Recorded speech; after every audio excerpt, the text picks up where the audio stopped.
doing something weird right now, trying to get the gear for Gorilla Thorns. Yeah, I was thinking about trying the Gorilla Thorns build as well. Maybe I will. Yeah, I was doing a bit less rogue than I thought. I was thinking, okay, maybe I'm gonna play some Death Trap as well, and maybe some of the Pen Shot, but I was like, I kinda like the Heartseeker build actually, and I don't wanna switch. And I've played like a lot of Death Trap in the past. Yo, wait a second, Wheeler had a check my profile redeem. Are you here? You want to check or what?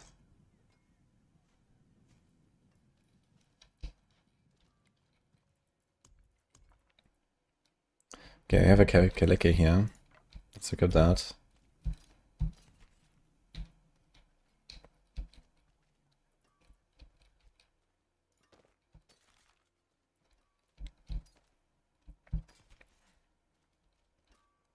This is 750 neck.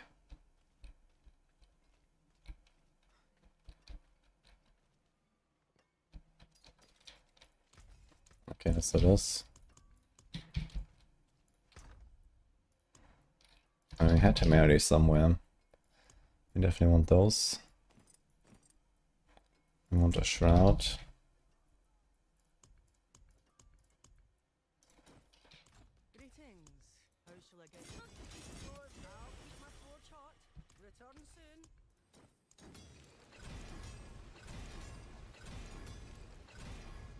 With the knife.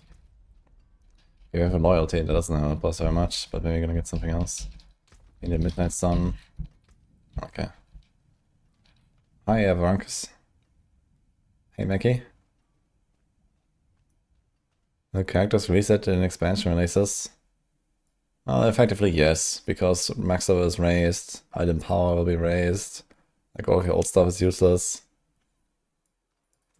So eternal characters are relatively like screwed in such a case.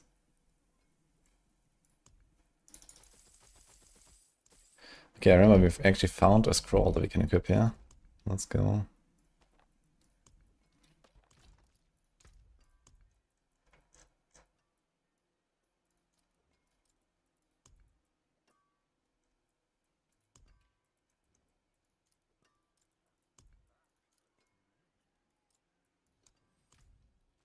Morning, Drave. Doing fine, yeah. How about you?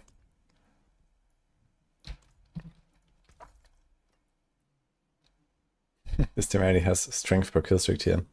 Unlucky. With a G8 here.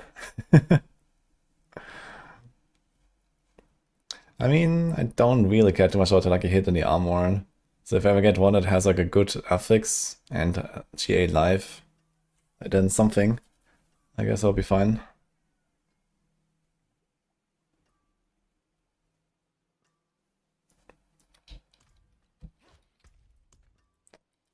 I'm gonna pull up the Crushing Hand guide here real quick and build this. Revenge, Spirit, Colossal, Canny, Talon. He wants to go for Revenge if... I already get the Thorns though.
+9 to Ravager.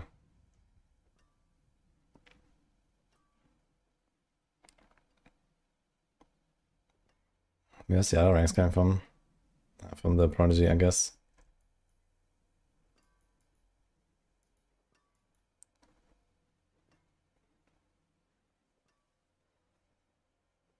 Temple, Boxen. Now we go for this. Then we don't need to wound there.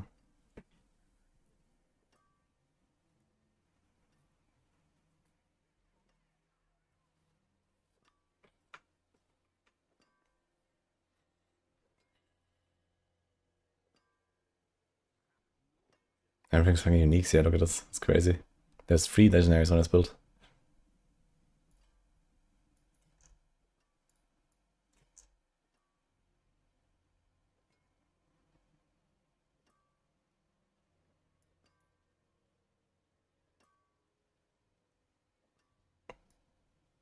Okay, let's build a Paragon as it is, but I think I'm gonna change 2 glyphs.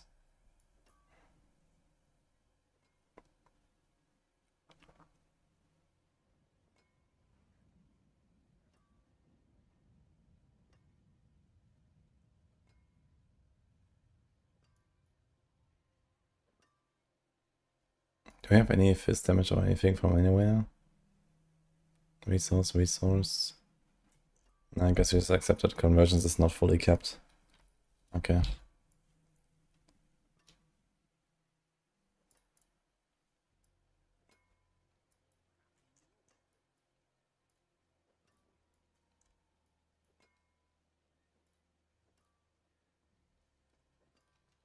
Main is Spiritborn, we're doing Cracker Sword right now.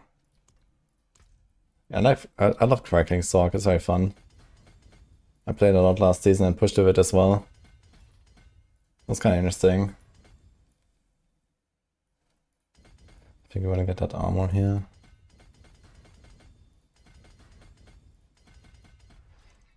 I have almost all the glyphs actually. But not Hubris. Okay. And not Fitness, which would be kind of nice to have right now.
Okay, I think I got this. Conversions time.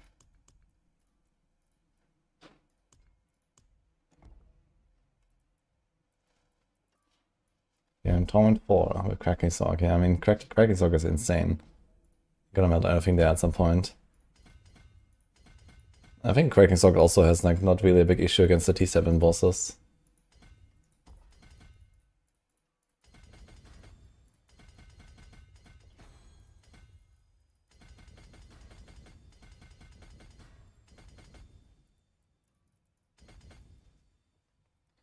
Okay, 52%.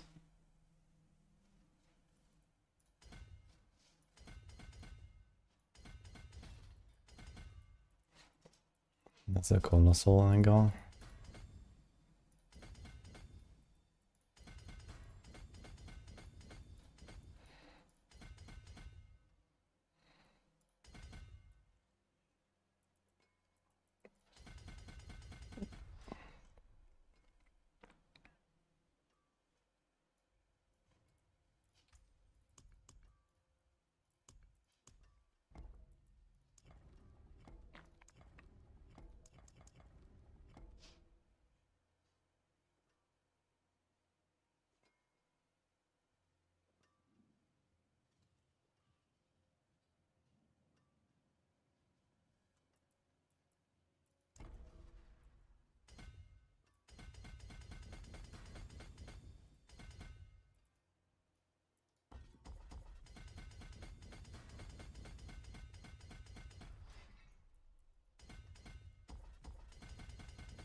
guess I can do Menageries for now.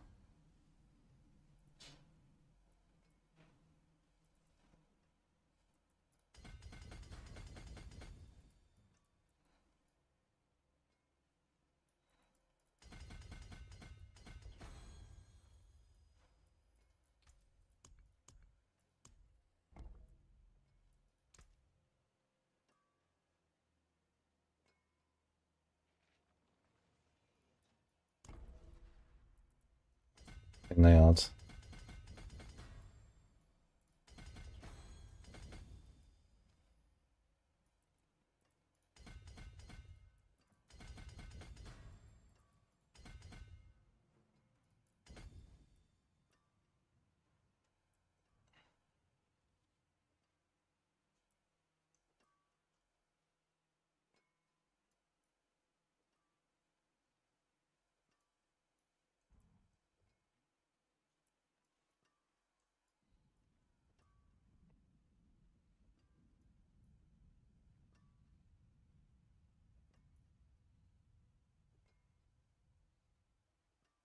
I think I'll skip this entire thing here. I don't think I care whether like I hit very much. I mean, go for the middle.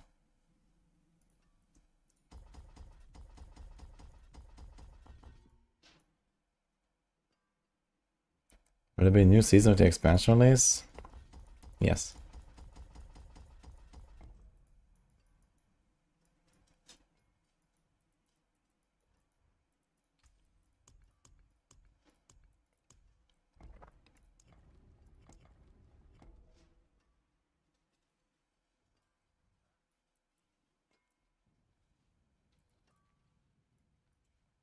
Revealing has a lot of strength. Usually I put Colossal there.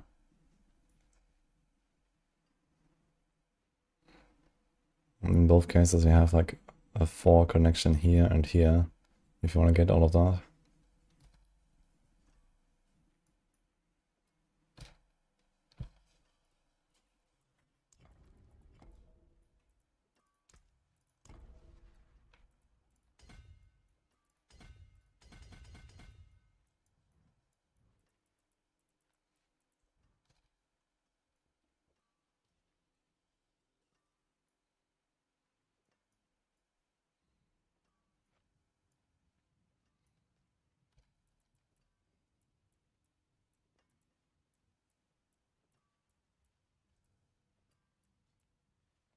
As well as there's no alt match here. Alt match is kind of nice. I think I'll take alt match over revenge.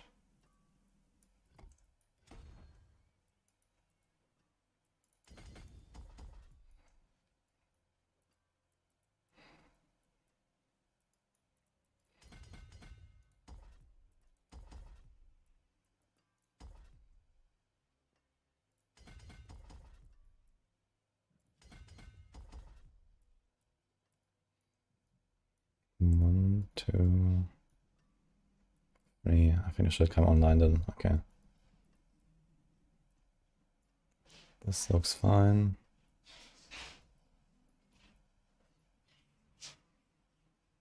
Hello.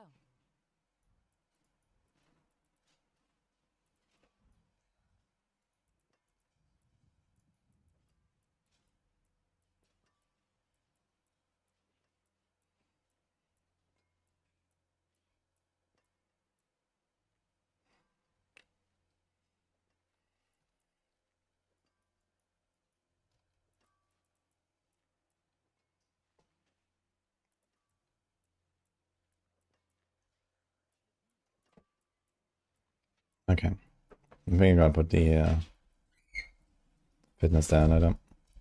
That was okay. This means stacks.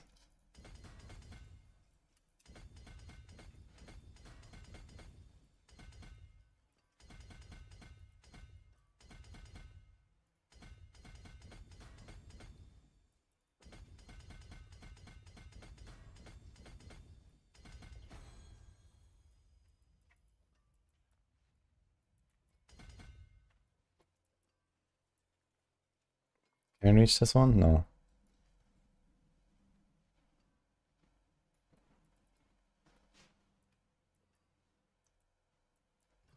put this one for now.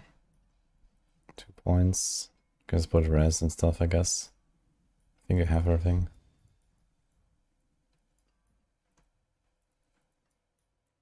And there's another res node we can take with the next level up. Alright.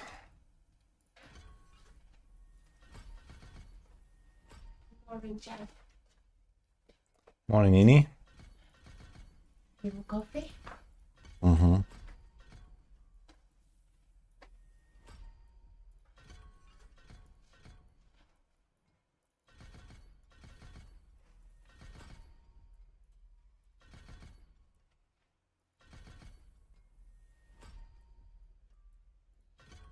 I don't have Asha Kazumi yet, so I can just do this.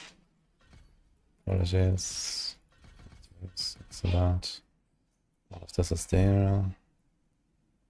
Maybe 1 point. Don't think it really does specials actually. We can do this. Do the wall thing.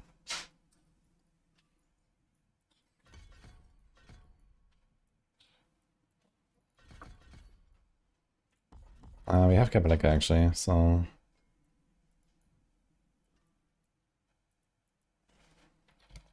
Anything missing?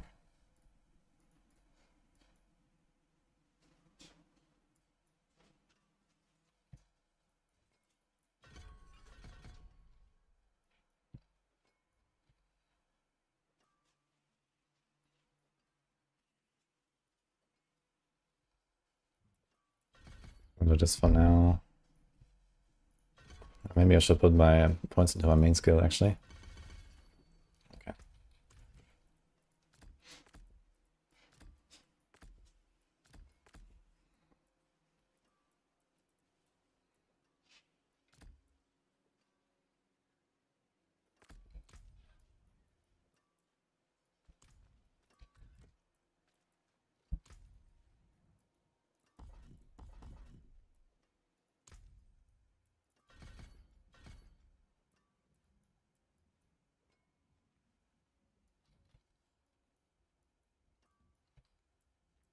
Wait for the Feign acceleration. I'm not gonna do that right now. Okay, close this. Let's equip a random Starless for now.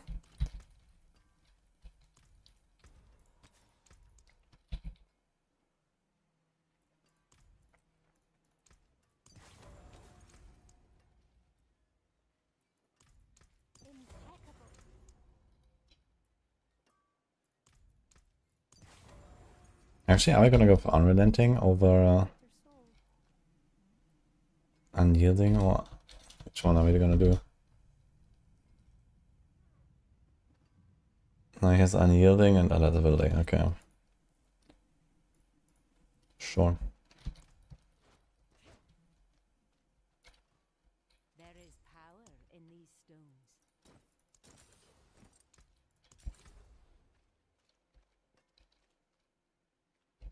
Yeah, better boots for sure.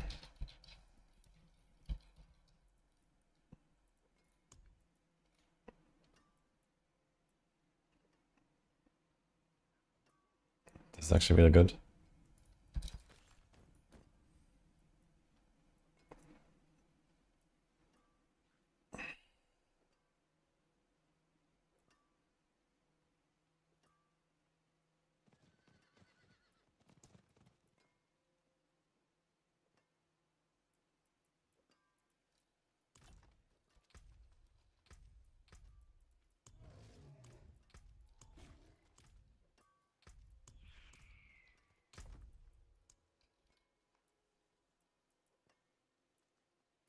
What is cooldown rings, yeah.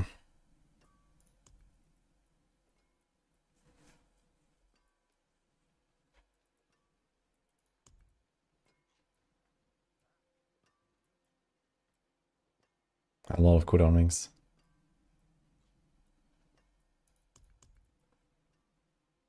This one is insane, actually. I'm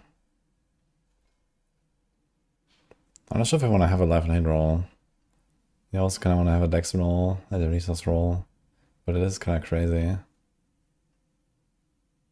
And also the Vuln roll. A lot of things. Here's this.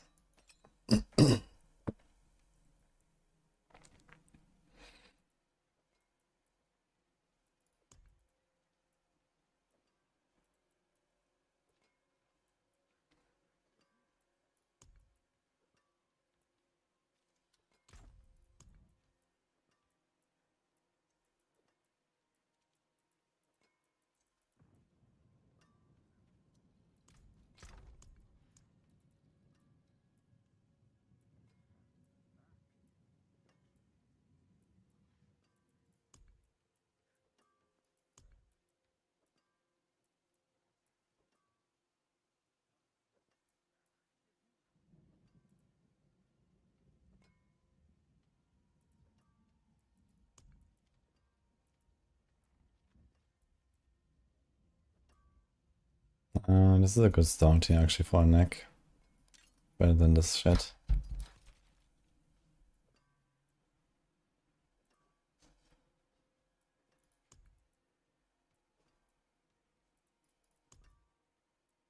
Dude, I have all these cooldown rings, it's crazy. I'm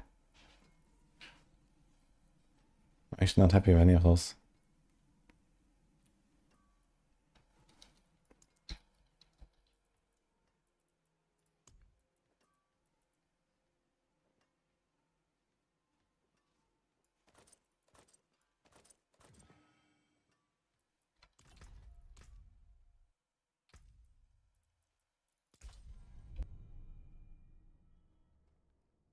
Is the rogue journey finished? Not entirely, but I kind of don't want to do more right now. I have to like go back and farm some bosses at some point. Maybe they have some mats or something. Get a better weapon. Okay, that's what we're looking for actually. GA life, resource, and one. That's actually exactly what we want.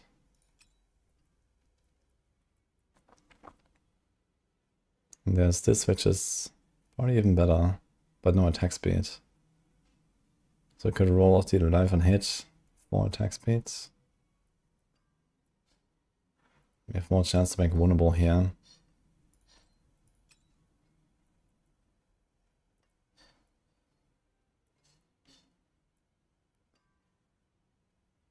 Ooh. Actually, I have a few juicy rings here. Okay.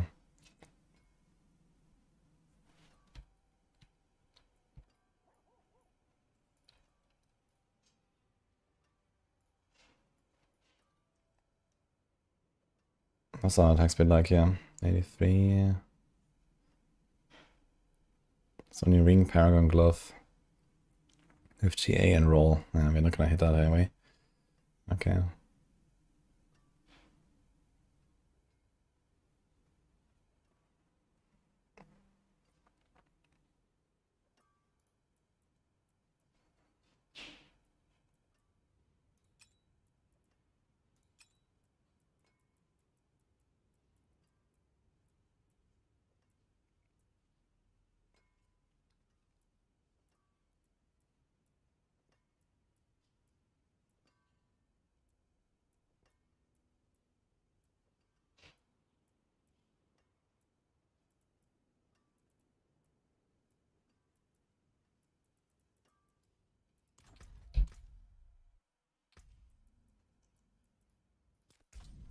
I'm gonna play Godslayer Crown on a Spiritborn, guys.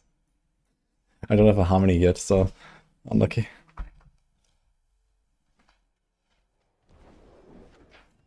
On the shield reduction, speed build, outer, what phase skills need to be removed to get self wings?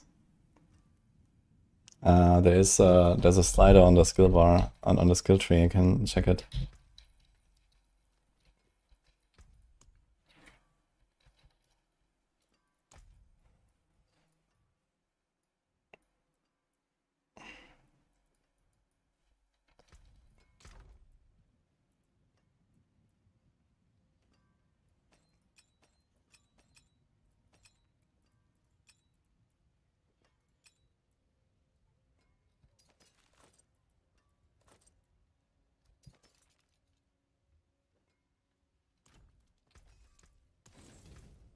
Okay.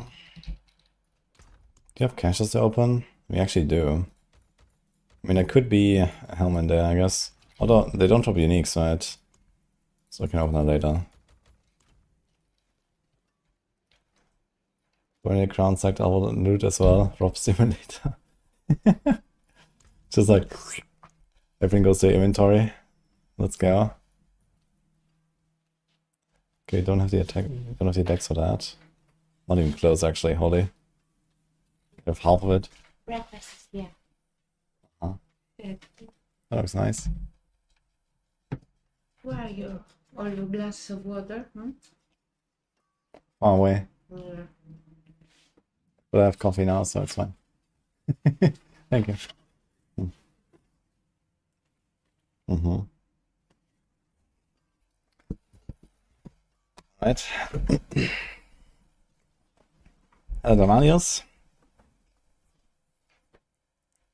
Yeah, it's like the leftovers from yesterday. We had like this little, the mouse, the cake, and then, now just now. Okay, I think we are nearly done here. I suppose we don't actually need Vortex right now. Let's do Fizz. Where's Fizz?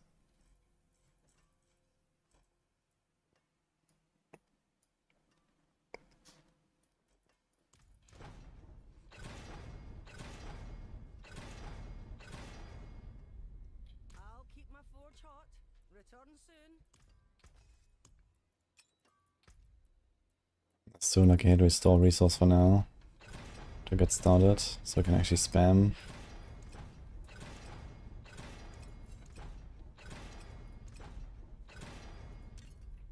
Maybe double.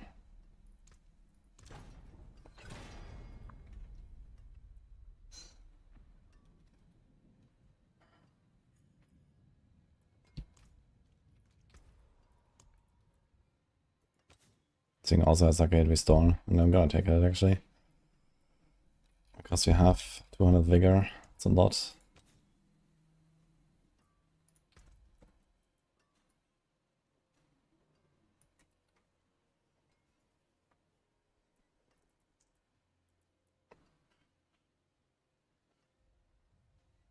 What does he have on the boots? He has Ghostwalker on the boots.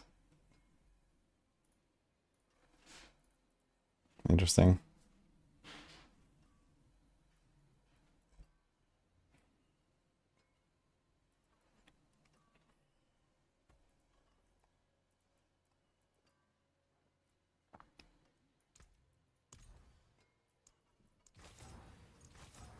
I think I'm gonna go with some vigor per second for now. We're gonna change that later.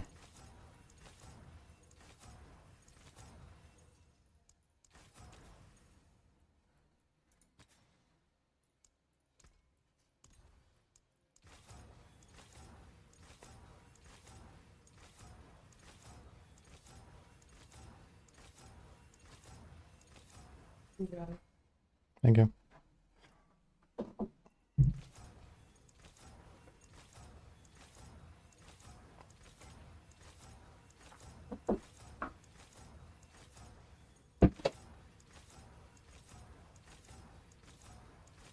I heckin' love enchanting my items, guys. Bad chest.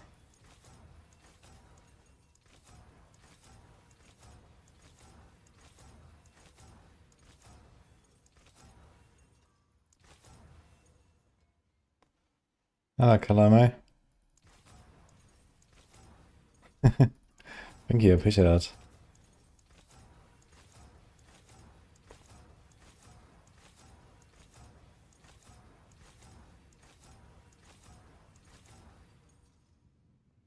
So now you see crushing end up going a bit up. I mean, it's pretty far up already. We have it in S tier and stuff. How much up do you want?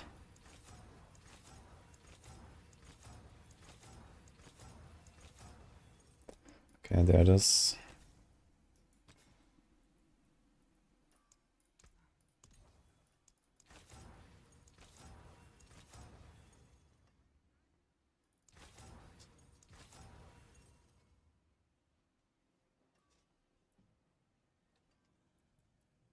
I'm looking at that for 50 minutes. Wait, what? Hi, Forge Coding, by the way. You're wondering why Bar was so weak for the past 3 hours? Turns out you had level 11 boots on for the last 3 hours. Okay. I mean, the boots are usually not that impactful, but maybe.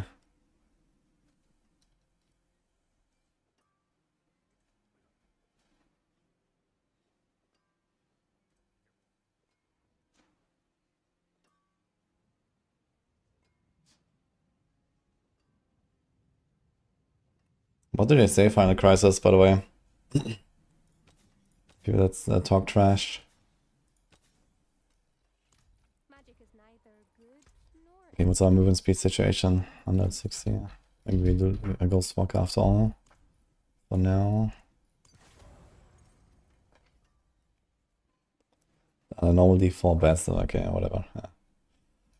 my magic's I forge more than horseshoes and nails. What do you need? Alright, I think we kinda set up. I need to find a trigger for my gods there. And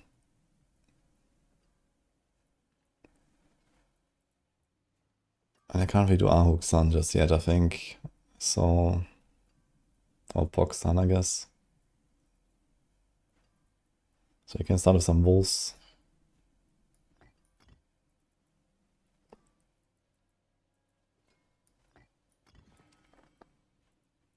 Actually, get no Lum rune for the start. We're gonna go Giga Resource, yeah. Neo and Lum. Let's do Igni and say.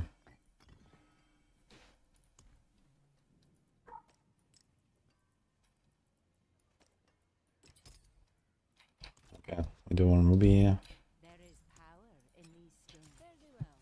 one diamond, and one skull maybe. Finest jewels in sanctuary. Well done.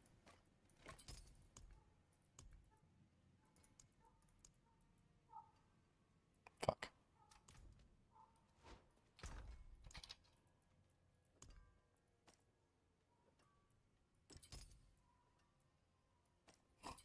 Okay, let's go put Amethyst, fuck it.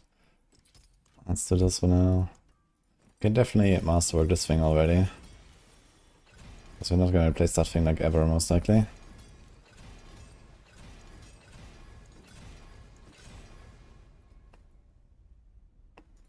Probably the boots. Move speed doesn't hurt right now.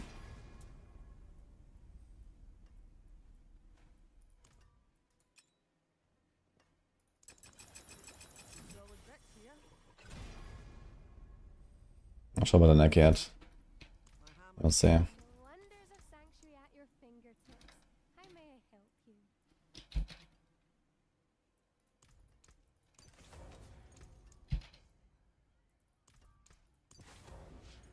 Bright aura. Brighter soul.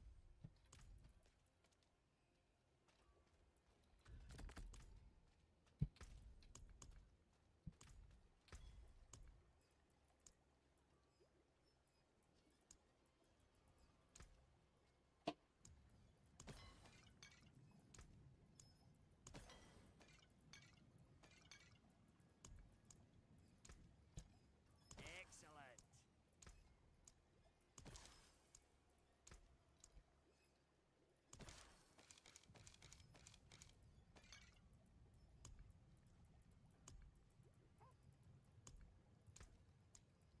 I think I would ever want an advantage over resource pot here.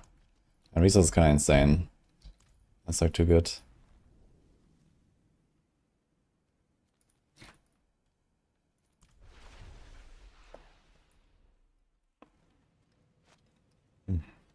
Morning, Olgamir. I'll watch your back.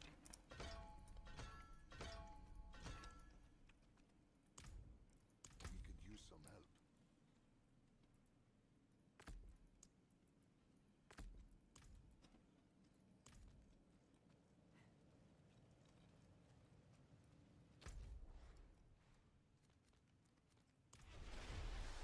Morning, Juicy Mood. I hope the inn has something to warm me.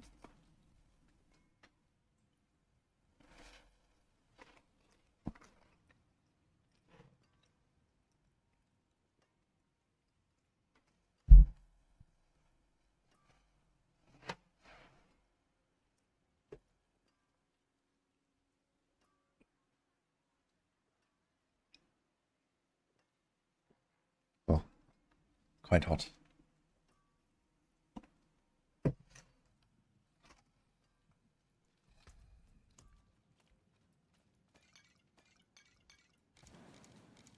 Okay, let's do this. I'm gonna keep a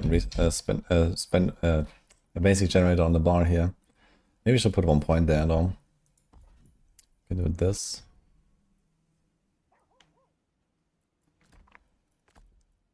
We can keep this up, we get 15 block chance, but shouldn't be a matter, I guess.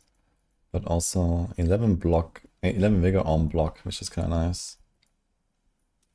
So let's do that. Do we just send T4 right away? Ah, fuck it.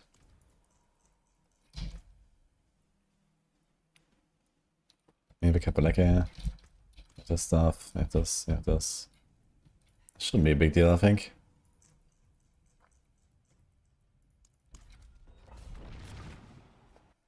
Before insta rip. Full send. Let's see. Okay, we're destroying this. Easy. Alright.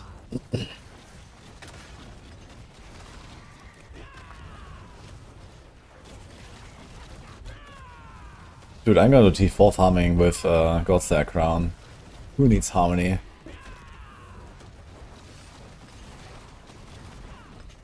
Okay, we also have decent amount of toughness. Oh, they didn't fix the Spirit Hall pop-up bug, I just realized. There's like this bug where the Spirit Hall thing pops up all the time. We're struggling, yeah, it's tough, guys. Spiritborn life. I mean, in hardcore, Spiritborn is always tough. That was fucking squish, man.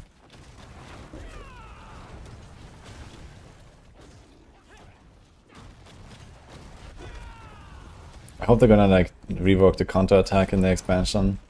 I don't like this 100% dodge gimmick stuff. It's stupid.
I know I don't put Headhunter on my Spiritborn builds, but maybe.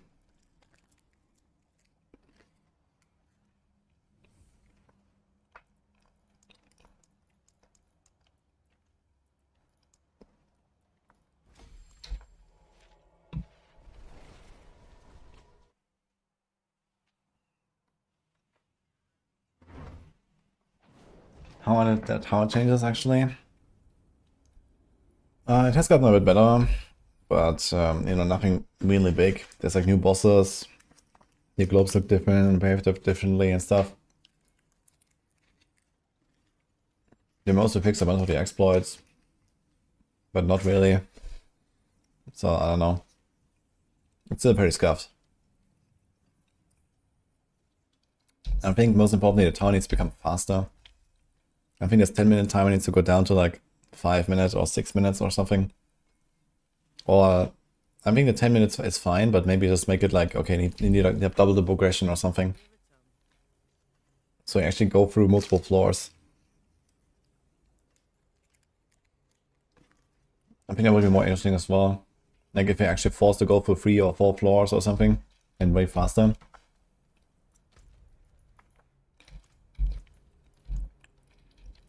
The Paladins are still like way too tanky.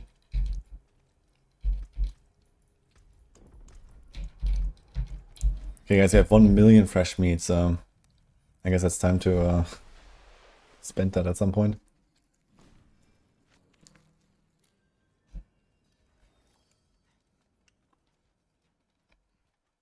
Wanderer, please, greetings. My name is Tayana. Gamba for harmony, but do I want a harmony, man? Godstar is so fun.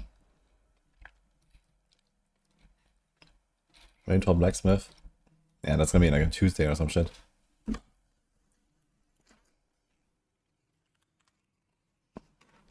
you certain? This approach seems... When am I? Indeed, I.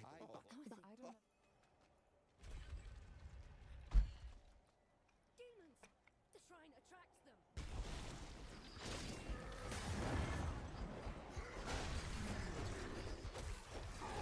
How do you get so much toughness?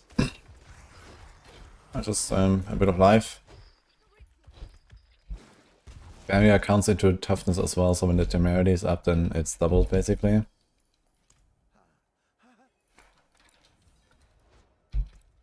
You have 17.5k life.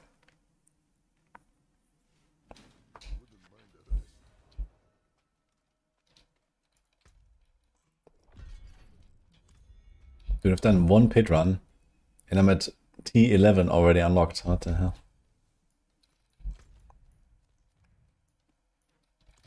Okay, I need the offering of meat, okay.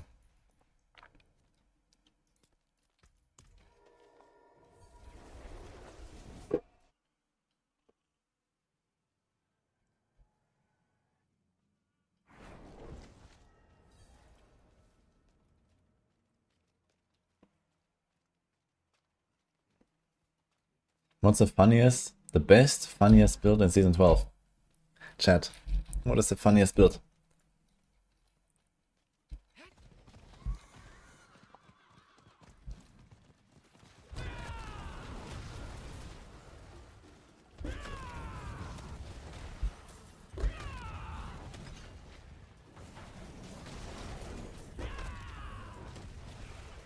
Like, haha. Yes. Yeah, someone asked that earlier. Morning snail, by the way.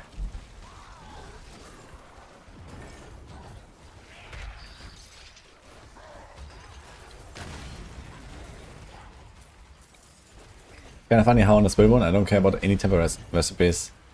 Because I have 3 legendaries. One of them is boots. The other 2 need resource cost reduction. Strange class.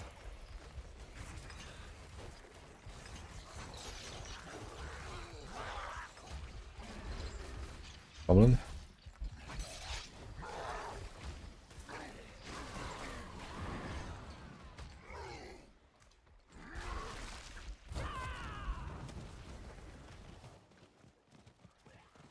Portal invasion. Let's see Helltide portal invasion actually.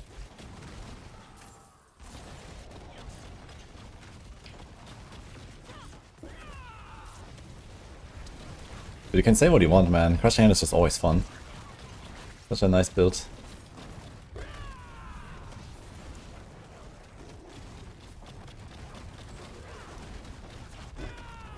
And these guys are kind of beefy though.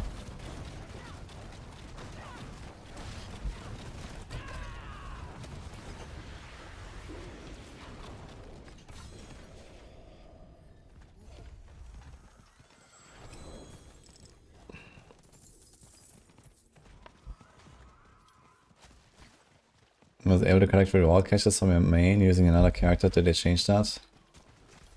No, the caches are always character bound, but you can put them in a stash and open them on another character.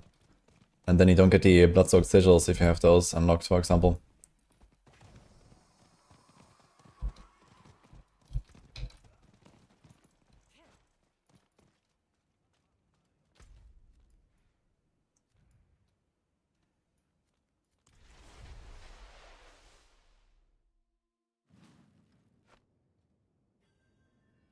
Slayer, Chainhook, Bloodsplosion, Tears, my Doombringer. Interesting.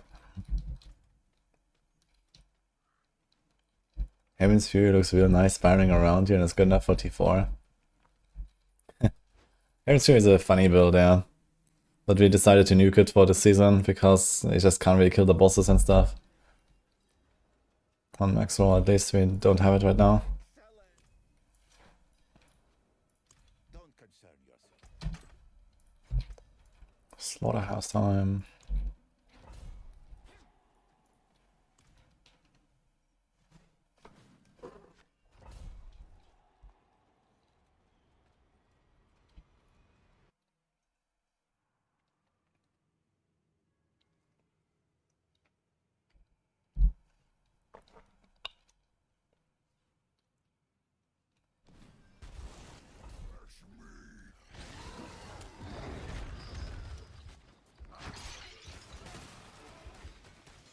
Kinda cool, I can just charge through this and then the debris like flies. That's the fun part of this slaughterhouse.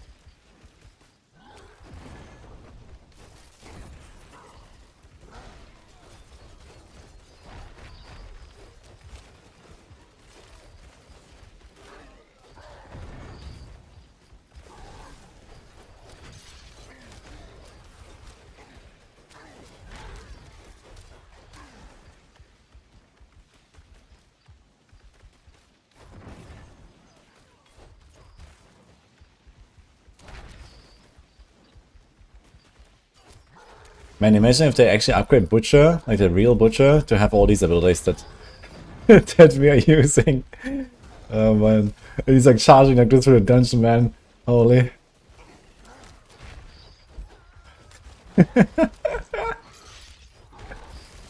Watch out, guys.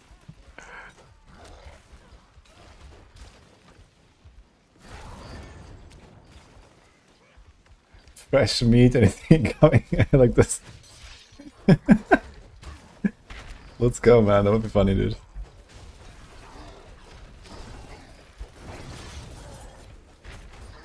I'm dying. They're gonna kill me, guys. Unlucky. Did you mention you die on hardcore in here? No, actually, you can't die here, right? It's like respawn, I think. Hate to say that, but it would actually be great.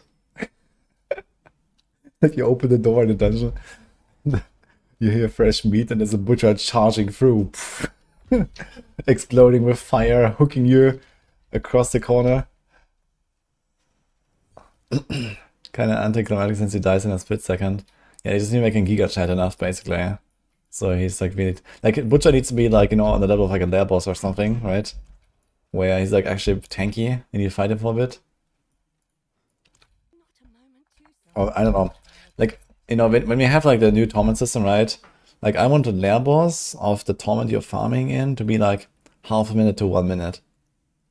And you know, I want the butcher to be like half of that maybe. I think that would be cool. So this is kind of what they should do.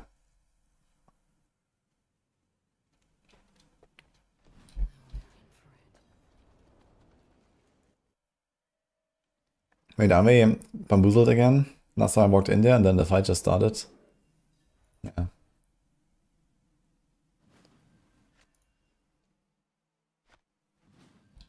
What? It actually just teleported me in here now.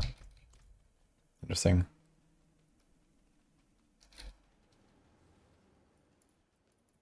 The secret.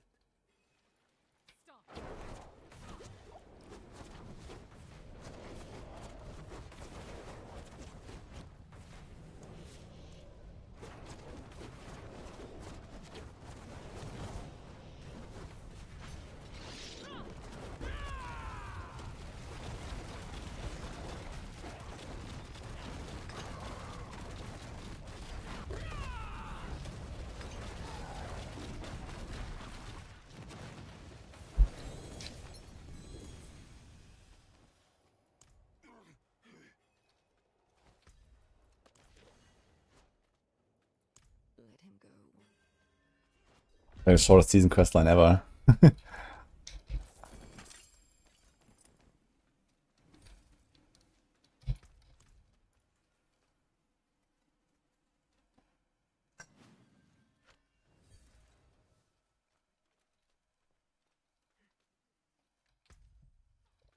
Gonna see if we can gamba a Midnight Sun.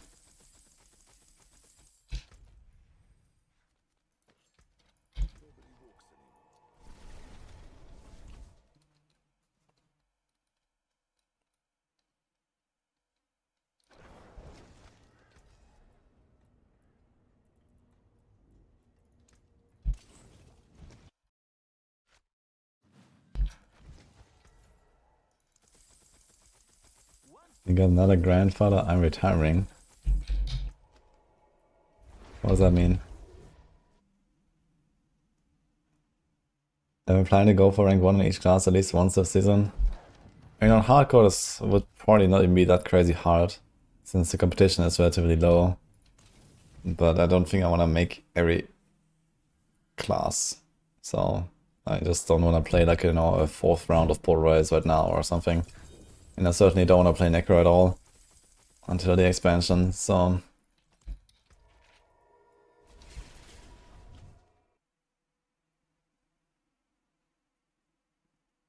This would be quite a grind. You know, we have like 1 week left now before like, you know, last Epoch and this kind of stuff. So... I mean, okay, it's like 2 days per character, let's say. But I would have to keep going like 16 hours a day, every day.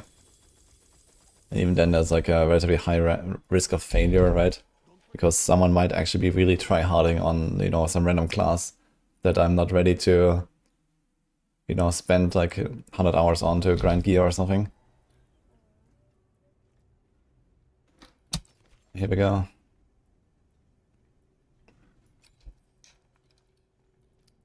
Pretty good Midnight Sun, actually.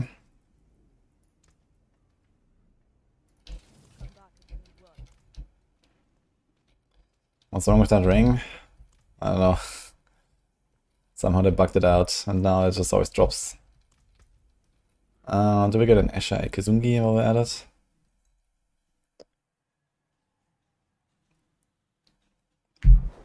I mean, we could go with normal gloss for now. For like speedrunning, maybe it's fine. But before I want to go to Harmony.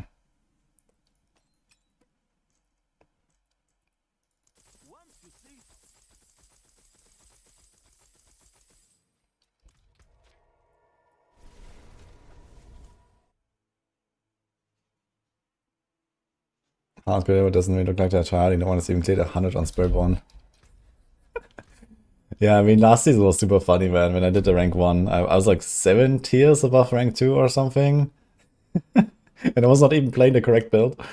So that was pretty hilarious. I mean, hardcore Spiritborn is just like dead, you know? It's like such a good class, but on hardcore no one plays Spiritborn because it's so difficult.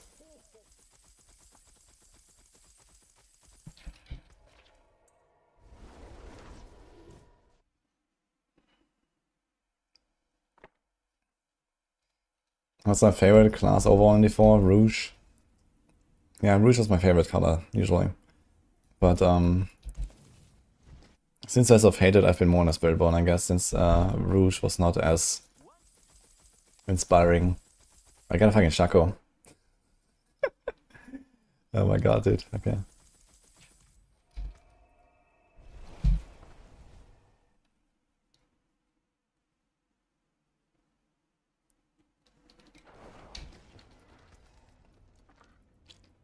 I don't think that Spiritborn is like some weird abomination.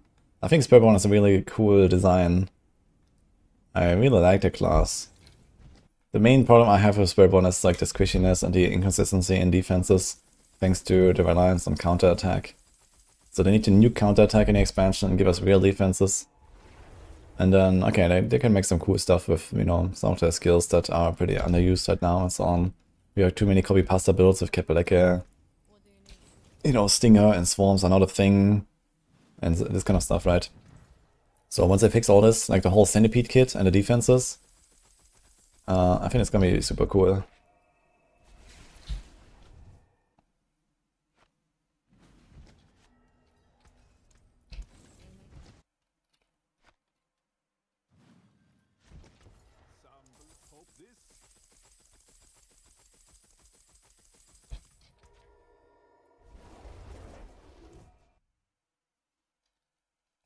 We need the Witch Doctor back from the free. Yeah, that ship has sailed now, I guess, with Warlock coming. I think there's no hope for this. Like, you know, Spiritborn was already kind of like taking up some of this space, and then Warlock is like the nail in the coffin. There's no Witch Doctor anymore coming. I think it would have been really cool to launch D4 with a Witch Doctor. I think in this game, Witch Doctor would make a lot more sense than in D3. At least in modern D3. With like, you know, how the class works and how the games work.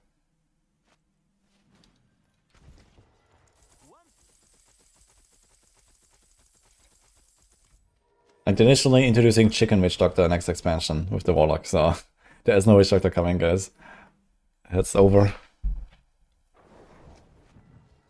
Father bless. What do you need?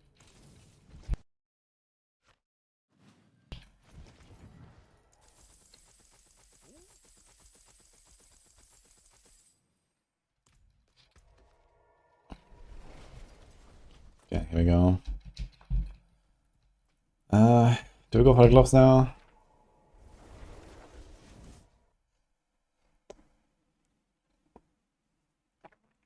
It's not exactly Chicken Zero, but it's the same build basically.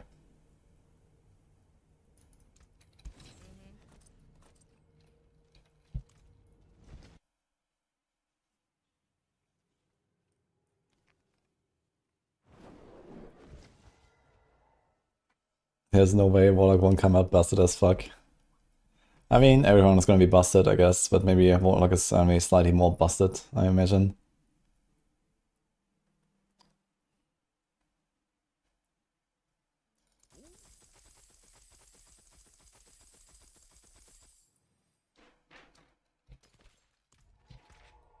Oh, 15 resource cost reduction per killstreak here. That's actually a very neat killstreak effect.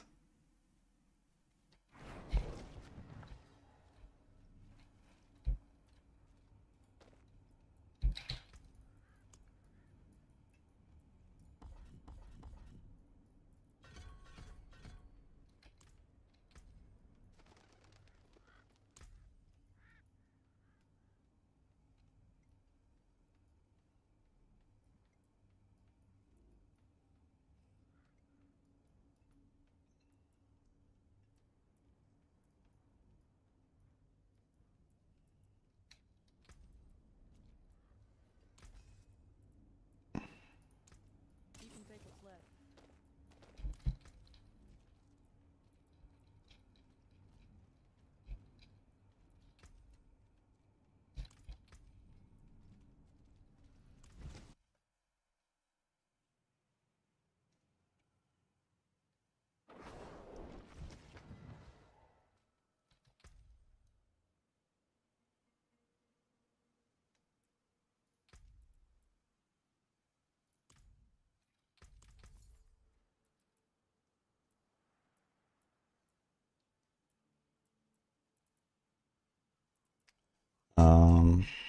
Yo, we can actually gamble just for quarter stuff.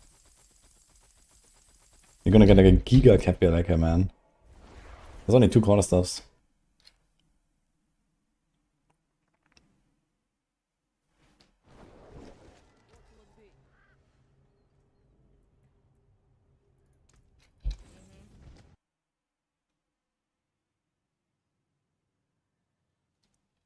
Dude, who cares about farming bosses, man? I'm just sitting here with 1 million fresh meat.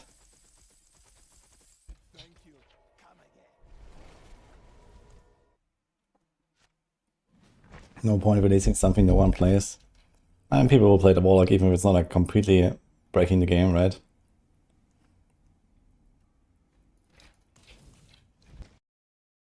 And we don't even know what breaking the game means at this point, right? It's gonna be like a whole new game. There's like no comparison to anything, right? Like there's no benchmark. What is a good build when the expansion launches or anything like that?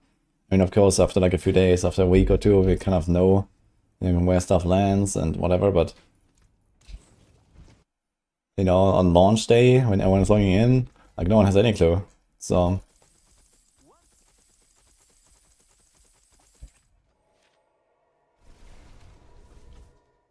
Please, no more evade builds.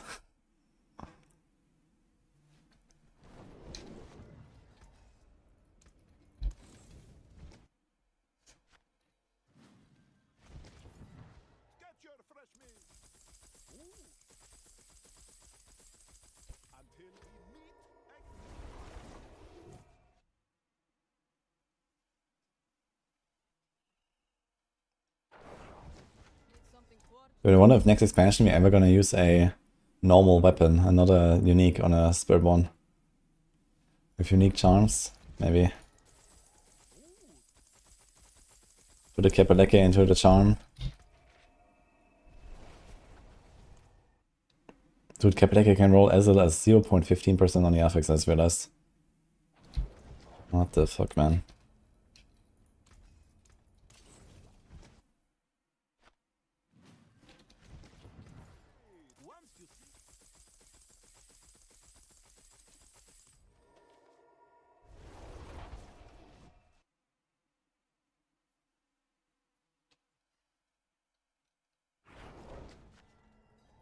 Yeah, Kekaleke is like too good. And then if you don't play that, then you have like the Wushanakpa. And if you don't have that, you have the Sunstained. And that is... Actually need to save this thing. This is for... Actually... No, I don't, right? We don't actually run it.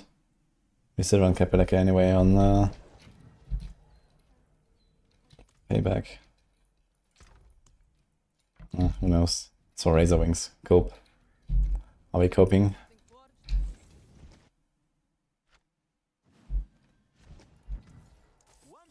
We're playing Certification is popping after implementing it back into the game soon. I think, based on them confirming that this is happening, yes.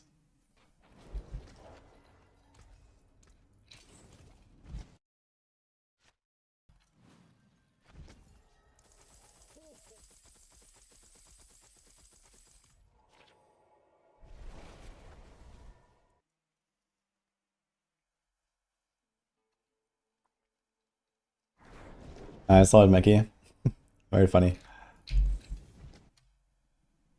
How was Order this season? OP. Okay,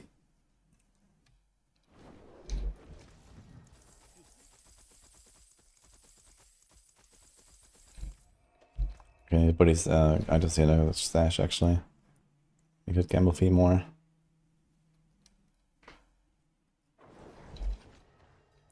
Yeah, so sanctification will be part of the cube. It's called Transfiguration. That is coming with the expansion launch in 6 weeks, guys.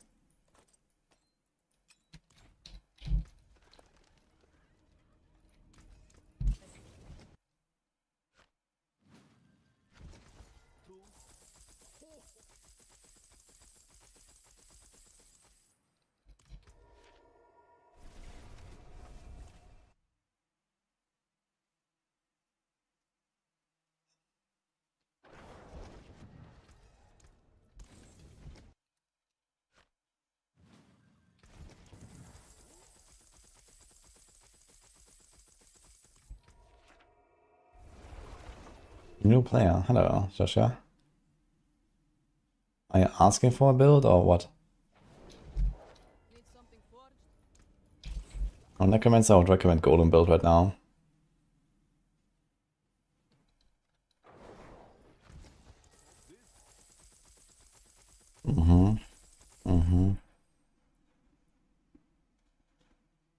Yikes.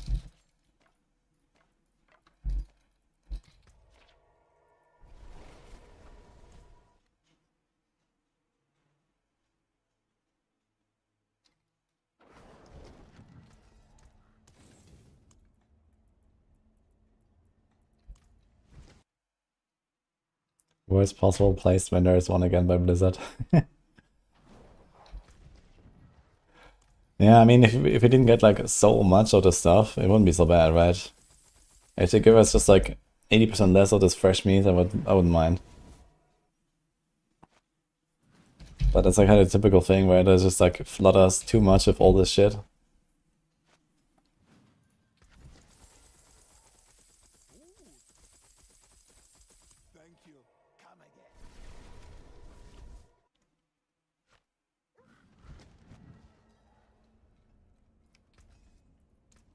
Why wouldn't you put a blacksmith at a butcher? Because Gaia Cool already has a blacksmith in the stash now. Right here.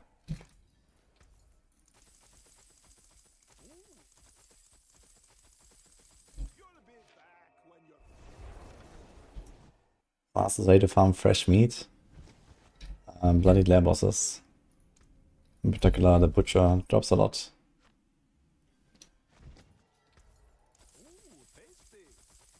It's like the only way to farm it anyway, basically.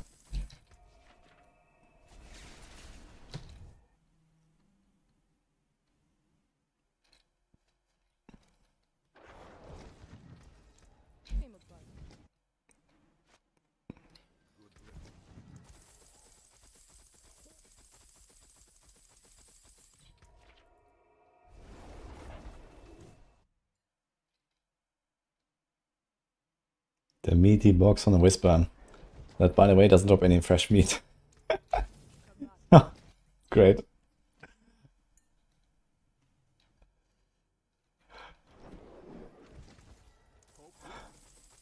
Hi, Sir Nikolai. Yeah, how are you? I'm definitely not going insane right now.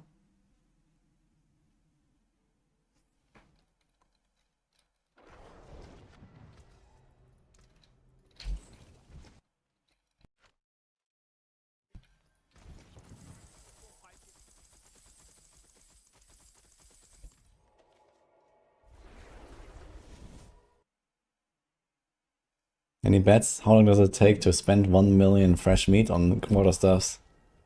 Guys.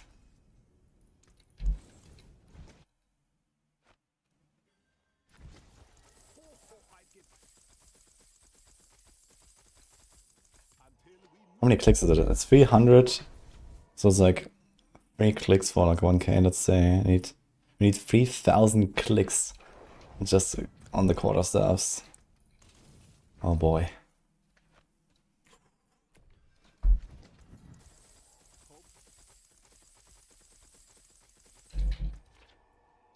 Sepa Sonntag, I forgot about that one.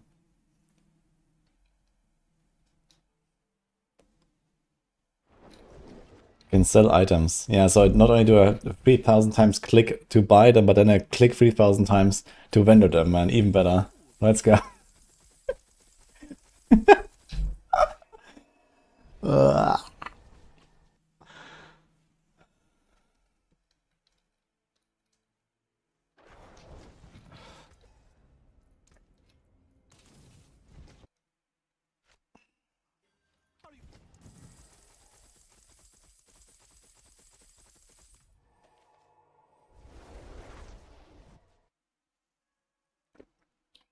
Are you enjoying it, Vixie? This is what everyone came for, no? To watch the peak gameplay.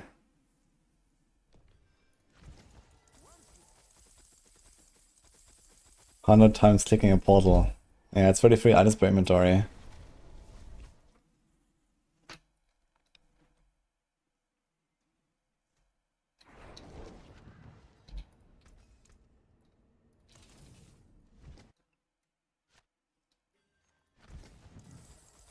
We need to clip this and send it to Blizzard, guys.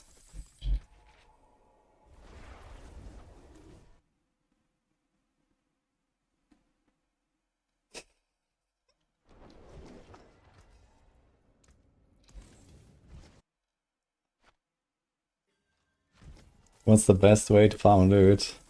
Well, you don't want to know.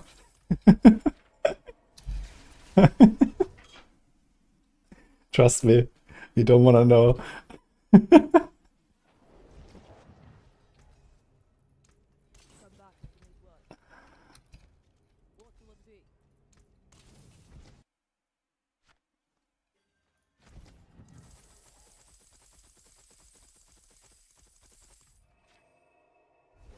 Did not say we'll put a vendor and stash in this area. Yeah, maybe if we're lucky. In 5 days from now. I'm not sure if I have 5 days for this.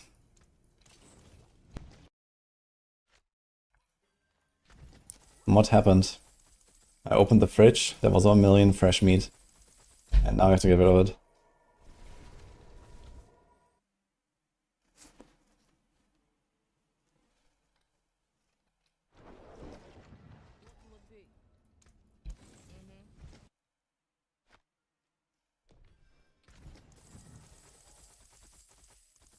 What would you recommend as a first build? Shield of Vibration, Paladin or Crackling? Can't decide. Yeah, with Shield of Retribution, you're gonna have the easiest time going through the game because it's like completely busted. So you're not gonna like really need any gear, any farming and stuff, and you're gonna destroy everything. It also just works on level 1. We have a leveling guide on Maxwell. You can just play level 1 and go all the way through the entire game, basically. The other two, they need some, you know, getting online, basically.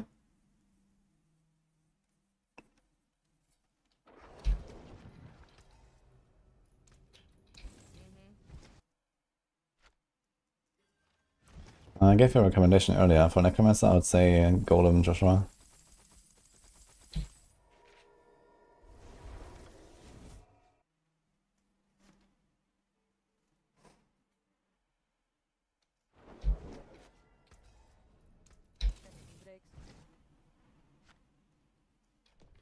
How many mats are we actually getting from establishing an inventory like this?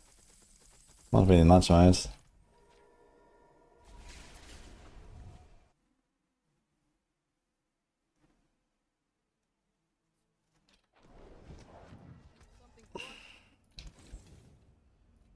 Nah, 3 Forgotten Souls. Sick.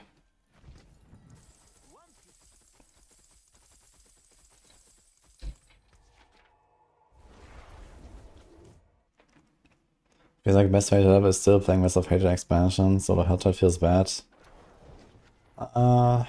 It's really good actually, Helltide this time.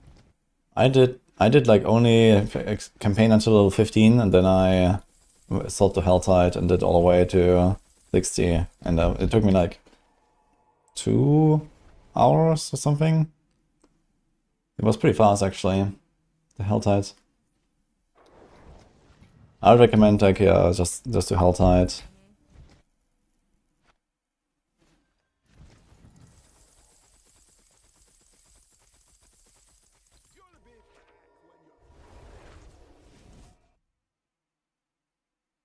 Maybe Fox.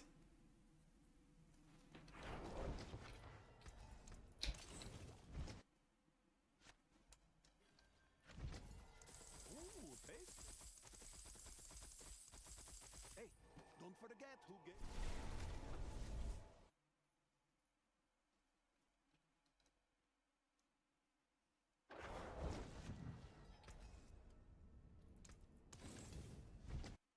Go on Painters, the next Blood Maiden group. Are there people actually on softcore doing Blood Maiden on Penitent? Damn, that's the wrong weapon, man. 9 seconds berserking as well. Damn. Dude, getting a Kipper kit that also has berserking on it would be sick.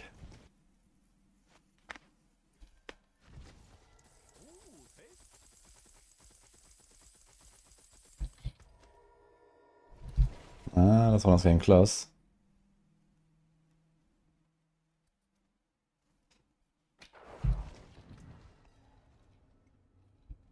Actually, mine has berserking on it and a double hit. But then it has a super shitty affix, man. Damn it, I just realized actually. This would be really good if the affix was like higher. I think we actually want to use this one right now.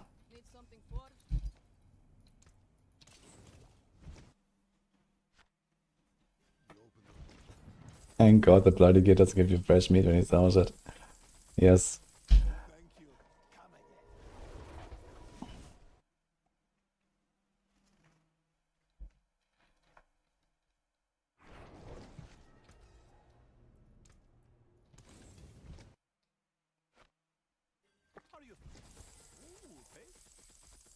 Hey guys, almost halfway.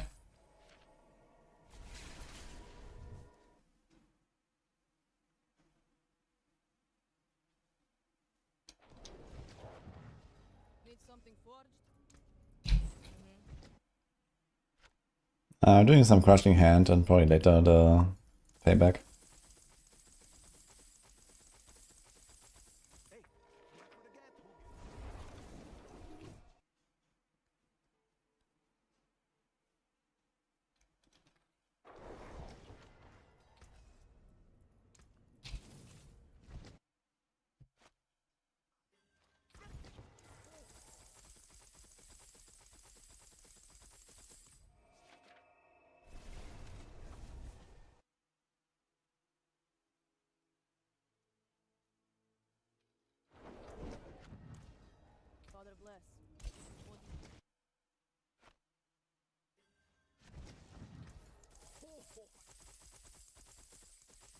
time-lapse video guide.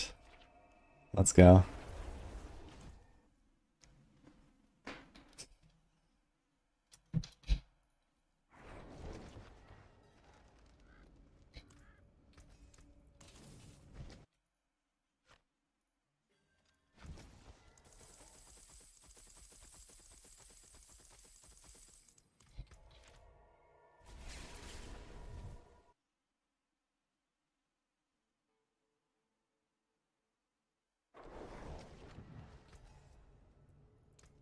Came of blood.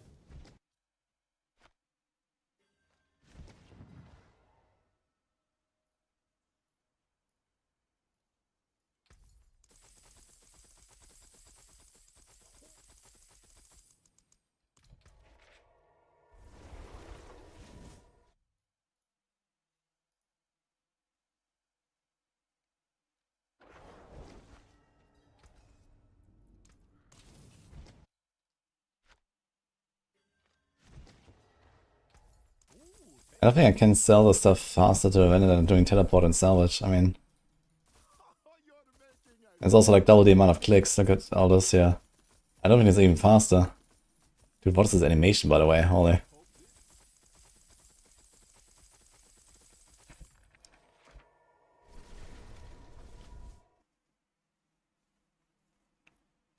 It'd be funny if you find a Horadic burger in there from the 3.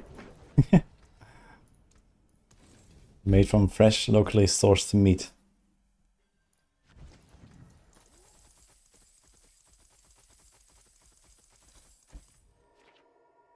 You have a macro that sell ultra fast. Oh, Monka TOS, dude. I'm not doing that. That will never happen. Father bless. Morning Basset.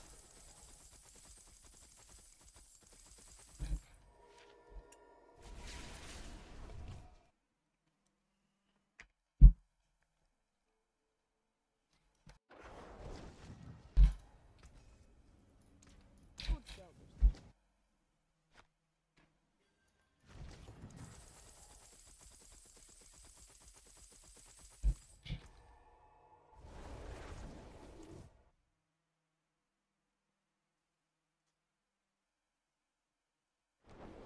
Need be able to add a chat check in a technique.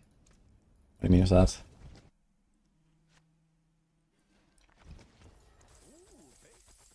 How early is it for you, Basset, now? It's 11 AM here.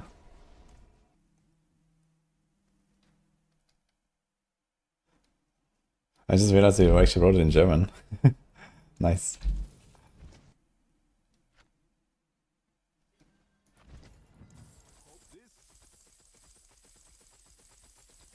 Hey, don't forget who.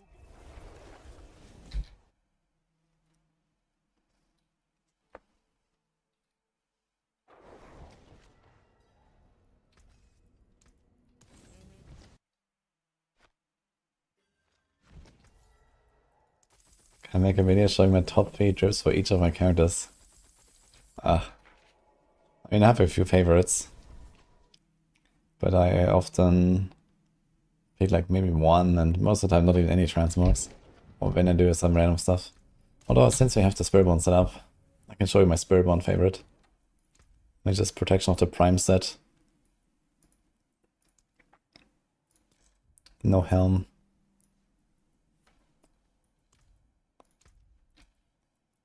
And then I guess color changes from time to time.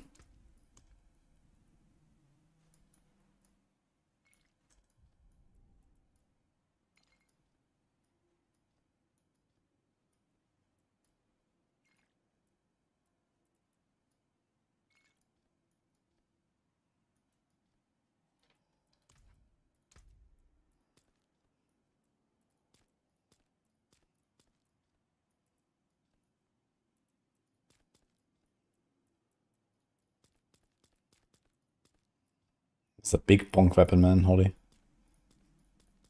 But I don't have it.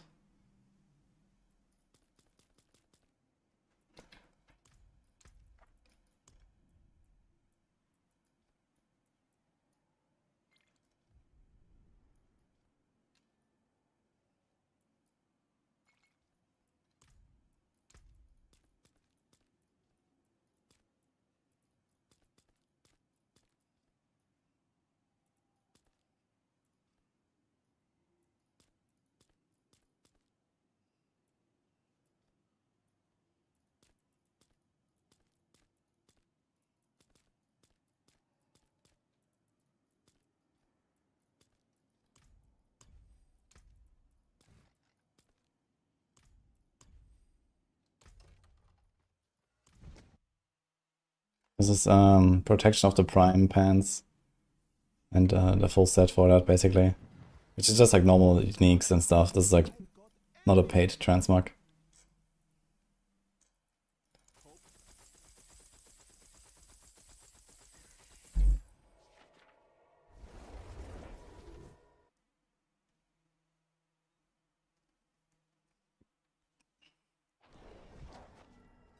Damn, you're actually waking up at 5, that's insane.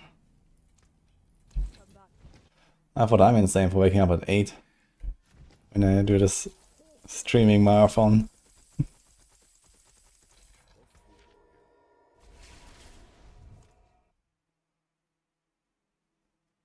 Today is a Friday, okay. I no work tomorrow?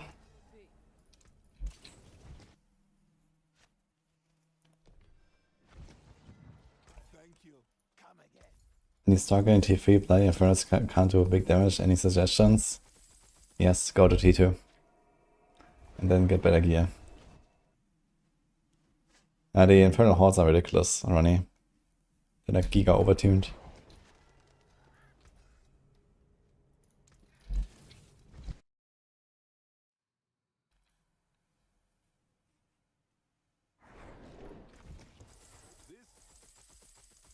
We have 3-day weekend every week and 4 10-hour days. That's actually very nice. I would love that as well if I had like a regular office job or something. Like regular working hours. I would definitely prefer a 4-day week with longer hours.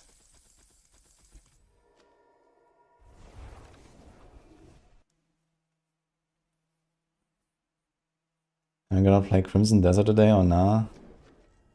No plans right now. Should I? Still haven't even checked out a trailer for it. People told me about it though the other day, so I don't know.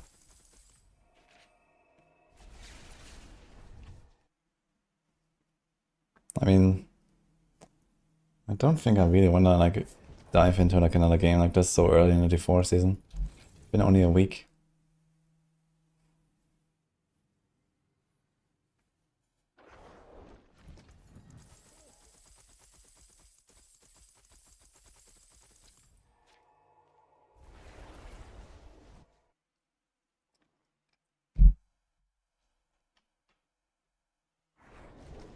Father bless. What do you need?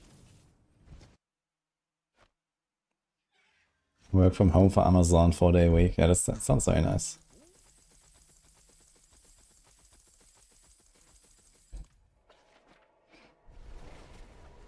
Single player games are so good. I'm not sure what you're trying to say.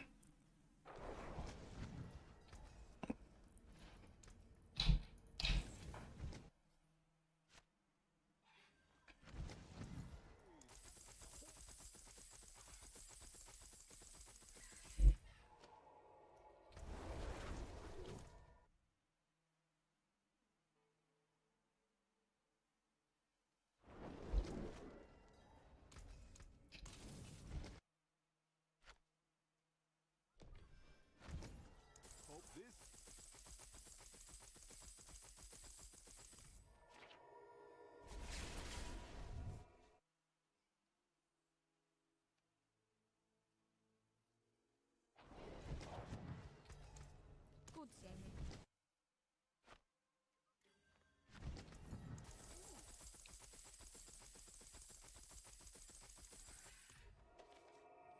I mean, I play Diablo 4 single player as well. I don't mind playing single player games. What will it be?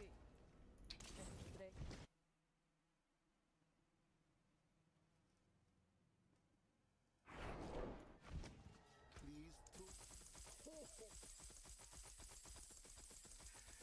Thank you. Come again.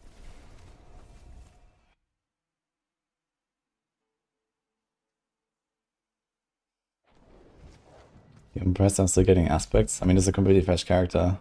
Of course I'm getting aspects all the time now.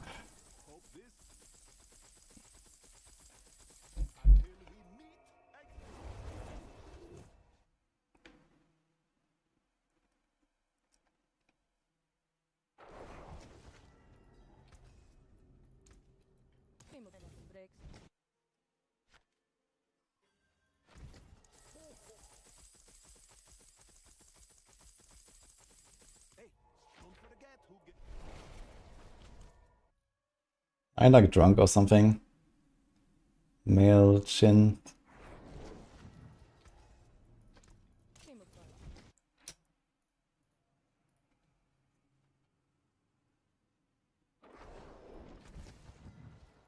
Ooh, tasty.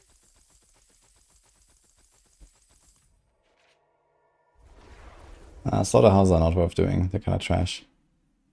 I wonder if they're gonna buff them actually in the patch. Also, why didn't do a patch this week? Where's the patch, guys? They're gonna do like a 2-week patch. Like for real.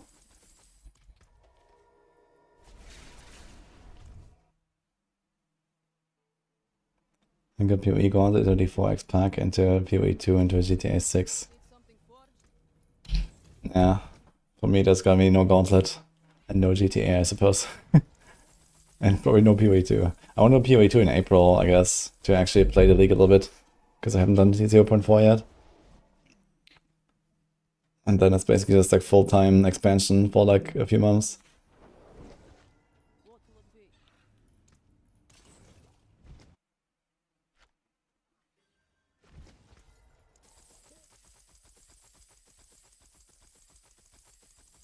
Hey, don't forget who get.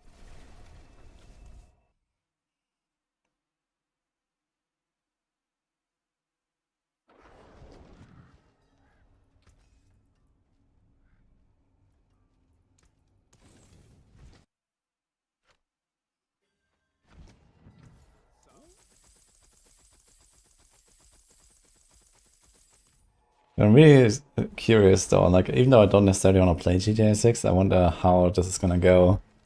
You know, it's gonna be like so many people.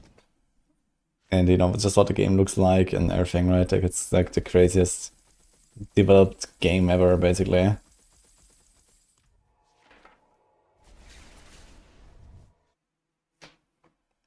Last GTA I played was like GTA 3. I played GTA 2 and GTA 3. But that was, you know, like 20 years ago.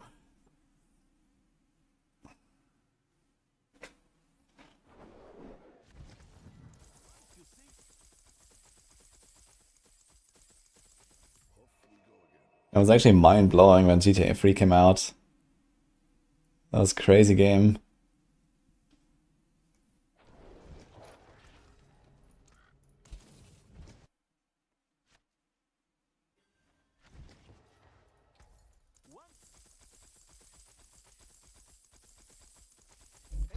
Don't forget who get.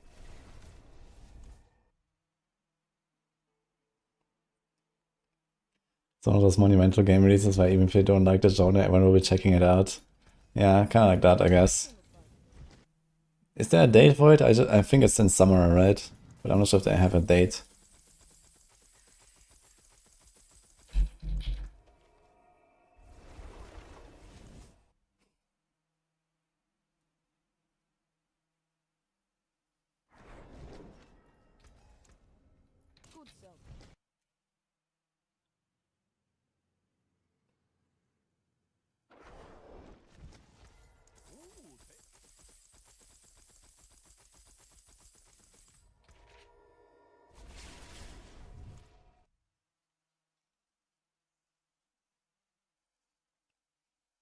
I'm 33.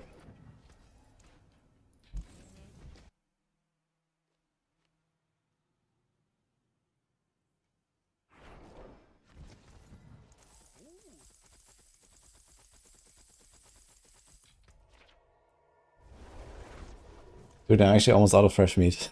I don't have a get black man. That's actually wild.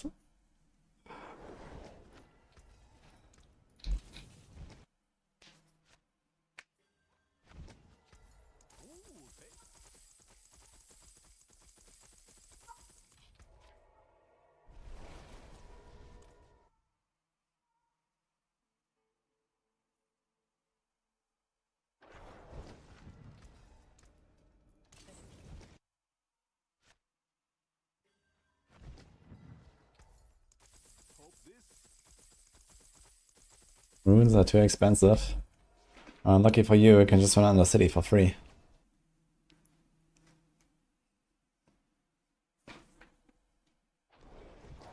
Something forged?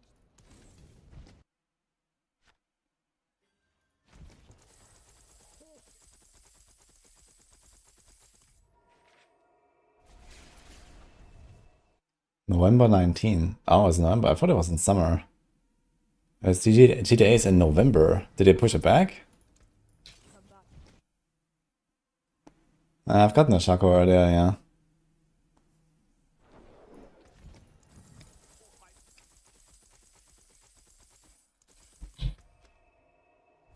Damn it.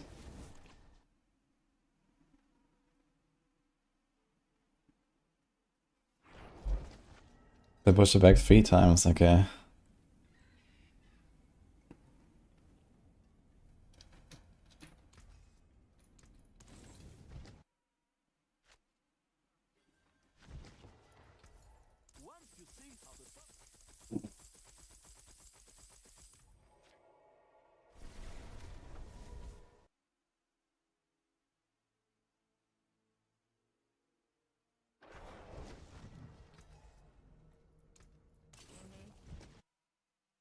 Do we know how many people are working on GTA? Like how many developers do they actually have?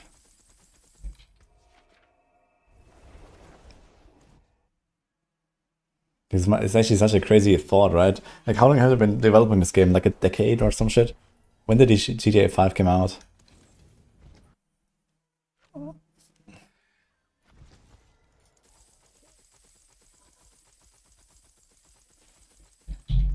$6,000 deaths on GTA 6.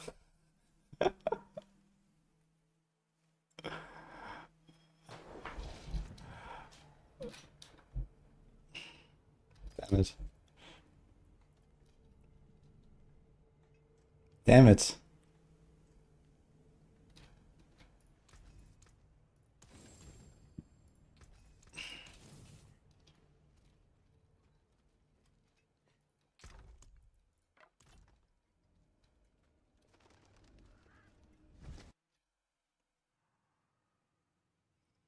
The amount of money it will rake in billions is staggering. Yeah, it's kind of wild to think about like how this works. Right? Like the process of making this game with thousands of developers, man, thousands of people, and coordinating all this shit. Damn. Come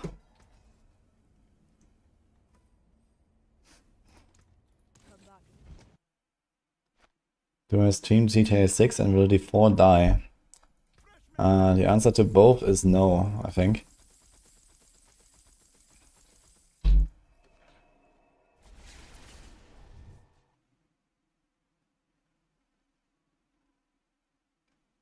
Well, we'll see. Maybe I will try out GTA 6. Come back.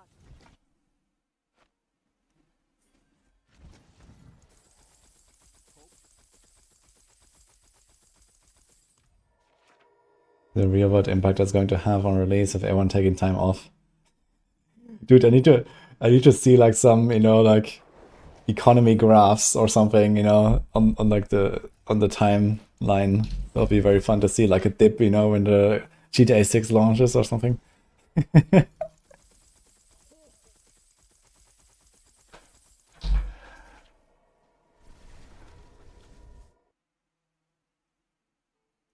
GTA 6 will collapse the world economy.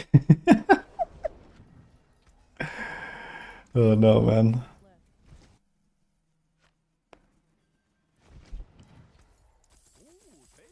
Man, what's going so well lately?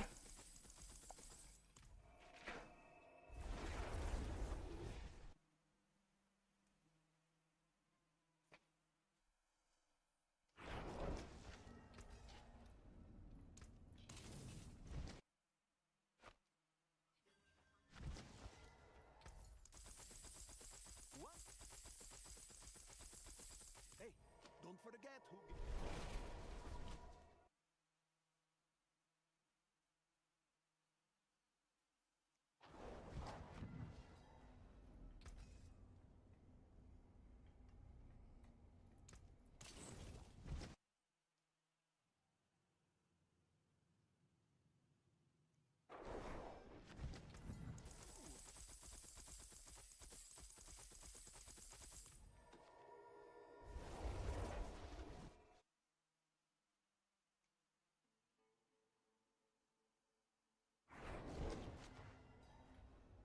something forged? Any class before I miss? I wouldn't really say I miss anything right now. But if people ask me what I would like to see, it's enhancement style shaman from like Vanilla WoW with Storm Strike and Wind Fury and stuff like that. I think that would be very cool.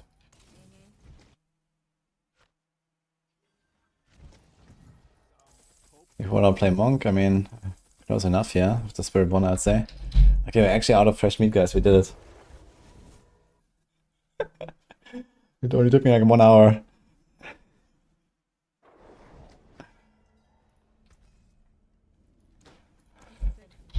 We did it! And I have nothing to show for it, man. What the fuck is this? Ugh.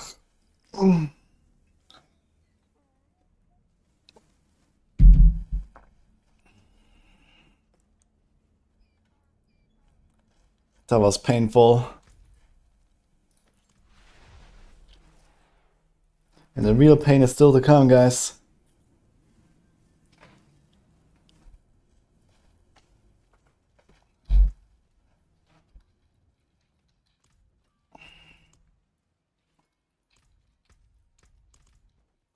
Okay, guys, there's like one more chance. You have 2,500 obols. They will surely give me something. Well, actually, you kind of want the berserking on a weapon, right? So I'm gonna come by amulets in that case. Surely it's gonna give me something.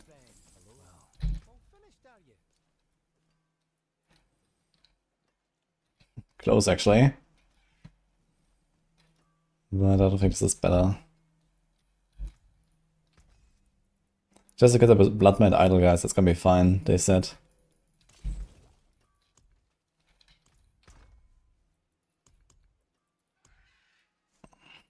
Okay, so I need this.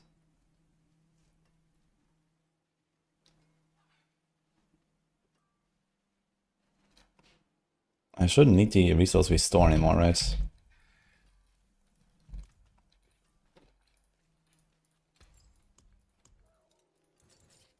You lose a little mass to dust.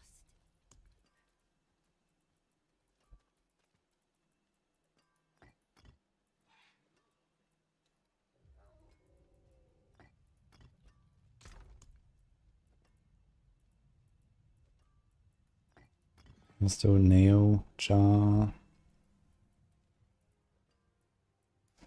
Epoch, Sun. I'm gonna be pumping, I guess.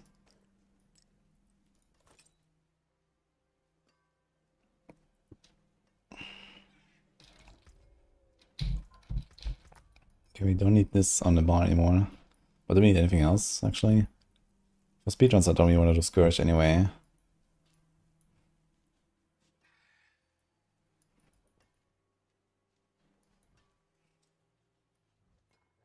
If you could have double ultimate, I would do a Hunter, actually. That would be nice. Give me double ult. Dude, imagine Toxic Skin would actually do something. That'd be crazy. Okay. The expansion is surely gonna fix that.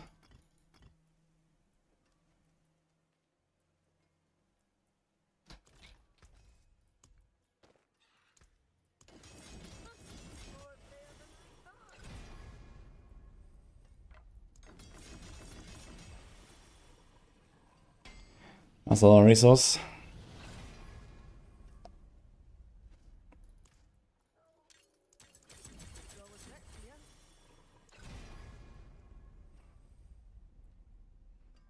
I have even less life now, 100k.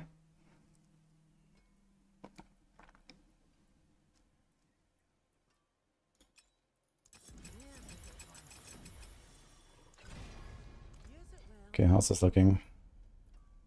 50, 30, okay, we have way too much. Can I take out points there?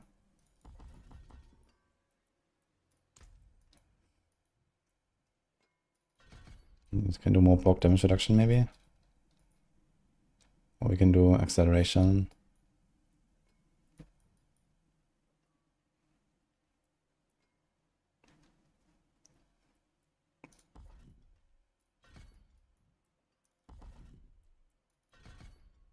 It's 32% for 3 seconds. I wish this time was like a little bit longer. Like 4 or 5 seconds. I feel like 3 seconds is just kind of like this shitty, like it takes too long to do kind of moment.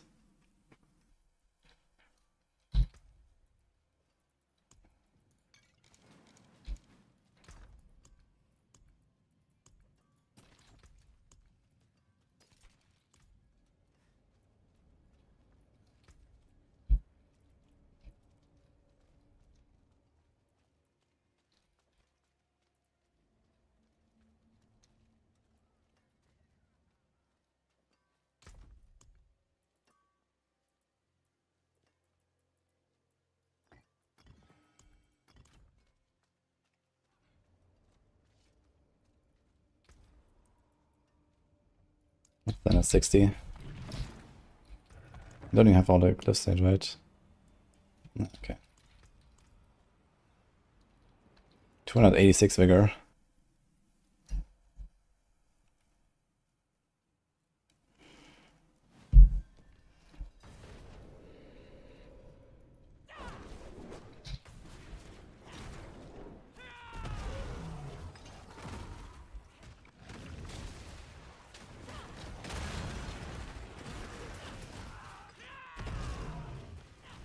Okay, I definitely need to go up here a bit.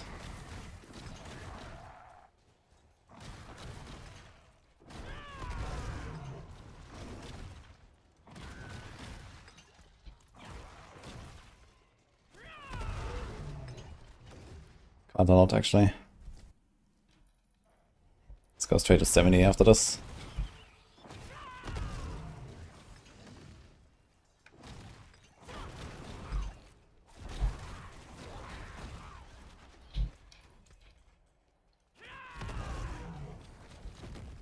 %resource cost reduction is kind of insane.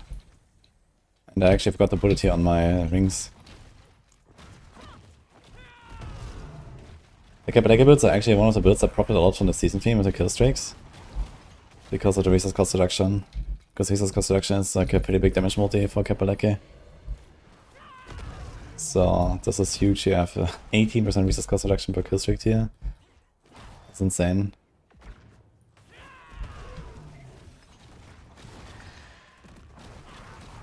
This is why the Spiritborn are so highly ranked right now with their Capelec builds.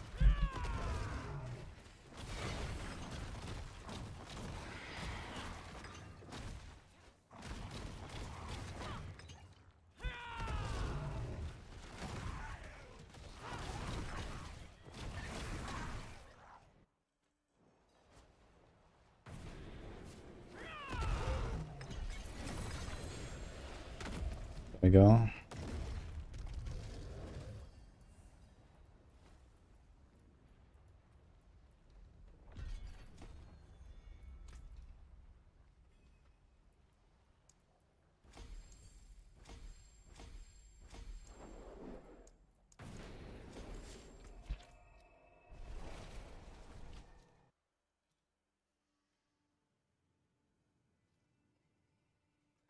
Anyone here played some Spiritborn this season? What do you guys think?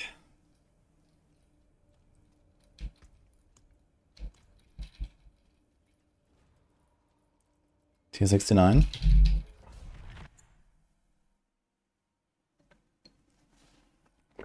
Yeah, I gave them like a lot of feedback about Spiritborn defenses over time, and let's hope they're gonna introduce some of those changes into the expansion.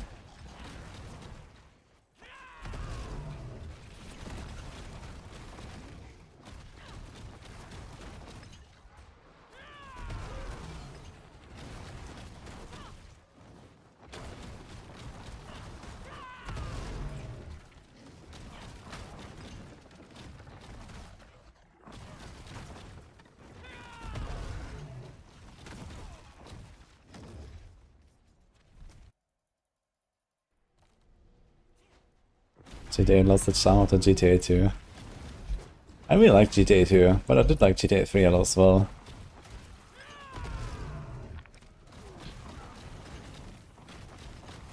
I mean, GTA is like one of the most successful IPs, right? So, definitely worked out for them.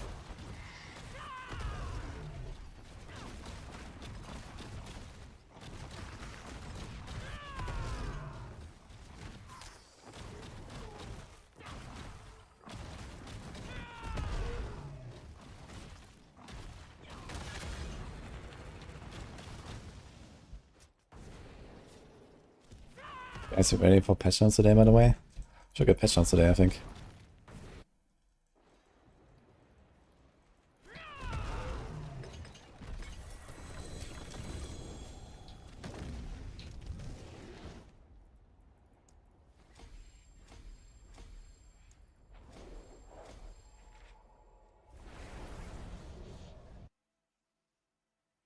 Any patch notes, give me something. Meteor buffed by 7,000%. How does that patch note sound, actually? Ah. The 5-star Ravager. That's actually what Ignition has on the guy, so maybe I'll save it.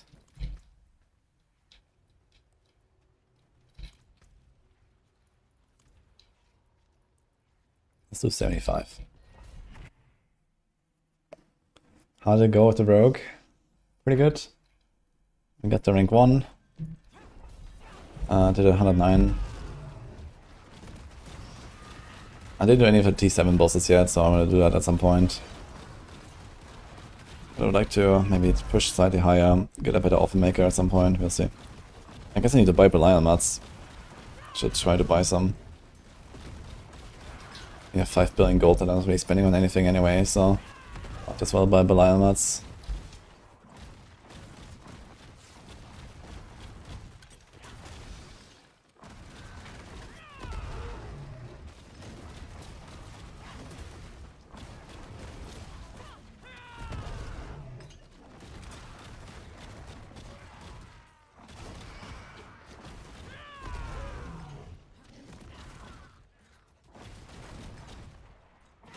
Need more tribute drops. Yeah, the radiants are really rare now.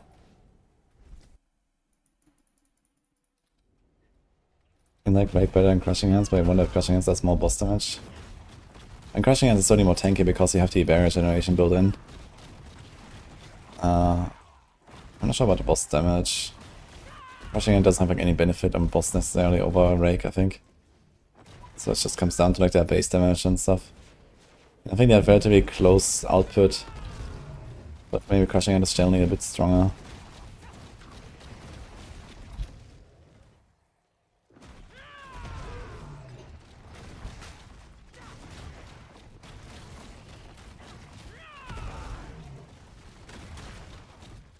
Yeah, I know. It's the Radiance tributes of the bargain, Jerry. Yeah, I have like 4 of them. I might want to do a Rota, actually. But finding people for Rota for this is hard. Especially when these tributes are so rare. You know, I don't think I've used a single one of them. So I have 4 for the entire season so far. And I've done a lot of Whispers and stuff.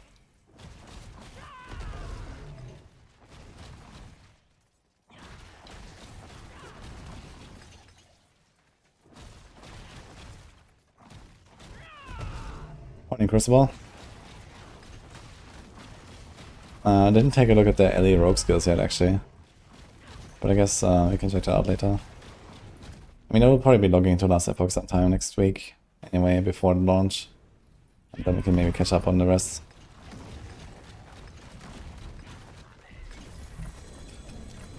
I guess it's gonna be like a rogue angle for me.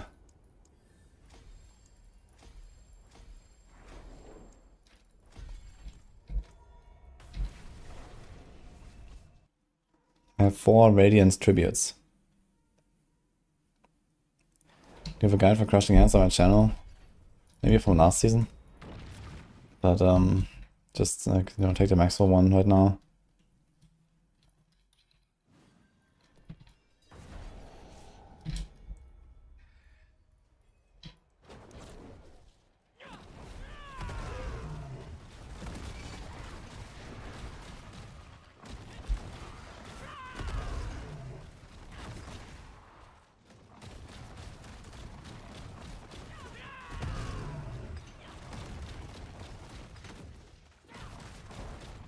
He had 1 Radiance in hardcore.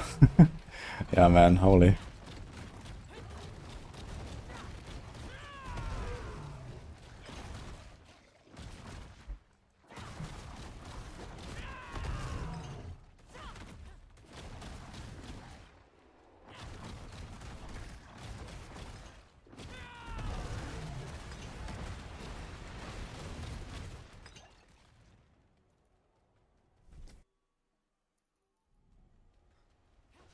D3 is after LE, and I mean D3, I don't think I will really go for a warm-up or something. It's gonna log in and blast. Should be fine. Last epoch I definitely have to do some warm-up though. So we're gonna do some last epoch, I guess, for the next days. But this will be after weekend, I think. I don't think like now I will do any last epoch until the weekend is over. So we're gonna blast a bit now, and then I guess we're gonna spend like the next few days like pushing and like optimizing a bit more. Because like all of this stuff is kind of half-assed right now. And then, yeah, you know, get some rank 1s locked in hopefully for the end of the tower cycle.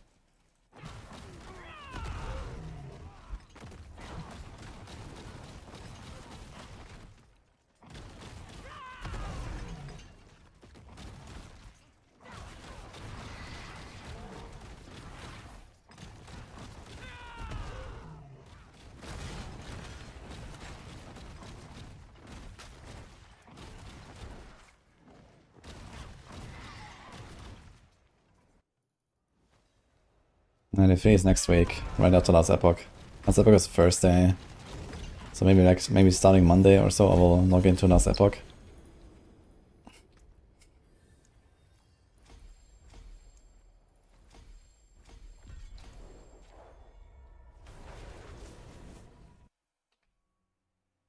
Yes, Andre.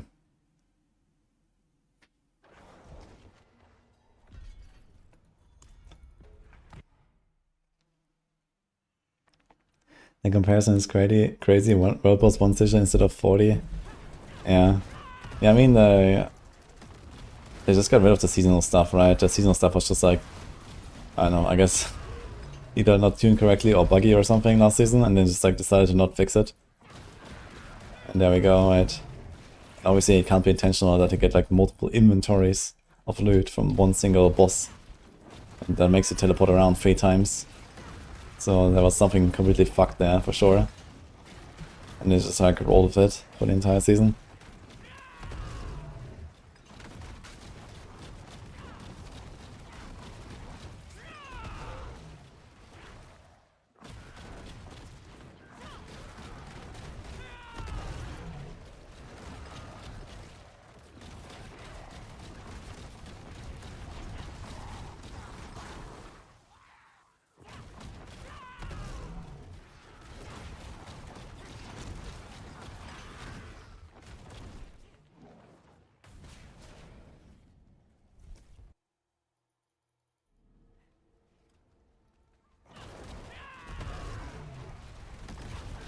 I didn't Resident just fix the list of bugs the community already provide. Why is the user feedback still fixed so long? Yeah, I don't know. They like to take their time, it seems.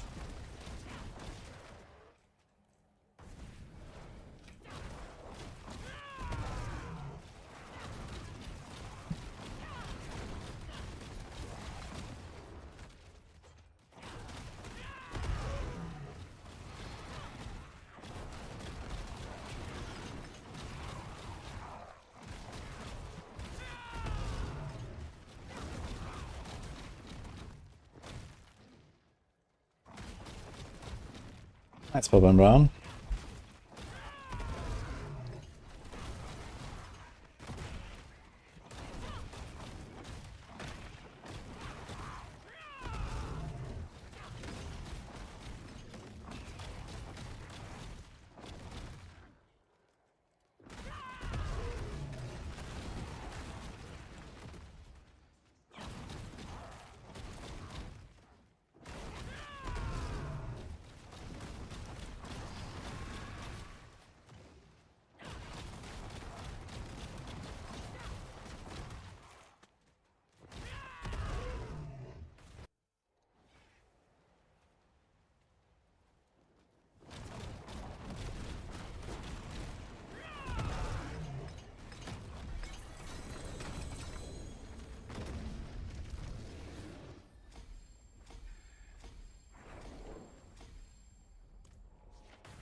Focus on quick win equals quick money. They just sell battle pass, copy paste content from D3. Wait, where's the copy paste content from D3 exactly right now? Hey, Funkmaster?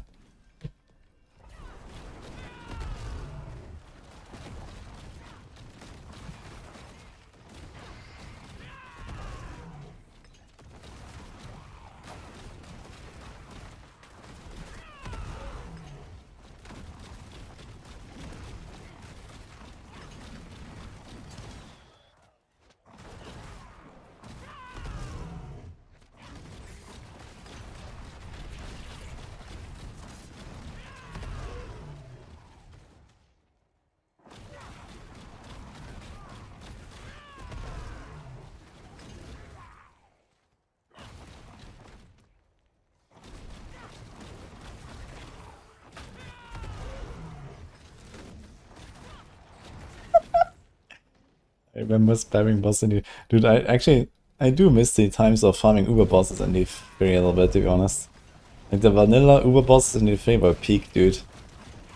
When you went in, you had to get the 5 Left and Valor stacks. And then you do the boss fight. And then, you know, I had like this enrage timer, and it was like some 10-minute encounter, like really tough. Oh man, that was some good shit actually. And then you can craft like one Hellfire Amulet at the end. It was so much fun, man.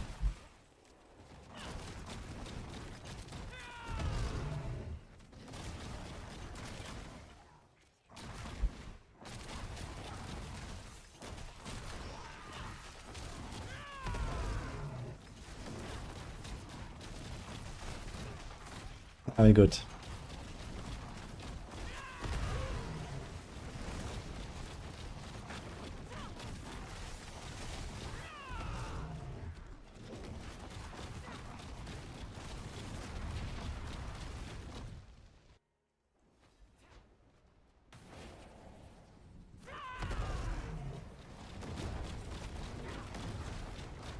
Yo, holy shit.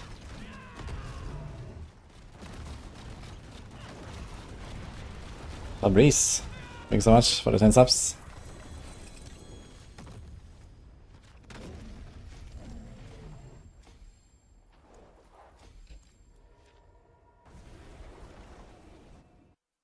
What is that for, man?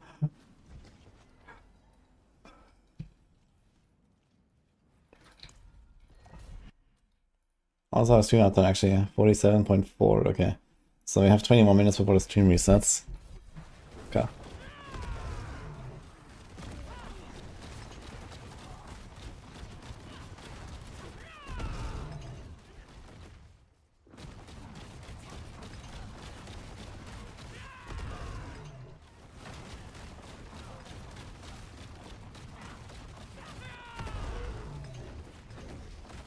Does this build work with Rake? Yeah, Rake is the same copy pasta, basically, with Capelleca and stuff.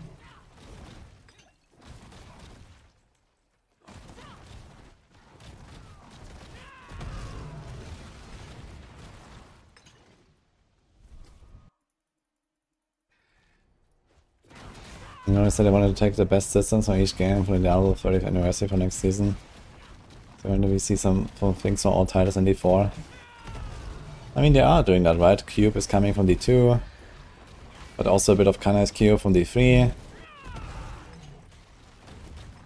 You know, a better pit, better like reworked endgame and so on. A better itemization from D2. But then, okay, D1, I don't know. D1 doesn't have like anything going for it, I guess. That's like special. D2 is basically just a better D1, I guess. That's basically D2 and D3 that we're talking about here. You get the Echoing Hatred, which is like Echoing Nightmare from D3. But on crack, I guess.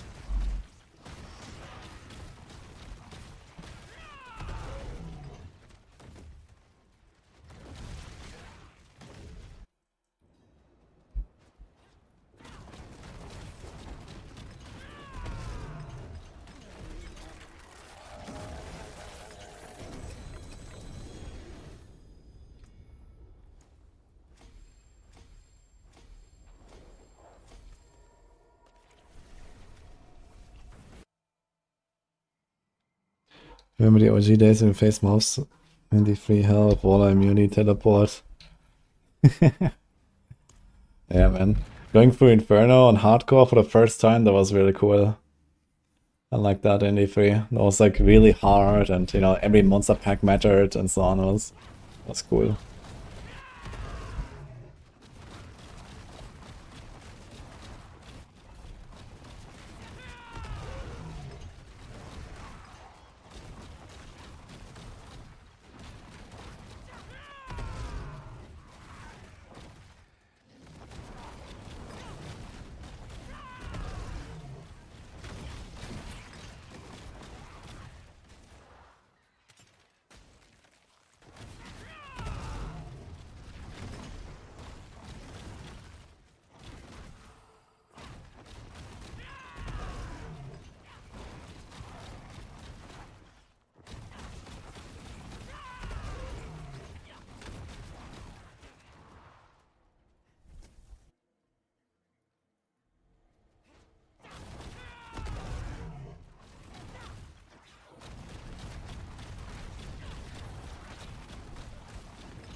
Why the material nerf this season?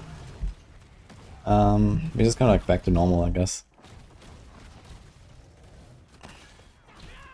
Last season was just kind of crazy.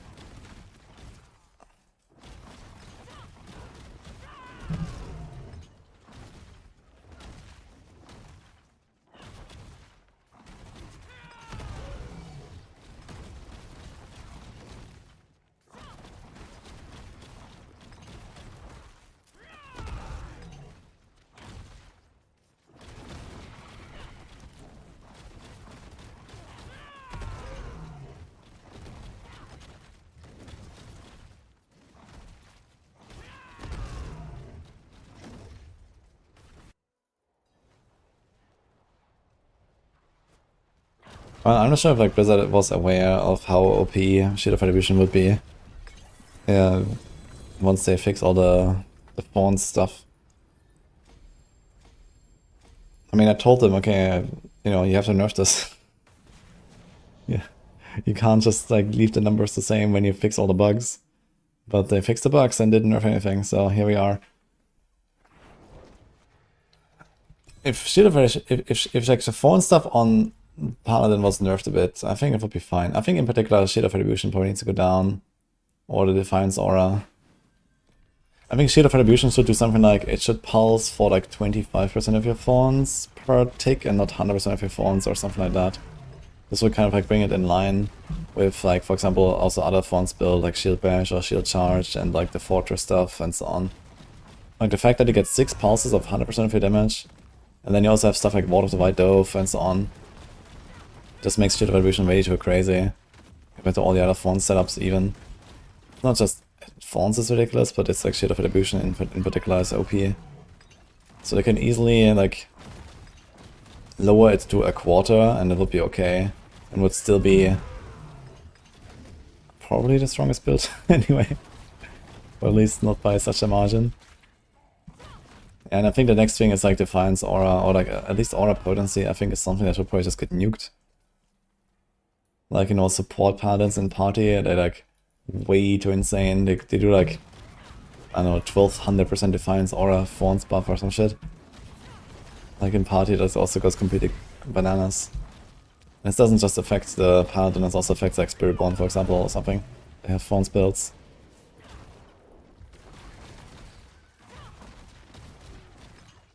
I think they have to do something with Aura Potency as well. Which is something that doesn't really affect the solo build on Shield of Retribution, but for party that's kind of important.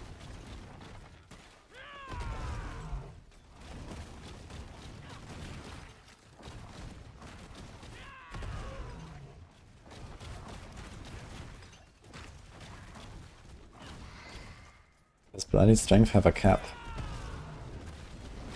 I mean like this Rampage mod here? It does, yeah, because there's only 6 skill streak tiers, I think. And usually you don't reach the 5th or the 6th.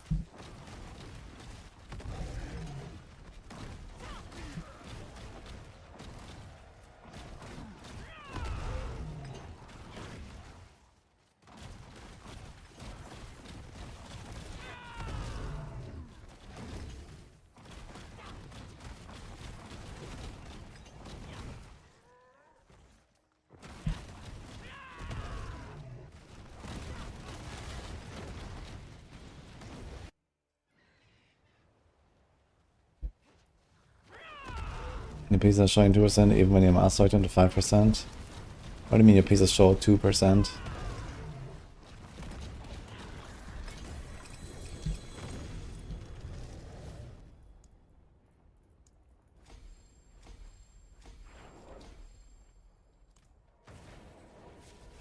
There's an aspect that gives you more thorns when you lose resolve. Yeah, the aspect is pretty bad though. Because you have so much base thorns from just your Defiance Aura and your on the mantle and the clash. I get like roughly 4,000 flat thorns, and that fuck, what's the name? Something with L. That aspect, that gives you like around 2,000 thorns. So it's like roughly 50% extra once it's fully stacked, and fully stacking it is really hard. And then it's like a worse aspect than like any other aspect you can put on your build. So it's just gonna trash.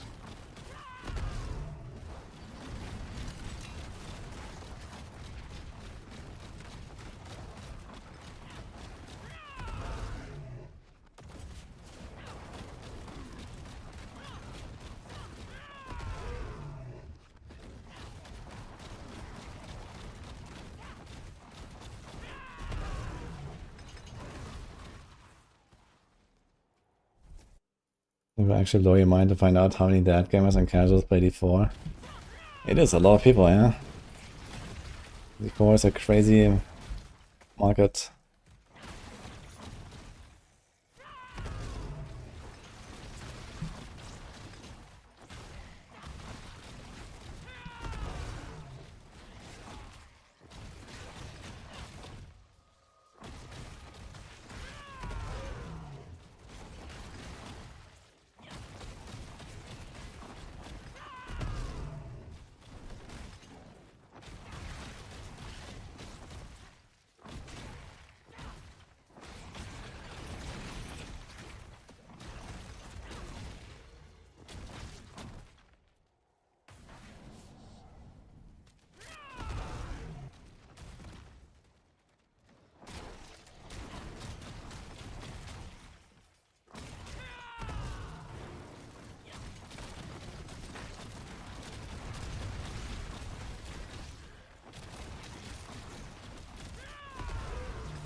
And just on. Yo, what is this?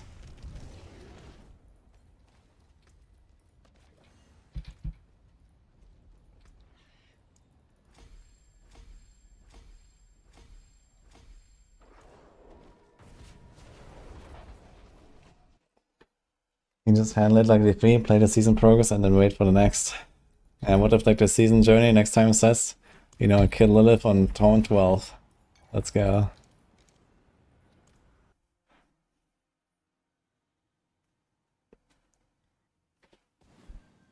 Did I not play Rogue yesterday? I did play, yeah. We took to rank 1 on hardcore, and I decided to do a bit of Spiritborn.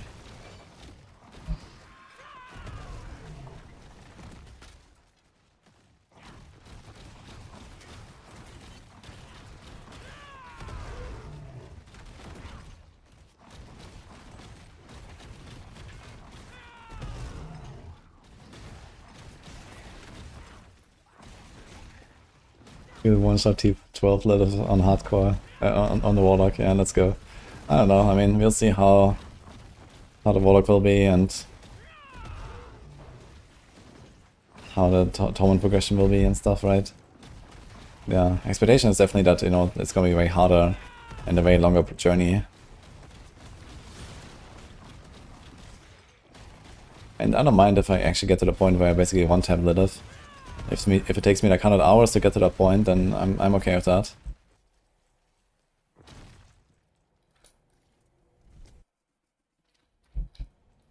And those 100 hours on the way there are like interesting and fun.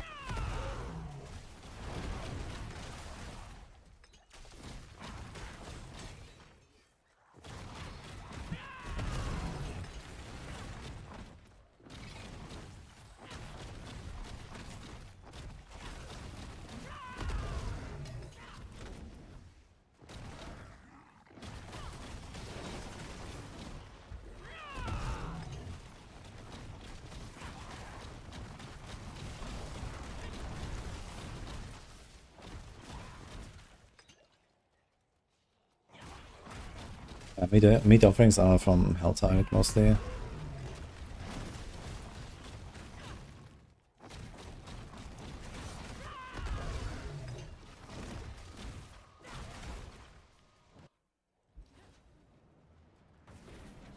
"100 hours of spamming Doriel." Wait. Halt! That's not what I meant. No, no, no, no, no. Reverse.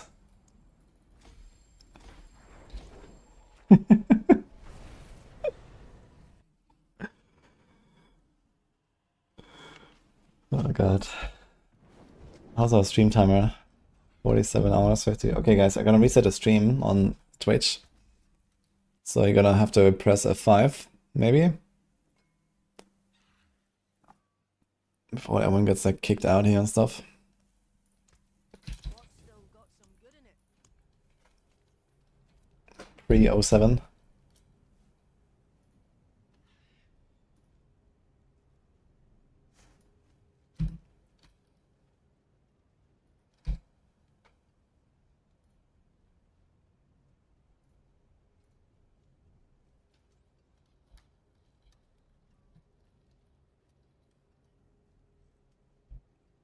Okay, did it work?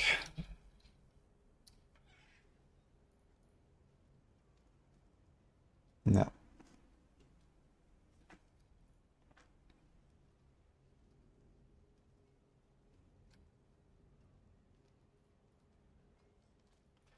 We are so back, guys.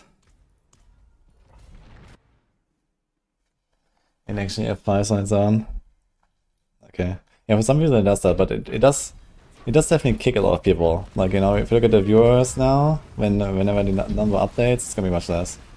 So it definitely kicks people. So this is why F5.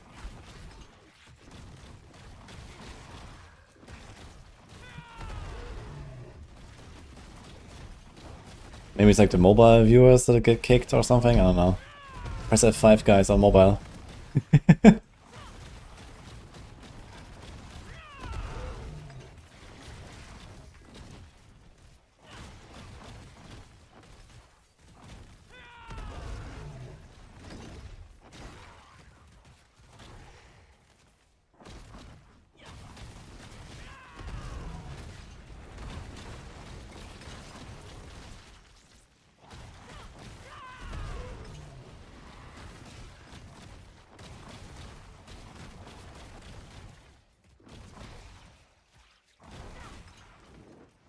Which one am I missing? And there's the one. On that will just refresh the page. Yeah, that's convenient. Yeah, I'm pretty sure it's like probably the mobile viewers then that are just getting kicked and you have to like manually reset.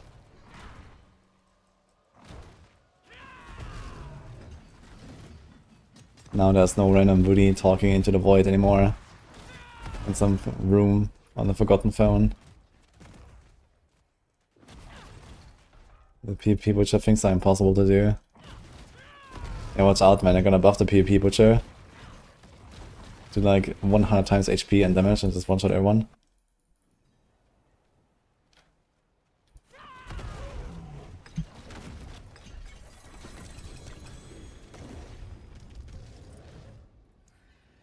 I don't have emerald fragments, man. I can't upgrade my glyph. Fuck. Didn't like that horror movie. I have no idea which movie you're talking about, but I don't like horror movies in general.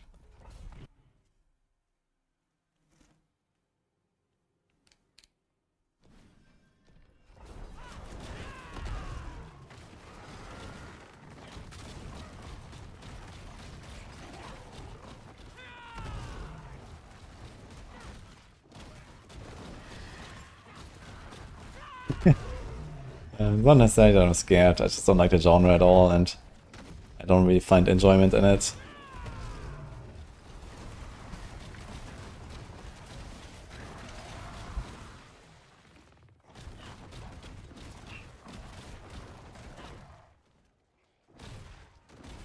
I mean, I don't really watch a lot of movies these days anyway.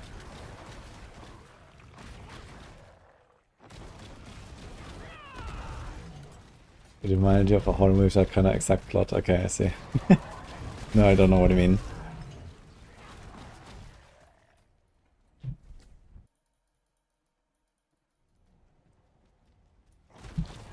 I'm playing King bosses now solo after I did Pit 100. Which build are you doing?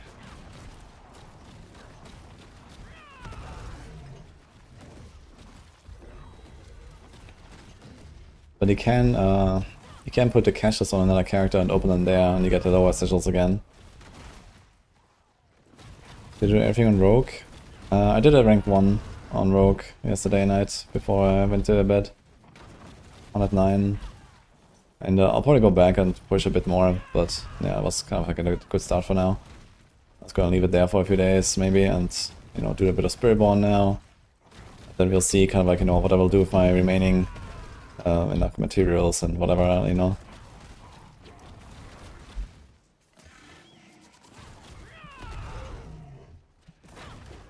And I'm gonna buy Belial mats. I wanna like hobble farm some orphan makers and stuff maybe. Maybe it would have been wise to spend the fresh meat on my rogue instead of the Spiritborn. And Gamba crossbows. Because crossbows only has 1 unique, and Spiritborn has 3 quarterstaffs. So it would be easier to use my boss mats on Kapaleke and my fresh meat on the Gamba for the crossbow.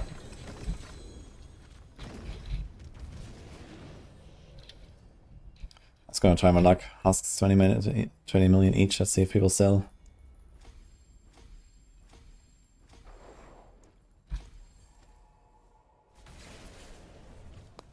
You can do T7 on Rogue, but it's pretty hard.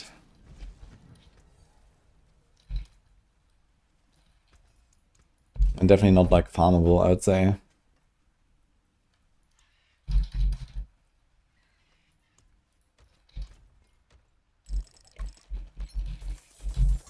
There's actually a lot of fragments in these chests, holy. There's like 8,000 of one of them. They're actually juicy. Give me these 2k and 4k.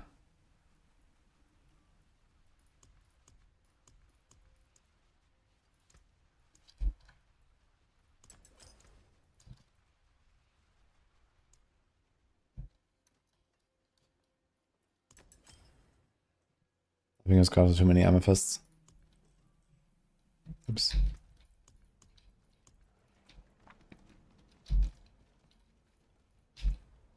I can spend my bartering at some point. How's that looking? Oh boy. Oh boy.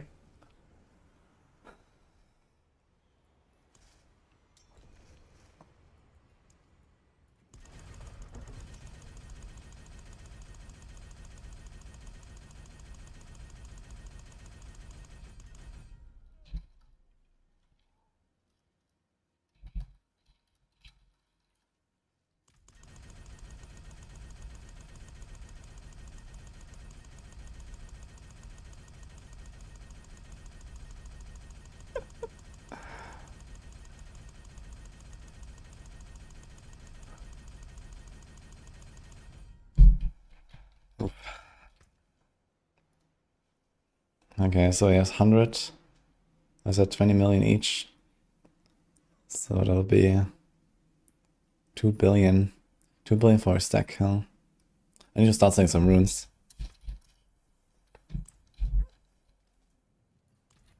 Gold will actually disappear very fast like this.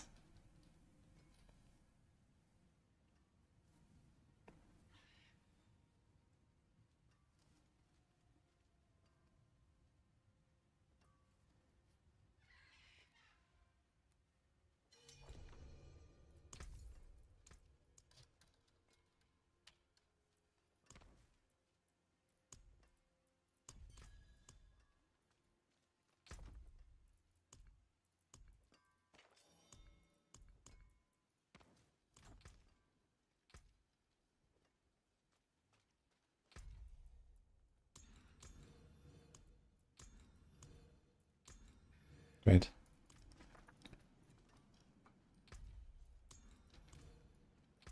Is that a guy who just traded with me? Or someone else?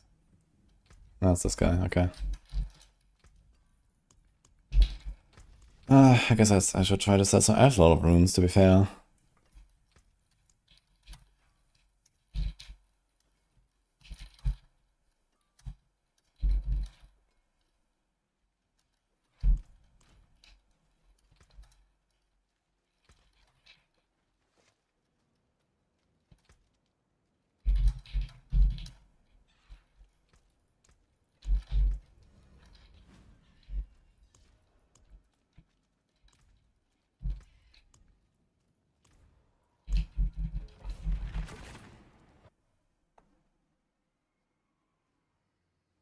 Did he say something about more stash tabs coming? No more stash tabs for now.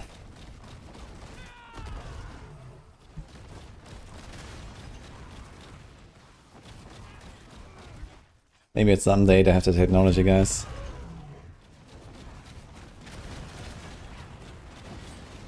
Dude, imagine we get like an LE stash with affinities. And like everything gets auto-sorted as you click it into your chest. Damn, dude.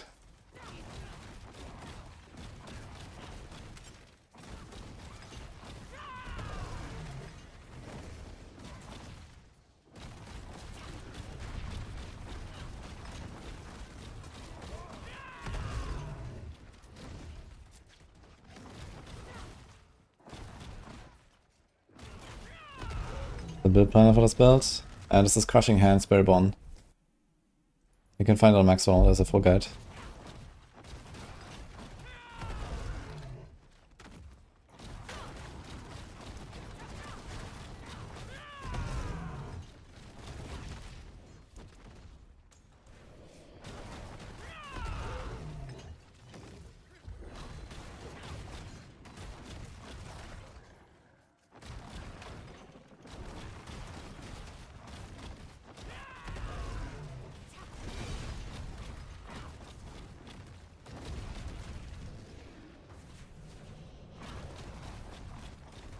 Can you give your PoE style hideouts that repeat a separate instance and stash tabs don't like the server? I don't know, I kinda like the open towns and seeing people walk around and so on, I gotta say. I don't even want like a hideout necessarily. I mean, I wouldn't mind if they make it. You know, would use it if they do, I guess. But I feel like it's kinda cool to have the towns and the people there and so on.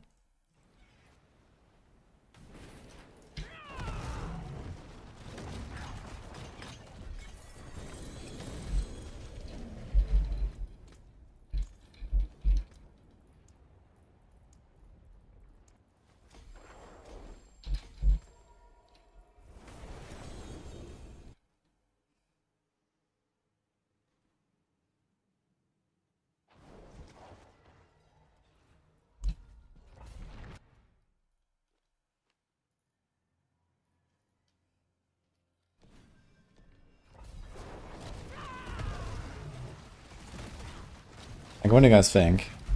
Hideouts or towns? What do you like?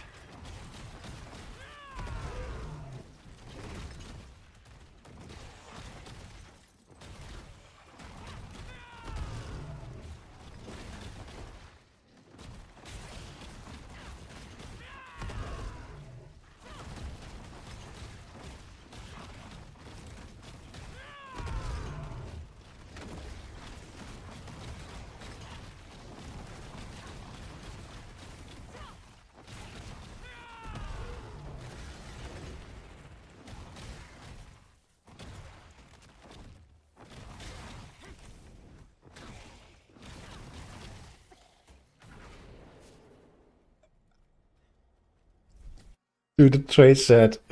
What the fuck? So there's some guy setting, there's one guy saying, I'm selling bug runes, 300M. And then there's the other guy. I thought bugs are plentiful in this game.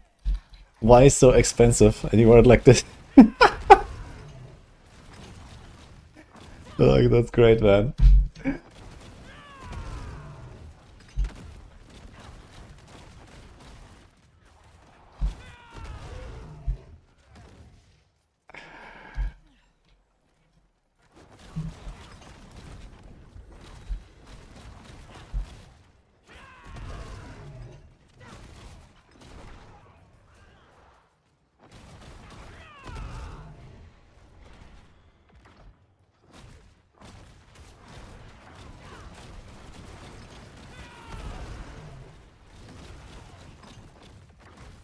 Wrong with personalizing highlights is some people are too clever in doing that, and you see some stuff there. You see some stuff there. You mean like the people in PoE that like, you know, paint the floor with like something? I mean, is that a problem though? I don't know. Especially if it's like your own personal hideout and no one else goes there. It's not like people visit your hideout in this game, you know, like there would be no reason to do something like that. Like in PoE where people do that with trading.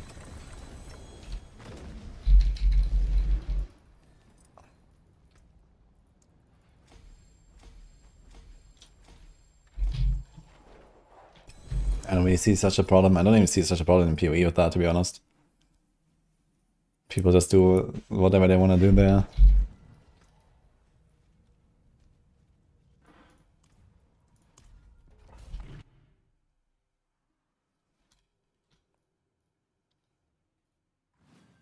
Paragon 300 soon, yeah. We're gonna hit 300 on this guy, I guess. I got like one Paragon on the Barb and one Paragon on the Rogue. And now the final Paragon on the Spiritborn. Actually, I think on the Barb I got, you know, got like 1.5. I've got like 1.5 Paragons, I think, on each of the classes, so we got like 3.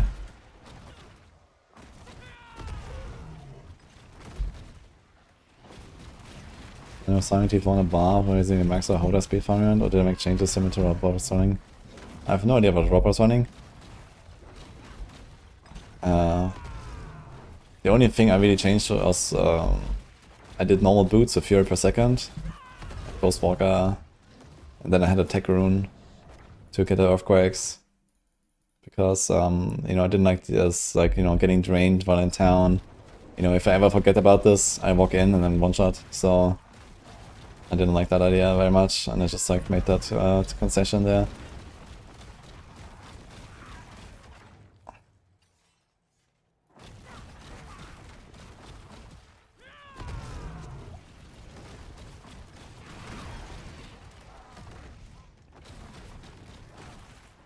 What about brutality caches? Now you have 100 of them. That's a tough spot to be in.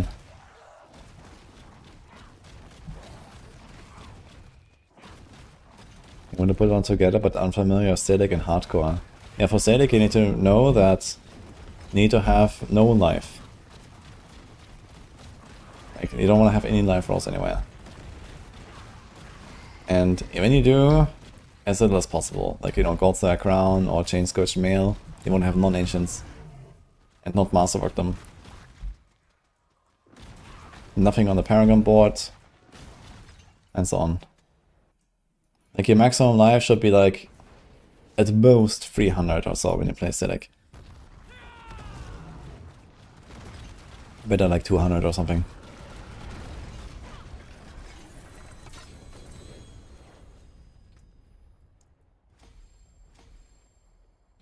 Shit, we need more emerald fragments. What is this build called? Crushing Hand.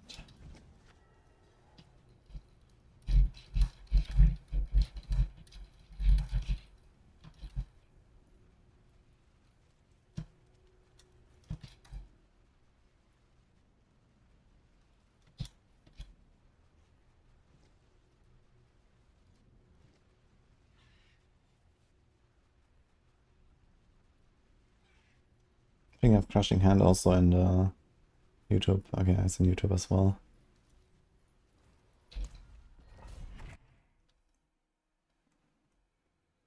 Using live GA Grandpapa on the aesthetic bar because he is too tanky. That is a choice, man. Yeah, Grandfather and aesthetic is like a no-go. Hey, don't do that.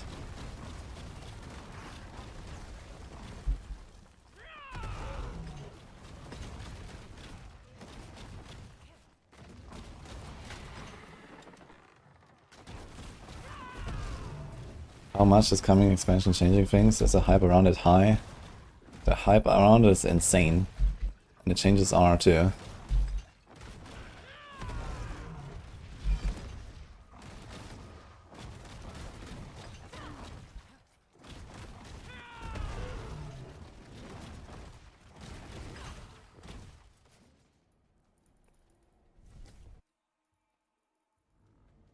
But the highly caches don't have XP aesthetics.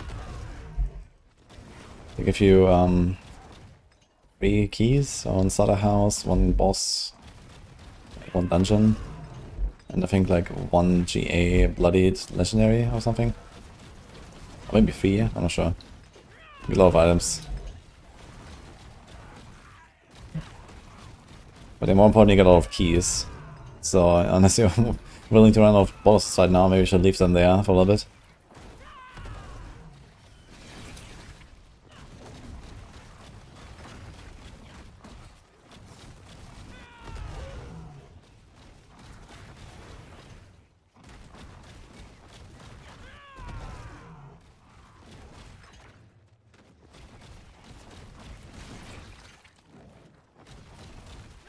Have we started talking about it already? I do have some stuff on like Warlock from like a week or 2 ago. I have also the interview with Zavin, which is probably worth watching. And yeah, like starting in, you know, a few weeks I will actually pump out a lot of content on Lord of Hatred. I have like a plan, kind of. Just like busy now with season 12 and so on. But yeah, I'm planning to release something like probably like 20 videos in advance of Lord of Hatred.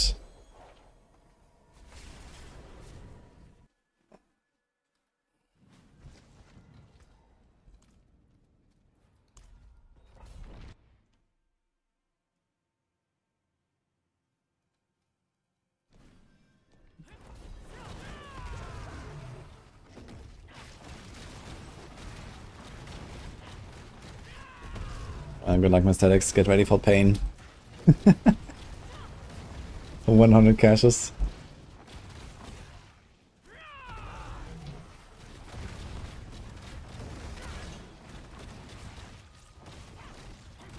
Two 16-hour days of recording videos. Yeah, something like that.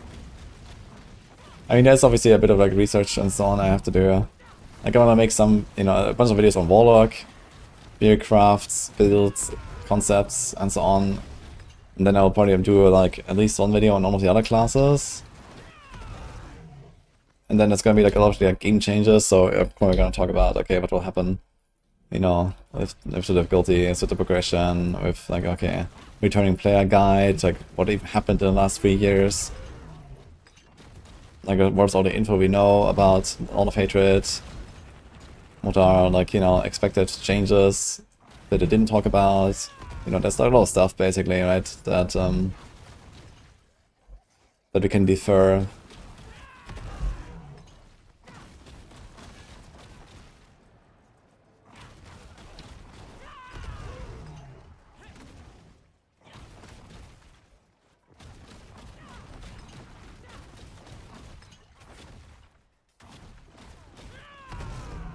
Did you guys test it all out, or you have it from provided content?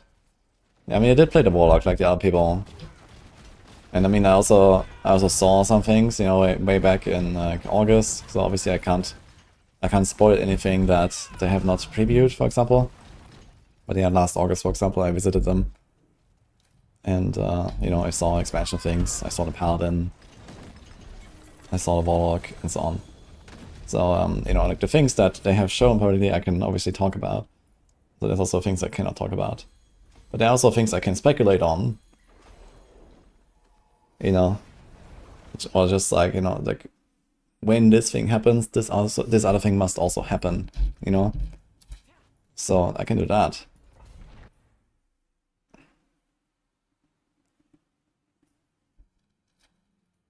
Am I dropping NDA guides for before expansion? No. I mean, like the TLDR usually is that, you know, if they show something to like the content creators beforehand, then you can't talk about it until they have publicly, you know, released like, you know, the trailer or whatever, right? So, you know, I was not allowed to mention anything about the Paladin. I was not allowed to mention anything about the Warlock, you know, at any point until they have actually like announced it and, you know, all that stuff. And even then, okay, like, you know, I knew, for example, what the skills of the Paladin were, right? Like, okay, they made the trailer and they said, hey, here's a Paladin. But, you know, no one else had actually played it, basically. So I still can't really say, okay, like, this is all the builds and, you know, here's the guide or something. With the Warlock, it's a bit different, right? Warlock is a bit more open now. You have the entire skill tree of the Warlock, which is huge. You can do a lot of stuff with just the skill tree.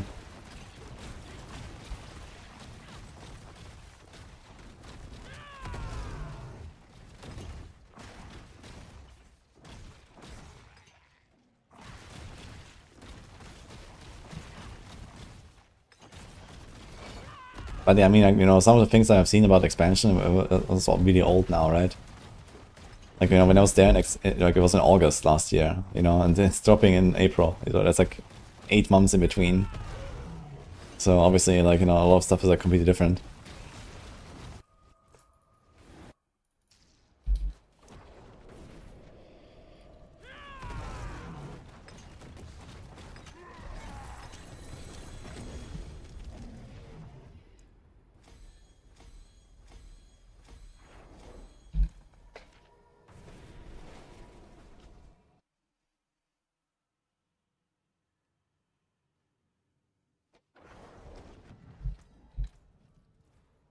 After season 13, it's finally going to see the next expansion.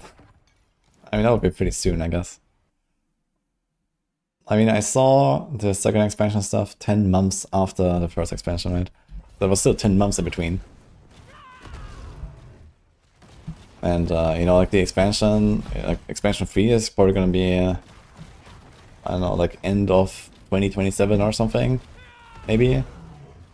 Yeah, so, I don't know, you know, what's the timeline going to be, but let's say 1.5 years, just like the other two. Then, yeah, you're not going to know anything about it until, I guess, BlizzCon. They will probably announce the expansion, right?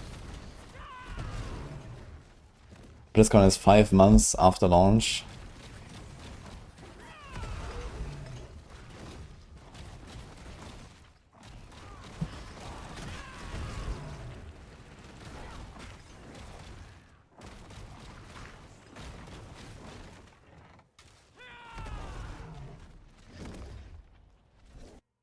Speculator is a gray zone legally, isn't it? Well, even if I have seen things, I don't know everything about the expansion. So I can definitely speculate on things. And I can do so in a way that is like not hypocritical as well.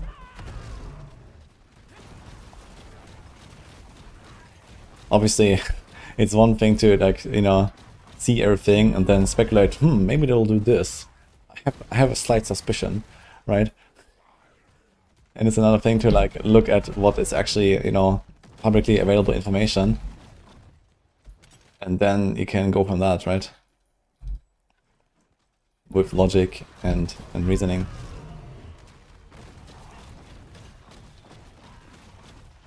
And again, I hate when people do this, you know? Like, I know exactly what everyone knows. And then I see the people, like the videos that some people make, and it's like so obvious that they're just being like hypocritical, basically. And I don't like that at all.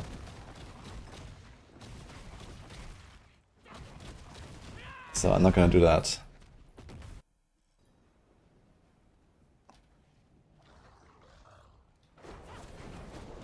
Yeah, it's content, but, you know, obviously the public doesn't know what you know, the content creators know, right? But I think this is still, you know, this is not an excuse. Even if you don't directly confirm that, you know, this thing or that thing is going to happen or something.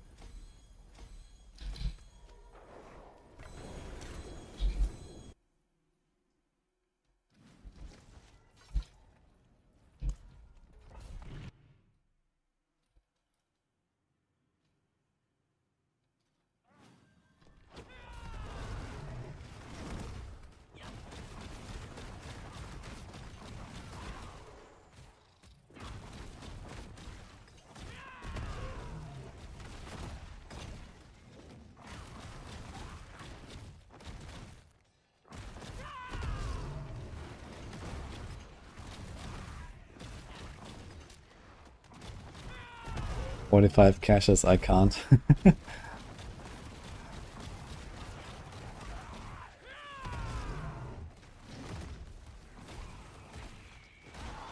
How can you see holy damage in your offensive stats? It's not listed. Is it not? Well, the answer is don't look at it anyway. There's no point to do it.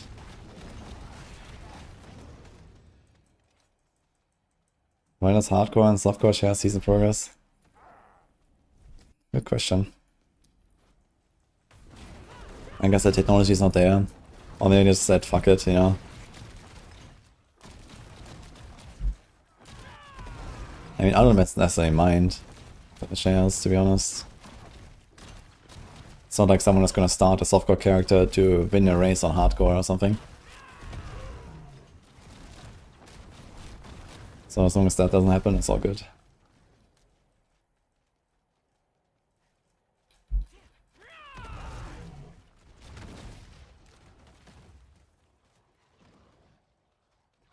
What is that, Isolde?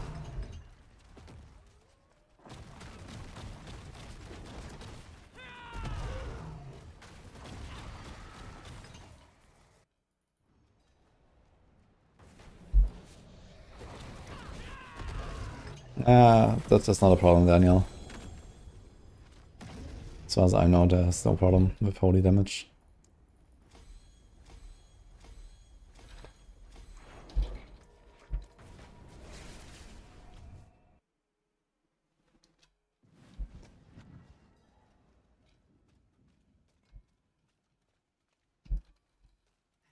It was sense you can have the fresh start experience whenever you want. Yeah, we need a character found. That'll be interesting. Would be very good for like, or like, you know, like the private league style things from PoE would be nice.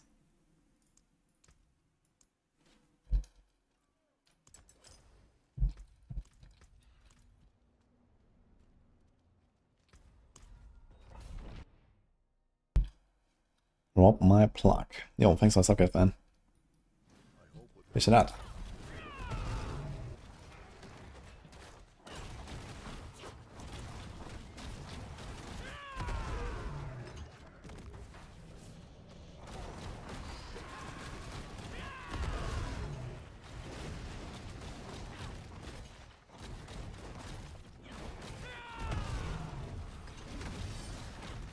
And the clickbait, as you said, like, I have a suspicion about the expansion. Don't they basically have to agree? When you see new stuff to not talk about it? Yeah. That is like the general agreement. They don't talk about it until Blizzard announces stuff. And you know, people just kind of like try to bend the rules as far as they can, basically, right? By saying things without really confirming anything or something. And, you know, they kind of try to remain in like the realm of, you know, deniability, basically, or something like that.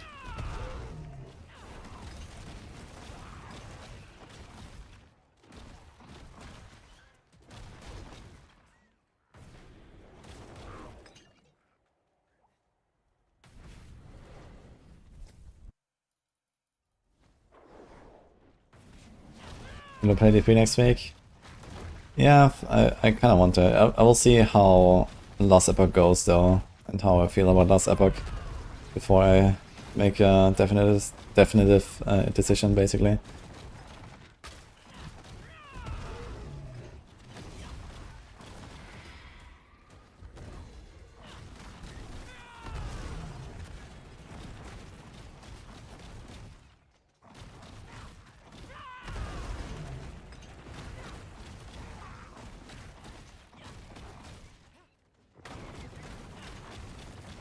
Yeah, Last Epoch is like one day before.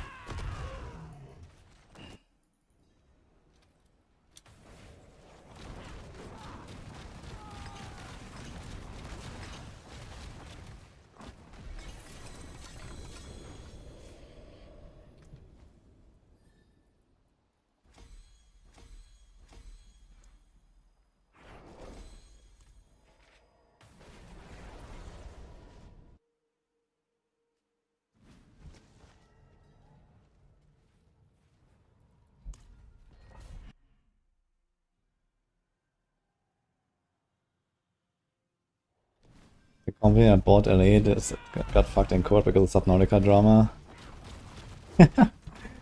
Okay. Yeah, I know they were like trying to like rip off the creators of Subnautica or something, right? And didn't want to pay them out and stuff. Good for them, man. Get fucked.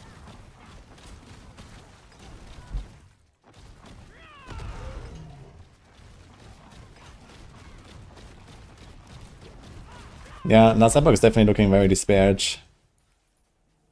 But maybe something will happen. We'll see. Maybe there's still gonna be hype. But yeah, like I remember like the comments, man, when they announced the paid classes and the expansion and stuff, and like holy shit, man, the entire forum was full of people like, okay, I just uninstalled, never gonna support this game again, blah blah blah blah. That was crazy, man. I had the same one, like I made a YouTube video about it, it was the same there, man. Everyone was so upset. So let's see how much like of that is just that talk and how much people will actually just like never come back to Last Epoch now. So I'm definitely curious and I want to give Last Epoch a chance. We'll see what happens on Thursday. But yeah, might just be like ditch. So hopefully unfortunate because I like it. I have like 1,000 hours in a game or something. So I kind of want to play more.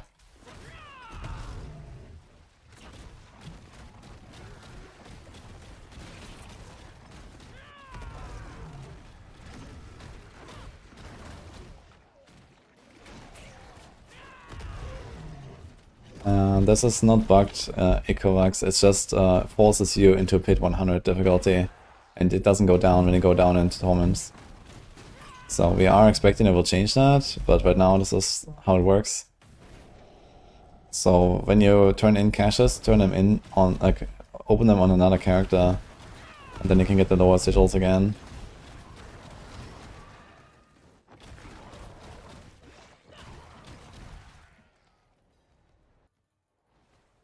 Elite season is fun for 5 games every time. Yeah, I really like doing the Elite journey and stuff. And especially now that there's like another like pinnacle boss, that's kind of cool. I like the idea of that.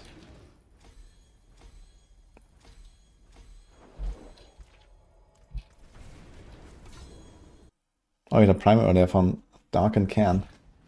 Thank you so, by the way. Never dropped any 4GA Mythic yet. Not this season, at least. I mean, Mythics are not very plentiful right now, so I got a 2GA, I think.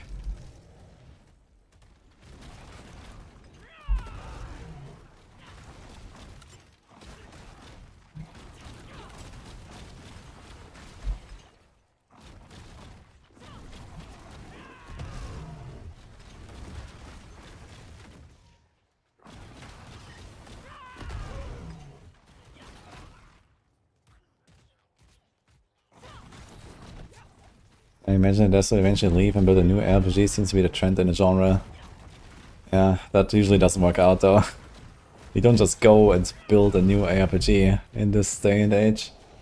You know, an RPG is like minimum half a decade of development and has an extremely high risk of being a failure when it comes out. Like, I would strongly advise any dev trying to do that to just don't.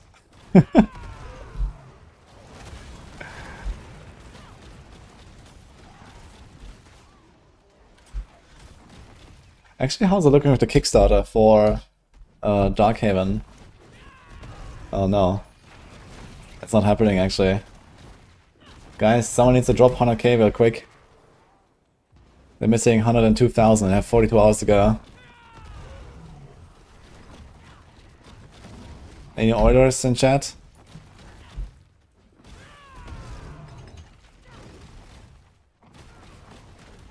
F.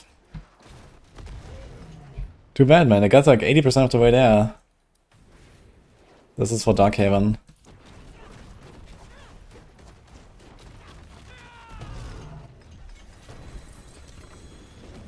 And this was an all or nothing campaign here, so if they don't hit it, it's over. Oof. I'm not sure how the Kickstarters usually go. If there's like some huge surge at the end. But I guess not. 100k seems like a lot.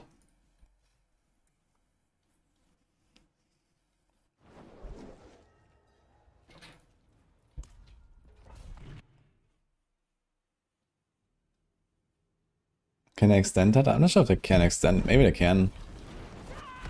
I mean, they might be able to like finish it if they like extend it for like a few weeks or something, and then say, okay, you know, maybe they're gonna go on a bit on like a publicity campaign. You know, now that D4 has been out for a little bit, PoE has been out for a little bit, after the last Epoch hype and whatever, you know, there's gonna be like this whole of like a month of nothing basically in April until the D4 expansion, so they can maybe use that time to gather interest and funds.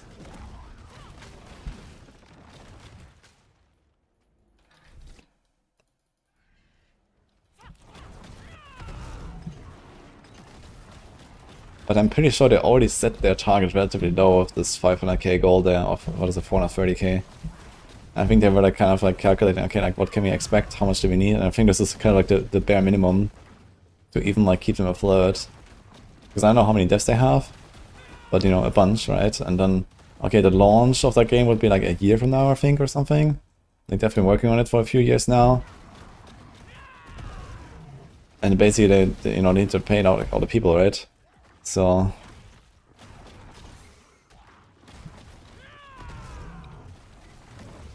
yeah, the problem with your sword last night, level 58 could only use teleport. Did you have a weapon equipped?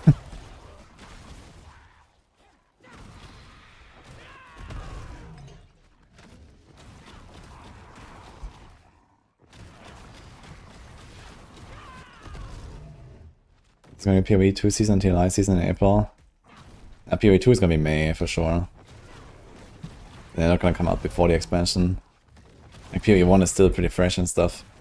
And they said like end of April they're gonna do announcements of PoE 2, so it's certainly gonna be May. They're gonna delay it as well. Yeah, dude, PoE should have not delayed PoE 1, man. They should have just come out on time in February with PoE 1 and then on time with PoE 2, and would have been nice to just play like a week or two of PoE 2 before the expansion and then just go D4. But now it's gonna be like, ugh. Yeah, try to equip a weapon, Roscoe.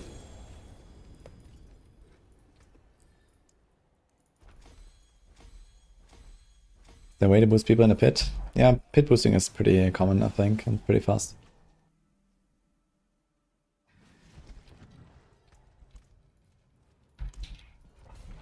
They have too little people for what they do. PoE seasons had a lot of changes. Yeah, they are doing pretty big updates.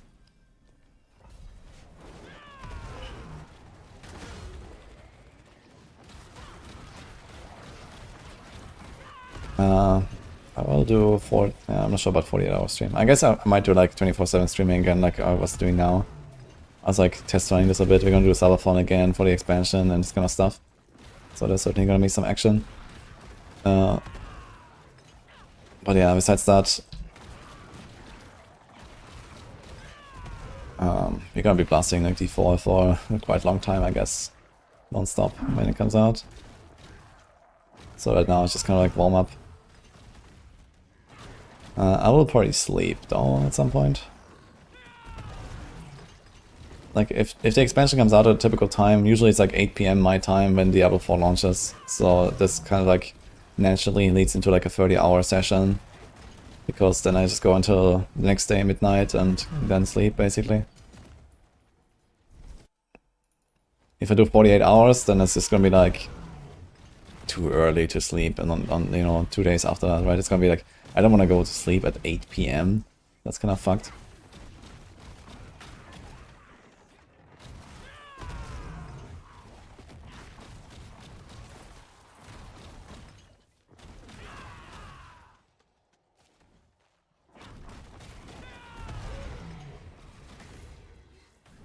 I guess 99% of people go Warlock. Nah, I think it'll be like 50% that'll play Warlock.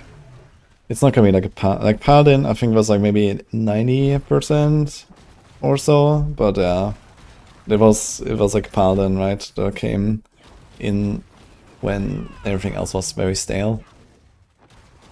And for Warlock, I think my guess is 50% will play Warlock, and the rest will be split between the other classes, because you know all the other classes are completely new as well, right? People want to play their favorites.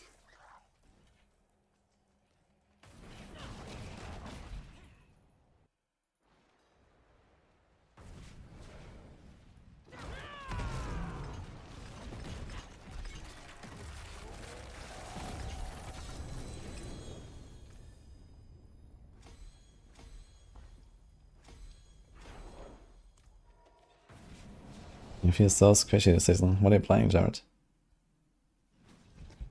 I mean, you know, they raised the difficulty a lot, so maybe this is why.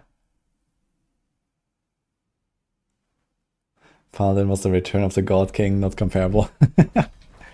Yeah. You're playing Paladin and it feels squishy. Make sure you have a bit of life rolls and 100% block chance at all times. And that usually solves that. Paladin is probably gonna be like 35% of population or more. Nah, that seems too optimistic. You know, a lot of people have played Paladin now and last season. And okay, there's gonna be plenty of people that have never touched D4 since Burning came out, or even Spiritborn is gonna be a new class for a lot of people, you know? So they're gonna be like, huh, what the hell is this? And they're gonna play Spiritborn, so you know, there's gonna be so many people coming back in the expansion that have never even seen that. So yeah, I think number 1 will be like Warlock, number 2 will be Paladin, number 3 will be Spiritborn, and then, you know, those 3 together will be like, I'd say 3/4. And then the rest of the quarter is like the other classes. So that's my guess right now.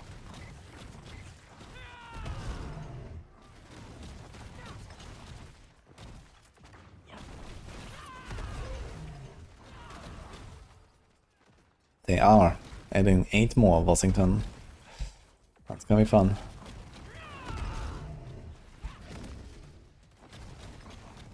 There will be 3 rogues. Dude, rogue is gonna be login angle, man. God the Age coming back? I mean, people gonna log in for sure on rogue, what do you mean? Yes, Mercy.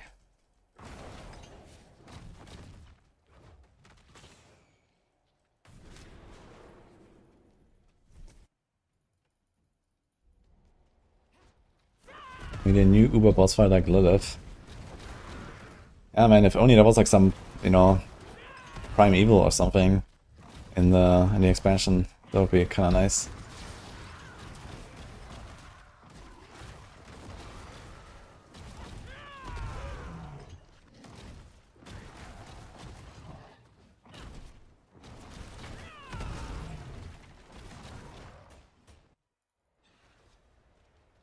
It's still cat this time.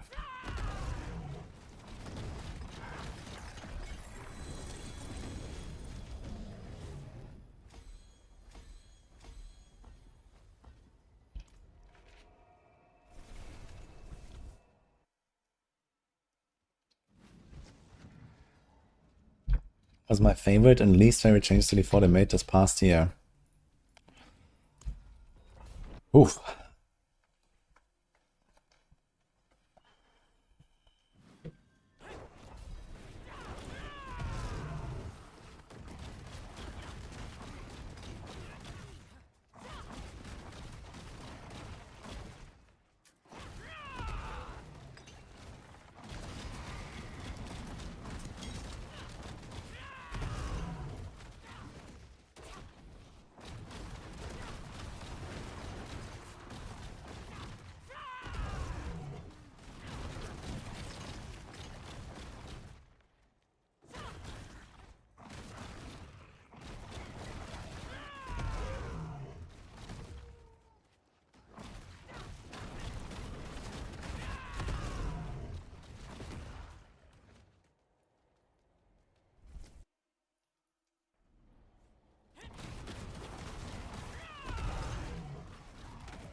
Very curious to hear your thoughts as well. What is your favorite and least favorite change that happened during Vessel of Hatred?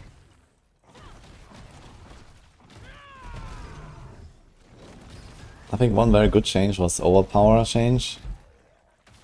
After Season 7, I think. And I think one very bad change was removing all of the interesting key passive and legendary Paragon node scaling. Where now everything is just like very flat and, you know, super power crept.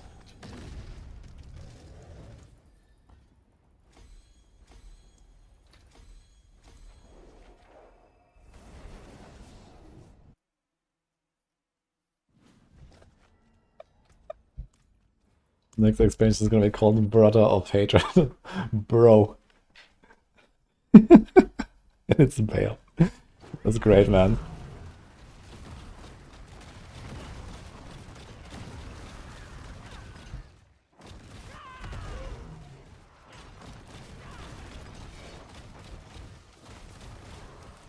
Maybe viable endgame build relies on Earthquake.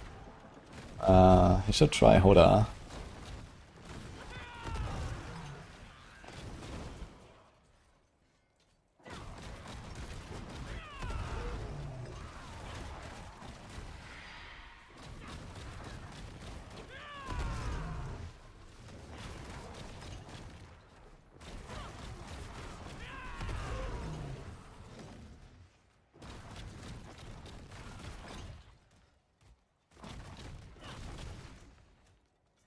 What is Earthquake build now? Detonates Earthquakes.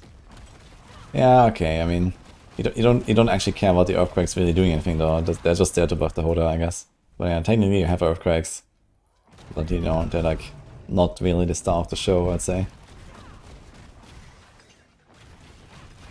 You just need to get some Earthquakes sometime, every 5 seconds.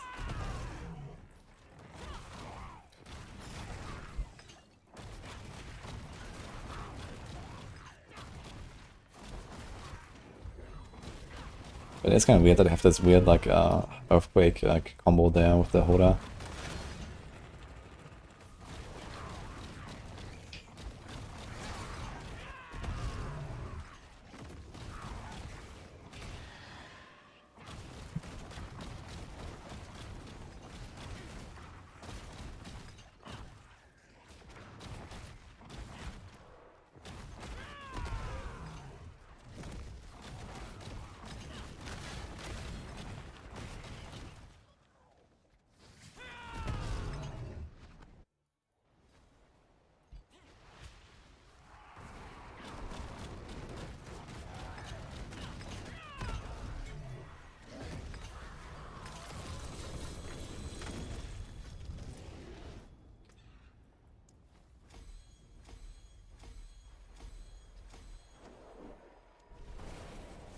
That's nice pit. 75 right now, wieder.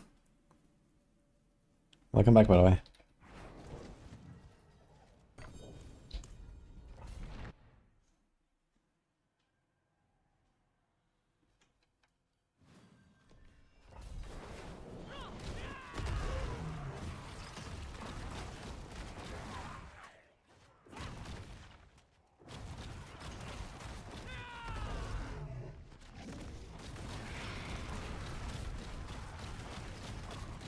You're 95 and 98, it's hard.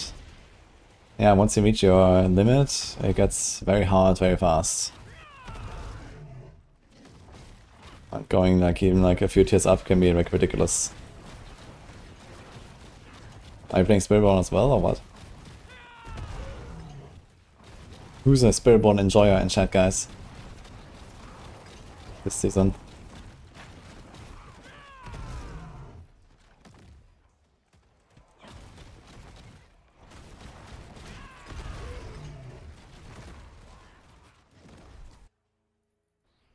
Worst itemization changed to 59 and 800 Cessel and also flip leveling. Leveling should stay at 100, not copy 3-3. I kind of wouldn't mind if we abolish the Paragon system again. We go back to like character levels. I enjoyed that in D4 when it launched. We only have so many ways to like boost our alts through like faster XP and aspects, uniques, materials and whatever that we have. I feel like that is fine. I would like to see a longer journey on my alts for sure. Like I feel like I can shortcut my alt progression so much right now. By just equipping all this shit and have all my paragons.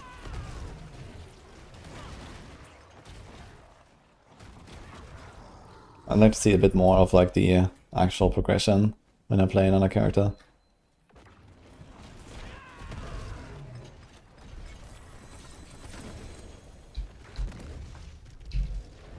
Last season you played only Advanced Paladin. Damn.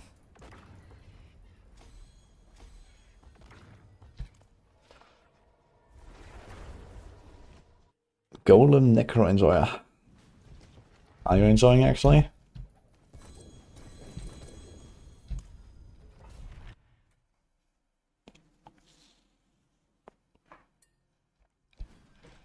When I hit Paragon 300, what game will I play before expansion since I done with the season? I'm not sure why Paragon 300 means done with the season exactly for you, but for me that's not necessarily the case. First of all, we had to get a bunch of rank 1s here, so we're gonna try to get Paladin at least. And I mean, you know, I have like a pretty good rogue now. We got a rank 1 last night, so let's see if we can like try to make that stick in a week from now. Definitely gonna do a bit more bar pushing as well, and then a bit more YOLO. I still have to do the T7 bosses on the rogue as well, I haven't done those. That's gonna be fun. Then yeah, T7 bosses on Spiritborn gonna be like super hard for sure, so we'll see if we can do that. Then yeah, we have definitely some plans for the next days and some rips coming, I guess. Haley will be out by that time. Yeah, I don't think I want to push like that much, you know. I don't want to like 100 hours of tower pushing or some shit now. But I definitely want to do like a bit better clears than I have.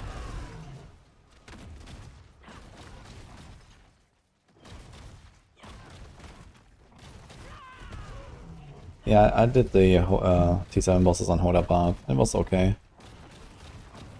Kind of easy, just kind of tanky.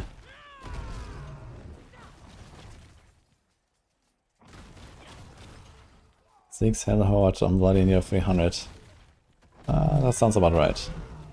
But, you know, that's a waste of time at this point. So you're gonna get 300 anyway.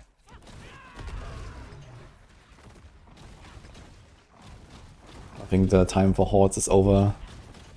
For Helltide and Nightmare Dungeons as well. So I'm just kind of like done with like almost all of the content and there's nothing to gain anymore. It's just glyph leveling and gearing now.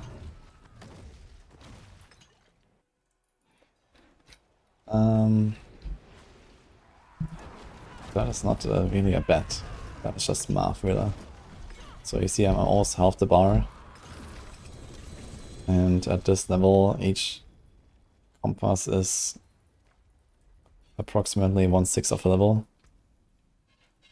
So even if I was at the starter level, I would actually hit 300 with 6 runs.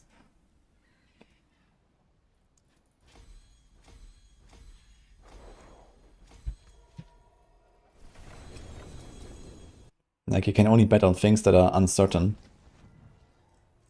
Else it's not a bet.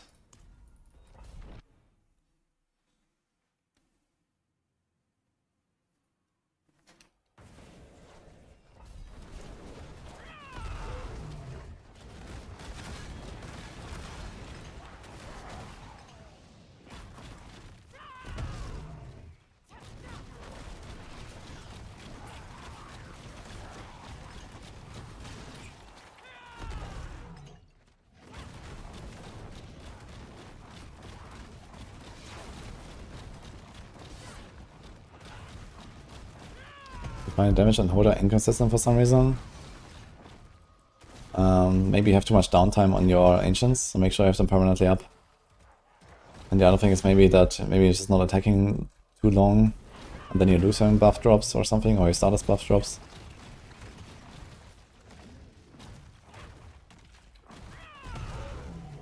Maybe you're not spawning enough earthquakes.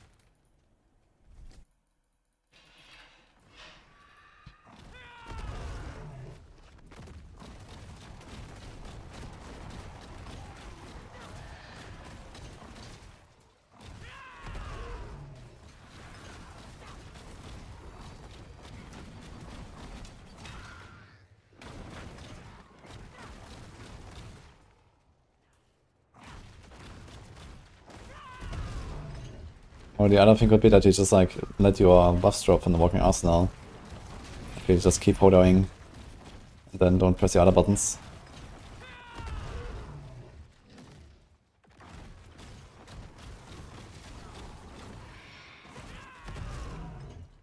I haven't touched buffs since release. It's super fun, man. Hoda with the leap pants, man. That was really cool.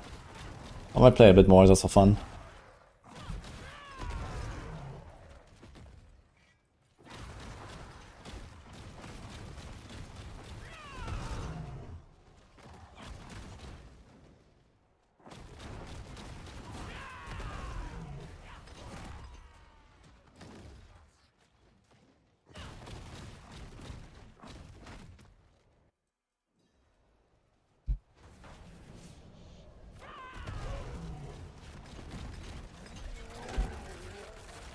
Crushing Hand build, PGO.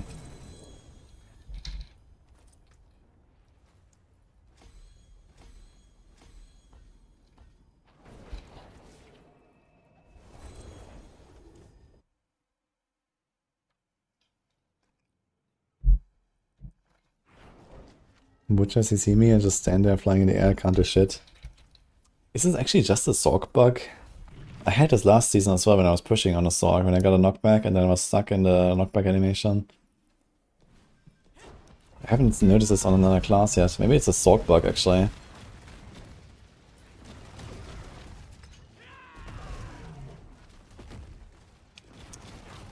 Okay, Müller. What do you think of Sorcerer? Yeah, Sorcerer is very good and very fun, but they only have one build right now, that's really nice.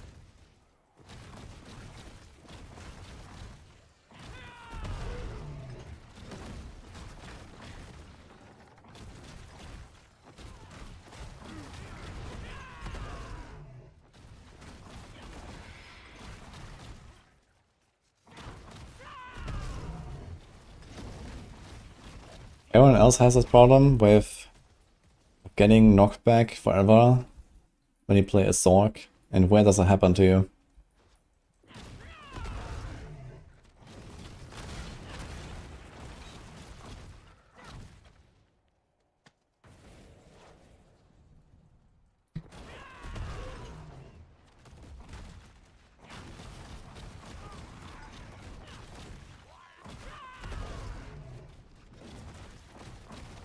Interesting. Okay, it seems like this happens to a lot of people. Okay, so it's actually a Sorg thing. Okay, I can definitely report this. I did a bug report last season when this happened to me, but I thought this would be like one of the new elite affixes that caused it. But it doesn't seem like that is the case.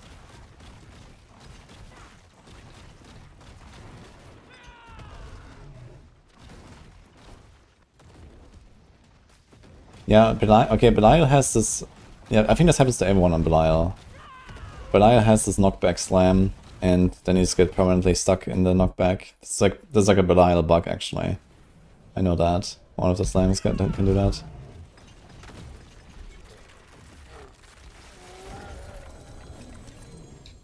It seems Unhinder causes it, but Sorgs don't usually have Unhinder, do they?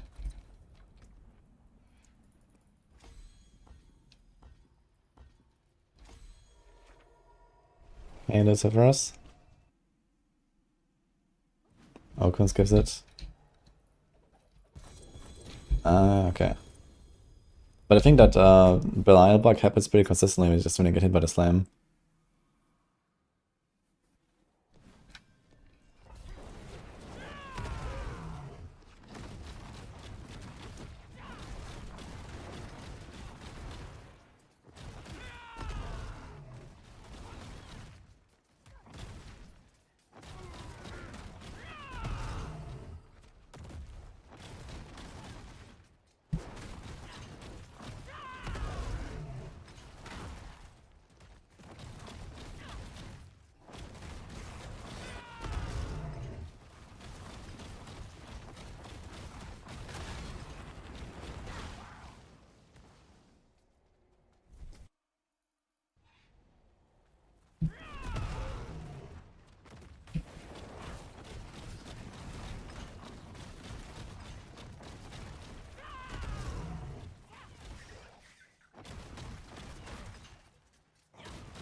Why was I doing pen shots when I was doing rogue? Because I wanted to vibe. So I vibed.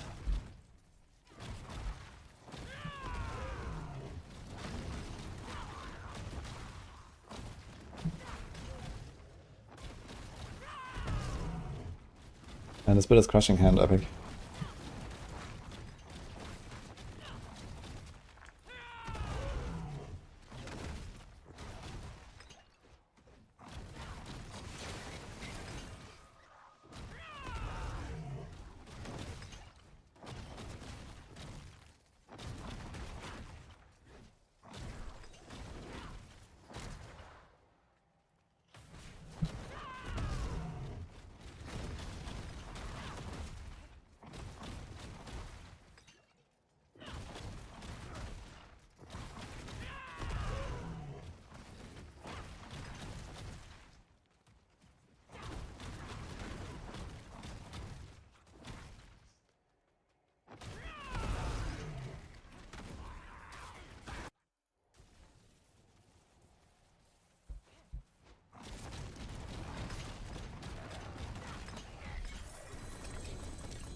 I made a barb yet? Yeah, I made a barb the other day. Killed all the T7 bosses, got rank 1. That was pretty fun. With Hoda.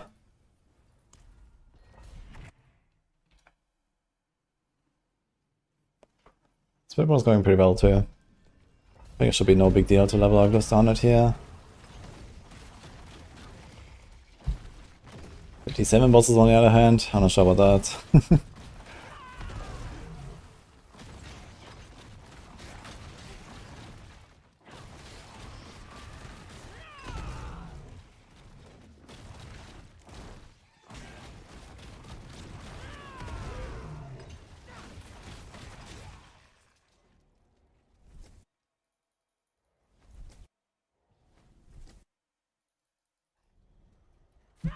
What's the best thing for leveling up this season? Yeah, Bloody Hordes are pretty good for leveling. Get a lot of XP there.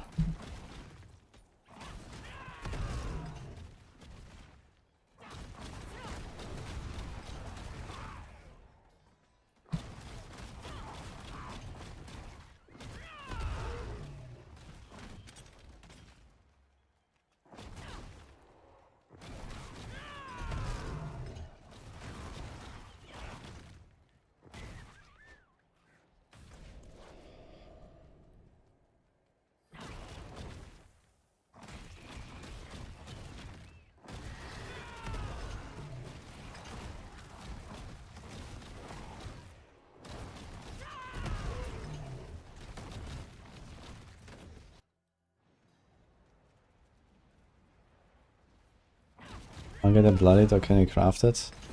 In Helltide you can farm lots of Bloodied sigils. In particular the hordes mostly come from there, and then the Bloodied bosses, they can also come from the caches you get from the red board. Which you can farm in Helltide. Horde, or I guess just 9 Legends or something. Or Pit, actually. Pit is not bad.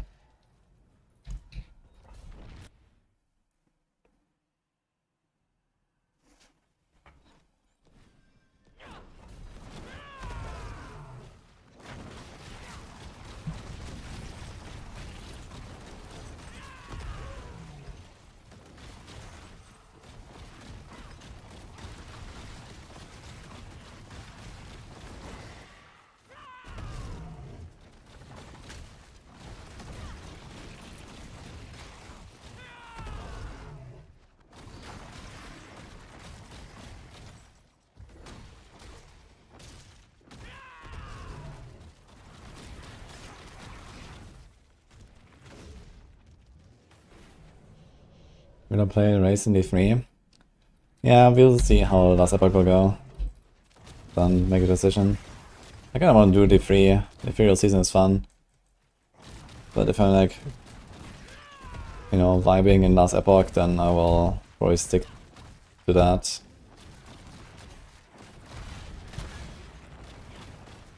Or, you know, if I'm like close to like a world first or something in last epoch, for example, or whatever.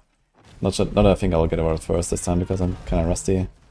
And not gonna take enough time to like de-rust, I guess. But who knows. And it's also like, you know, 2 days apart, 1 day apart basically, right? That I wanted like a, you know, 20-hour session and then sleep 4 hours and do another 20-hour session. That was kinda rough. Especially when you had the default launch just like this week, basically. Oogie will start on Asia, as always. But I'm certainly not doing that shit.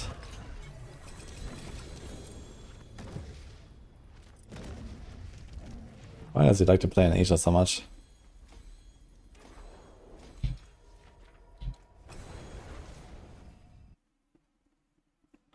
Nah. 1 to 150 will take like around 20 hours usually. And okay, if your season is relatively strong, maybe it can be like 15 hours. But yeah, it's somewhere in that range for like world first 150.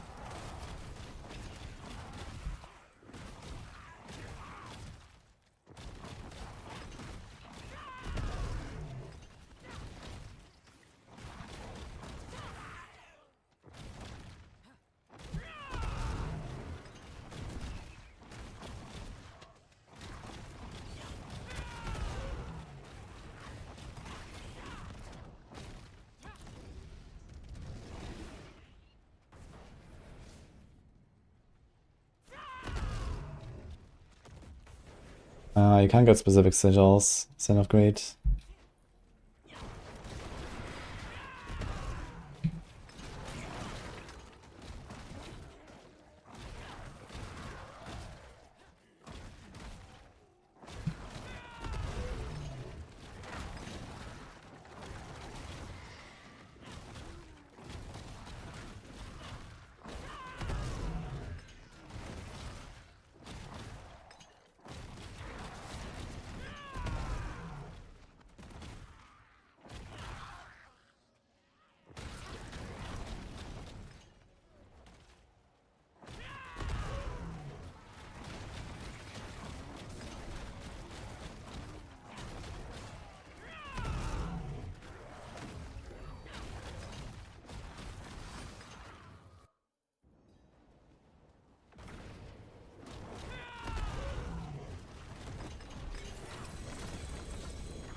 They're getting temper manuals.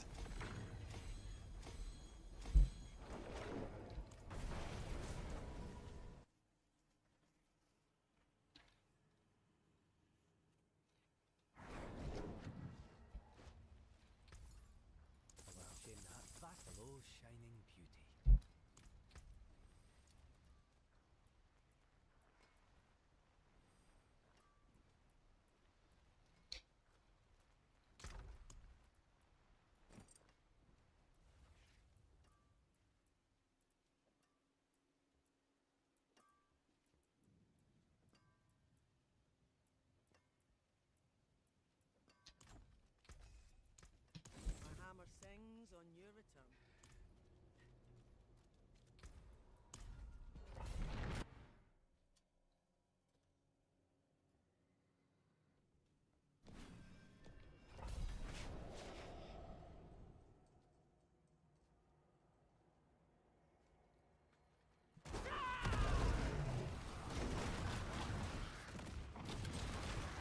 I'm playing Jesse's challenge. Yeah, there's not really any challenge there, no. Aren't they just like, okay, who gets the highest pit or something, and that's it? I mean, you have a leaderboard for that. So...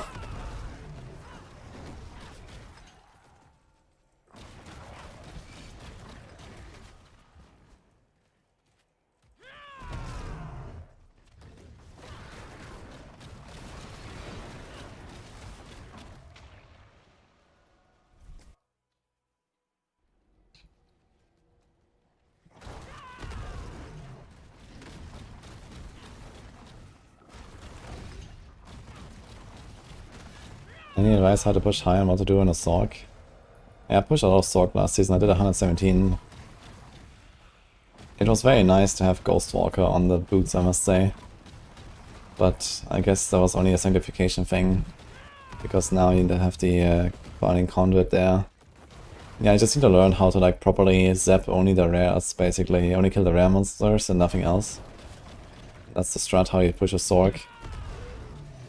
So you have to like learn the positioning and this kind of stuff. And then what to skip and what not to skip and so on.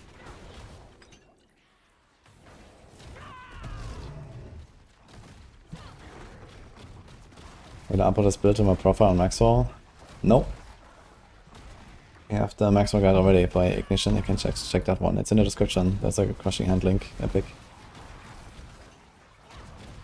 It's not really a reason for me to make my own.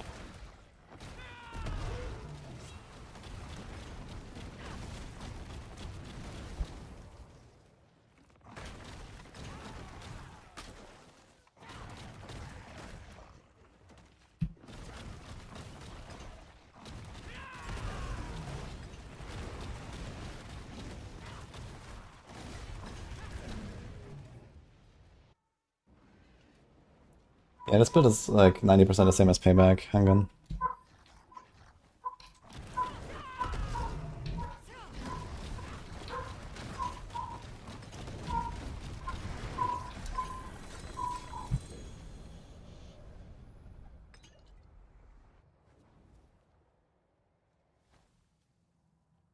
No, it's not Merlin.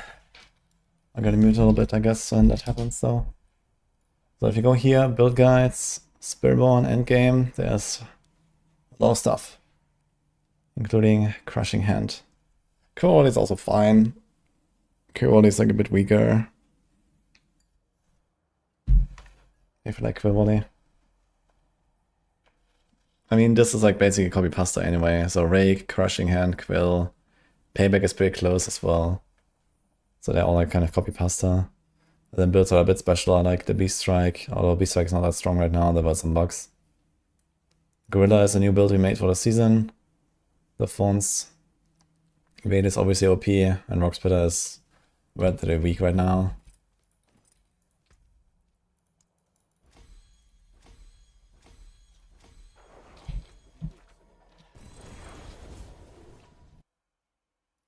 Stinger Poison is still there. Yeah, we archived that like I think 2 seasons ago or so. You can find it in the archive builds. There's a button to see the archive.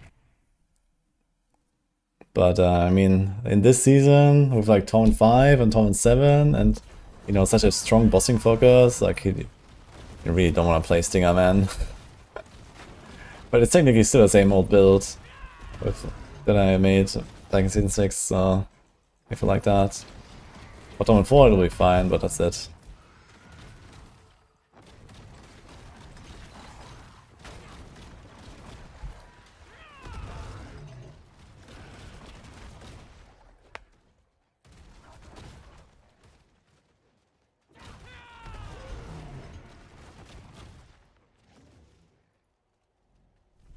Did I put the blacksmith close to the bloody guy? It will be in the next patch, which I guess it's gonna be on Tuesday. So for now, nope.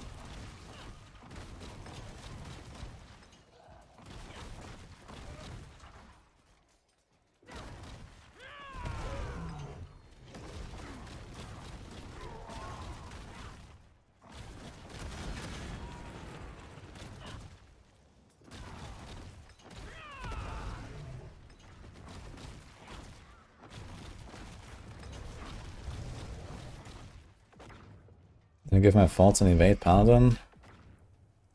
My recommendation to the devs is to nerf Argent Veil to something like 20% damage boost instead of what it gives now. So that it's like exclusively a speed farm item and not something you ever want to use on a boss or on hard content. I think that would be a pretty good solution.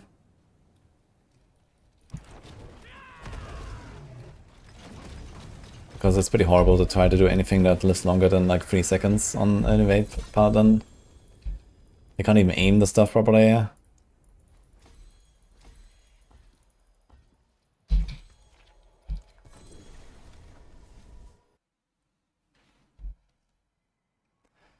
Two weeks for a patch in this short of a season is crazy work. Yeah, I agree. It is wild.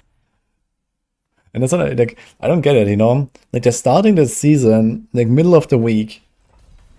And the only reasonable explanation for that is okay, you want to have devs on hand to fix shit. But then they wait 2 weeks anyway. So what the fuck is the point?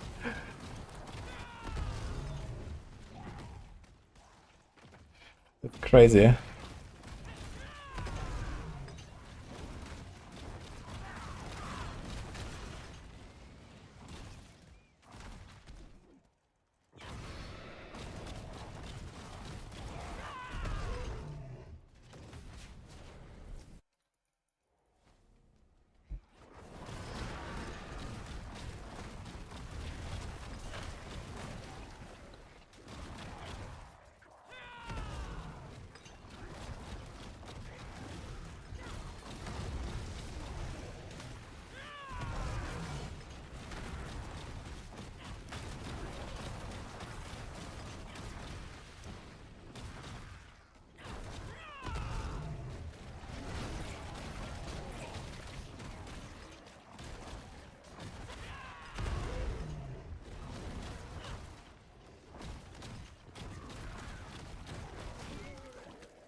I should be working on Blizzard. Oh boy.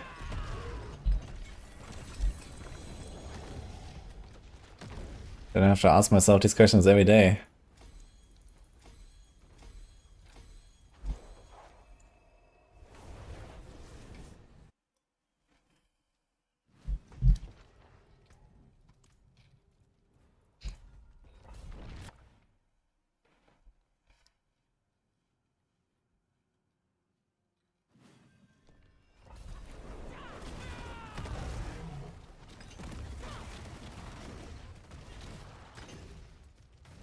There's a new gamble set on the market now. I show you some gamble set with the 4 predictions.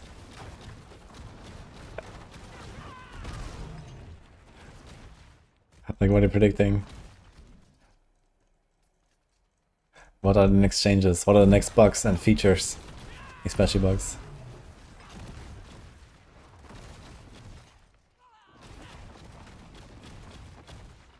I mean, even if I was working for Blizzard, I would be like, you know, one little wheel in the machine. You know, I couldn't make such a big difference, I suppose. Unless I don't know, I would be like game director or some shit, yeah, but they're not gonna make me a game director anyway, so.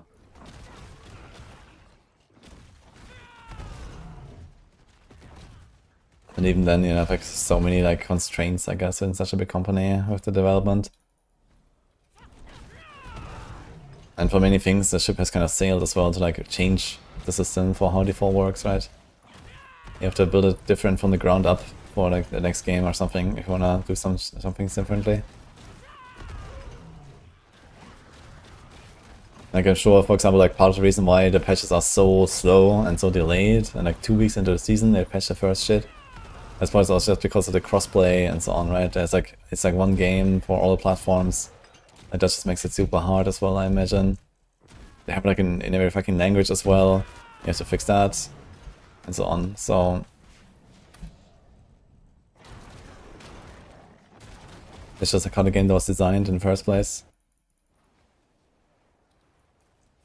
But yeah, it's obviously like not a good system. When the first patch comes out 2 weeks into the season when everyone is done anyway, then you don't need that stuff anymore. You just as well leave it. No, Rest had an update this week. Okay. Maybe I'll check it out again.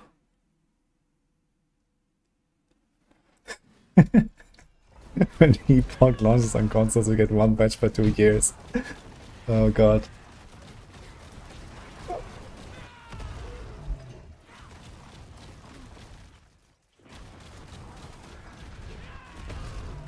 Like, I wonder, like, how big is the expansion that they're cooking with last Epoch? Like, if this is not, like, fucking gigantic, then I don't know. I mean, you have a lot of people on the studio, as far as I'm aware. I'm not sure how they're gonna pay all these people.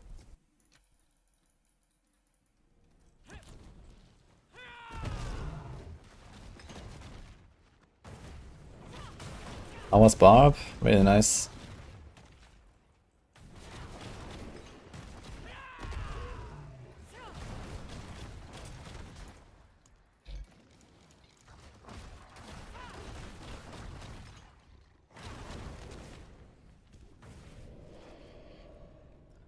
Exile because LE hits PS5 end of this year.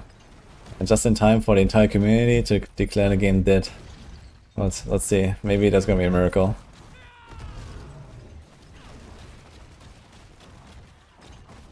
I mean, it would definitely be like a new player base when LE comes to consoles. I could imagine like LE is gonna be pretty comfortable on consoles actually.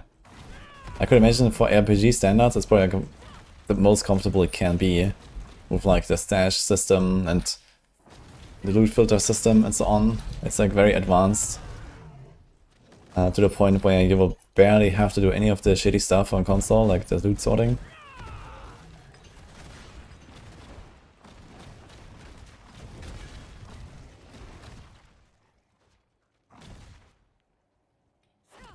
But yeah, I guess what happens when the console release happens in last Epoch is it's gonna like alienate, you know, a lot of the existing player base, and it's gonna be swapped for like a new player base, basically, and like a even less invested player base, because console is usually like more casual. And LE is already struggling to even like have any sort of community, because they're just like not releasing stuff forever. So there's like no like regular, you know, get together and blast with like new launches or something. It just doesn't happen, right? They're just like they just take like 3 times longer than the rest. Like, I don't know. They just don't release anything.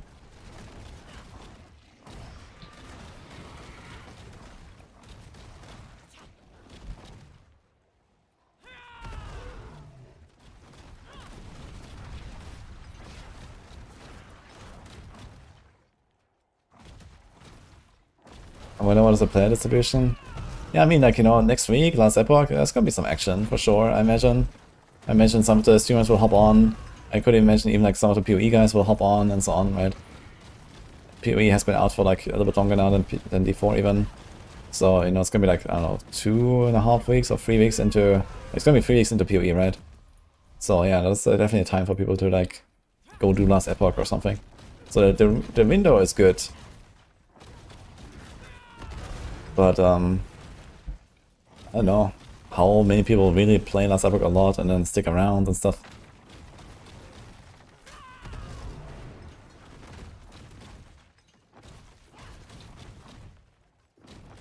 Raptors had a huge loss at Nautica too. Yeah.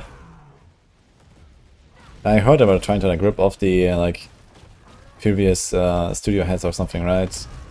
And now they got fucked in court or something like that, so well deserved, I guess.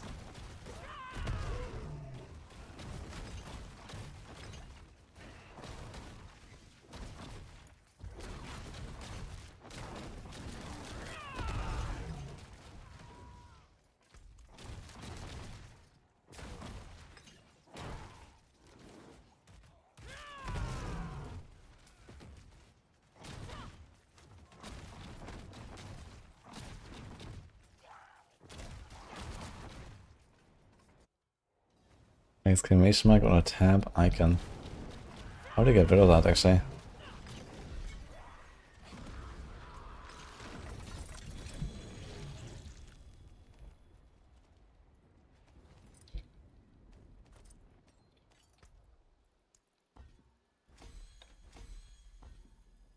Rubina and Lizards and Terra play LE.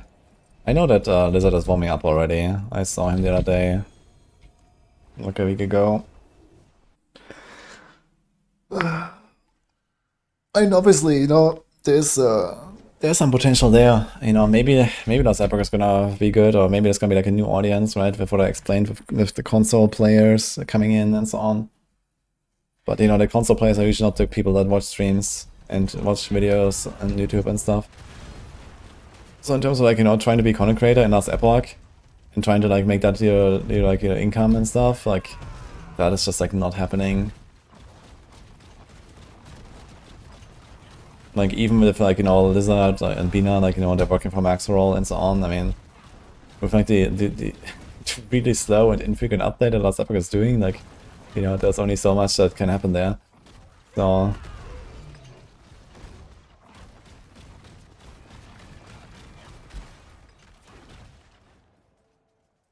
did I get invited to ExileCon? I did actually. I'll be at ExileCon. And Nini.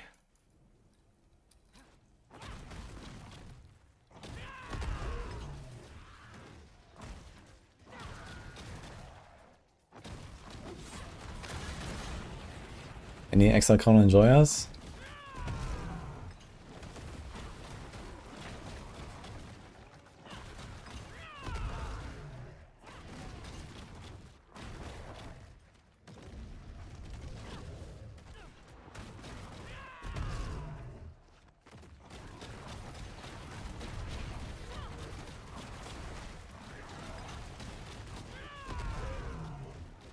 Bina was going ham on Dwarven Realms for a bit, but he stopped there too. Ah, yeah, true. I saw Bina was like doing a lot of Dwarven Realms stuff. Yeah, Dwarven Realms was a fun game. I mean, I played it like a few times. I never really finished the whole thing. Maybe someday I will like log in and just like blast an entire weekend or something and see everything.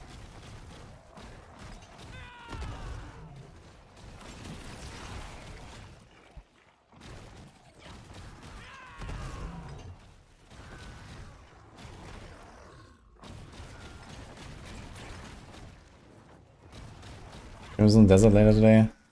People keep asking me, but I don't really have plans for it right now. Why is everyone asking me about Crimson Desert? It seems like a very... It's just like some single player RPG, right?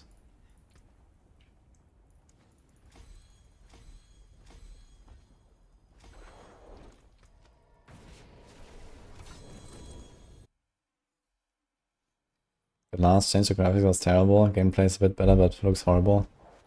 I didn't really mind the graphics change in Dwarven Realms actually.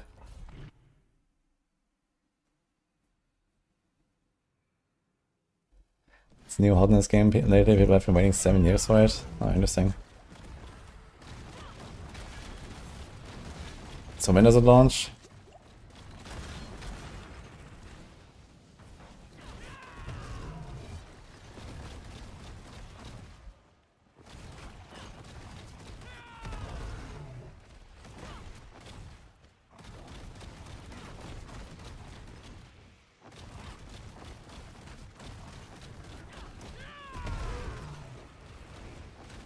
Nine to 10 hours. So it'll be like right at the end of the stream, roughly. Okay, good. Yeah, maybe. I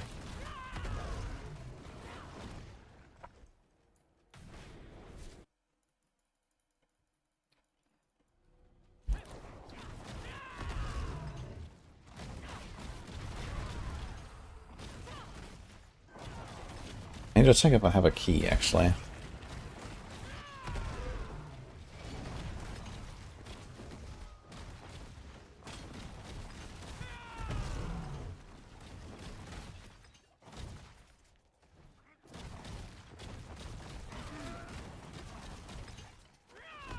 Can do a giveaway on a key. I mean, I could ask her to give me some keys.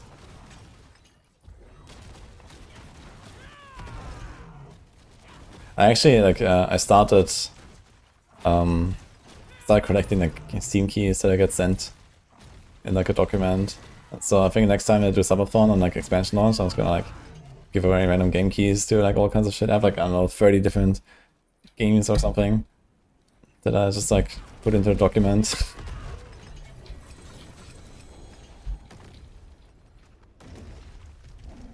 Never gonna touch them anyway, so.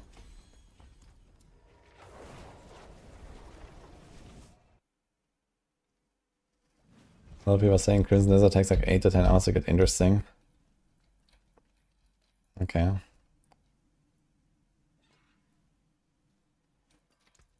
than starting from nothing.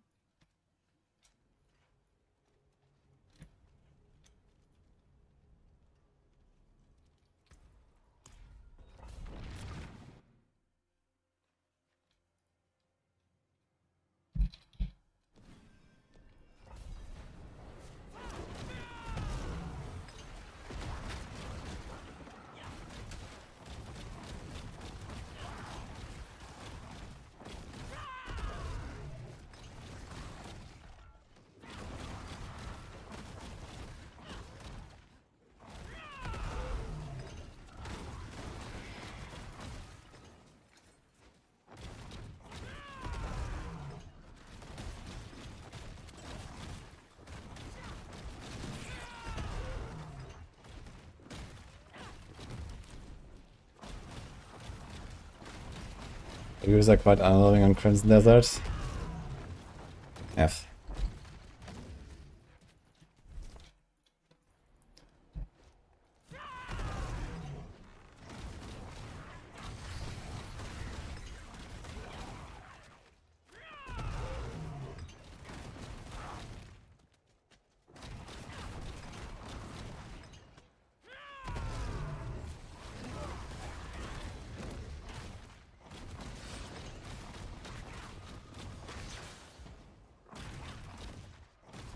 My goodness, shooters. Ah, not anymore. I used to play a lot of like, you know, Half-Life, Counter-Strike, Quake. I did some Overwatch as well. Some of the like more modern games basically. But I mean, most of my shooter era was like 20, 15 years ago or something like that, so. I haven't really been sharpening the skills.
Just sort of grandfather Crucible.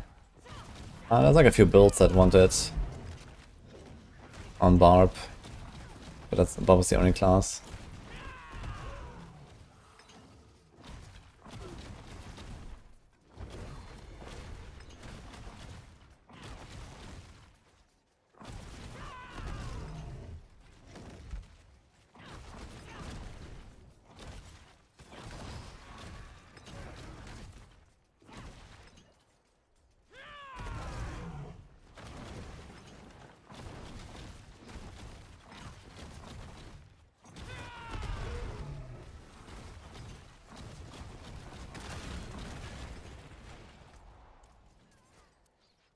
Spiritborn good this season? Yes.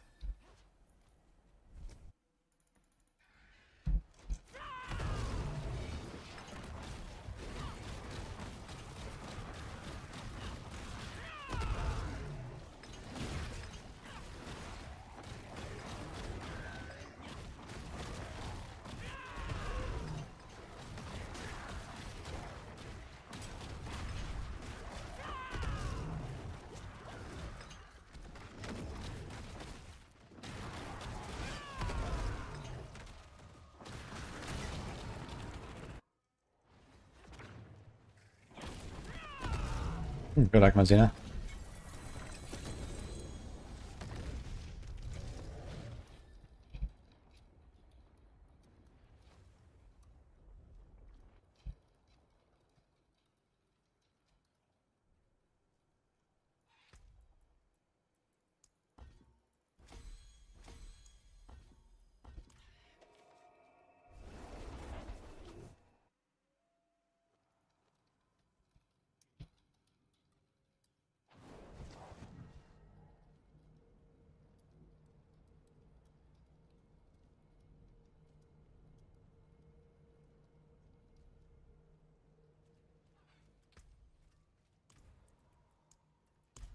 Against no 77.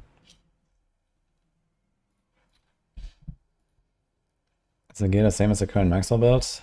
No, it's way worse.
I mean, I just set this guy up earlier, and okay, I did gamble like my fresh meat and so on, but like Kapaleka is not really what it should be. Non-ancient here, non-ancestral there. This is not... Did I actually roll my neck? I rolled it to movement speed. Okay. I mean, it's like not terrible gear, but nothing impressive to either, so... This can definitely get quite a bit stronger, like 50% stronger for sure, I'd say, plus a bunch of flip levels. I think we're gonna end up like double damage or so from what we are.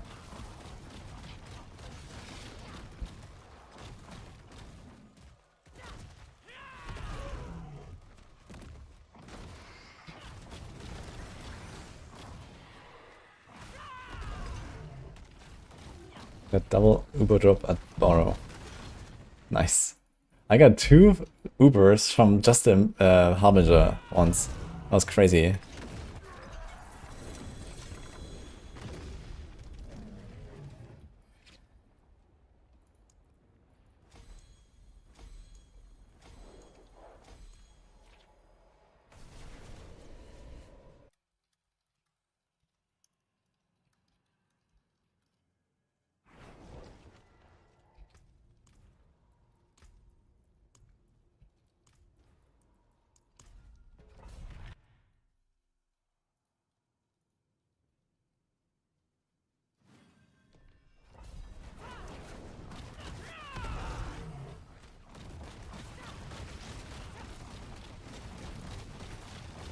Good lifelink.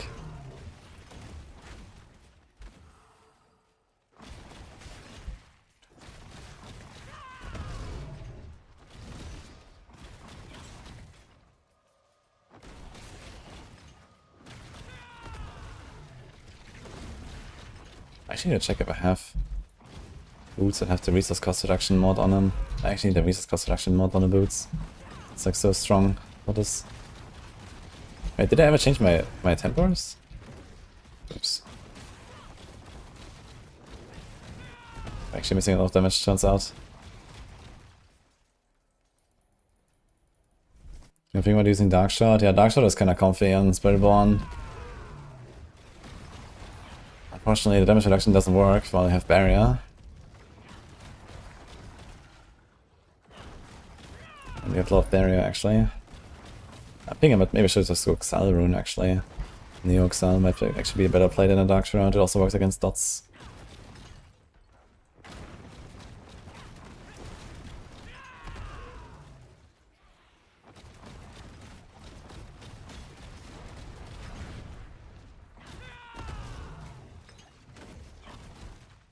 Dark Shroud's so cool, though.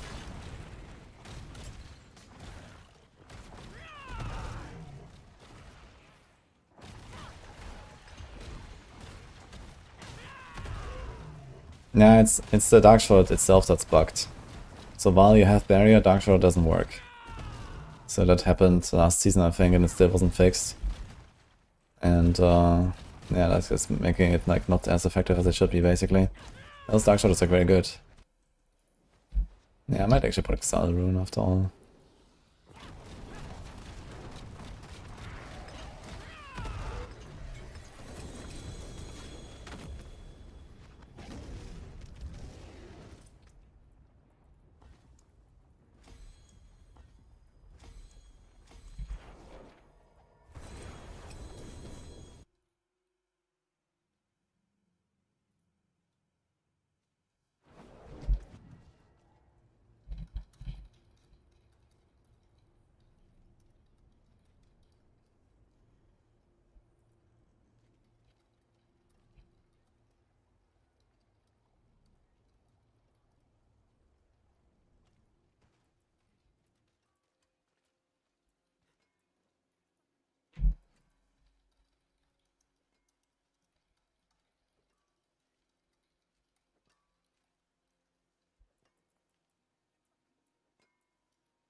See some steel you need?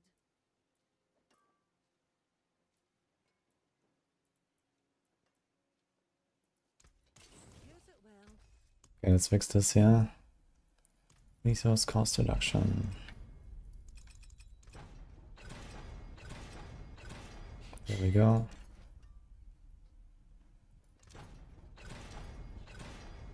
There we go.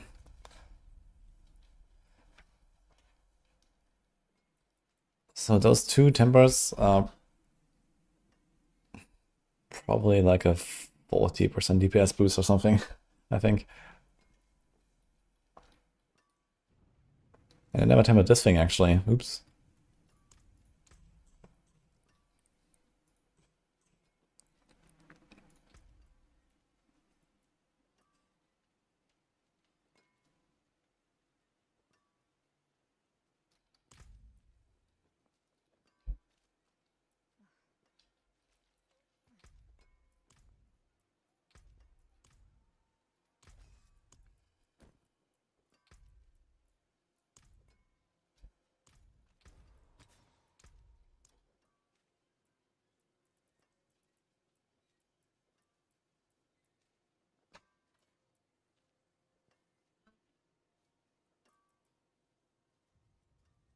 With your hair.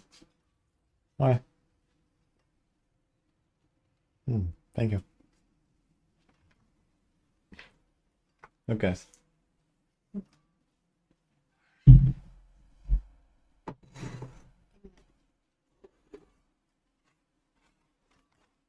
And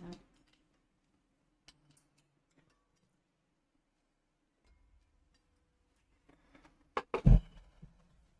Food. Hope you like it. Yeah, thank you. My ring is 50%, yeah. But it's just an ancestral. I guess it doesn't matter too much on this one. It's just dex basically and a bit of crit damage.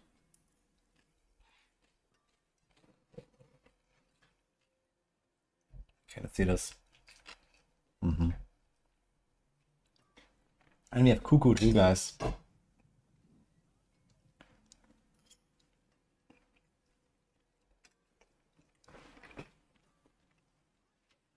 How can cracking energy damage on Isadora GA make more damage than percent int? I mean, it's a really high value. You get like a few 100%.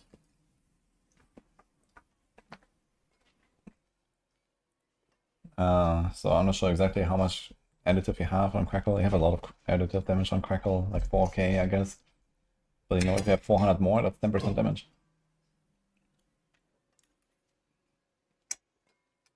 This is not spicy, actually.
My hammer sings on your return.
That reminds me, I should try to sell some runes.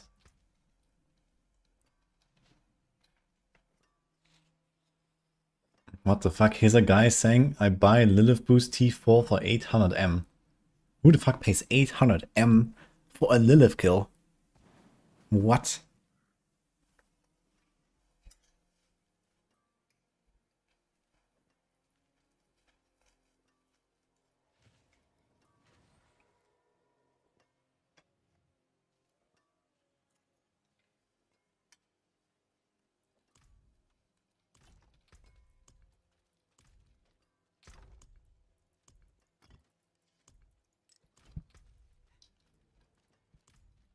True hardcore gamer. Like, how does the guy even get to 800 million? If he wants to pay 800 million.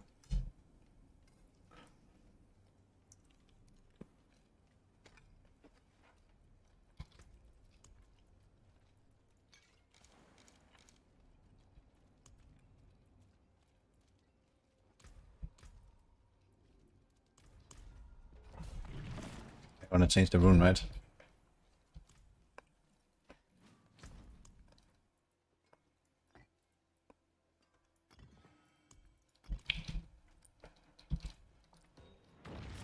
Did you hear about T7 nerf upcoming? They did not confirm yet what they will do about the T7 bosses. I don't expect they will nerf the T7, but they will probably allow us to lower the difficulty.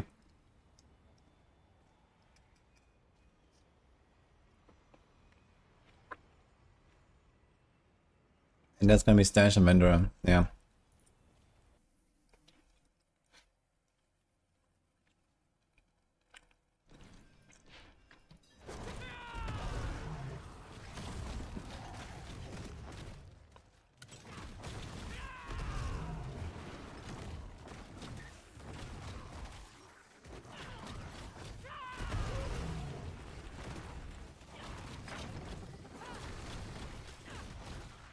One at 21,000 life. Let's go.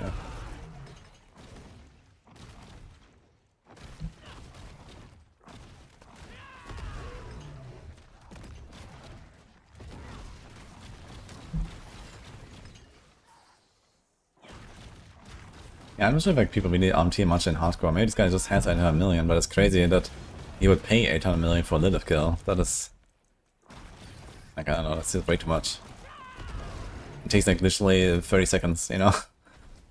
You go there, kapow, Lilith dead.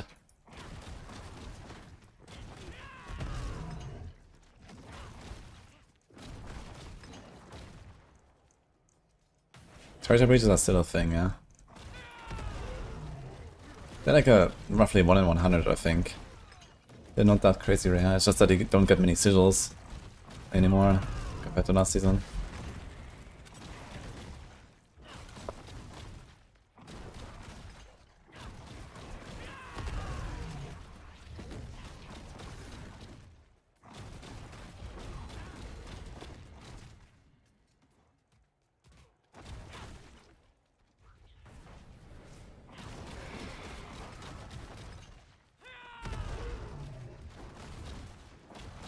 We paid 20 M for hardcore to this. Yo, Yogger, had a Druid next. Yeah, I think I'm skipping Druid until the expansion. Druid is like an expansion angle for me. I don't want to play the same pulverize build again with all the bugs. Unless I do some meme build maybe on Druid. Tornado Druid login or something.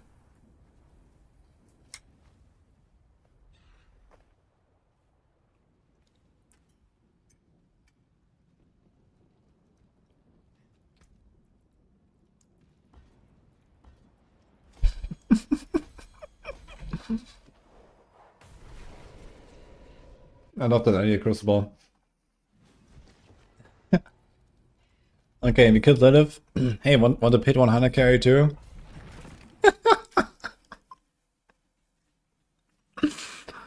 Whoa.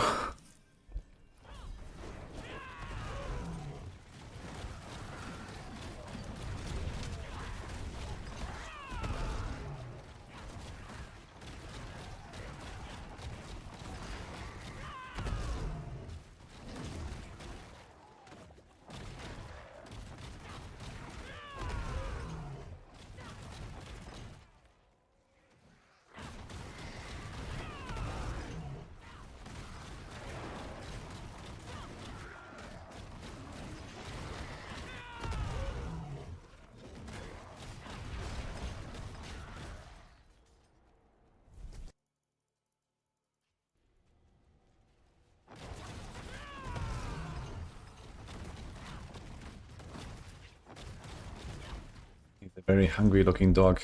What do we do, guys? Only 1 minute? Is no one feeding you again, or what?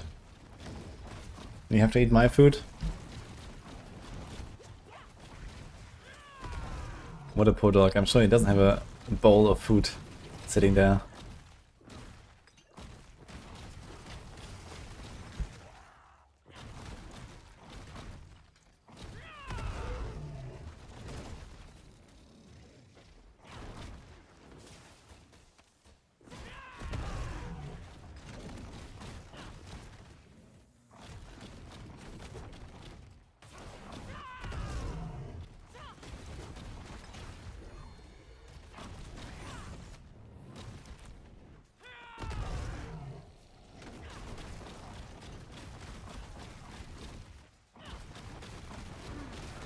I don't speak Russian. I don't understand Russian.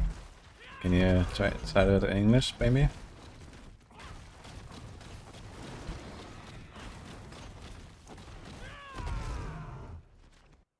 Good build.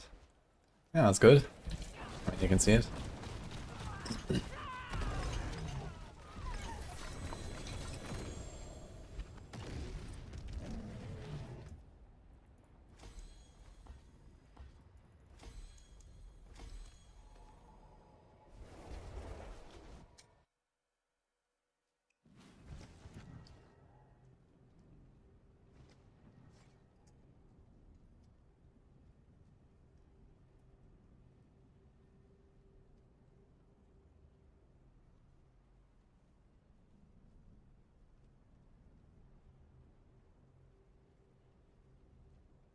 Good build to you too. Yeah,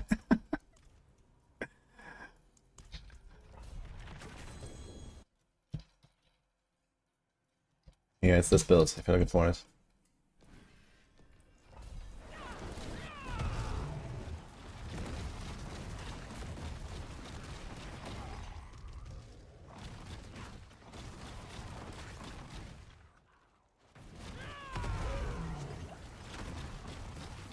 But T7, yeah, Ts are getting tuned down to make them possible to clear. Why did they write that?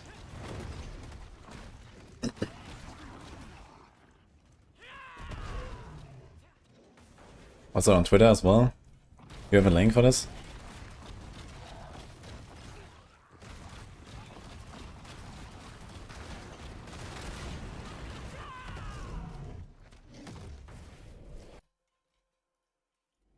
Thank you.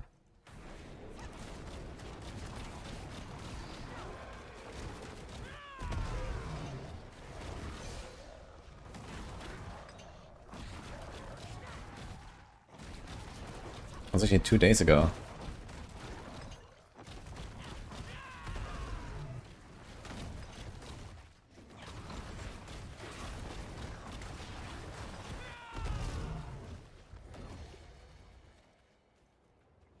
I wonder if that's gonna make it like plus 30 instead of plus 45 and that's it. Or something. Or if they're gonna do some weird custom change.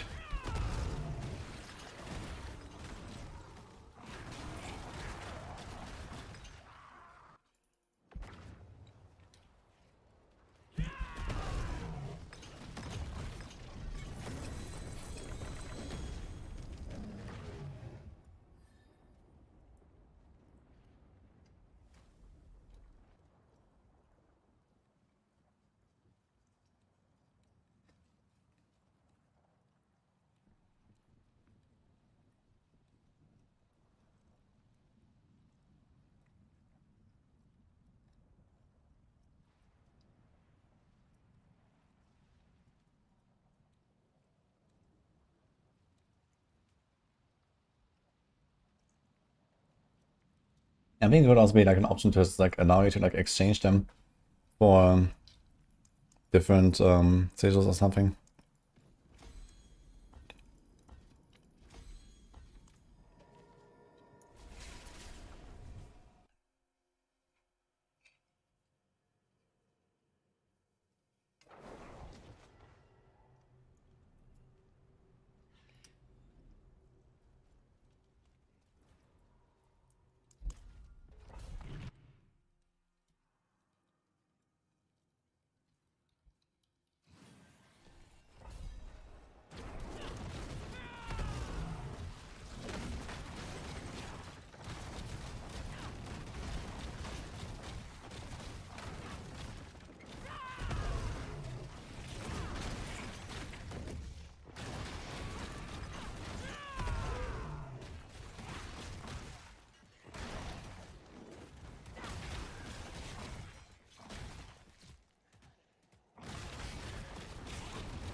Fortify on Paladin is usually renewal passive misstatics. And yeah, this is Crushing Hand.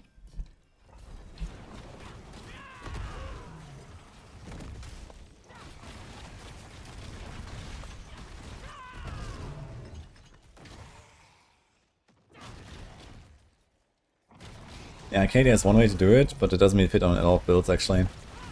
Even with the big heavyweight ranks. Because usually like on guard for extra block and stuff. You can put on guard on the neck, that's an option. But yeah, I decided to put like normal pants on most builds, but I do have Arcadia on like Visitor Heavens, for example.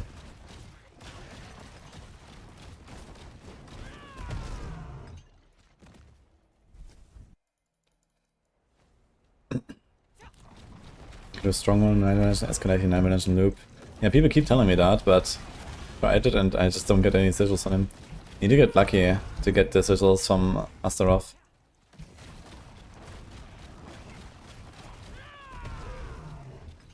It's like one of the affixes you can have. Yeah, Blessed Hammer is basically the same build as Fist of the Heavens, so Arcadia should be included there too.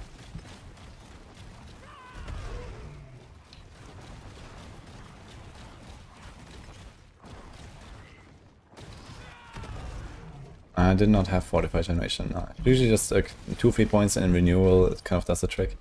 As long as you have, you know, enough healing to actually like not use up all your Fortify every time you get hit. If you have like 1 life per hit, usually that's enough.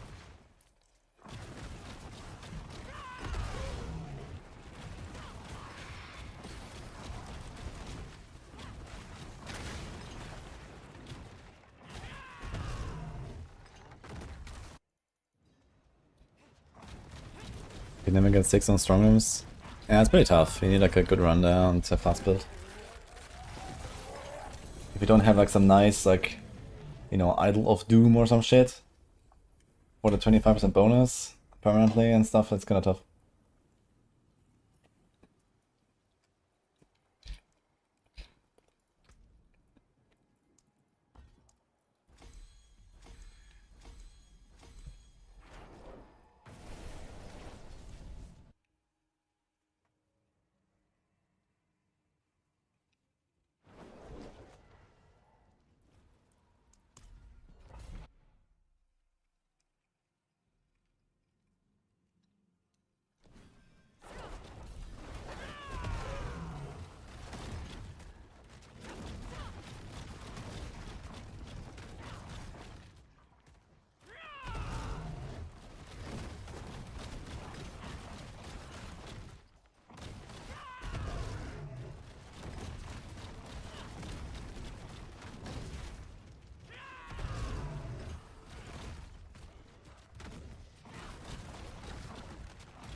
Yeah, go on.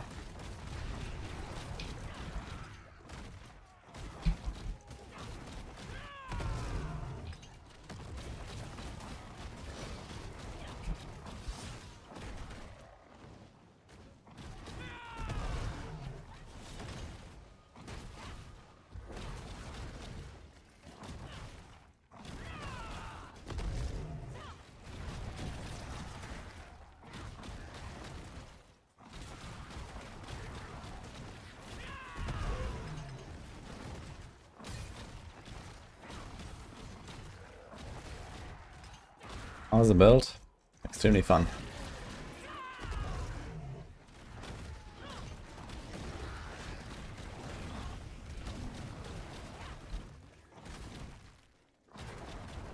I'm using a dash to enemies on Ravager. Yes. Yeah, I mean that's what they always use for these Capitalica builds, because it also has the extra 30% resource. Tanky? No, this is not tanky. I mean, for Spiritborn standards, I guess it's somewhat tanky, but it's a Spiritborn, so...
Up in this season, man, I can't eat between the pit floors because of kill streaks.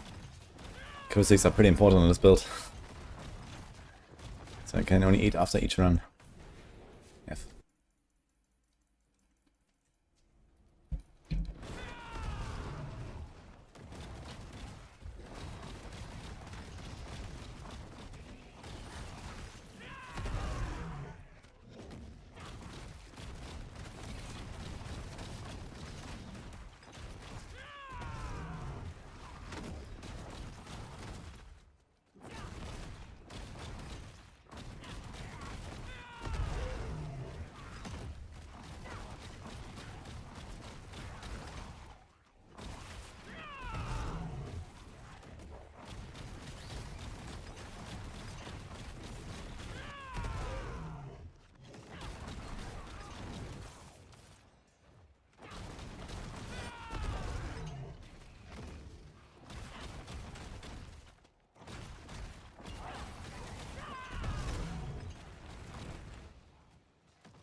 I don't believe that Razor Wings T5 bosses is a thing. I think this is what he said.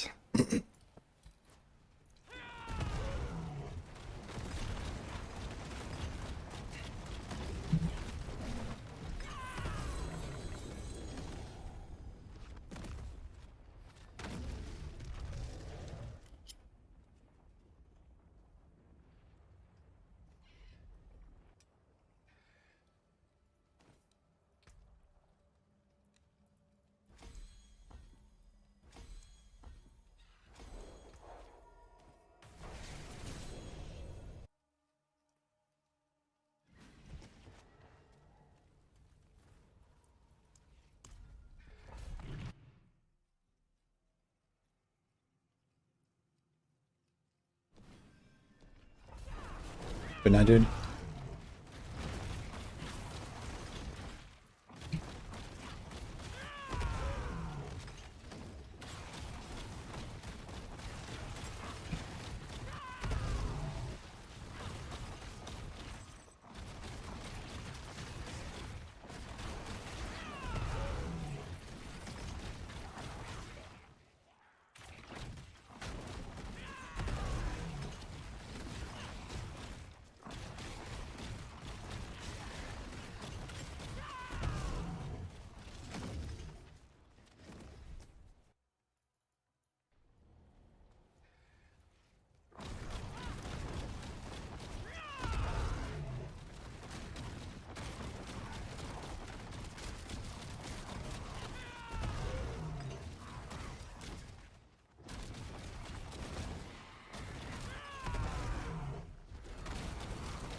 Damn, 70 seconds.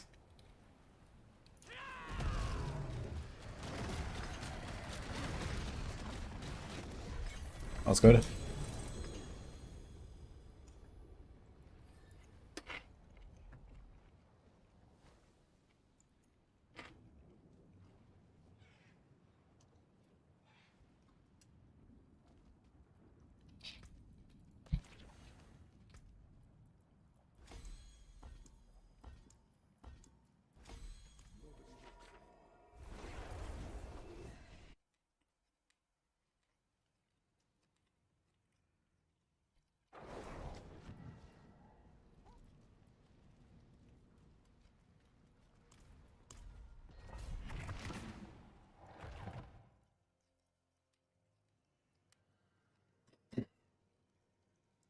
That is.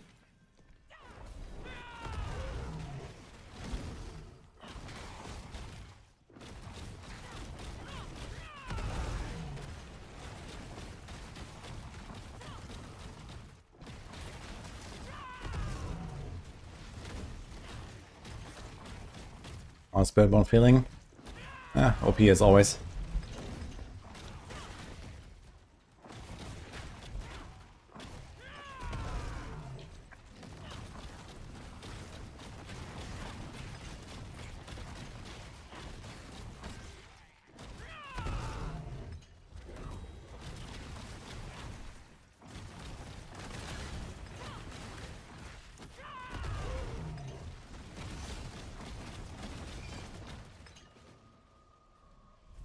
Yeah, it's crushing hand. Very fun. I play this build like almost every season a little bit. Just keep coming back to it. I loved it back in season 6 and just kind of keep making it.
What about the rumor that a pit 100 plus only if Paladin is viable?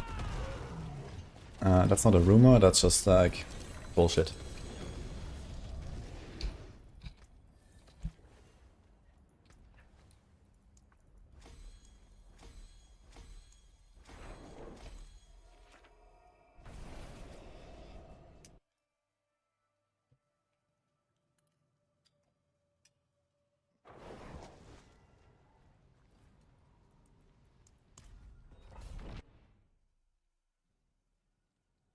It's only Whisper Cash Scrim.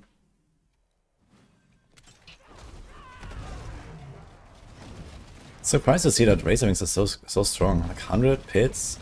Like if he's doing T5 bosses, he has to like farm hundreds basically, or at least 90 something. I'm kind of surprised to see that on Razor Wings, I gotta say. I'm not sure what would have happened lately that would allow that. Because there wouldn't be any buffs to it or something.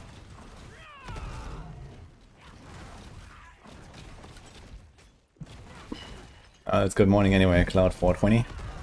So, morning. Yeah, the Chaos Balls were insane for Razor Wings, and even the Chaos season, it wasn't the best, or close. It was pretty good though.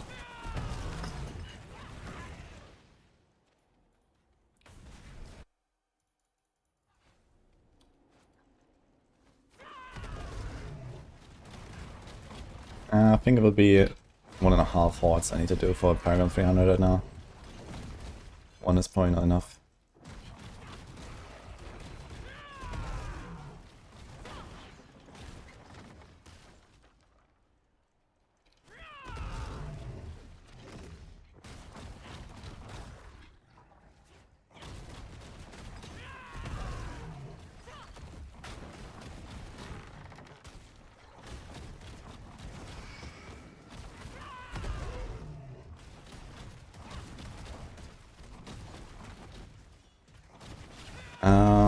Paladin had like a free week up to level 25, which is now over, I guess.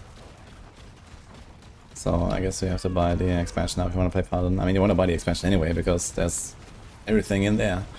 So just get it.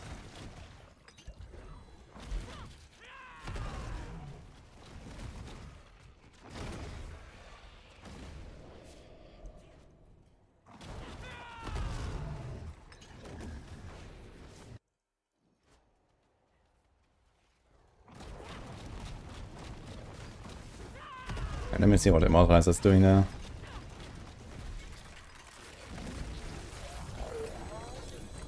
Is he running right now with it? No. It's not on, and it seems.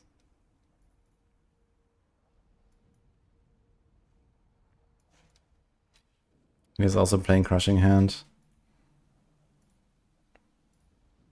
Is he playing it yesterday or what? This is all Crushing Hand. He's doing T3, Bloodied Hordes.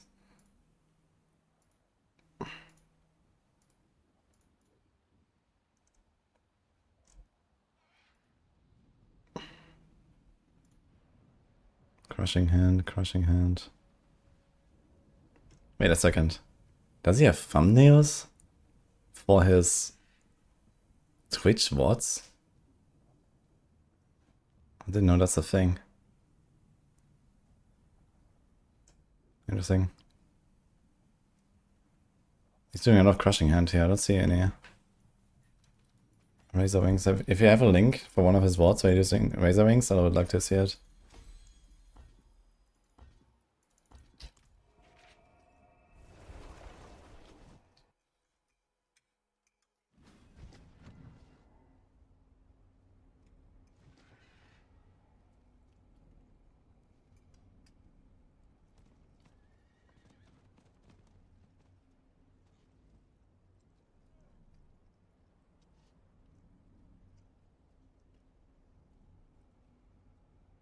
My god, numbers on.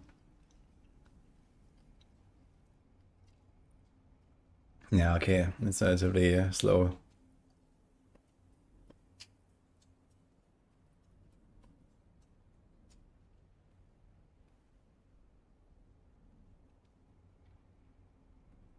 Yeah, Xan and Quarks, I mean, this is pretty standard. You do like Yule one and Ahu the other. Seems like he has Ahu Xan and then Yule Quarks, I guess.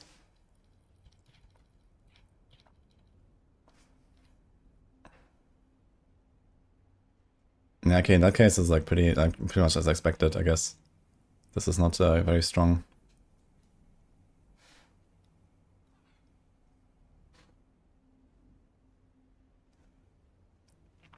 Does he have more gameplay? Yeah, it's more gameplay. Is it still the 100? I think so, okay. Yeah, it's like a 4 or 5 minute clear. Okay, it's not that bad, I guess. 4 or 5 minutes on 100 is like decent, actually.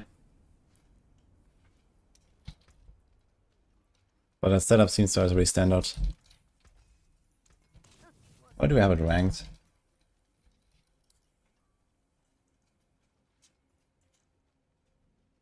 Greetings. And we archived it actually, we don't actually have it on the list right now.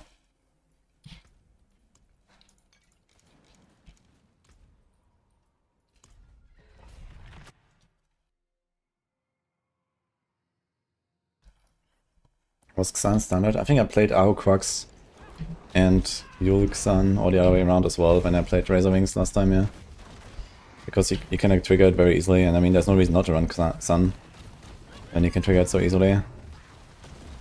Just like how the Capital builds go Epoch Xan, for example.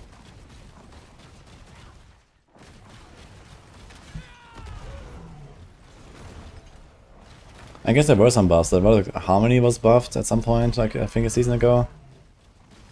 So that helps a bit. Maybe some other small stuff.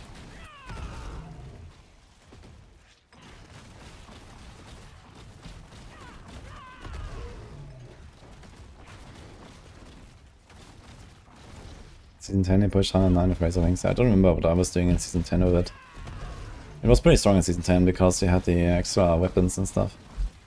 And the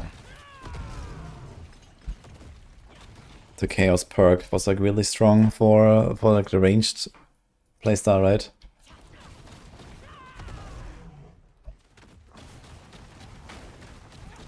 Dude, I hope we're gonna get rid of all this like face tank playstyle for like ranged builds. You saw now in the video that we saw, like he was just like standing in the middle, protector, like, you know, and it's on Razor Wings, man.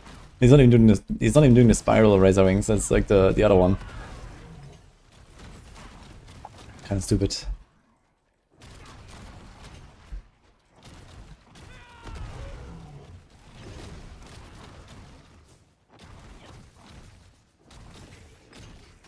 Yeah, Season 10 Razor Wings was ranged. That was really fun. They should bring back. They should bring back something like Zay's Stone of Vengeance, man. It needs to be like some aspect or some shit. There's like Zay's Stone from like Diablo 3. So the ranged builds actually play ranged, you know?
I mean, I'm not sure how fast I will do 100 on this build right now.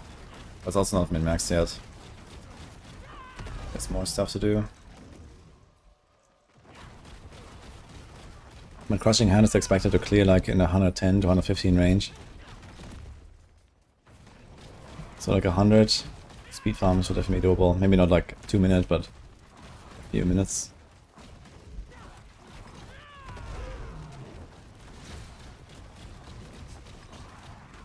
But yeah, stuff is definitely starting to live a little bit longer now. On 85.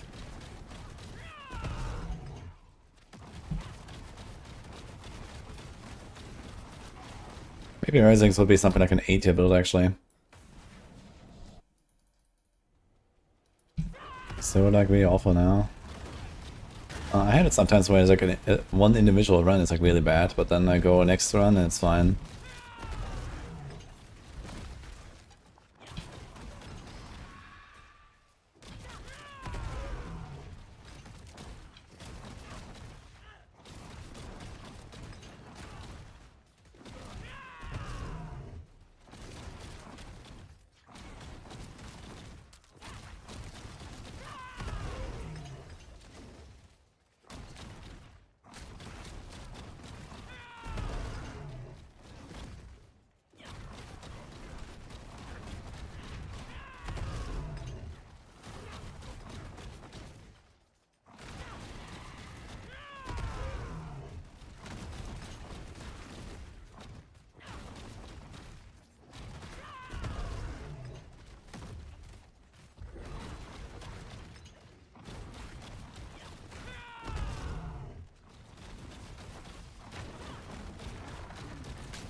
Try to restart a game or even a battle.net or something. Maybe something is wrong there.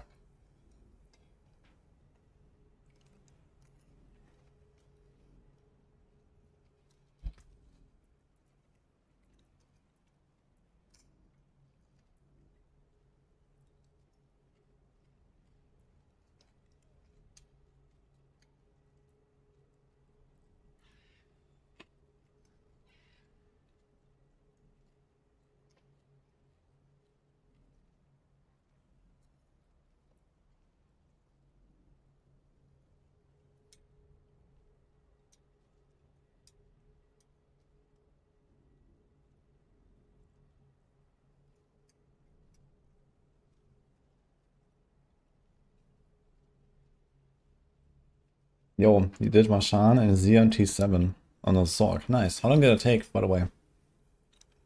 I would guess that Zork can probably do them in like a minute or two.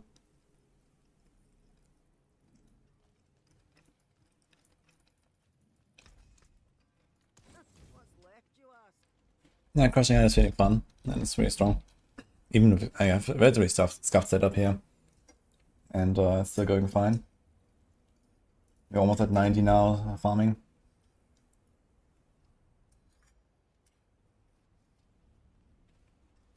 Yo, Johnny, nice to see that.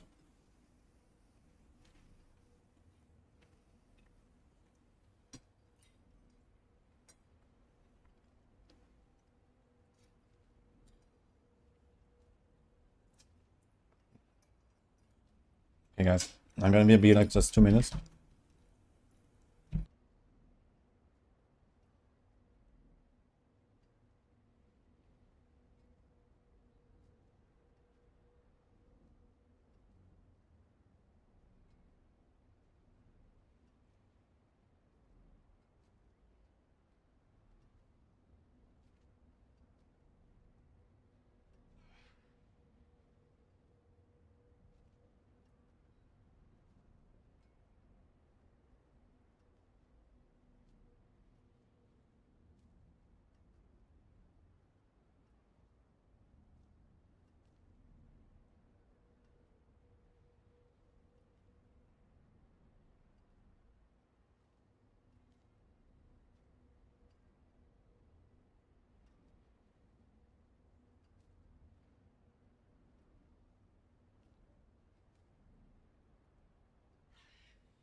Just a minute.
Okay, we are back, guys.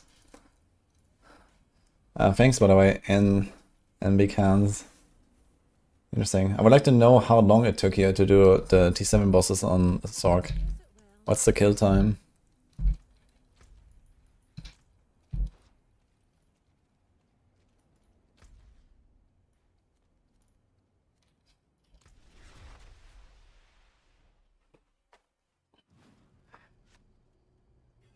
It says so, Kefir out of 320 versus 390 normal. I mean, depends on like the double damage roll, I guess. If that's like super far apart, then the other one probably wins, I guess.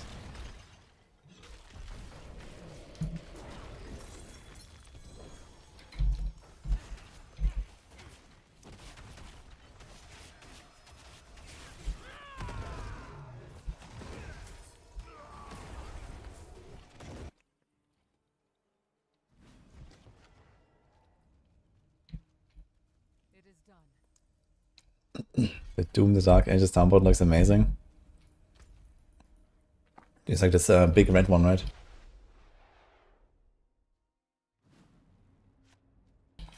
One thing about the PvP situation, well, it's a bit weird that we can't just turn on PvP anymore. Like you can't actually fight anyone. I do like the idea that it's like this timed event, and then you know every once in a while, a bit like the Gurubashi arena in WoW, right? Where like everyone just kind of wants to go there, and there's something to fight for or something. I think that's really good to actually make people go there. But the fact that we can't even do any PvP at all basically right now is kind of stupid. Yeah. But yeah, they should definitely take the inspiration from this event here with the timer and make something better out of it.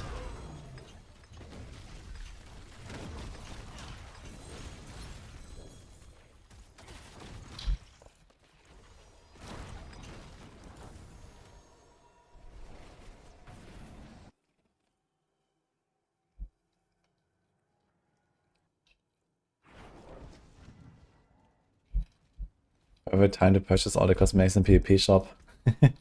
Good luck. Doesn't it only take like a few 100,000 anyway?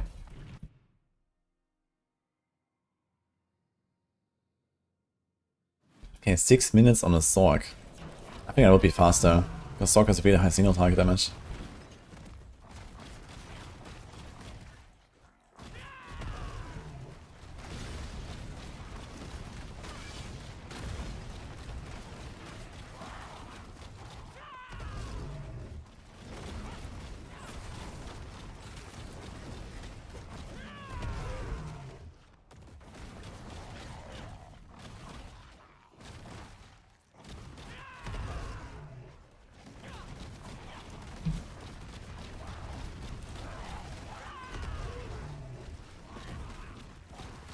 Actually, can't dodge the cracking souls here as well as.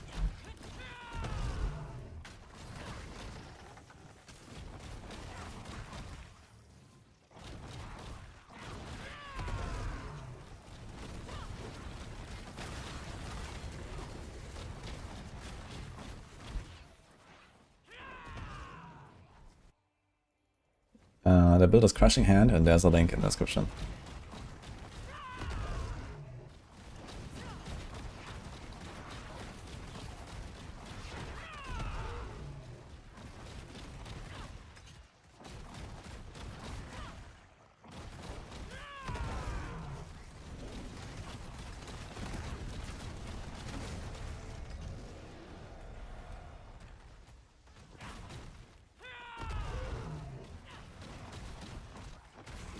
Guess I can tank a fire explosion with full barrier.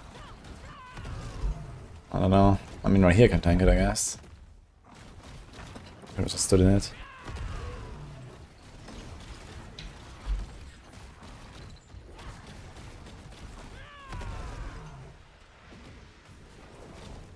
There's a kill stick for 9k, yeah.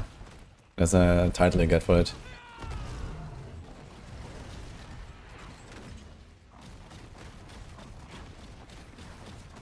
Yeah, I've done it yesterday actually on the Rogue with pen shot. That was fun.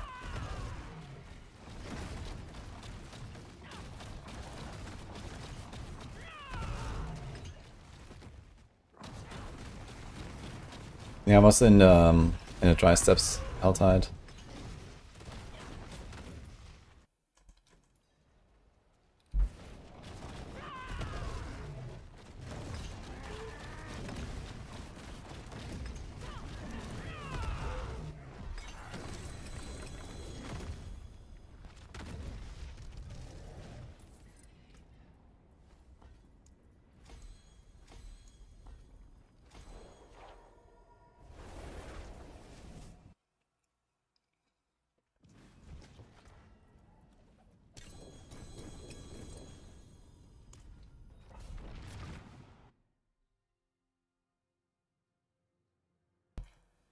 It's funny how Pan and me were exact same level for so long and now I'm 10 levels ahead. Yeah, it's because, you know, at some point you don't really care about Paragons anymore. Like at 280 or something, like, who cares? So, I just like did this one session with my Barb where I was just like jumping around in Helltide for 7 hours. And then I got my 10 levels there. There you go, basically. You know, since you can like target farm XP so much, you know, you can like just turbo XP it basically if you want. But there's not really a big reason to do it, so... Panda is doing it right.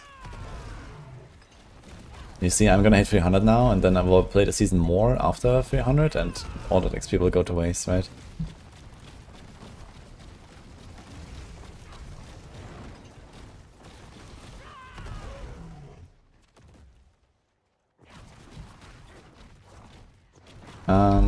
There's not really Tibbles that you run these days on Spiritborn builds, I think. I mean, on Crushing Hand you could think about it if you use Bulwark rune. But yeah, it's usually Temerity all the way. But you can't get away without the Bulwark rune, I guess, because Crushing Hand can only give you 40% barrier. You don't have the Gorilla main hall. Auspicious will not be consistent enough. And there's not really many other good ways to get barrier, so you would have to do Bulwark. And that means you have to give up. I mean, I am running a defensive rune right now. We have Exile. But it actually like improves my HP where Bulwark would not. Bulwark would be actually a worse version of Temerity, basically. And I will lose Exile.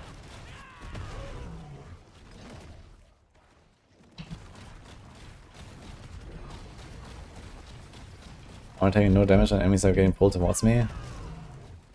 I mean, on this build you like CC everything a lot, because you knock them down all the time with your attacks. So the rest is just like dodging the on-death effects, you know, Executioner Swords and Fire Enchanted and stuff. But they don't actually allow enemies to attack you very much, at least in speedruns.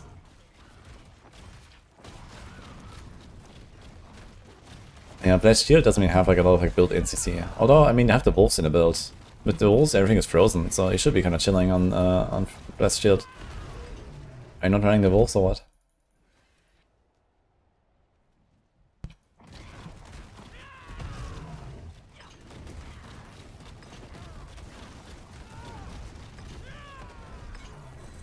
I like when a boss dies exactly when a gorilla jumps down.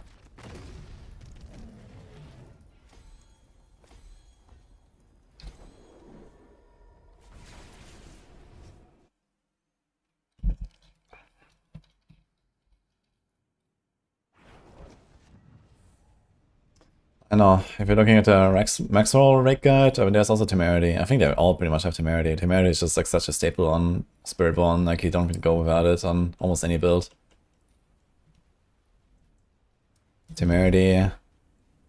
Yeah, okay, Paladin because it's Fawns. Toxic Skin. Temerity. Evade, Temerity. Rockspitter, Tybalt, wow.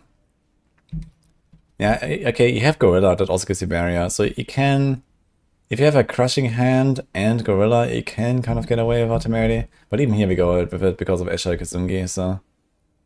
It's just like there's Temerity, there's Temerity, there's Temerity, they're all Temerity, look. So... Like, Tybalt is, oof, in most cases, so...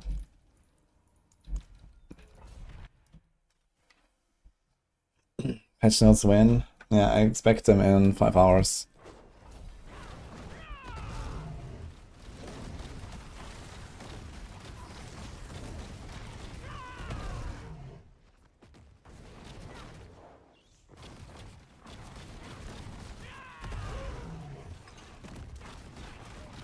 Patch notes for Diablo 4.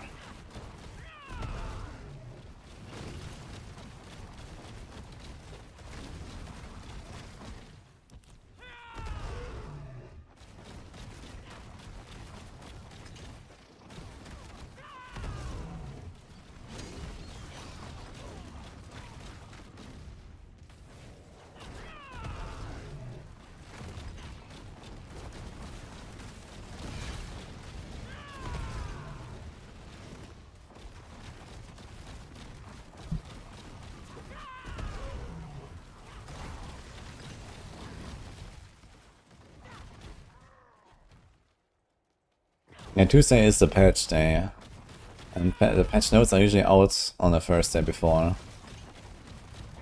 So that'll be later today.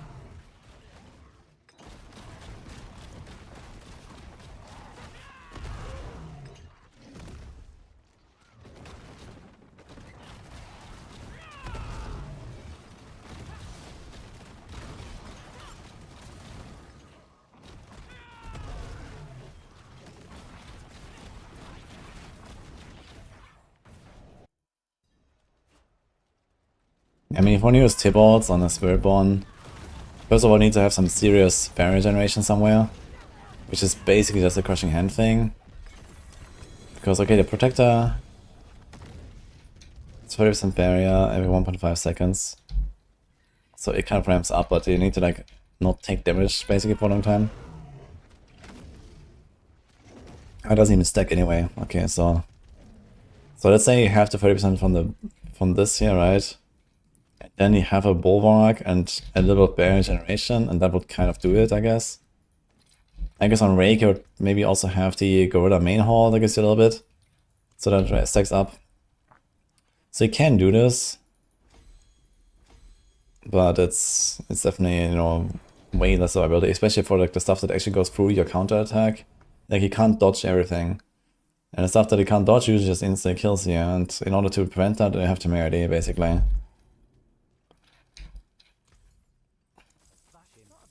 T-Bolts is like definitely a pretty big YOLO option. My hammer sings on greetings. How shall I guide my hammer?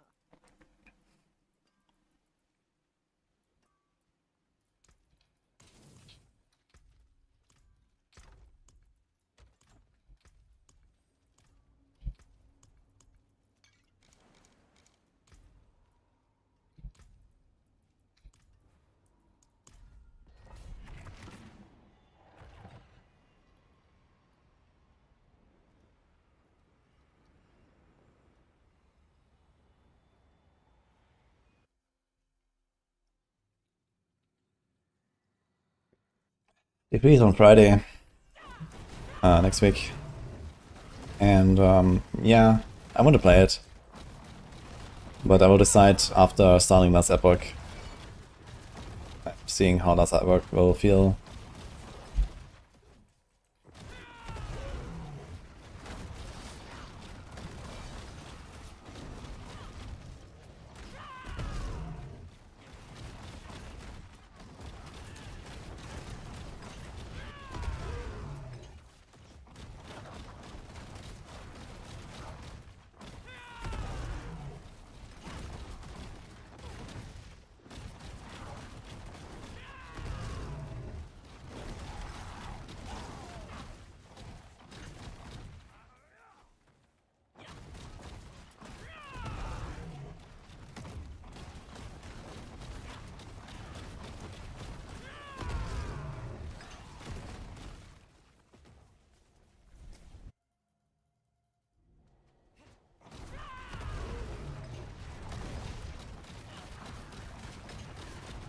And the thing is, with T-Bolts, you're gonna like squeeze out maybe a tier or so compared to Temerities in terms of damage. But I mean, the level of inconvenience and loss of survivability is insane compared to Temerity, so.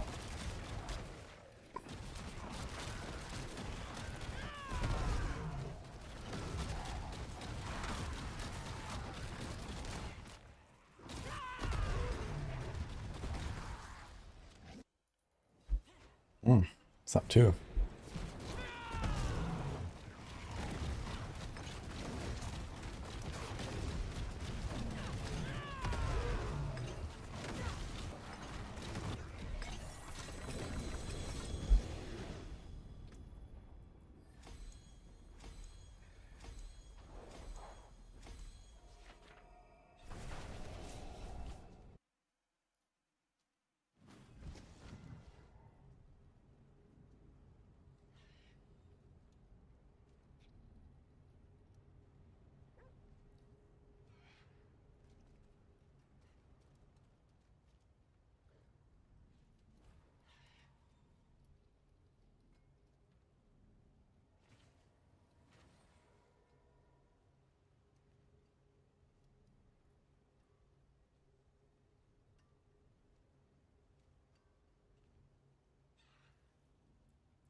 Mortales was saying TDR, that Temerity is bugged and working the same as on PTR. Not sure what that means. I don't know about any bugs right now.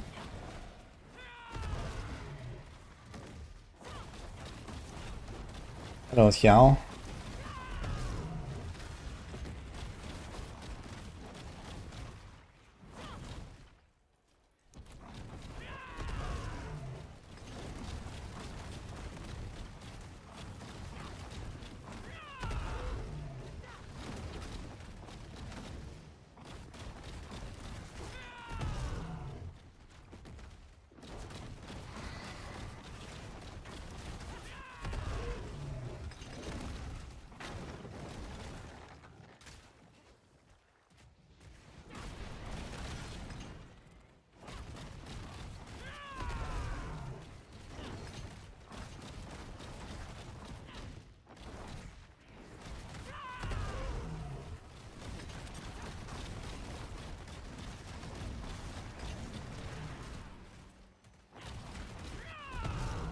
can do 99 Ascension.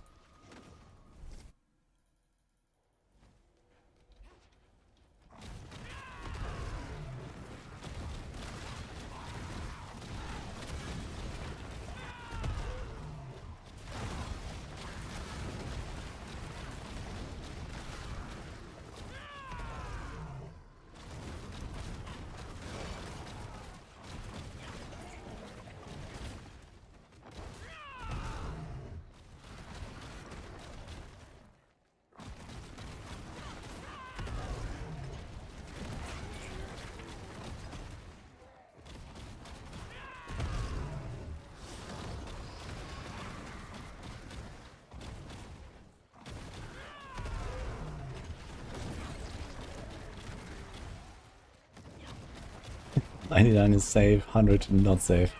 Exactly. It's very dangerous, guys, in 100. Be careful.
Yo, Mr. Chill stuff, thank you, man.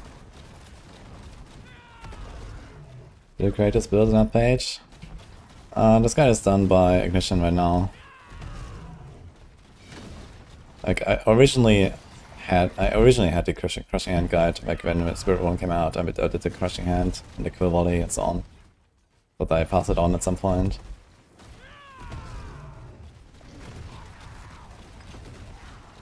So like from season 6, the original write-up, that was mine. But obviously that has been like iterated on a little bit.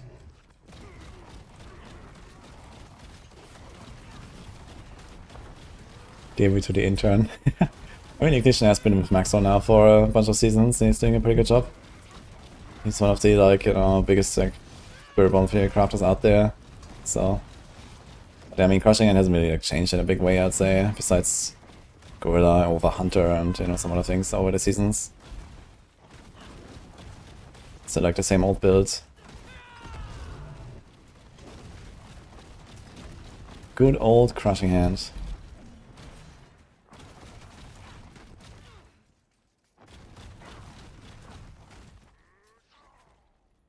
Yeah, it's probably going to be a bit similar with like the Warlock, for example. I'm gonna be, you know, working on the Warlock a lot with like macro, and then okay, he's gonna stick to Warlock, but I probably not like, you know, keep like 10 Warlock guys or something after launch. But yeah, for launch I'll do a lot of them as well.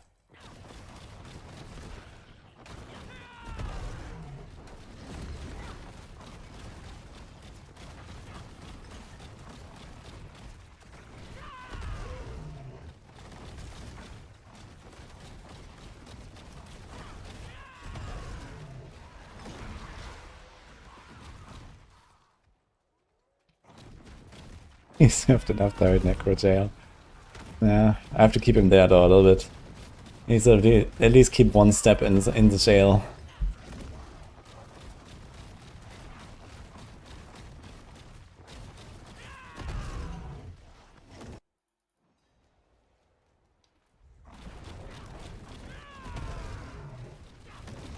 You change the JA item affix it turns into non-JA? Yes.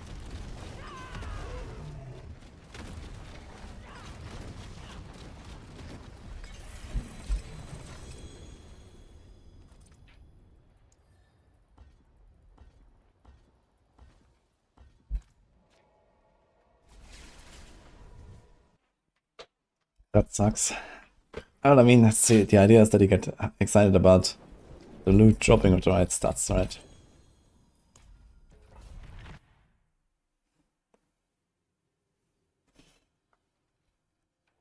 Since I'm ahead of Maxwell, should have 10 guides for each class, planners every day.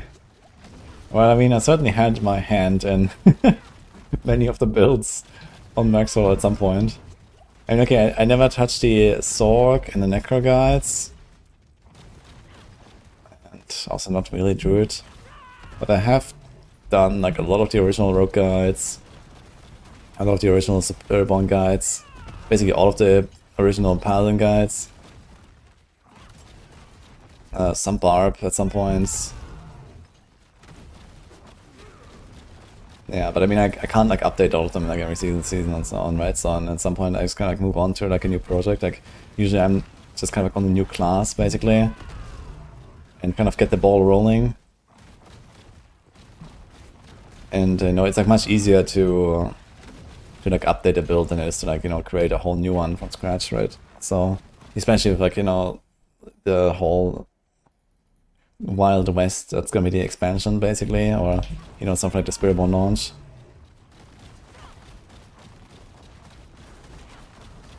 Like it takes a long time to make a Maxwell guide from scratch, and you know, if you're like even like a little bit off, that can be very time consuming to then fix it later and so on. And then if you want to have like, you know, 12 builds for a class or something, you know, it's gonna be like endlessly stuck with fixing shit.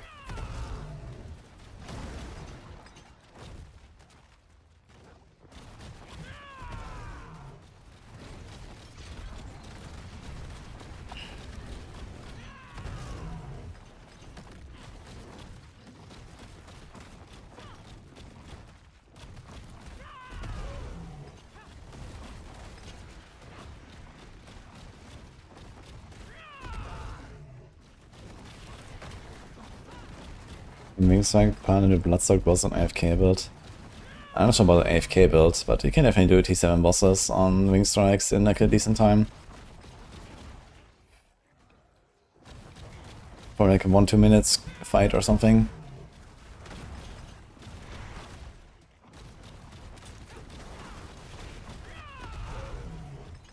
They certainly don't want to do them AFK because they hurt. You want to get something like Quack's Rune and stuff. See you, Connor.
$91.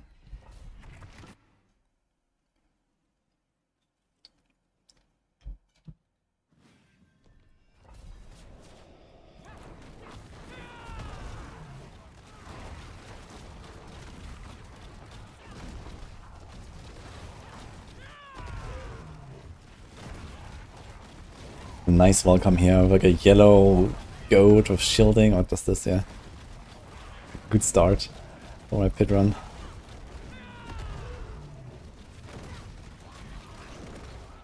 Dude, I really have to do something about shielding and lifelink. I don't know what they were thinking there, but it's insane.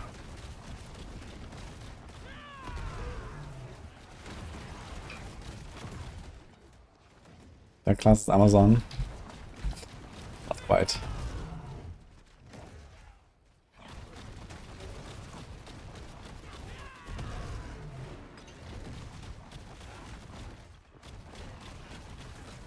Do you know if they're changing anything with PvP in expansion? don't think I've talked about PvP. I don't know anything about PvP changes. I mean, I've done this season stuff here randomly, so who knows.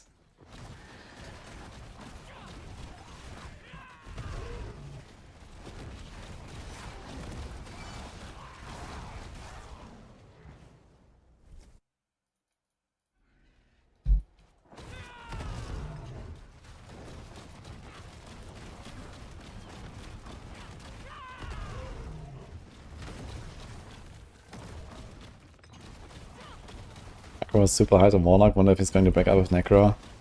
Nah, I mean, first of all, we need him on Necro. And second, I mean, he has been working on a Necro for like, you know, 3 years now, right? So it would also be stupid to just like throw all of that away and just do Warlock only. Pretty sure he wants to do some Necro at least. Especially now that Necro is actually gonna be cool and fun and good and stuff. Holy.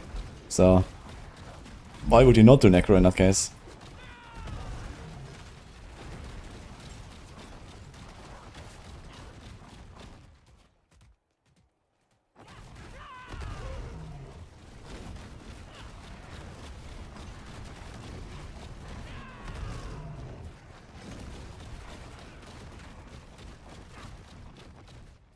Warlock not just a buffed Necro in the end. Now Warlock is a demon guy and Necro is a undead guy.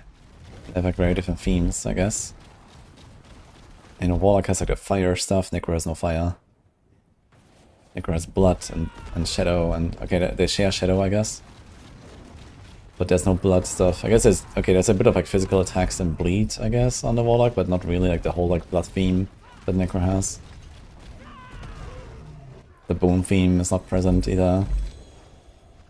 You know, Warlock is like demons, shadow, and fire.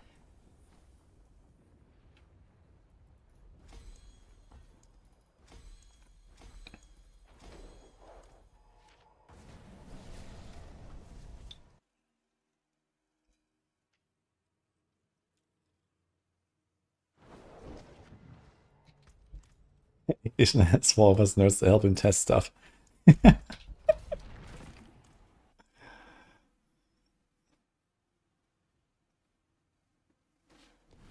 I mean, I think that Macro really enjoys doing the testing though. Going like really in depth and this kind of stuff. He's doing a lot of like bug reports and this kind of stuff as well. So I think that's just like something he likes doing anyway.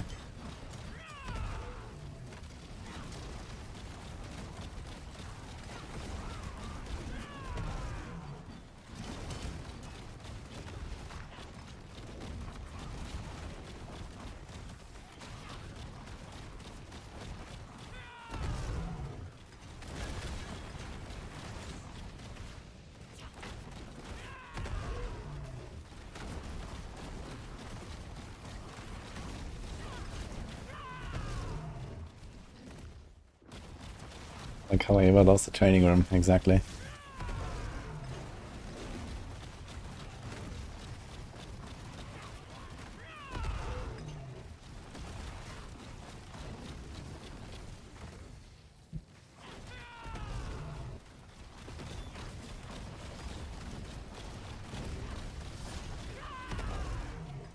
Is Gorilla better than Evade overall? No. Evade is the best build on Spiritborn.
The fuck?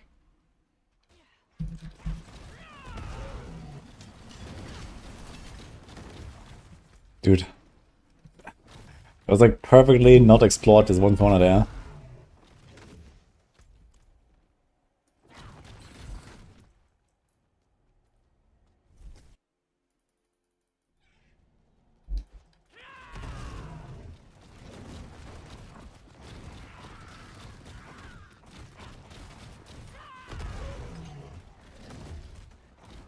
Evade propaganda.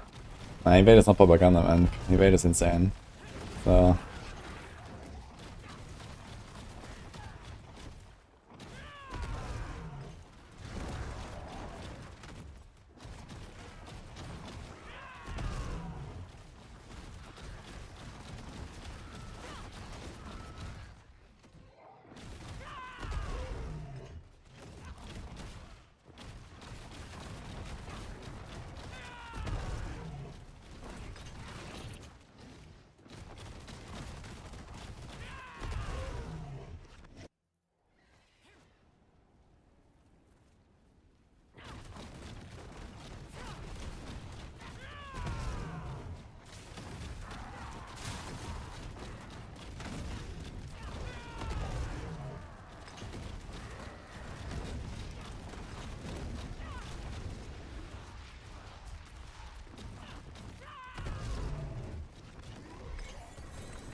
He made on hardcore against T7 and Dario.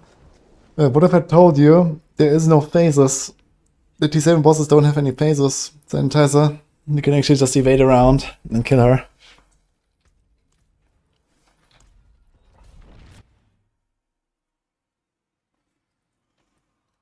You spend and restore all your resources in one hit? Yeah, that's correct. That's just how Capital builds work. So it's a Midnight Sun Ring. It's not fake news, Sanitizer. I noticed it when I was doing it on Barb. I was fighting some of them for like 5 minutes, they never went into the invulnerable phase. But I did have a double fire beam on Adario.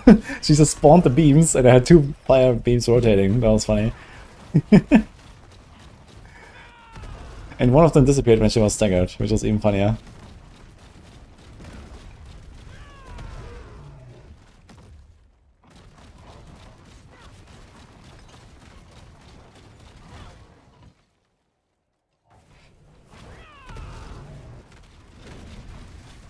Yeah, all of the bosses don't have phases. I think they're bugged.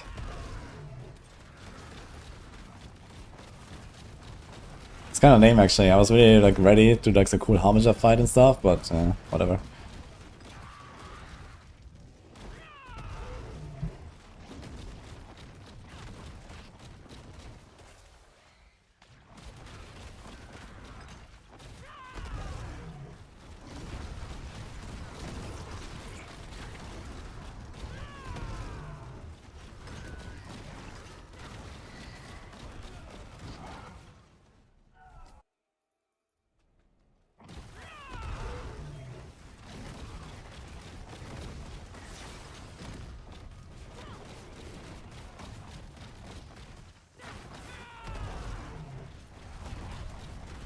Crazy how even on this team is still blasting and some of these deletes in like 2 seconds.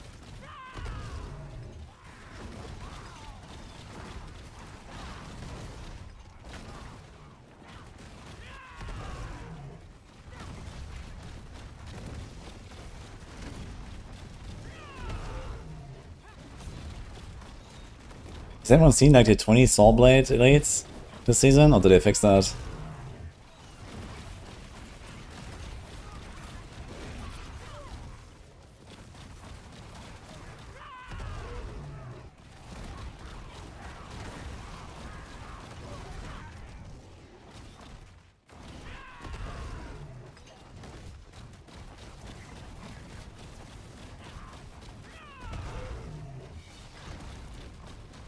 Only the throwing big weapon ones.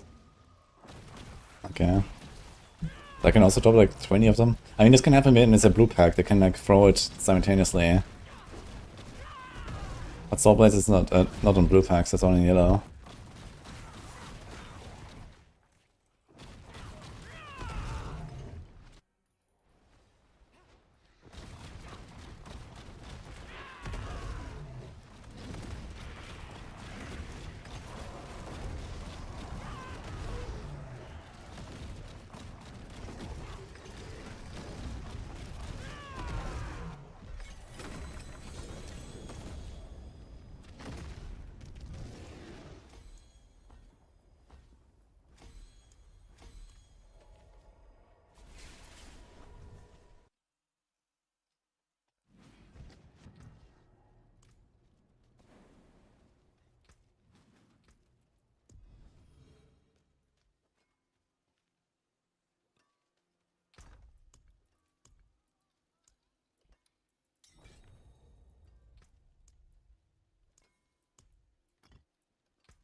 Quick trade.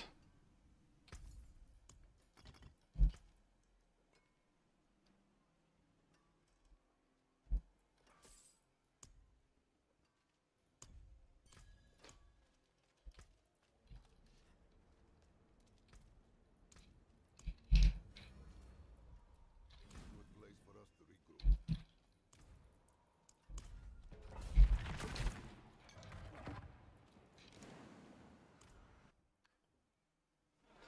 We've been ready for a lot of haters since last year. Hell yeah. How's the grind? Yeah, going well here. We are chilling on Spiritborn right now. Almost got my glyphs to 100 now. I just made a Spiritborn earlier, so we're still working on it.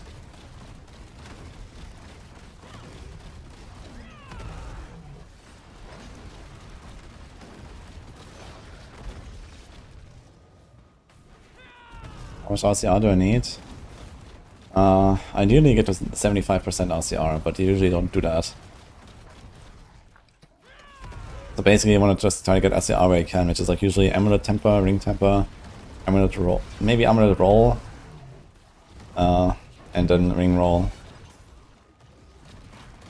And then there's also like the kill streak effects now, so this season can get the kill streak bonuses with RCR, which is really strong for Capelec builds.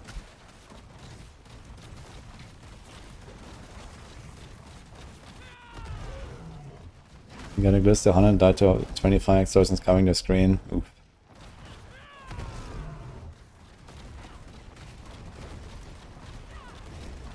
Where's right here when you need him?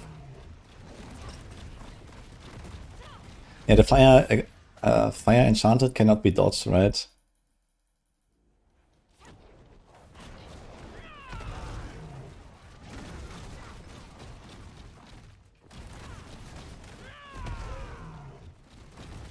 And you can go all the way to 75 RCR for that mate. And the closer you get to 100%, the crazier it gets actually. Because it buffs the Capelec damage.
Be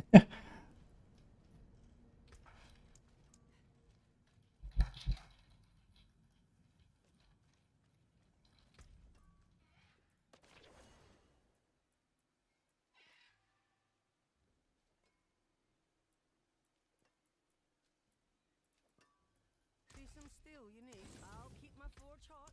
Return soon.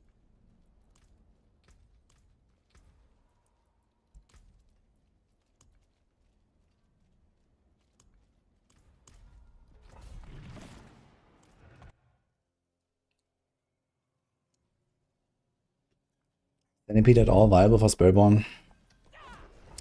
Nah, the entire Centipede kit is kind of scuffed. Breeding Fist has like a shitty pattern with Sabersontek. Stinger is just like a weaker crushing hand. The swarms suck. The ult is useless. So yeah, it's a bit of a struggle.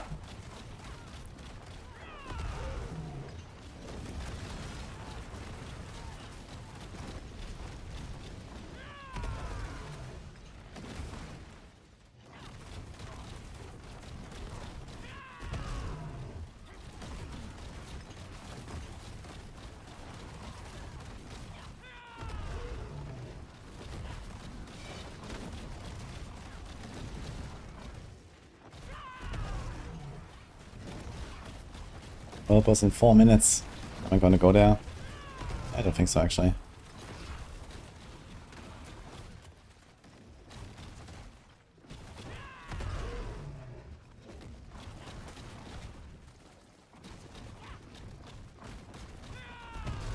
There's no resistance cap exactly, fancy. Best practice is to kind of ignore armor and resistances and only stack life if you want more defense.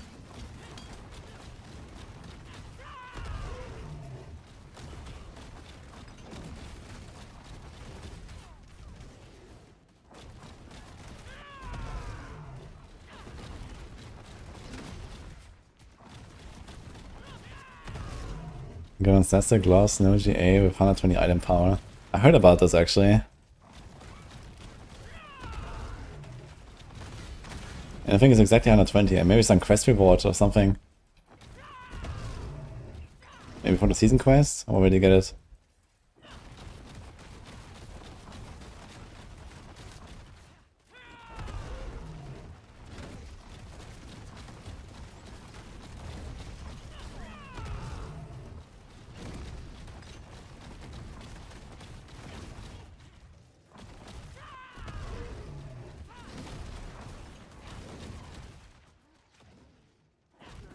Yeah, exactly. Just max life is usually the way, and then like, you know, maybe defensive items or defensive aspects or so. You get a lot of life from Paragon as well. And there are like res and armor nodes on Paragon, so they're not terrible to pick up once you have all the other important stuff. But you don't really put it on a gear.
You get one shot by random things in T3 and a Paragon Heart 70. And there are some innate affixes that really hurt, like Fire Explosions, the Fire Enchanted, the Executioner Swords, the Overdose Globes. So there's some stuff that is like really dangerous, and like their bosses in general have a bunch of really dangerous attacks and so on. If you die in like other like random combat scenarios, then you're definitely too squishy. Let's do another city.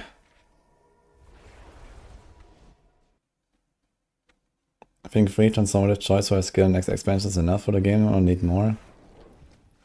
I think 3 is plenty already.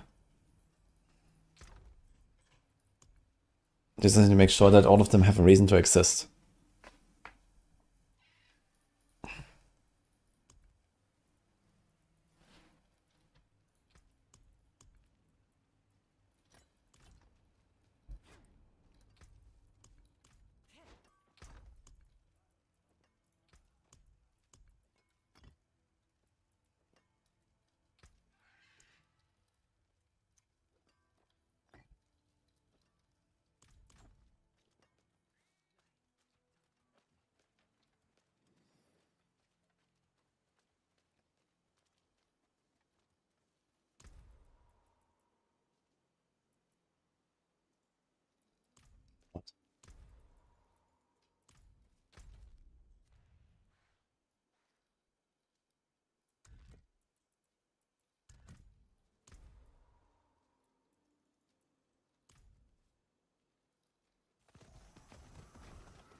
I put the charm in my inventory, but not in my item. Oof.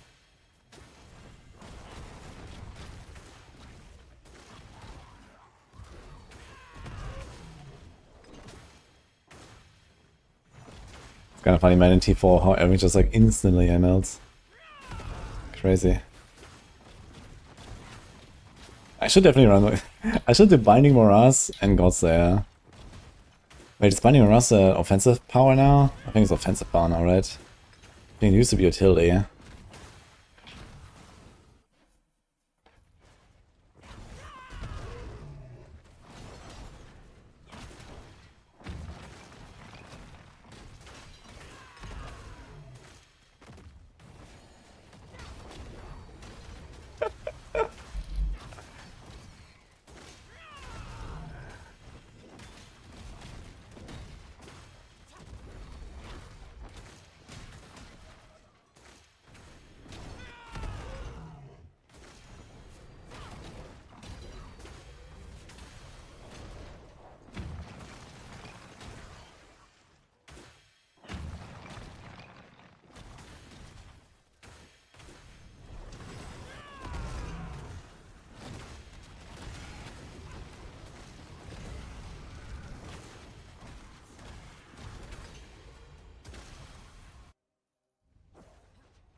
They have passive, so it makes sense to put them into Paragon board.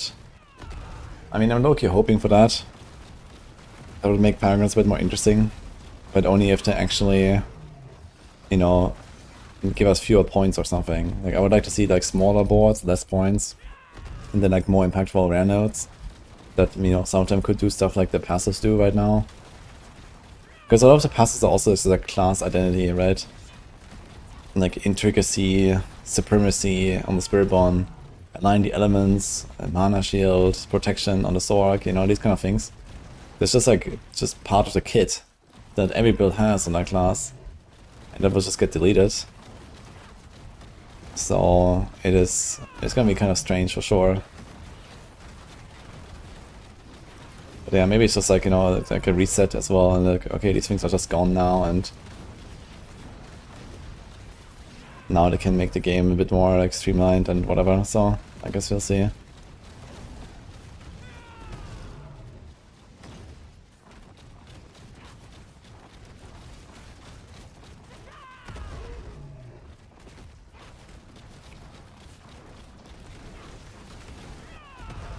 And I mean, you can also like put these effects into items and stuff, that's another option.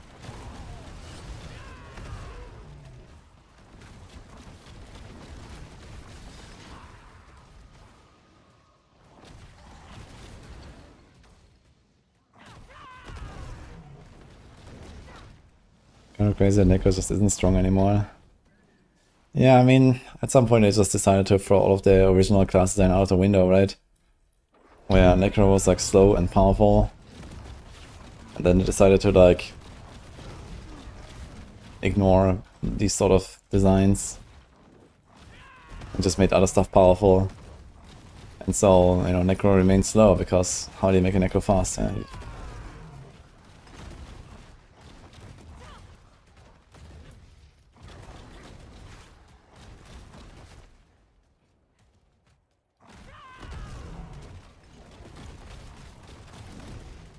Yeah, I mean, a lot of key passes are not really interesting, right? But some are. Like Walking Arsenal is like my favorite key passive in the game, I would say. That's like, you know, the best designed key passive in my book. Walking Arsenal is just like insanely cool. But they also have others that are just like, nah. There's just like, it's just a raw damage buff and nothing else. Like, I don't know, Azel's on the sword or something.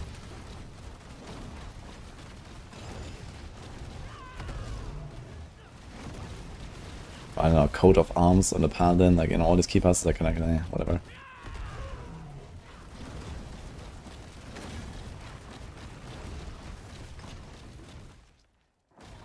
Yeah, Nature's Fury is interesting, but it has always been like a flop outside of like season 5 of the Stormside bug.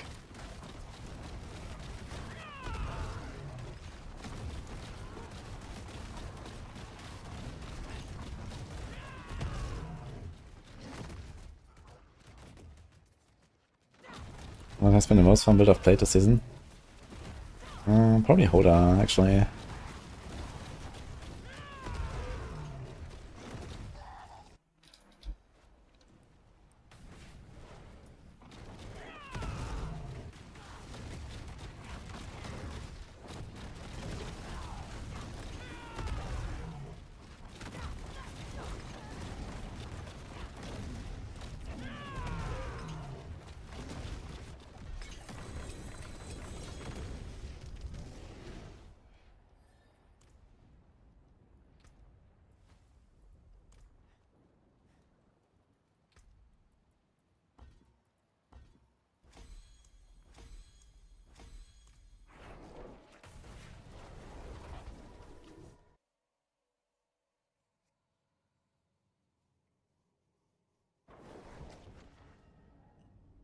You're scared that the expansion is gonna break the whole game again?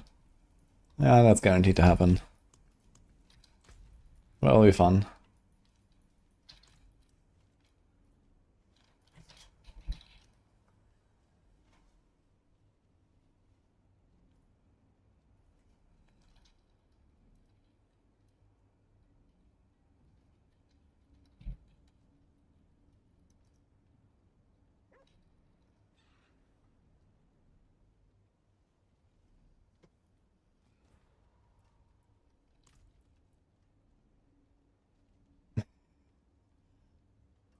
Close, guys.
As soon as both Paladin and Warlock are getting 4 ascendancies, I think every class is getting the same system.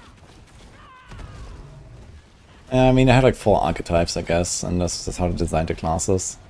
Is it the same as Spiritborn?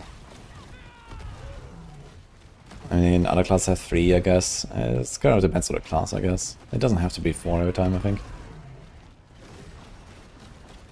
Okay, here it is. 300.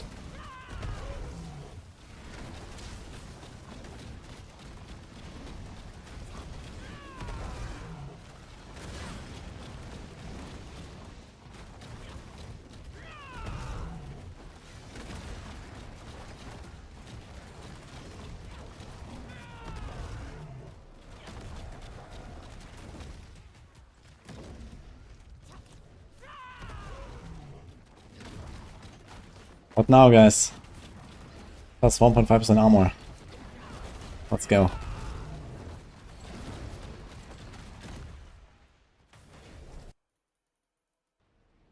Yeah, this is probably the fastest we I've done. And it could have been way faster, right? If I really wanted, I could have done this like in half the time, maybe.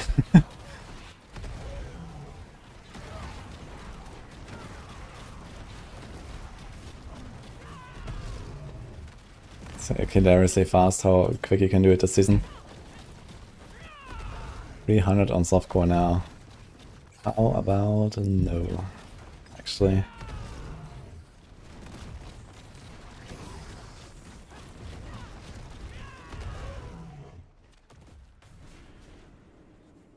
I didn't do much hordes. I did quite a lot of hordes. On the Paladin I was definitely doing a bunch. On the Barb I was also doing like some 7-hour session the other day.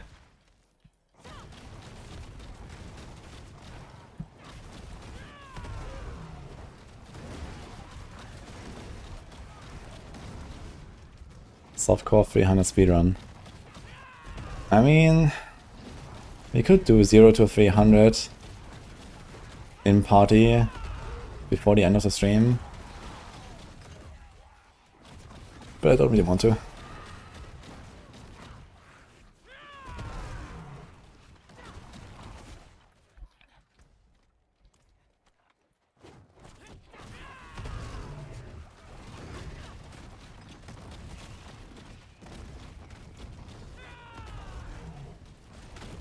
That's the highest kill streak I've gotten. 9,000, I did the achievement and then let it drop.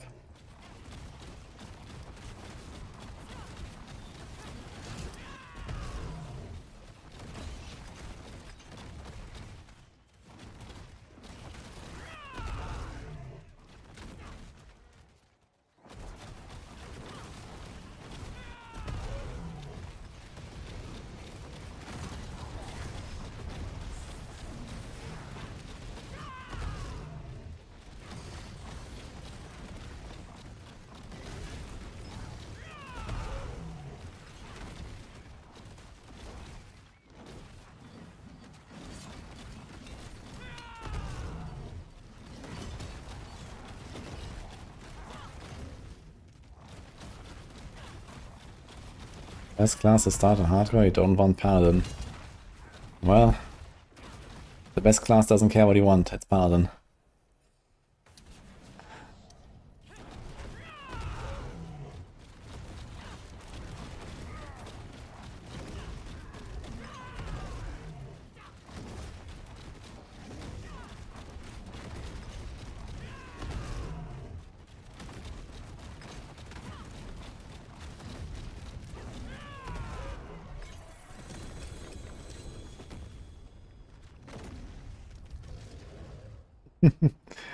I guess Bomb is probably the next best. The Spirit, you're basically going to be invincible. With Static, sorry. With Static equipped. I mean, you have to get there, but yeah, once you have it, you're like immortal.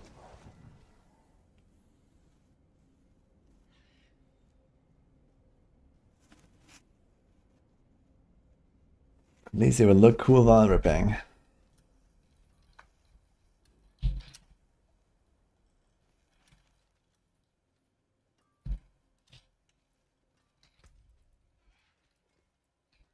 I forge more than what Use it well.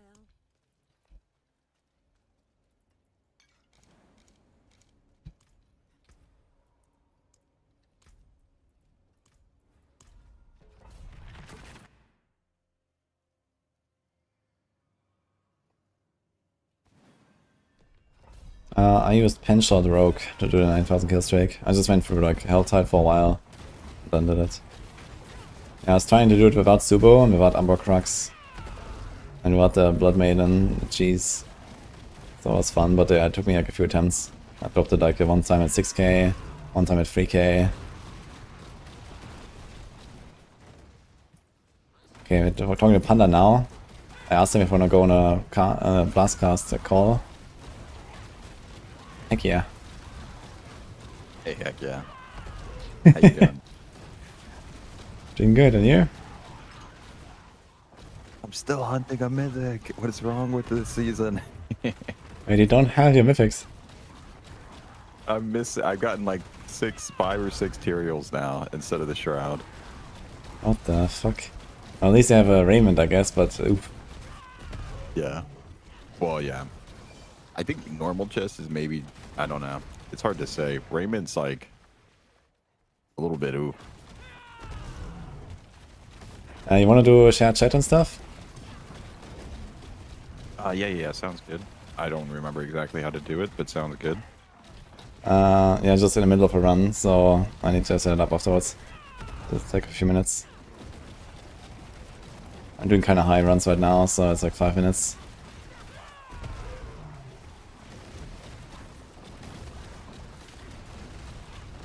Yeah, sounds good.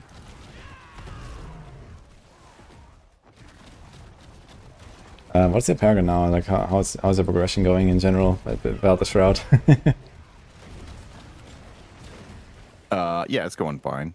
Paragon's going fine. I just want to like max push the pit or the tower, right? And I didn't want to like try hard it without having the full setup. Makes sense. But yeah, I'm getting to the point where like now I'm getting pushed out of top 10, and I just need to try hard.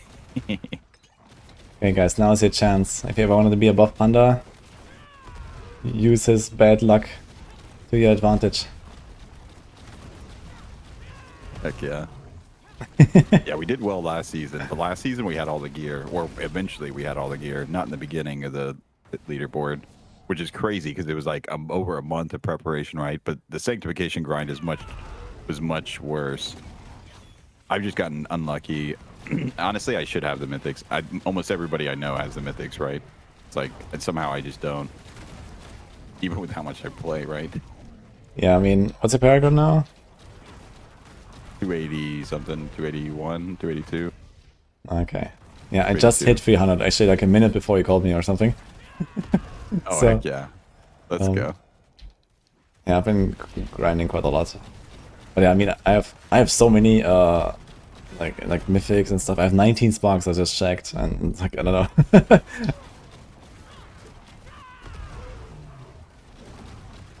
Oh my god.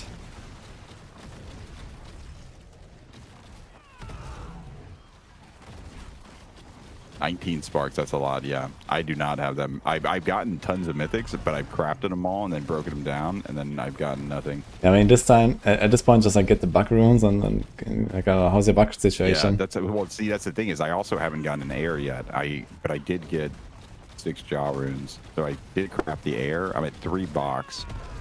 Okay. But yeah, I've already upcrafted to get the jaws. I upcrafted everything, right? So it's like, it's not like I can craft any more runes now. And I farmed like one day I spent 8 hours farming bosses. like the bloodied sigils, and it's just Log like out, dude, nonstop. totally. I'm going in, and I don't. The thing is, I don't even loot the ancestral legendaries anymore. Like the only thing I keep in my inventory is ancestral uniques. If it's a regular unique, regular legendary, ancestral legendary, I throw it on the ground. I don't go back to town. You know what I mean? So like I'm like bin maxing to the extreme. But the ancestral uniques, you get 10 forgotten souls. It's hard to pass that up. Yeah. It's crazy, man. But I also like I do the ancestral legendaries as well. But yeah, foreign, by the way. Thanks for the update. But no, I think I've just been crazy unlucky. But I do think everyone's felt obviously the difference in mythics. I kind of wish that we still had, like, I wish the slaughterhouses and regular sigils broke down into sigil dust instead of fresh meat, so that you could still do a little bit of a sigil grind by crafting sigils. But it breaks down into fresh meat, and yeah, the fresh meat vendor feels worse than the gambling vendor to me, than the obols. I'm like tinfoil hat. Think they like stealth nerfed it, because like the first time I tried it, I was getting plenty of uniques. Like it was like the same as like the obol vendor or whatever. But now every time I try it, it's like it feels like it's way less uniques than if you do obols of the same category. No, maybe. Yeah. I gambled 1 million fresh meat earlier. 1 million. Nice. Yeah, I hit 1 million. Yeah, I'm at like 300k. I probably spent 200k, but I probably only farmed like 500 total, or maybe 600. Log out, yeah. That was. It took me like 45 minutes or something to like teleport back and forth with 1 million fresh meat. I'm surprised. Did they put the blacks? Is the vendor there now? No, there's no vendor. Wow, you didn't want to wait until. Yeah, what do you mean? Though? I gotta wait like another 5 days before I play my Spiritborn or what? Like, yeah, if you wait a week, it's not fresh meat anymore, I guess. Yeah, exactly, man. I invited you, by the way, for stream together. Huh? There's a link. Okay.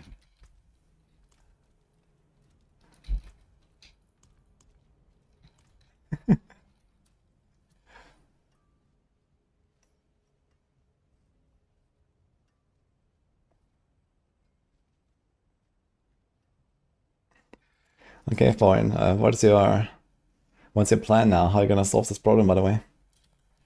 Okay, are we in? Okay, I'm gonna mute here. Share chat.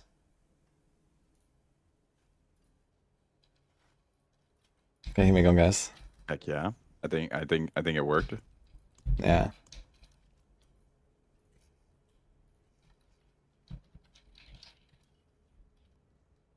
Looking through my remotes real quick. Chat demands hardcore PvP.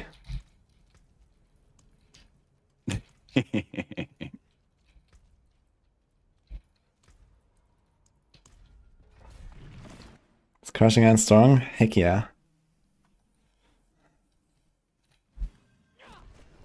So, have you been only on the Sorg so far, Thunder? Or what are you doing? No, I have every class leveled up already.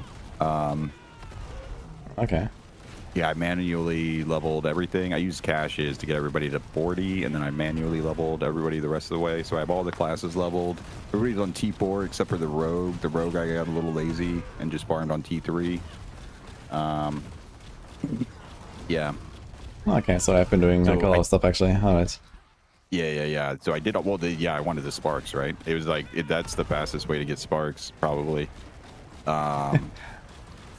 And yeah. Obviously, I like playing all the classes too, but I've kind of just been, I got like the one build I like playing on each of them, right? And I just play that and just like zoom real quick to get the rep done. And then now I'm making, so I have a backup Sork that also I got a spark out of. So now I'm on the like, now if I make another character per spark, I just make a Sork, and then it's even faster because I just throw on a fresh set of gear, and then they're doing 1 minute 55s. And heck yeah, right? Yeah, I mean, if especially if we have some effects, you can like, turbo level them like through the pit even. You can already get the rep basically as you level and stuff. Yeah. I might resort to like the boost strategy of like, you get a party of everybody that wants to do sparks, and like everybody takes turns boosting or whatever. Yeah, I guess Everybody you can does probably one get boost you can session. probably print sparks like every 20 minutes or something like this, I guess.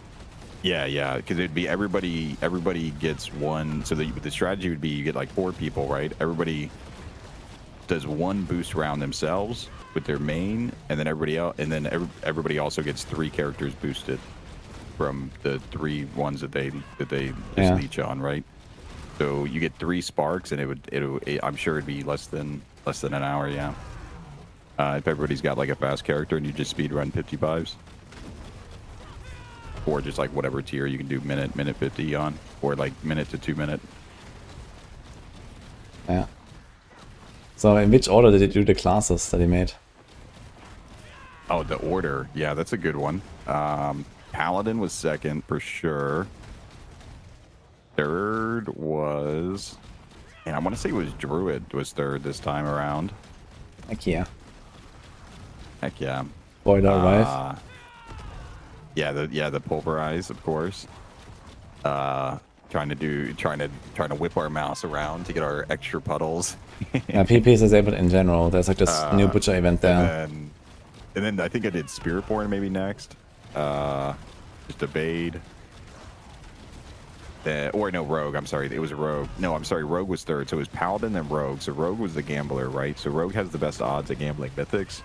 But I'm even that deep in the strategy, right? Like anytime I go gamble a cash, I go on my Rogue and craft it because that's one less in the pool of mythics because they can only have the Doombringer.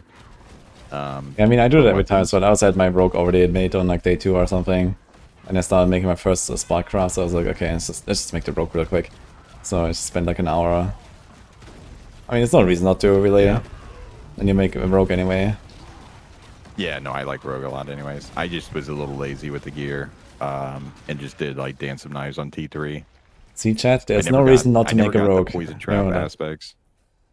Yeah, I never got the poison trap aspects, but even with just doing like, I think I was just like legend, like Elemental Surge, Dance of Knives basically, and I was just cruising on T3 to get the rep, and it was done in no time.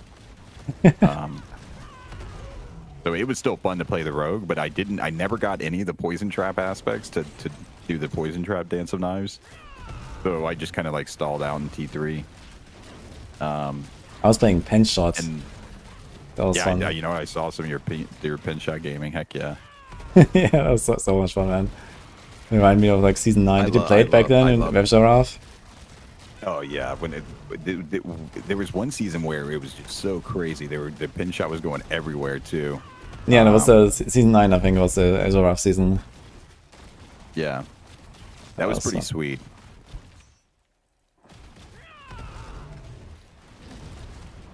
Yeah, so it was Rogue, then Druid, then Spiritborn, then Barb, then Necro was last.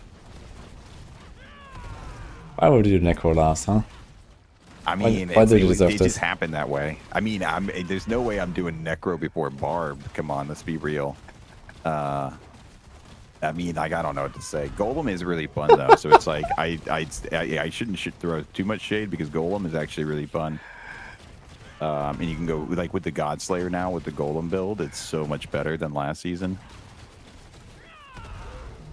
Yeah, true. Actually, Godslayer on the Golden build must be pretty nice.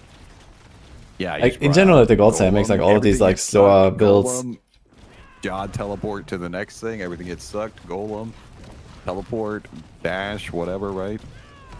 Yeah, that's like you're kind of flying around. It's not. Obviously, it's not as good as like leap spamming or like Falling Star in advance and like. Obviously, you're not. Yeah, you're still a Necro.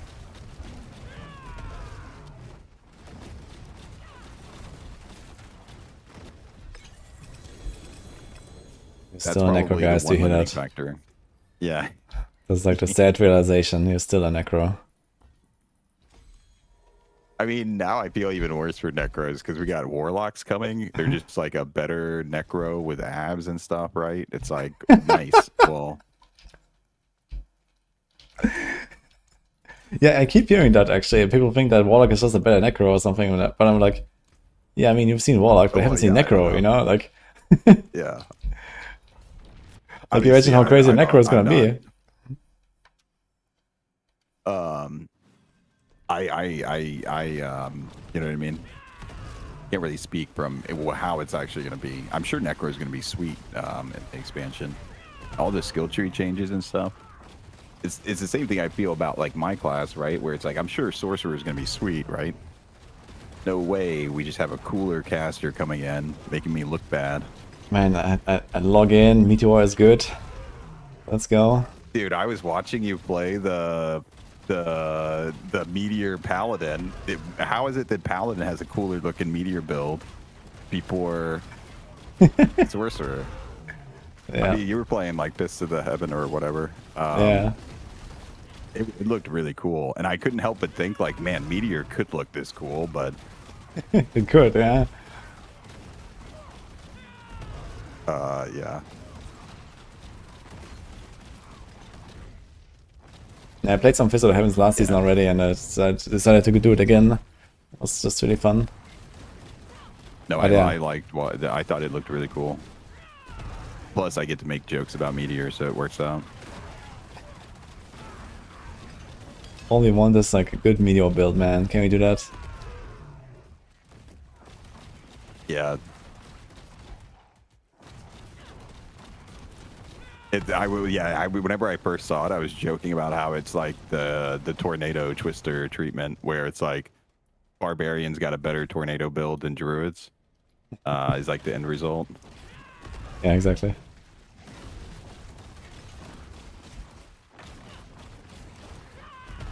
We need to revamp the character models? Nah, not the models. That's not really... It's not really anything to revamp on the models, I guess. I mean, maybe they're gonna make some extra hairstyles and faces or whatever I mentioned, but that's maybe about it. I think some of the classes could definitely use some more faces.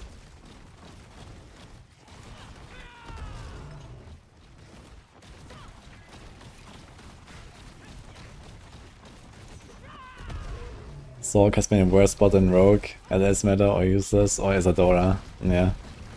Yeah, Sorc definitely had it the worst since season 5 basically, right? It was always like one build for like 3-4 seasons in a row. S-tier build and then otherwise suffer. Yeah, exactly. They have one build and that's it, yeah, like holy shit. I mean, those builds are usually nice, you know, like Lightning Sphere was cool, Crackle is cool, but you know, I want to do something else at some point with a Sorc, you know? Like, What's crazy about Sorc though is that somehow Blizzard's always been the like most reliable A-tier build I've ever seen, like across any class. It's just like yeah, Blizzard just works, yeah. Always chilling, yeah. Yeah, that is actually interesting, right? Because also like it's like a sub-skill build and stuff like that, so that's just like something that is like very finicky, you know, with the balance. And somehow it just always worked out. And then they actually did a bunch of revamps to the aspects to help it. So it's just like, for anybody that doesn't want to play Crackle, like Blizzard is actually pretty good. It's just like, you know, and Blizzard, it's still not as good as Crackle, so. Just slap Godslayer on everything, it's fine. Godslayer and Crackle and well, God, yeah, no, Godslayer God, and Blizzard. that's like, easiest, like quick season updates to like Sorc is just, or like probably every class, right? It's just like, okay, we'll just stick Godslayer on everything. The Frank's hot sauce. A quick use it while it lasts, man. So what do you think is going to happen with Godslayer next season? I mean, if there's like, just leave it, right? Like, I mean, I don't know, like. I don't like. To me, it's like, wow. What do I think will happen or should happen? We like. What do you think will happen? Oh yeah, it'll get nerfed. It won't be fun. It'll just be a piece of garbage, right? There's gonna be a cooldown on how often it can activate, and then people just stop using it or something.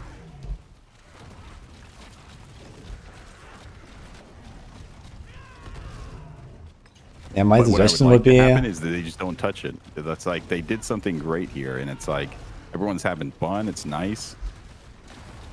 Yeah, I'm very pro fun. And Godslayer was like the nice. I think the Godslayer is like the biggest win of the season, probably. Like, it's just like makes a lot of builds that suffer so much better. Like, obviously, it makes some builds that are already great better too, but certain gameplay aspects that are just frustrating with melee builds and things like that, or small radius builds, it's just like, well, here you go. Problem solved. Yeah. How about if everything comes to you? You're now Yeah, Scorpion I would like everywhere you to go. become a mythic, honestly. I think it would be really cool as a mythic. The Godslayer crown. Just leave it I as it wouldn't is. be against that. But at the same time, I'm hating my mythic life right now. I know people probably like them being a little Yeah, more but rare, imagine, you know, when you get it, dude. when I get it, I'm gonna I'm gonna be in the same situation I was in before, where I'm disappointed that it took this long. But I think that maybe it's fine, right? Like SSF soon, and when we get that, I won't feel as bad about my bad luck. Yeah, I mean, if you do got a like box, self-imposed look at SSF, that, but 2 then more. you get unlucky on top of Finally, it, 2 more. it's like, yeah. Then you think, okay, it could be so easy just to, you know, just leech something or whatever, right? Or just buy some stuff. Just buy like a stack of Yeah. banana mods or 2 and just send it, you know, like, yeah, I can't do that. Well, So- yeah, that's the thing, is that like but when I'm, so me doing the like no trade thing or whatever, when I'm actually trying to compete, it doesn't, I do it because I like it, right? But at the same time, in the back of my head, sometimes I'm like, man, but these other players, they're going on the trade market, they're getting these Belials, they're going on all these mythic tributes with their homies, they're like, you know what I mean? And then I'm over here just like, don't worry, guys, I enjoy suffering and hitting myself in the face while I try and farm this stuff without any help.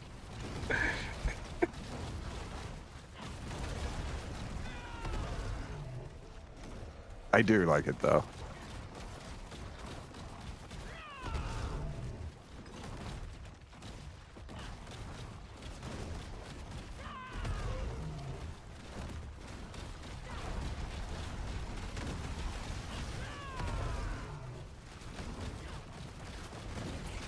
Hey chat, question for you. What is the build that you're most coping for in the expansion? That is gonna be like S tier.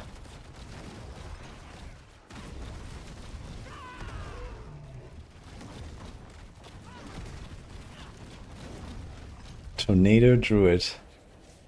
Meteor. No prep rogue. Holy man, are we gonna play combo points? Combo point rogue. When was the last time you did that, man? I mean, have we ever played like Liliana's? Has there ever been a build? Like there was at least one build at one point where it just, I feel like where you ran it, but it wasn't even like good for it. You just didn't have anything better. You didn't want to do combo. I can't remember what build it was. Yeah. How to enjoy Spiritborn, that's very fun. Bone Spear and Echo. Dude, I wanna play like the old school like shotgunning Bone Spear again, man. Holy. Oh yeah, I love. That's why I like the pin shot. It's just, it's like stuff bouncing off of walls. I think it's because I like to play pool when I was younger. I don't know why. Like I just like lining up the shots or whatever. That's a nice connection there.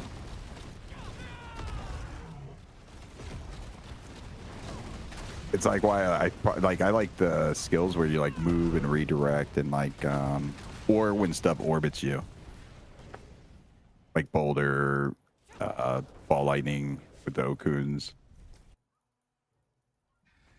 I think when stuff orbits around you, or when you are like repositioning things, like either bouncing off of walls and that kind of thing. Tornado was fun to do the same thing with, where you'd like try and be bouncing it off of walls to where it's like staying in the same area for longer. But yeah, we don't really have a whole lot. Yeah.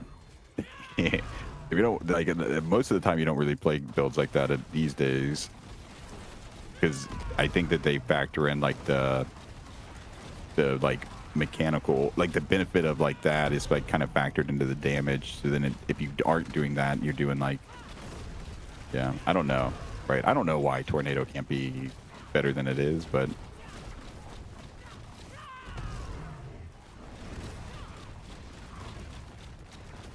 I was definitely an OG Tornado enjoyer. You can put the caches on another character. Or, I mean, Hack it's jump. hard to resist the bulwark, right? Just blowing up everything in one shot while you have like unlimited refreshing barrier. Someone said familiar Sork. Would be holy, man. Familiar Sork, yeah.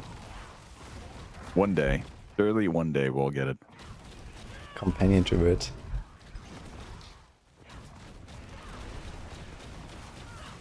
I'm hard coping for old Spiritborn Devourer build.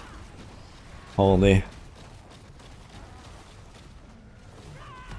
You know, I'd like to play like a Devourer build where like you have like an active control of the Devourer.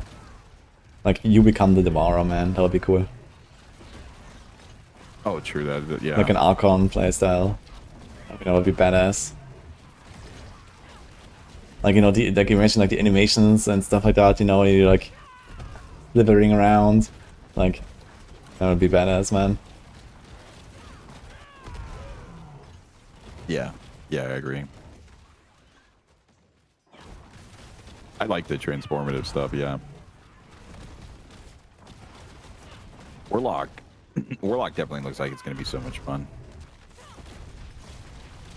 You like having 11 skills on your bar?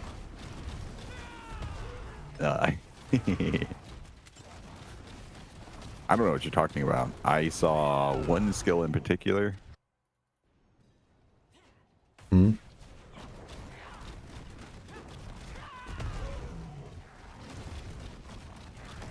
What is the particular skill that you mean now? They have, I like mobility, right? So they have based on like what we saw, right? The jump. Yeah, the leap, the slam dunk. Mm-hmm. I call it, yeah. I like it a lot. It's like it definitely looks like a slam dunk to me. So I call it like Duncan Demons.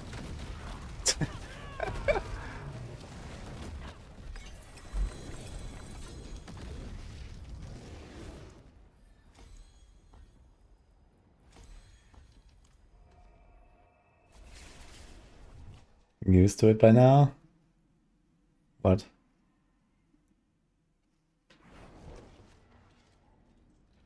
Imagine Warlock being the better assassin class than a rogue. Oh no. Better caster than a Sork, better summoner than a Necro. All the buttons are okay. Surely at least they won't get tankier than a Paladin, right? Cope. I mean, have you seen that Paladin's stuff? a little safe. Paladin's safe because of they're also coming in the same expansion. Surely Paladin won't also get you know what I mean, destroyed by the Warlock. Yeah, I think Paladin is also gonna be like still very strong. I mean, they are still now, right? And okay, all the clans getting their new skill trees and stuff. I mean, I don't know. There's like so much potential for like crazy combos and stuff that, you know, we're gonna find that they just didn't think about. Like I wouldn't be surprised if, like, you know, some random necro build just turns out to be the strongest build in the game or some shit, you know. No matter what they try to do with true. like a castle. No, I'm sure there's gonna be some like yeah. There's always some interesting stuff, right? People find some stuff. Yeah, exactly. Or there will be bugs, right? I mean, it's like so much potential for bugs, right? If you look at how many bugs we've had in the past. It's probably bugs. I think the things that people are gonna find are probably gonna be bugs. Yeah. But that's okay. Or bugs are just like, to me, bugs are just like a part of gaming. Like there's nothing, if it's a live service game and it's like releasing patches or whatever, I feel like you're just expecting bugs in the first like week or whatever. It's more about what they do to try and fix like the bugs, are right? Yeah. Turns out not very much, because it's gonna be like 2 weeks until they actually fix Bloodsoaked Sigils in this season, so I don't know.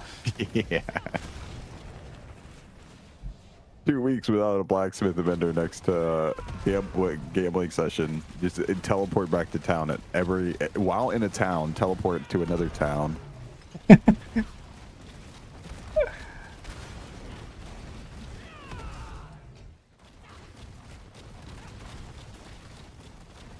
Dying at the world boss took 3 weeks to fix. Oh yeah, true, that was that thing as well last season. Oh my god.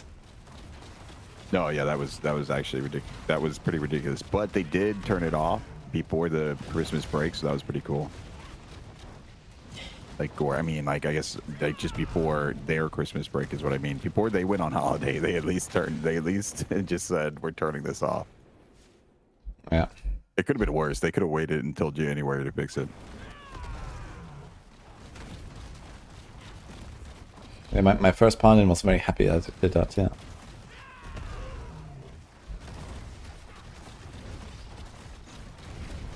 But it was really painful, yeah, because we were like gated out of the Azmodan loop too. Yeah, on hardcore was super scuffed, man. And actually then just later I like, realized how insane it was.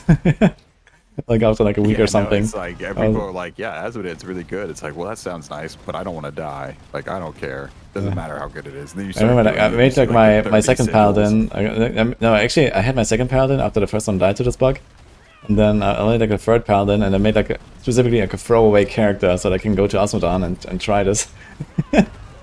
And then then I turned it off like basically right as I was ready to do this. Yeah, that's I was doing the same thing because I like the multi characters. I was getting ready for it. Paladins, yeah, Paladin would have been an easy to like Paladins. Yeah, last season Paladins were even more ridiculous, right? So. Yeah, I think I had like my Paladin set up with like an endurance faith and stuff like that, so that I can survive the one shot from the meteor. Didn't go there. Oh man.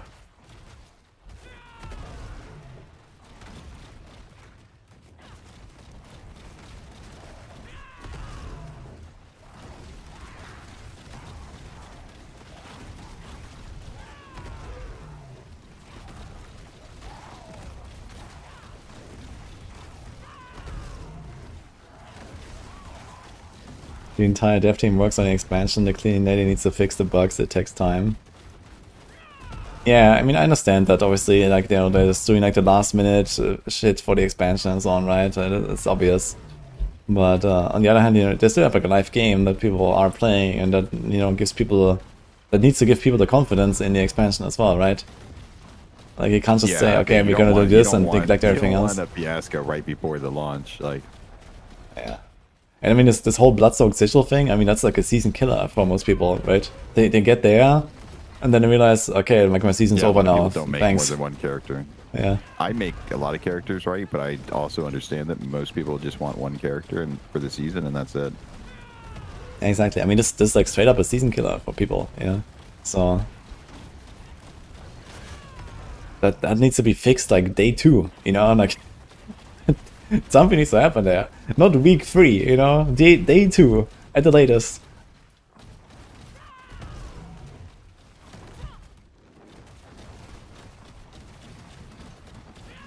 Yeah, I totally agree. Yeah.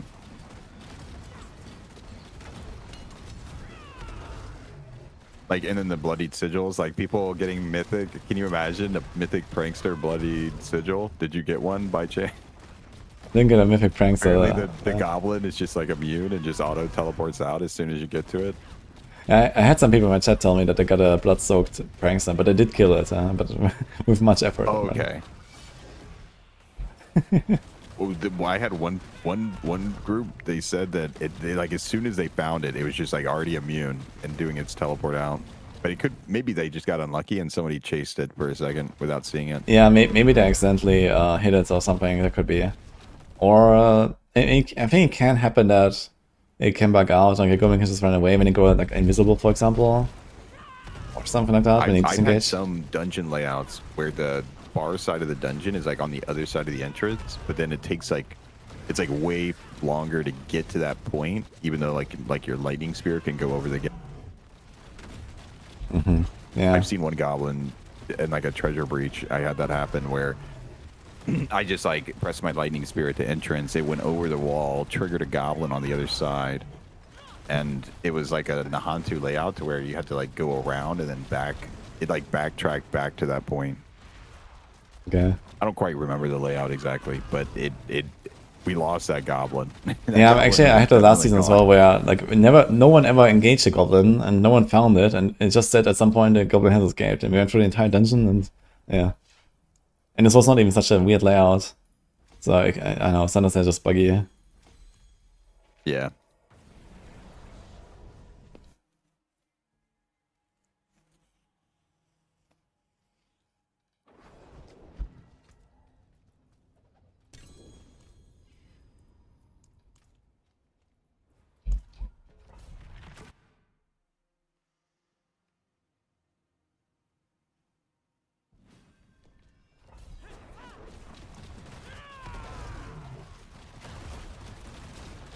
Yeah, 275 haven't found a scroll. Yeah, scrolls are really hard to get. How many scrolls have you found, Panda? You know what? I've actually gotten more since the last.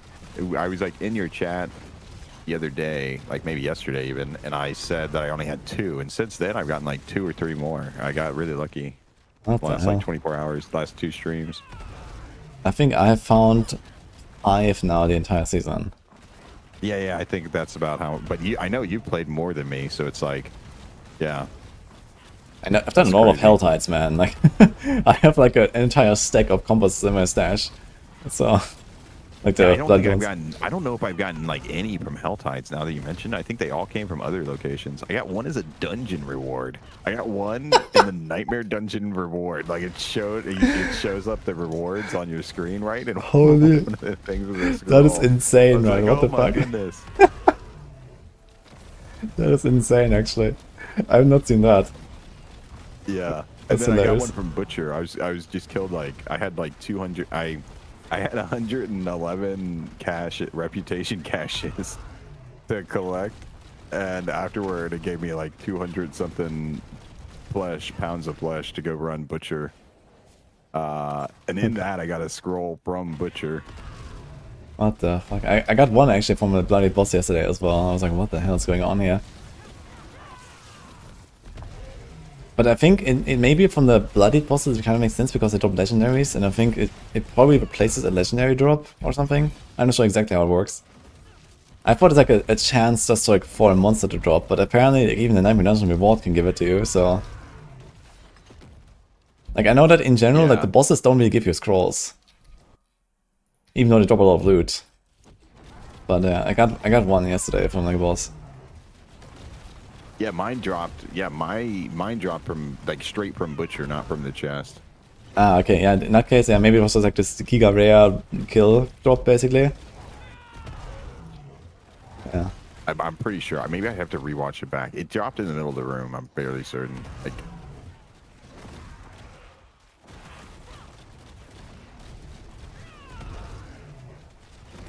Yeah, they definitely made it more rare though. I feel like they're much more rare. yeah, they are way more rare. Yeah. I was over 50 hours before I even saw one. But I did get a little lucky and get a few recently.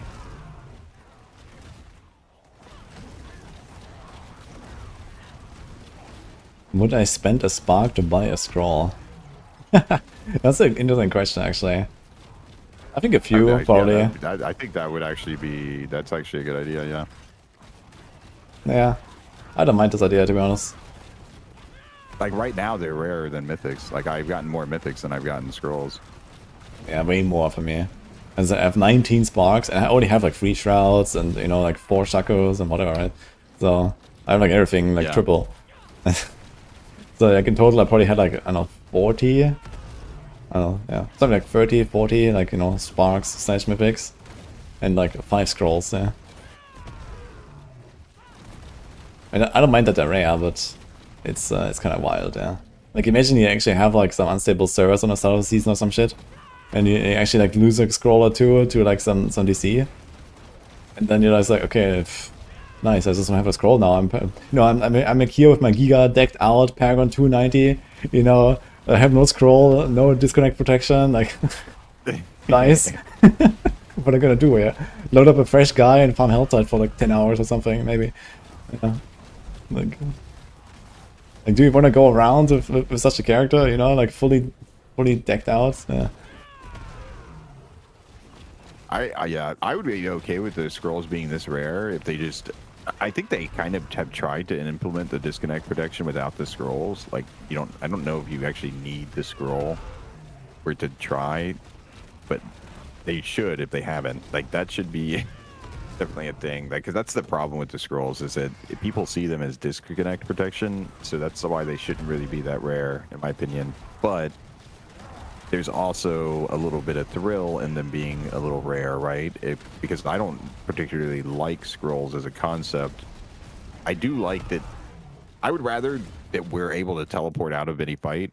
You know what I mean? Manual teleport out of fights, but you just have to find the window or whatever. Then yeah, but the point is it doesn't always work. Like there's also bugs where you just have to scroll, right? So you know, there's like this infinite knockback animation, for example, that you have to scroll out of it and this kind of stuff. So what I mean is, I don't want them to. I'm not saying remove the scroll. That's not what I'm saying. What I'm trying to say is, like, in a perfect world, I would rather it not be there. But we don't live in a perfect world. We need anything that can save us from the multitude of bugs that like assault us on hardcore, right? Yeah, exactly. In my opinion, but like the knockback bug is a perfect example where if you don't have a scroll, then like your only other option is to log out. So like hope you can survive for 10 seconds while you try to log out. Yeah, exactly, and it's like not really a thing, right? So it's like. Oh wait, no, there is another option. Join someone's party. Have someone invite you or join someone's party, and it'll kick you out of whatever instance you're in. But I think it doesn't work in the pit. You can't get invited in the pit, I think. No? Or in the tower. You can do it in a pit. Yeah, because that's how I would leave in our duo matches. If in the duos, if we didn't leave at the same time, right? Then whenever the first person left, it would start, and then the monsters would start attacking me, right? So then I would just have to I have to run to the second layer if I want to get out of the pit, because I'm not going to be able to teleport out. So the method you can do in that scenario is you can just request to join someone's party in your friends list, or they could invite you. They can't join you, but you can request to join, and you can. And someone can invite you. Okay, you can invite you even if you're alone in your own tower run. It works on as long as you're like in an instance. It wouldn't work if you were like in Helltide or something. Or maybe it would work even in Helltide. Because I think it would still try to phase you to the different. It would try to zone you to whatever server they're on, I think. Maybe. I'm not sure how it would work in the open world. But if you're in an instance, like, and you get a pop-up, like, would you like to teleport to that player? Well, even before then, it'll kick you out of the instance. As soon as you join their party, it'll instantly kick you out of the dungeon. Yeah. Because I mean, it's an option for now, but it wouldn't work in SSF anyway, so. Well, no, yeah. I just mean, that is like the best way you can try to save yourself in that scenario if you don't have a scroll. Yeah. Because obviously logging out's not really going to be an option. But if you happen to have a homie that's online, yeah, man, it pays to have friends, right? The power of friendship. Power of friendship is pretty high in this game, for sure. Yeah. Yeah, no. I honestly, the biggest thing I loved about last season was, man, the goblins, right? The treasure breaches and the pranksters, and it just feels really lackluster this season, where you don't even have like there's not, even if you wanted to farm them, right? There's no way that you could like chase it, and that's just kind of boring to me. It's like, it would be way more exciting if there was like some kind of like farm board in the game, like where you could just farm sigil dust very efficiently. Yeah, I guess the idea is that, you know, Night Balances are kind of just like sustain themselves, and sometimes they get something good, but it's not like you just craft hundreds of them and hope for like the treasure breach or something, right? But the thing is, like, no one wants to farm Night Balances right now for nothing, right? Well, yeah, exactly. 'Cause nobody wants to do like the bad nightmare dungeon, so it's like you just end up not engaging in the content as much. I think it would be more engaging if there was like, you know what I mean? Just every nightmare dungeon, you got like a big amount of dust, or like, I don't really care how they give us the dust, right? Just give me the dust. I like the sigil farming a lot. I didn't like dealing with the way they did the sigils on the last season and this season are a terrible example of sigils farming because you get flooded with your inventory. They don't stack, and you have to go back to base multiple times. Whatever, right? If instead we would have gotten like a big burst of like 600 sigil dust to craft 10 sigils, or like however much sigil dust to craft. The amount of sigils they're trying to give us, then that would have been like great to me. Because then you can just like go back to town and craft when you want, and in the meantime you're like filling up your reservoir of dust, and then yeah, and then you just like gamble. It's like gambling ovals or something, right?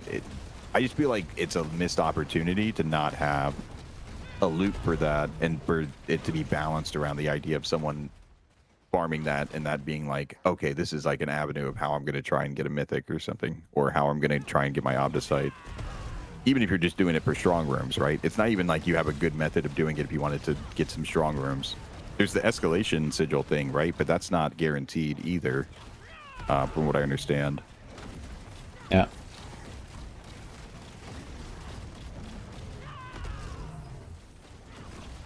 But yeah, it's like I love the goblin stuff. So anything more goblin related, I'm like, heck yeah.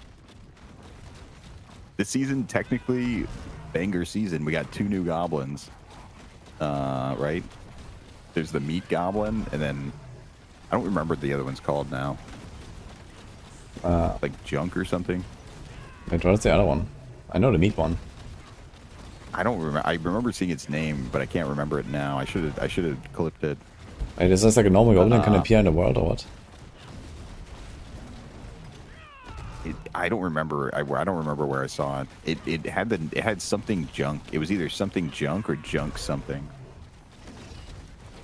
It had it wasn't called meat goblin though. Under wants that goblin challenge. Nice. How far are you? You know what? Actually, I had some good luck this season so far. I don't know how high I am. That's been a very good season. Godslayer crown is insane for the goblin farming. We're 32,000. We're almost at 5%. So 33,000. Or not 5%. That'd be. I think it's like 0.5. We're almost at 0.5%. Heck yeah. Heck yeah.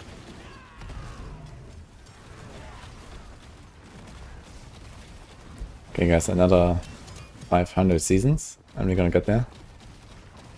Yeah, we're making progress. Slow and steady. And like slow. I think that it's more likely that we would die sooner than we finish it, but Not with that attitude.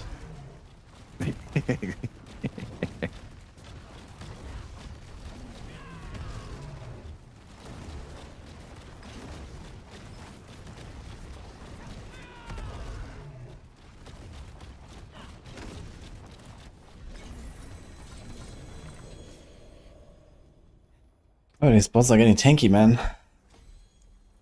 Okay, one more tier though. Come on. We need 4 glyphs. This game is called Diablo 4. Imperial Angel.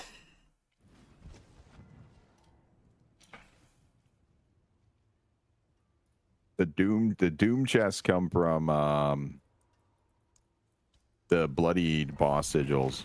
You have to get a little stronger to where you can do the bloodied boss sigils, and then you get a doom chest on from everyone except for the glacial fissure. Yeah, so the currency is from Nightmare Dungeons, and the Doom chests and transmogs are from their bosses. Heck yeah.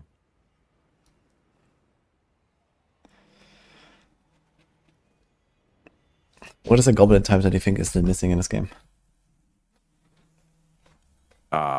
Rainbow Goblin. You want the rainbow We level need with that or Winds what? of Shire. I need my Cosmic Wings basic back. I need my burglar weapon. No, I liked Whimsdale and Whims of Shire, but if I don't know what would be the best, like the next best goblin. A cosmetic goblin would be really cool, or like a giga rare one, kind of like a mythic one, where it's you get like a cosmetic of some kind. Like maybe I don't know how they could do it, right? But like if there was like a rare selection of cosmetics that could drop. I don't know. I like the goblins to be like exciting in one way or the other, like the chase of it. It doesn't always have to be like better loot. Sometimes it can be like cooler other chases. But yeah, ultimately I would like a goblin portal, either to Goblin Realm or yeah. My ultimate fantasy of like a Goblin Realm is like, I feel like it's they could, I don't remember the name of it. There's a Marvel character. There's a character in Marvel that I picture as being like this perfect example of like there being this goblin like gladiator realm, and we're like summoned into the goblin gladiator realm, like to like perform in like a coliseum. Like imagine like a coliseum with a bunch of goblins all cheering us on, right? And it's like there's this goblin king, like, so we just like end up in this goblin portal and we think we're about to go in to get some goblin treasure loot, but it turns out nope, we're in a coliseum and it's time to fight, right? That's like the lair boss goblin. Yeah. You're gonna fight like Avarice's brother or something. Yeah, exactly. I can't remember the name of the. There's a character in Mojo. Mojo in the Marvel, in the comic book universe is pretty much exactly what I'm talking about. He has like a battle coliseum realm where he like kidnaps people to fight for it being like televised or something.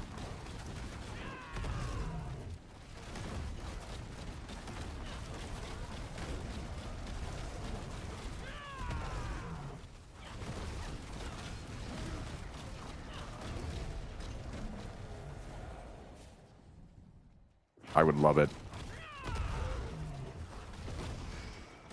Kill 100 goblins and boss appears. Yeah, something. I mean, we need something going on. I mean, maybe we don't even have to kill goblins. Maybe even like we're killing other things that the goblins have pitted us against, like a Coliseum style, and we just get like reward. The goblins reward us for doing well or something, and maybe they could be our friends, guys.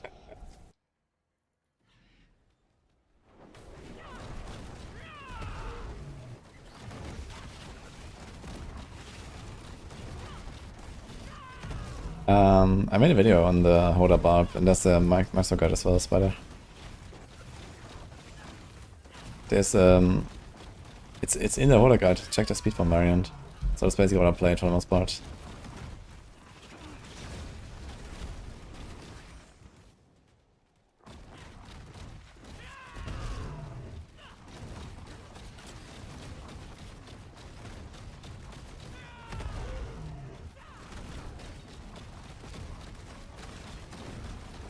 Yeah, I guess I have 4 scrolls. I don't have 5, so I'm 1 behind you. It's crazy. I mean, I've done a lot of hordes and stuff myself, so you don't really get scrolls there, I guess, and also a lot of bits since I have so many characters now. It's like my 4th character that I boosted glyphs to 100. So, lots of bits. But yeah, on the other hand, I mean, yeah, I still have like a stack of compasses and stuff in my stash, so there was definitely a lot of hell tiding. I even did like the 9,000 kill streak on my rogue with like a few attempts. So I spent like another like 2 hours on Helltide there. Heck yeah. I went to like I did like 5,000 something, but Helltide ended. I just started doing it and I was like, wait, I'm actually just chaining this. I kept going, but it's like I didn't have time to actually, the Helltide ended. Yeah, it's just like fight your way to the next Helltide. Yeah, right. I should have tried to. But we ended up in a bad spot. Or maybe I just let it end. I think I let it end. I was just like, ah, whatever. Because the Helltide was about to end, and I didn't want to try it because you get way less density if it's not Helltide. But you're right. I would have just had to do it for 5 minutes, and then the new Helltide would have started, and maybe I could have made it. Yeah, I mean, if you're like in Kyrgyzstan and then it's like the hunter popping up or something, you can definitely get over there.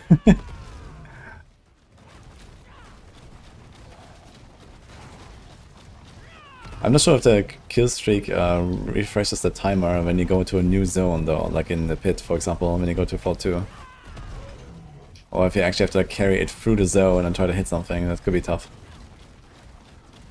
Yeah, sometimes it pauses the timer in like the in-between areas, and then sometimes it doesn't. It's like inconsistent how it decides. Like there's some areas in between the Helltides where there's like not a town, but there's no monsters either, and it just like pauses your timer while you run through. But yeah, I don't. It's like if you're phasing into like a new zone or something, I guess it wants to pause it. So sometimes you can. Yeah, I haven't like tried to. I wonder, did they say that it was staying around? I don't know. Do we get kill streaks permanently? I kind of hope so, because I just like, I'm silly. I just like seeing the number of kills that we're getting in any little grind. They didn't say that it will stick around. I think that's a seasonal feature. Yeah, I mean, you have Mariana, I guess, if I really like it, but I also think, I don't like the animation, to be honest. I think this like thing in the middle seems like very scuffed and, I don't know, not really like well could be somewhere designed. else, yeah.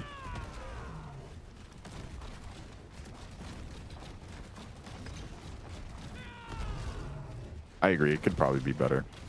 I just like it. Like, yeah. It's not even like the rewards we get out of it. It's just it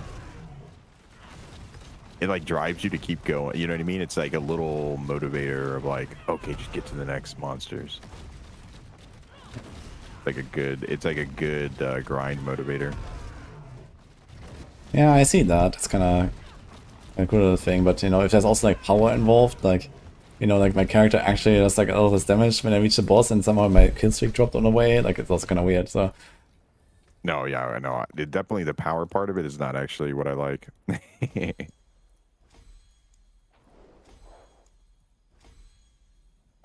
Nice. I think giving us like experience rewards from it would be perfect. Like it doesn't have to. It could just be so. It could be somewhere less, or it could be like a toggle option maybe, like to see the kill streak. I don't know. I would love it to stay around, but it'd just be like an experience thing. Because kill streak level, I loved kill streak leveling in D3 and stuff, and yeah.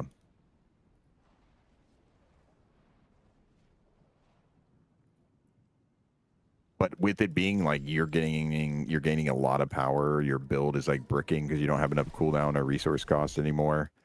Yeah, that's tough. I actually like tried to specifically not build most of the builds around the rampages because I wasn't sure how easy it would be to obtain them. Like hitting breakpoints, I mean, like cooldown breakpoint or resource cost. Yeah, I mean, for tower pushing, it is kind of the way though, I think, because the main stat one are relatively tower weak. Pushing, different story, yeah. Yeah, and then, you know, you just I mean, like the generic version. Yeah, you save so many rolls on a gear to like, you just put like one attack speed one crit one, or whatever, right? And you save so many stats on your gear, and like the main stat can't really make up for that, I think. You just like, instead of 80%, instead of 100% crit, you just go 80% crit, and it's just like, okay, you have like 2 kill streak tiers, you know, as like your baseline or something, that you get in like the first like minute or two on the run. So I think that's definitely the way to like min-max around the tower, and then just like never let the kill streak drop, basically. For sure. With Sork, with Crackling, you don't really need any more attack speed, so it's like you could save a little bit in crit though. The other thing with Sork is if you did resource cost, you could consider like Lucian, but I just don't know if it would actually be worth it. Did you actually do evade? High investment.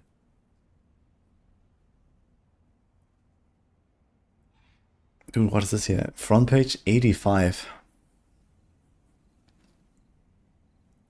Like all these are like speed runs here, look at this. the longest one is 5 minutes. And then there's this guy here who's actually been pushing a bit.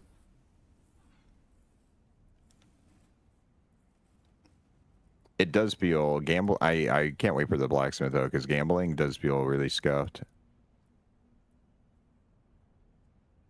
It's just like, I mean, I don't know, like too many different rampage options or something, because it's doesn't feel like you get something you want. Like if I'm like hunting just main stat, right? It's like it feels like it takes forever for me to get a piece. It's gonna have Yeah, it stat is rolls I it is want. very tough to get the right thing. I agree. But I mean that's fine, you know. It's like less impactful, and it's like okay, it's like nice when you get it, but I feel like I'm not exactly like super hunting for it or something. But yeah, if you want to do like tower rank 1, then I guess that's what you gotta do. Yeah, that's true. Yeah. And I can live with that, you know. It's like not trivial enough that you don't really have to care. But it's nice to min-max. Yeah, for me, it's more. It's not the problem with the design. It's the actual gambling part. Like we gamble a lot. Like it'd be cooler if it was we could spin the fresh meat or spend more, right? To add modifiers of like, okay, well, we're spending 3 times the fresh meat, but we only get this rampage mod option or something. You know what I mean? Like the problem is that like think about like you got 1 million fresh meat, right? And then you had to actually gamble 1 million fresh meat. And what did you get? Did you feel like you got a lot from doing that, or? I mean, I got some good stuff, but yeah, I mean, I was spending like 800 something thousand on the quarter stuff, and yeah, my capital is not that great, to be honest. Yeah, that's what I got out of it. I mean, it's an okay one, but you know, no double, no hit twice thing, and you know, it's not even like a perfect mod, and it doesn't have the berserking. It has, and yeah, What are you talking about? It's 69. That's nice. yeah, scuffed. For 800,000 fresh meat, that is definitely scuffed. Yeah, no, that's my point. Is it like it feels like they could have given us, and think about how long it took you to do that, right? 45 minutes of just straight user interface clicking. You know what I mean? now I just got this from the fucking cache. Wait a second. What the hell? Yeah, that was actually a quite nice upgrade here, turns out. Dude, I just finished Pit 99 and getting my glyphs to 100, yeah. Let's go.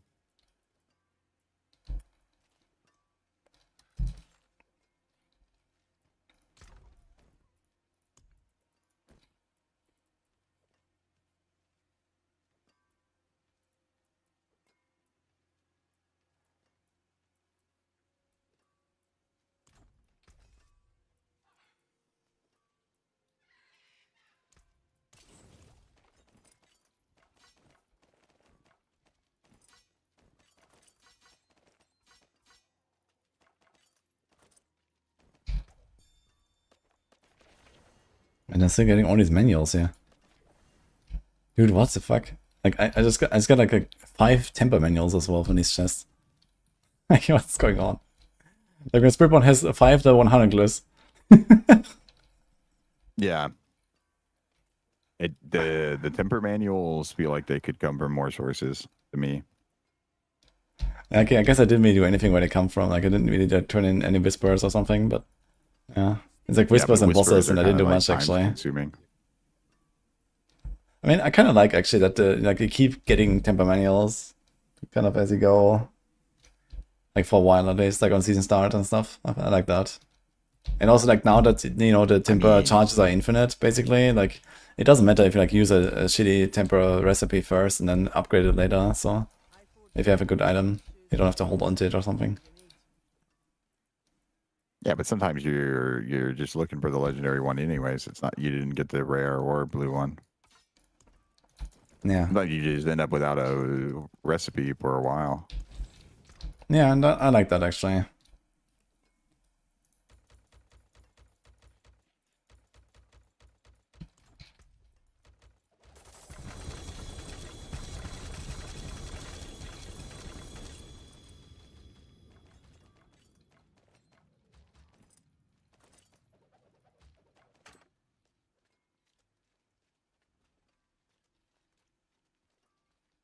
That's for the Shroud aesthetics.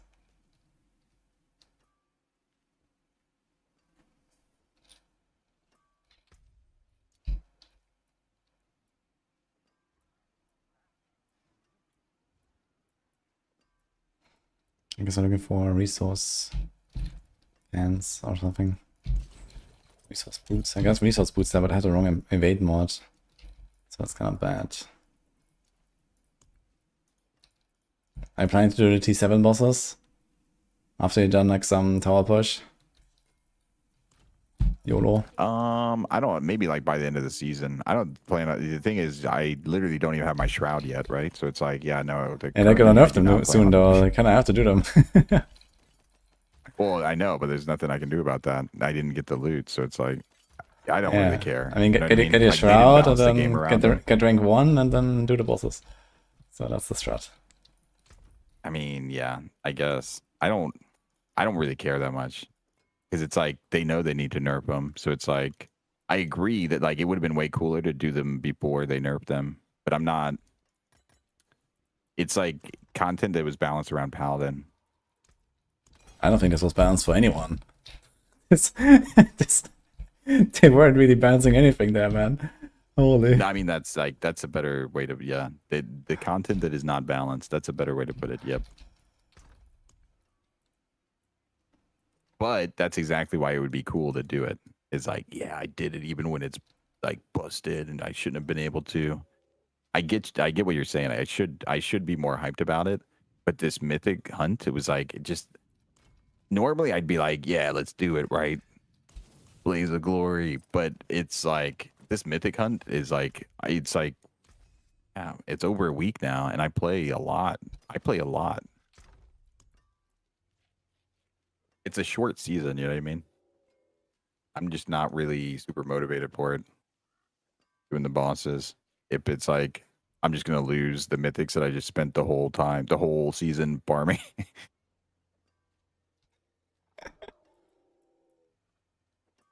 Yeah, fair enough.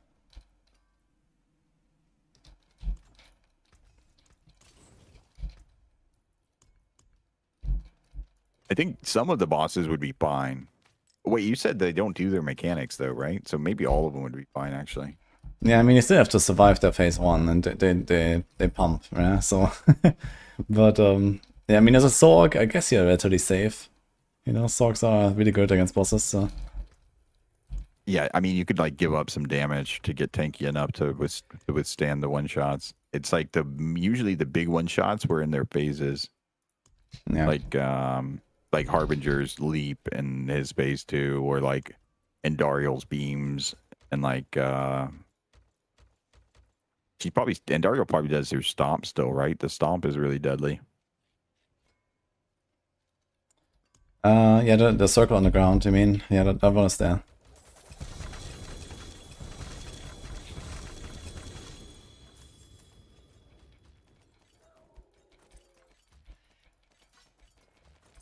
Rip 40 AI scrapped. Yeah.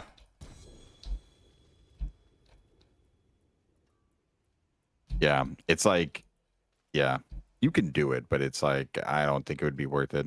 There's like not enough rewards. Even the reward would literally be like, wow, look, I did this, but yeah.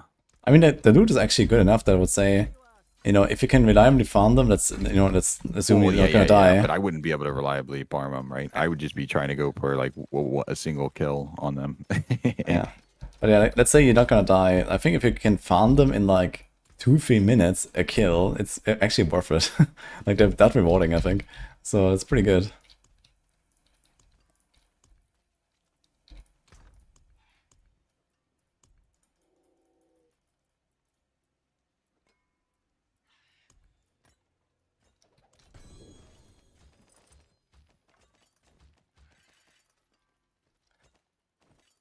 Yeah, 2 minutes on Sorg might be a bit optimistic, I'm not sure. I mean, Sorg has real high single target. So if it's like min-max, maybe. Yeah, I mean, yeah. The problem is if you min-max your damage, then you're gonna die.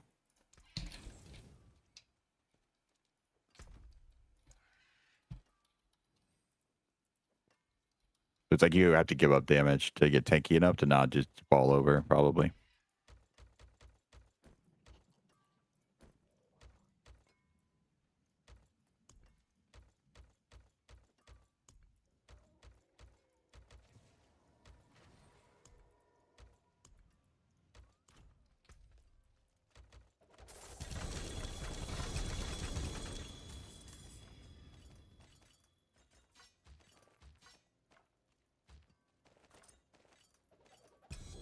I'm not sure if the Doom stuff is only seasonal. Maybe it's only seasonal content.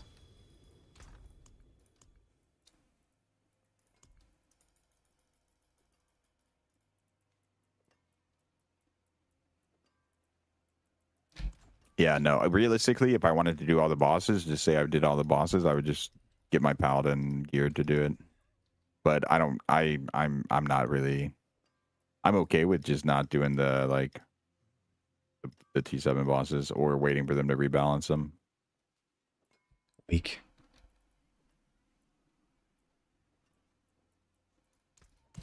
Did you get a melted heart already? Melted heart. Yeah. Yeah, I had plenty of melted hearts, but I broke them down because I realize it's good for my barb, but I just really want to actually get my Sork stuff. Yeah, you should definitely keep one. If you get one though, I would keep one for the barb. It's very nice, and Hoda is super fun. So, and it's just Yeah, for I'm that playing Hoda it's easy without it mode right against the now. bosses. You can just tank this. Yeah. Oh, you can just tank all of them. I mean, okay, I didn't really try to tank like the big stuff, like the Harbinger jump or something, but I'm pretty sure I could probably.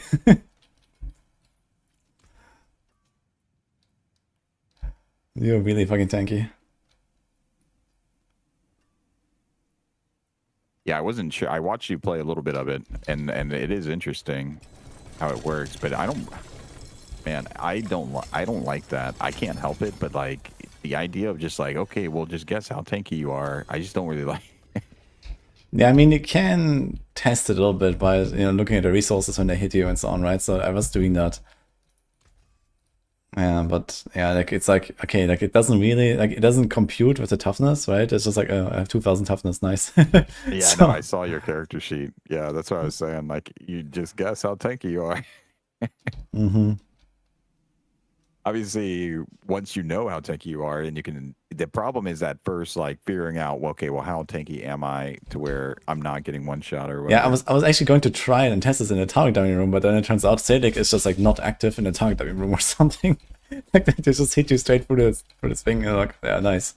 Like I wanted actually to test, like okay, I wanted to benchmark this a little bit, I was like, yeah, nice, I can't.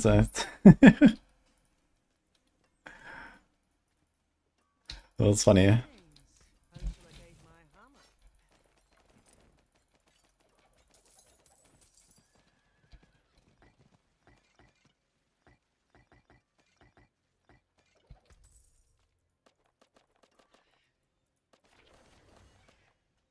See some steel you need.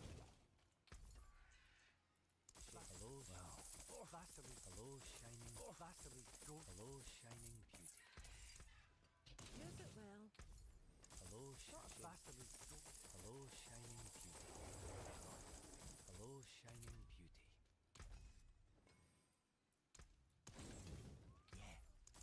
Not a bad tool, that.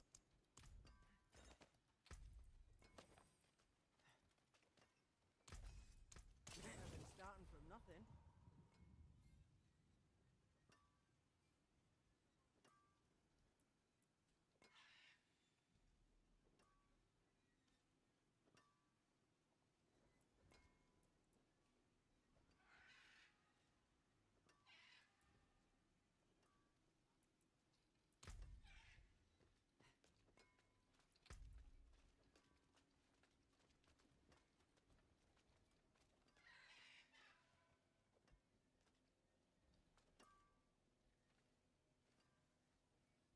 Yeah, well, in rage. Thanks so much, man.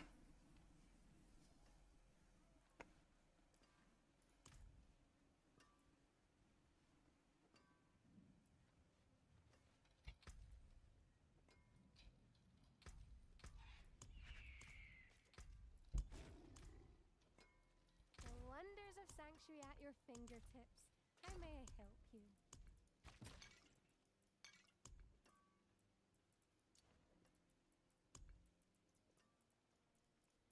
Dude, I heckin' love having like 80 sigils cluttering in my stash. Let's go. I've got so many mules. Oh, no. Yeah, I've got like an army of mules. I need to start deleting stuff, to be honest. Yeah, there's no shot I run all the bosses that I have stored. I have like at least 6 characters full of boss sigils. I think it's gonna like delete a lot of shit now that I'm at it, to be honest.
Yeah, I'm just farming Belial endlessly, and I full inventory of ancestrals only, and I only got 1 Isadora from this year.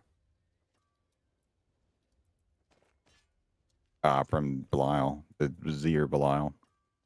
What the hell?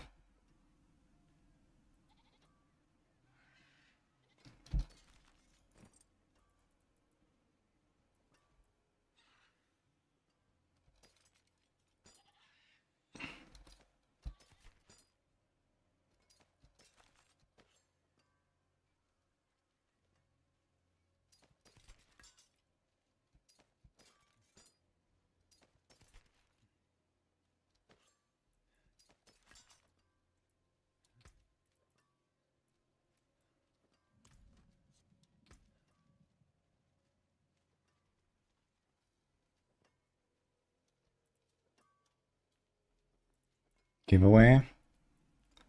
You mean the items? Yeah, I'm about to sell some.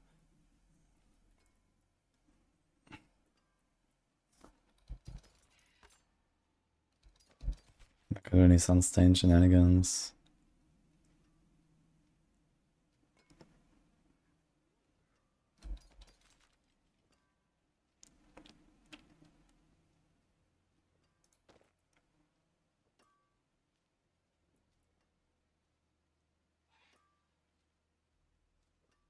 I do kind of like the idea of escalation sigils having some kind of purpose of like a loop,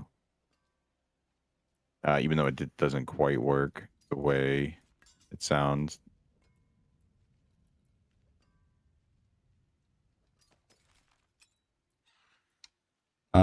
Yeah, I mean, apparently you get like some escalations back sometimes from Astaroth, and sometimes you can get loot there, opposite there as well. So it seems like they're kind of sustaining, I guess, if you like go through them. I guess in a party you can probably just like sustain it if you want. Yeah. Yeah, I kind of like that, but I mean, yeah, ideally it would actually sustain the. I don't feel like it's too demanding, but at the same time, I guess maybe it would be too easy to just get 1 strong room and then sustain. Or even you would even necessarily need a strong room. You just need a nightmare dungeon. But the thing is, if you couldn't do that, then right now there's almost no purposes for the escalations. So at least if you could do that, then there's a reason to do escalations at some point in your progression, right? Mm-hmm. Like, Yeah, I that's think what it's I'm like trying to say. it's I probably just like about the wall plans missing, right? It's like Oh, that's when you true, can when you can actually put like a lot of shit into that, And okay, I understand like the system itself is like pretty bare bones, but then when you actually put a lot of shit into it and you know you can customize it and can get certain things there that you actually care about, then I think it's gonna be a lot more interesting to actually just like manually run Nightmare Dungeons or some shit.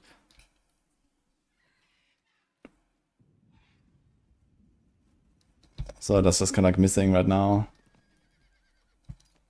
Yeah.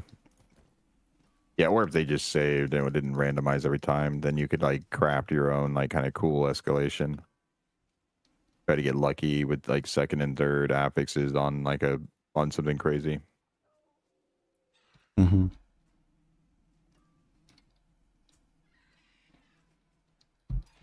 There's kind of they need something right now. They escalations need something.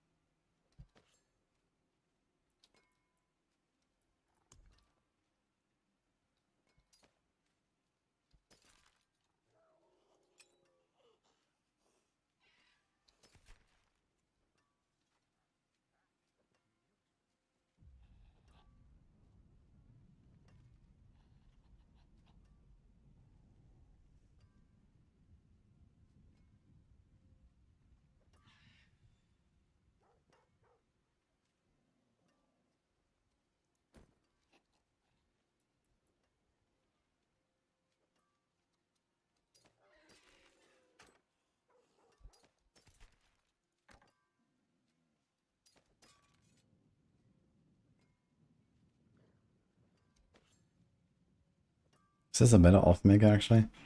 Is it 6 to exploit? Maybe actually. Maybe this one is actually just better than the one I used.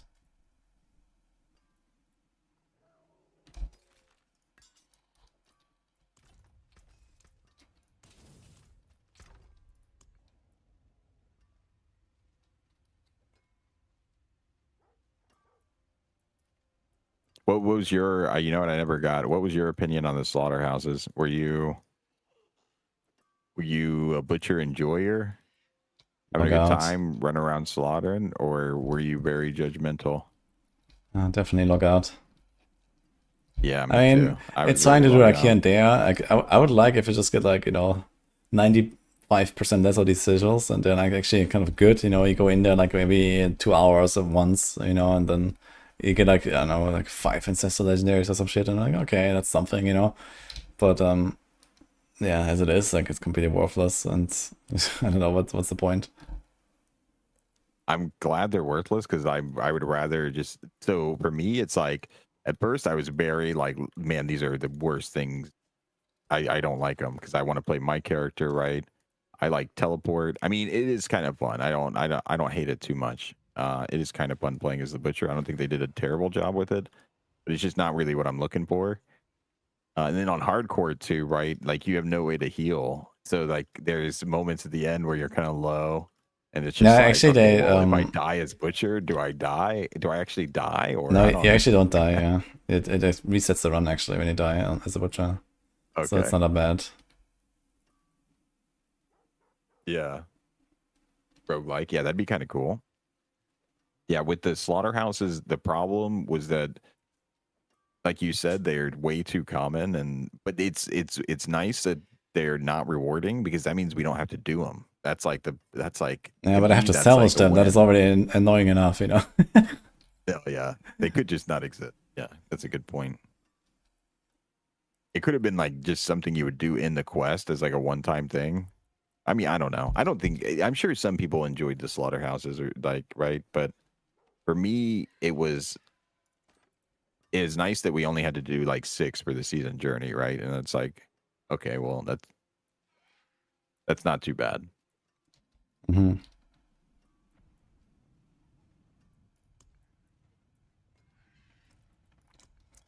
So I just It could have been realized worse. I was looking for my stash and I found not one but 2 off makers that are better than the one I pushed with last night. That's great. Oops.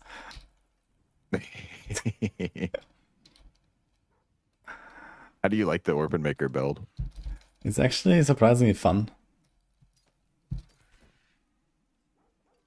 I actually enjoy it quite a lot.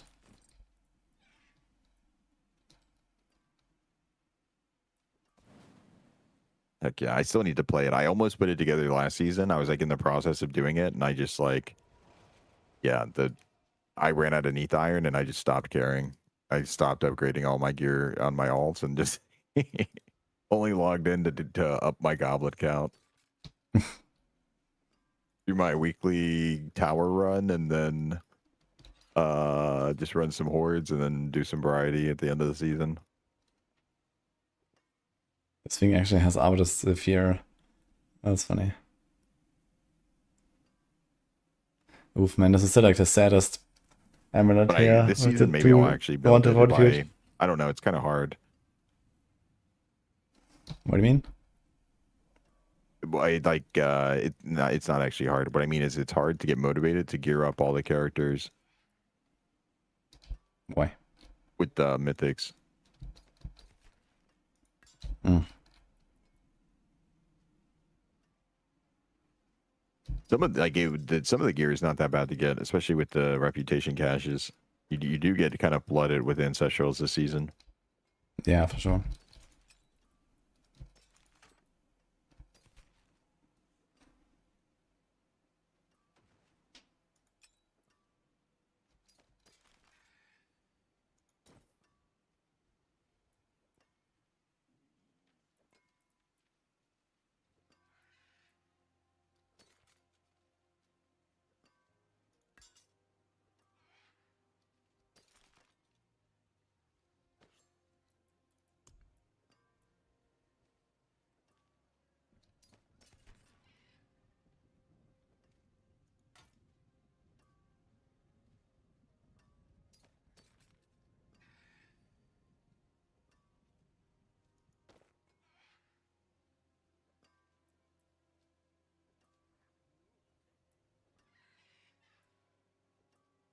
I got a 4-star or a Wrath. I got a 4-star shard earlier. Only 125 on the roll. Can you believe that? That's oof, yeah. My second 4-star sword today, and it's a Zor Wrath.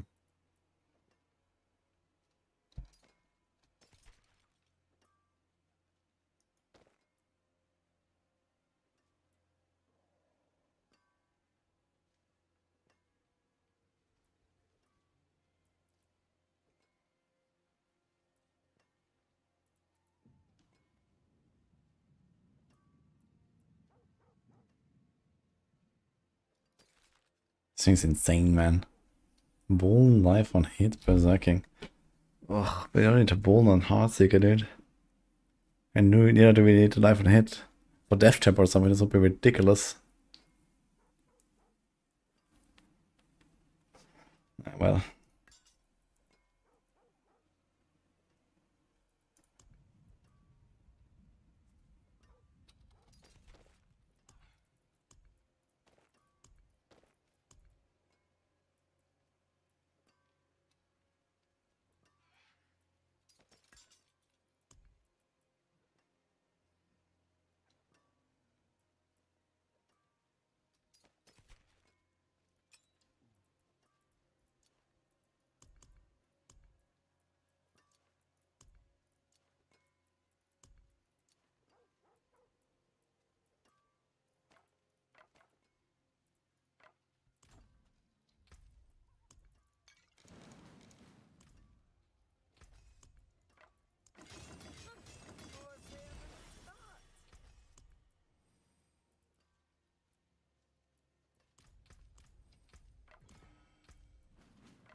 like 20 something percent upgrade actually with the core skills there.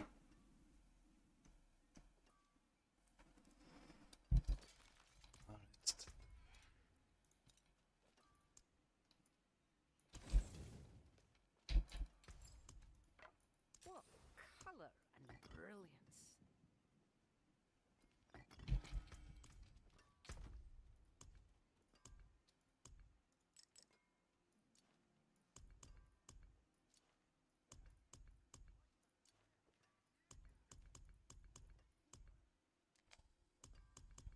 I'm ready for like T5 bosses. I don't know actually.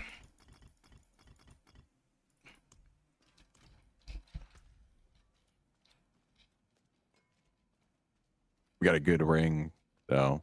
58 with GA convulsion.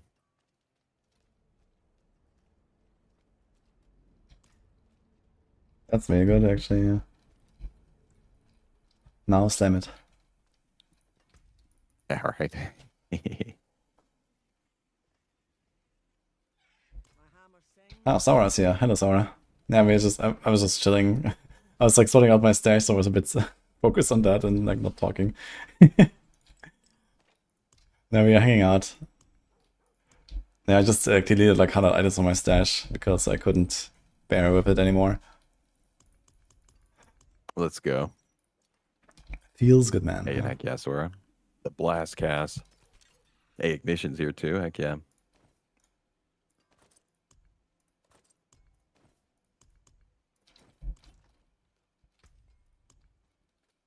I'm doing Crushing Hand for now. I just got my glyphs to 100 here. It was kind of nice so far. No, it is cool the chats that you're doing. I like I mean, yeah, I like a lot of the content creators, right, as well. So cool to hear you chatting with Roxy and Immortalize and stuff.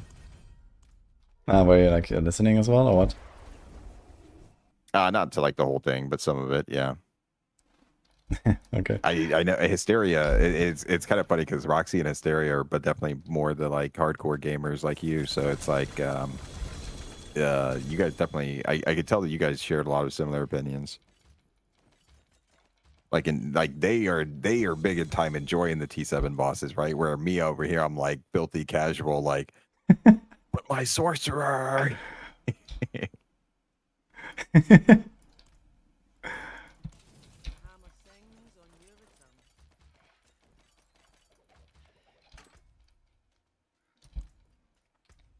I don't know. I think it's cool to have these challenges and just go for it, you know. I feel like I don't know, like I don't take the tower that seriously this season. I mean, I'm saying this after pushing like 3 separate classes to number 1, I guess, but it's still kind of like just a fun thing on the side. And it's like, okay, if I lose my character on T7 bosses, that's more exciting, I feel. And I'd rather just like try that. So I've done it like on the Paladin, on the Barb now, and I definitely want to try it on the Rogue and on the Spiritborn, at least after I'm done, you know, kind of like playing the class or something. Heck yeah. Yeah, I bet if they I didn't even know they were nerfing them. But if they nerf them, then I'm sure I'll do all of them. Yeah, like if they nerf them, I guess I might bring them down to like Torrent 6 instead of Torrent 7 or something. And then it's gonna be like, yeah, okay. They're gonna blast them, I guess. It'd probably still be a little bit of a journey for this orc, honestly, but maybe not. Yeah, now for Crackling, you're gonna be fine for sure.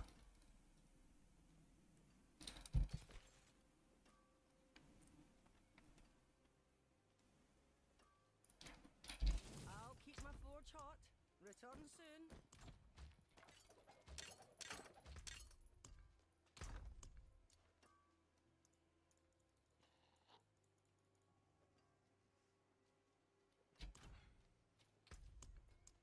May your road be filled with wonders. I'm not number 1 on anything at the moment. Yeah, I know. That's fine. But even so, like, you know, just loading up a fresh Rogue and after 1 week getting number 1, you know, like the leaderboard is already mostly logged in at this point, right? So there's not gonna be a huge movement anymore. No, yeah, pushing to rank 1 is good. Like the only time that it's like obviously when it's like when there's like nobody else competing or whatever. But even then, it can be good. If like for example, I had rank 1 the entire first day of the season. Like then nobody was pushing past my. Could be that people weren't trying, but I haven't done it's like any of the that's like still- final pushes anyway, right? So there's still gonna be like more. It's like an entire week to go. yeah, so yeah, exactly.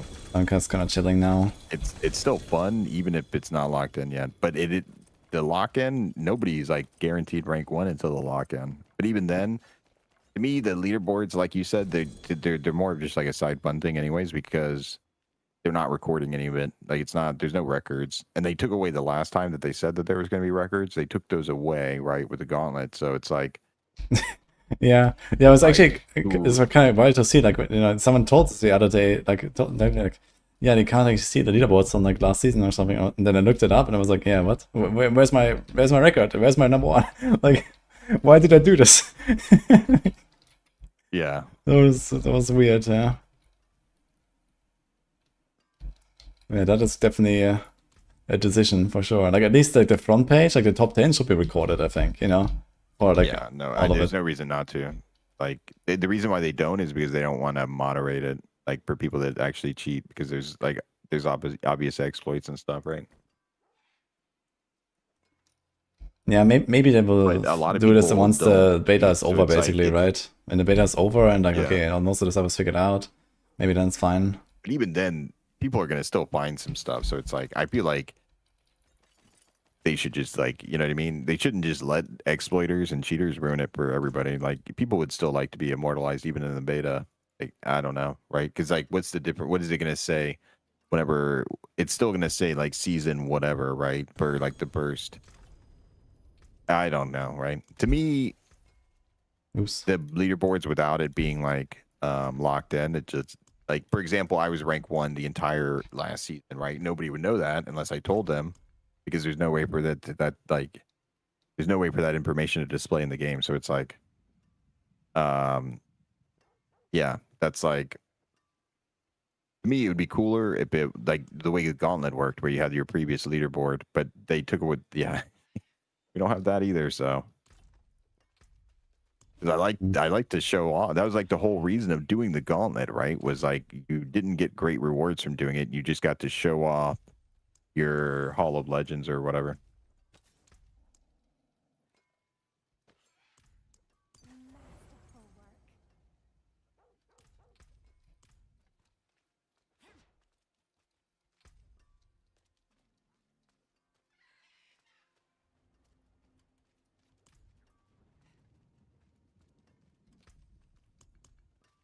work. We're one Bach away. We are in the end game. A single Bach, one Bach to rule them all. We just got 2 in our call. Yeah, I got one from butcher farming, and I got one from just crafting some of the other legendaries. I've done like a lot of bosses since we've been in the call. Like I've just been bossing almost the whole time. I've done Nice.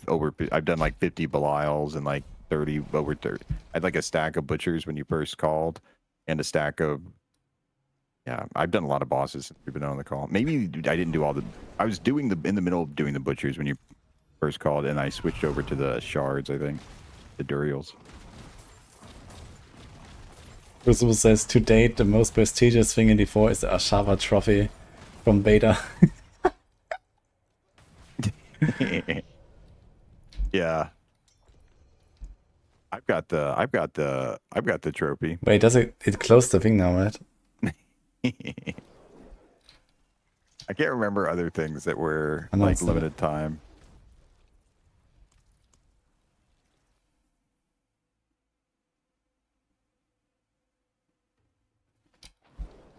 Oh, Violet is here. Hey, heck yeah.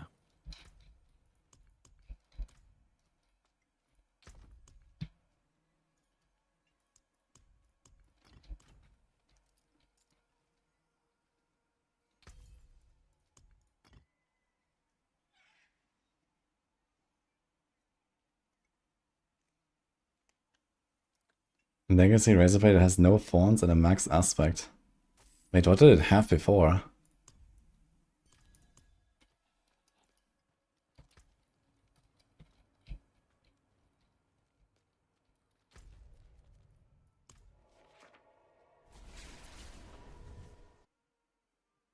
An aspect of phones versus the stats. Huh.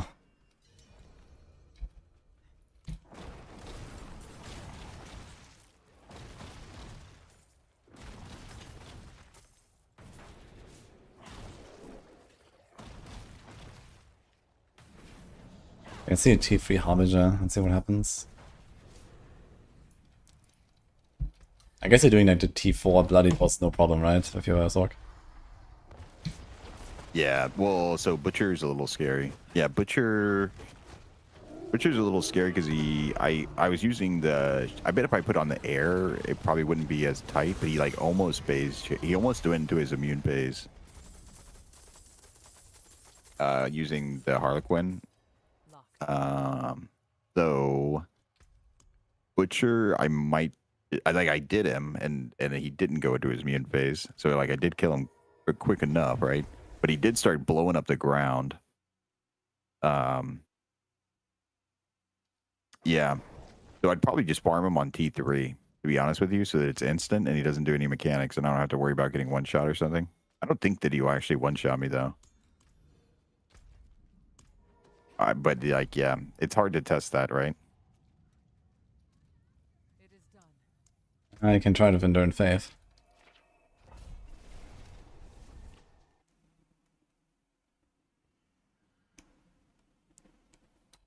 I guess like a way to try things a little bit at least. Yeah, you get a little extra leeway, that's true. Now that it's fixed and it doesn't insta-kill you with your lucky head triggers.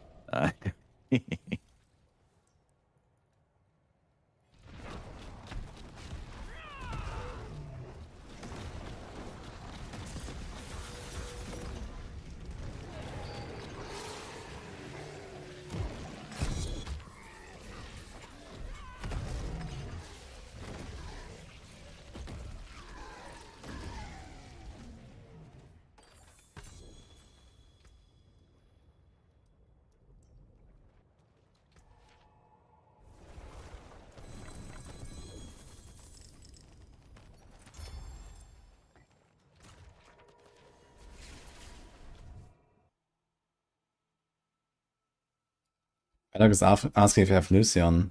Yeah, Lucian is gonna be tough though, right? With ball lighting spam. Even with starters, I imagine it's gonna be rough. Lucian, yeah, Lucian, you would probably need like a resource cost rampage.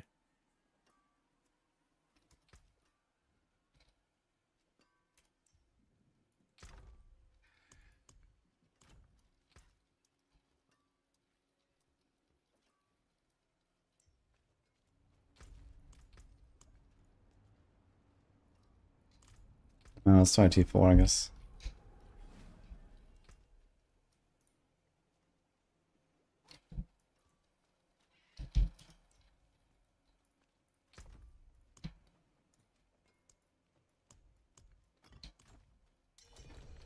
Yo, Aradoc. Thank you so much. What is up?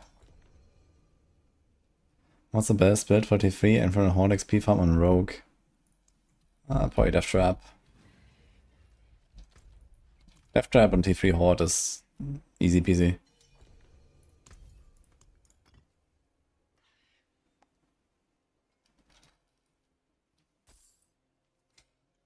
Man, the trade chat is so funny sometimes how people try to haggle. Like I was just trying to sell my runes, yeah. And there's a guy, I need 6 buck runes, I have 400 M. And I'm like, yeah, you get 2. And then he's like, he links me like 1 Igni, 1 Nago, 2 Tom, 3 Yule. Okay, how about all of this? Plus 400. Oh my god. He links me like 7 different runes. I'm like, no, I don't want runes. Hey, people need their shrouds. Yeah. I'm just trying to get some gold, man. Holy. What are you spending most of your gold on? I decided to just buy a bit iron mods a little bit, so I had like 5 billion and just... yeah, true, yeah. I was about to say that I feel like there's not a lot of gold sinks in like the actual. There's not really in the game, I guess. But yeah, right now we don't have gold there's always sinks. wild and- mats. Yeah, but iron mods are definitely one of them.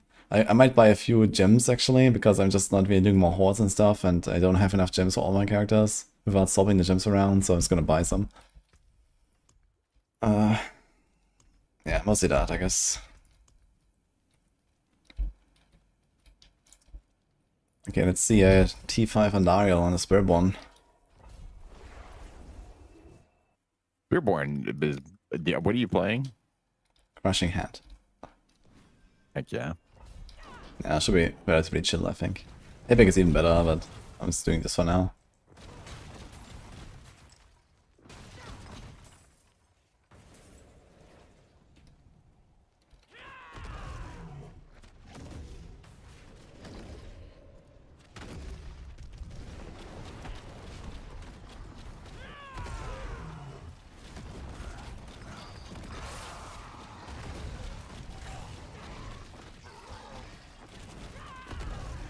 Okay, it's actually not such a fast kill, turns out.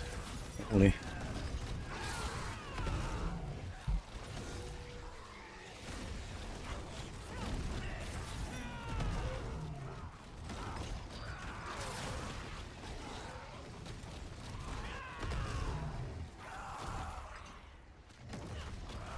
The slow-mo poison bolts there. Kinda cool.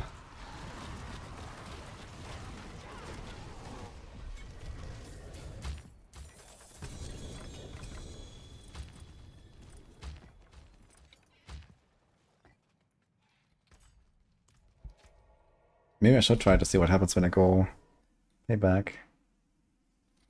We just need to change the aspect, right?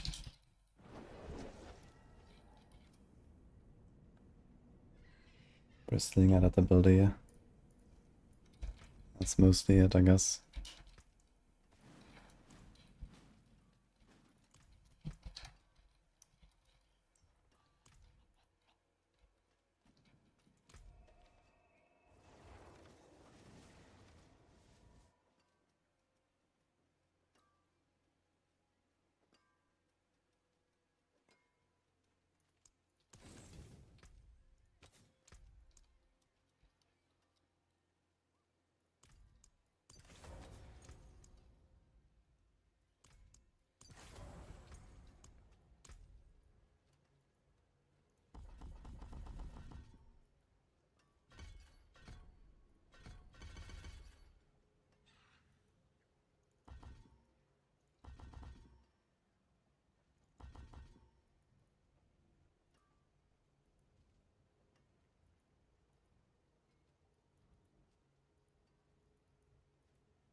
I think I'm gonna try it real quick in a pit and see.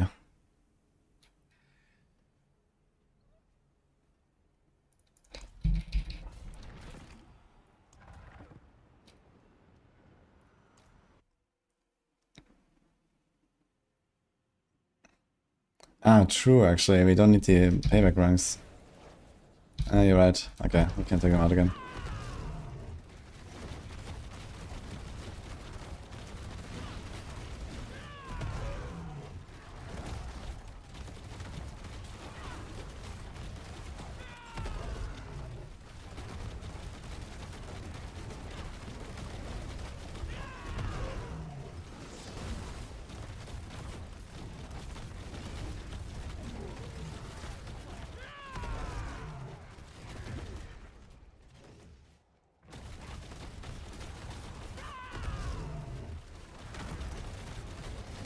Okay, it's definitely pumping, yeah.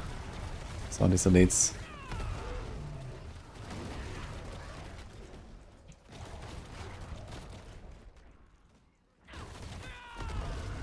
Ah, this is Spiritborn I'm playing right now.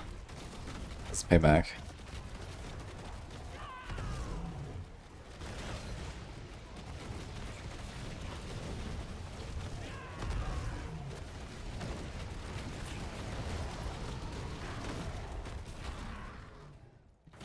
Okay, yeah. Let's compare this to like the Andari we just did.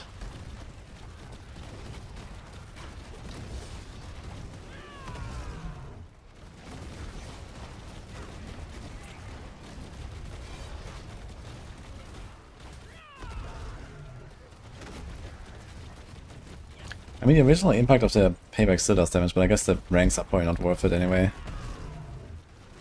And then we rather get the 50% DR from the vulnerable enemies.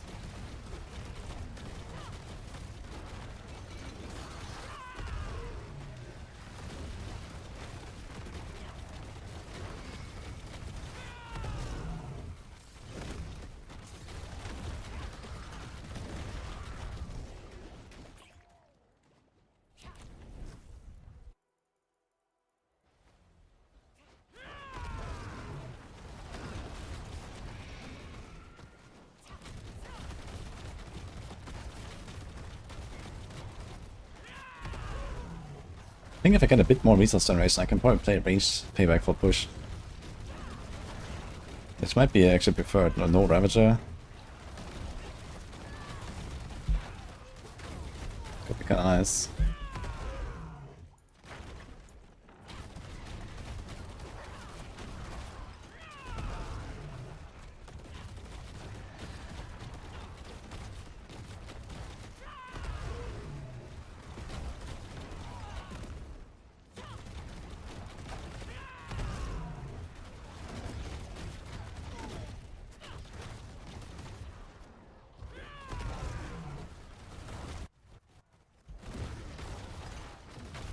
Dude, how the hell do I have 1000 kills? I'm at 50% progress. What's going on here?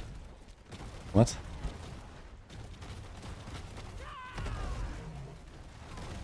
Wait, what was this for 1? How did I get so many kills?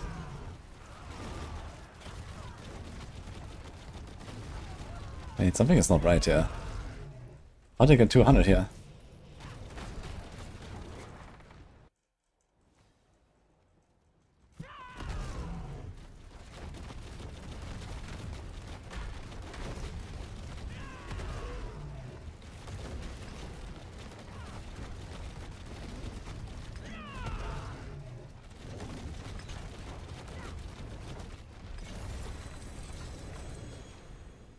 What?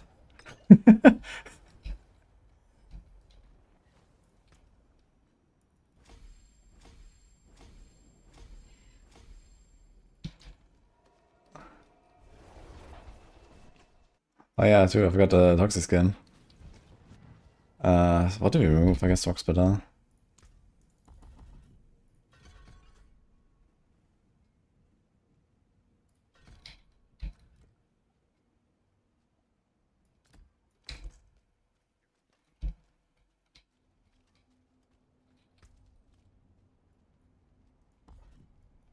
So I can get 5% the arm back. Anything else?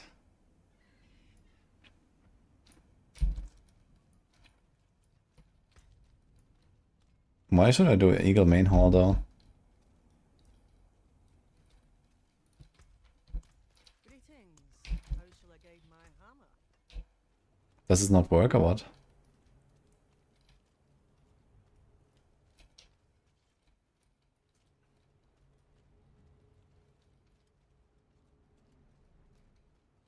Okay, I mean that's the same thing we can do for Crushing Hand as well, right?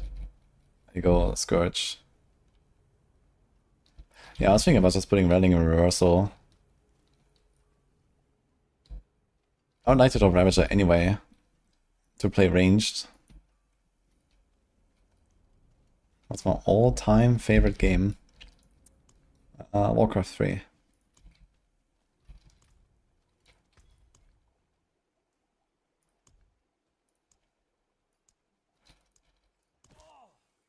exquisite concoction.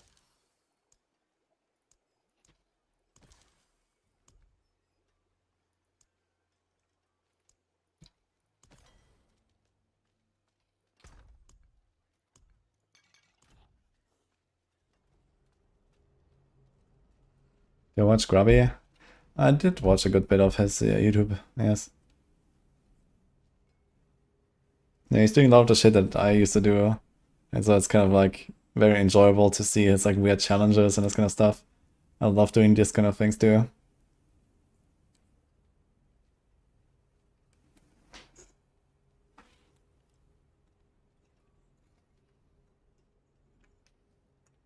If I release the guide for the Giga Rouge, Not yet, but I wanted to record one actually. Maybe I'm done with the call here at some point.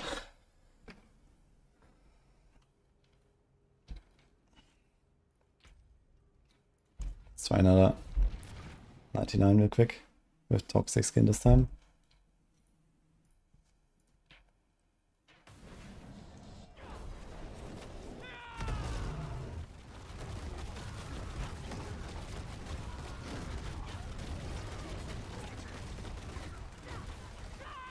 Can I say toxic skin? Sorry. Payback definitely feels noticeably stronger than the crushing hand.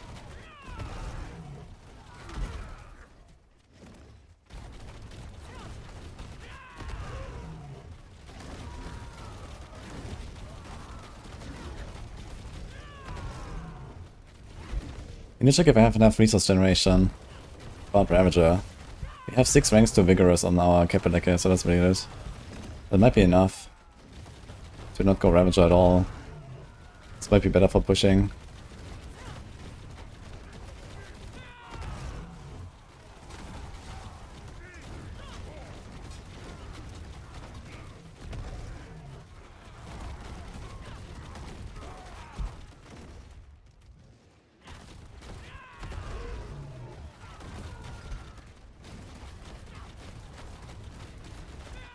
Need run Western and Army Temper. Yeah, that's what I was figuring.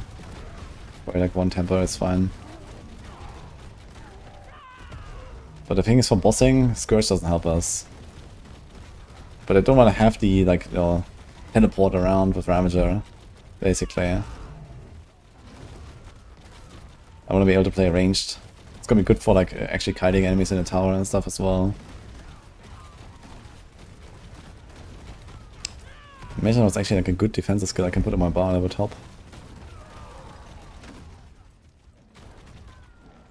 Okay, there's something fucked here. I have 700 kills.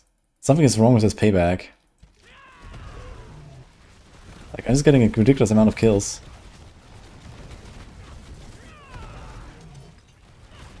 Like, every kill counts twice or something.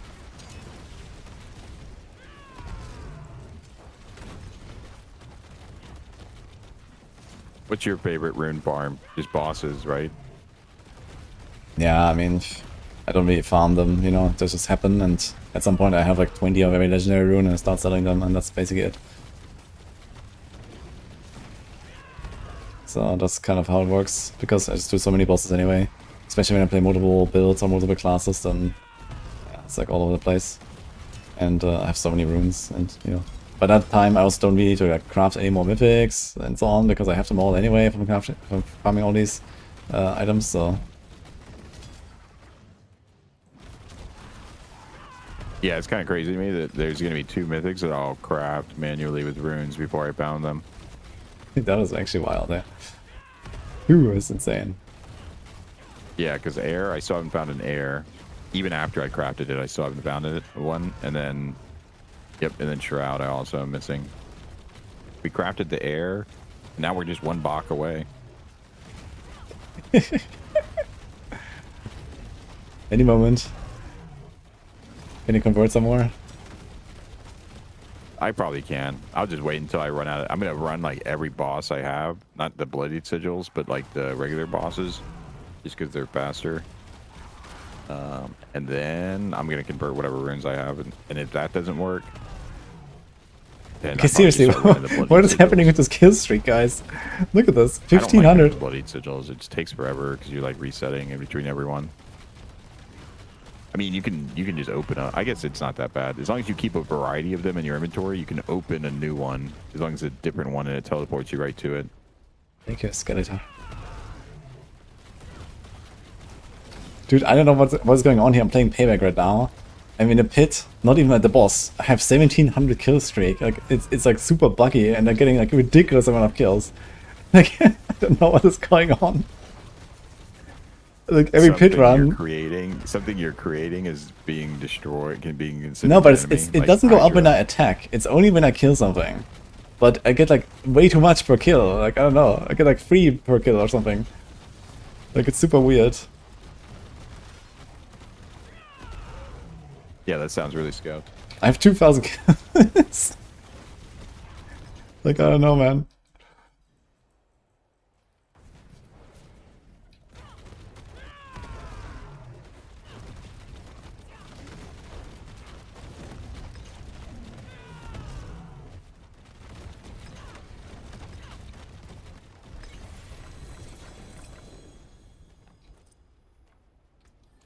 is going on?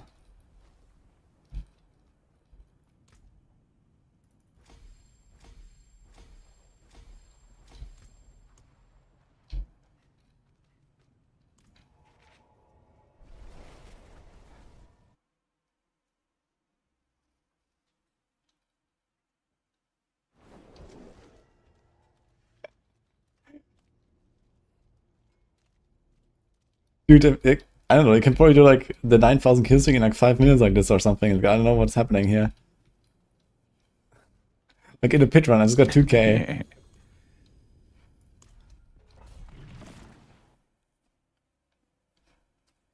You do like 1 Hellspire or something and you have it or so. I don't know.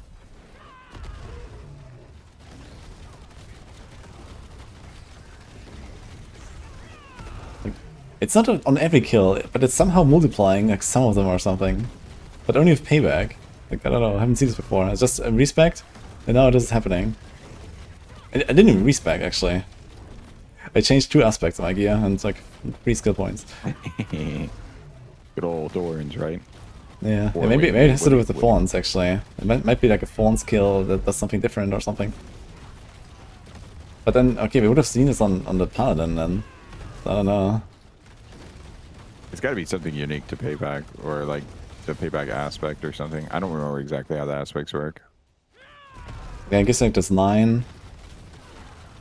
The ranged one.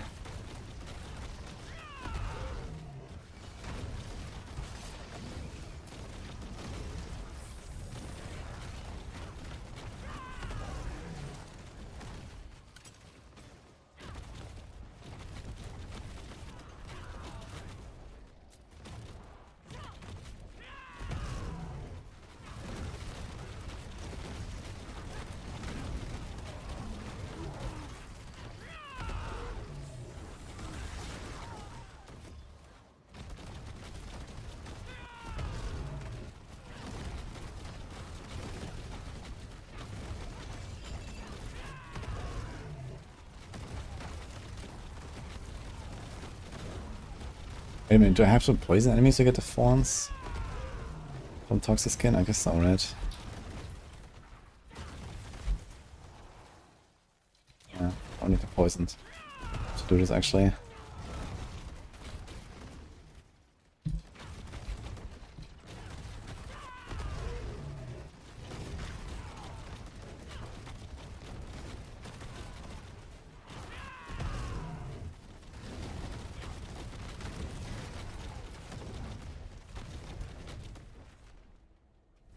Need to go Centipede main hall for this shit.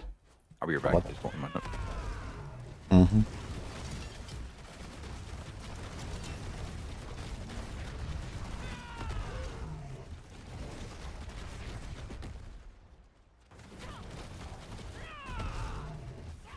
Okay, 917 before this room. And now 984.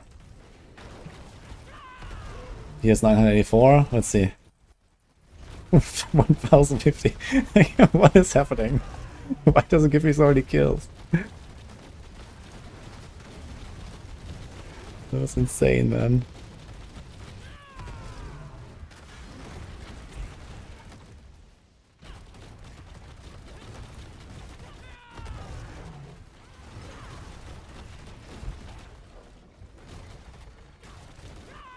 I'm gonna try some Helltide, actually. Something is going on here. It's actually crazy because you get the killstreak effects. Like, you're gonna get like the maximum killstreak effect, like 5 tiers. You have like 1 attack speed roll and 1 resource roll. And then like, you know, like a life roll. Like, you can get like crazy stuff here.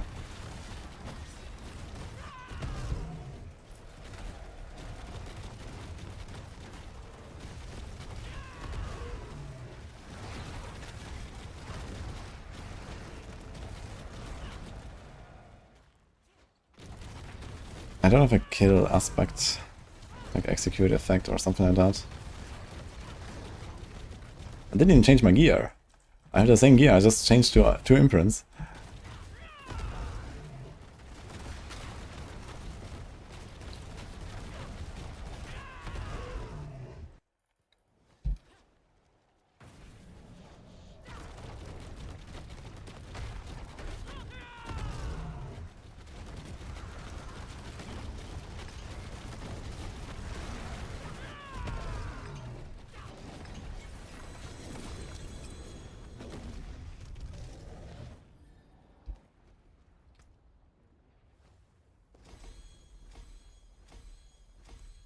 Let me see this. The wall gave 3 kills.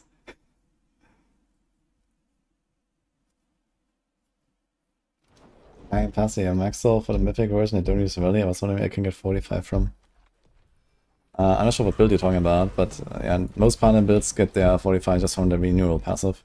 So you wanna put some points in there.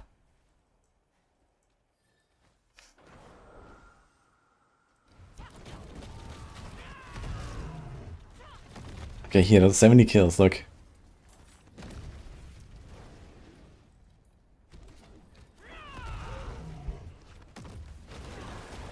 Look, 30 kills, these guys, that was 5 guys. 109.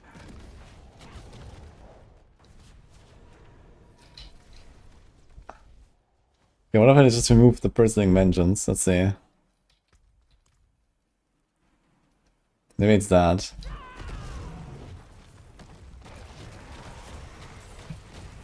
Back. Come back. Hey. Yeah, I think it's a Bristling Vengeance. There's something up with the aspect. It's the aspect for payback. No, this guy got 3. No, it's not this. What is going on? Yeah, sometimes it's just count. Look at this. It went from like 104 to 108 or something. From 94 to 108. Nah, this is not real, right?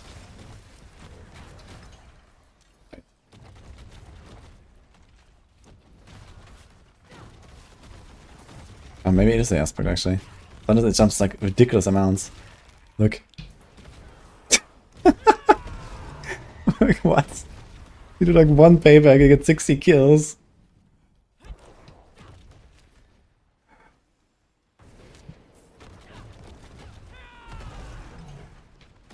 Maybe it counts the distance, basically, like, you know, each of those line, like these are individual like hits, you see this? These are like individual circles. So maybe the further away I am, the more kills I get or something.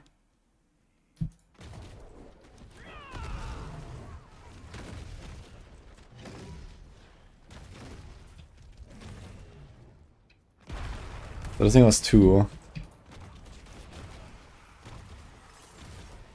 I think this must be it.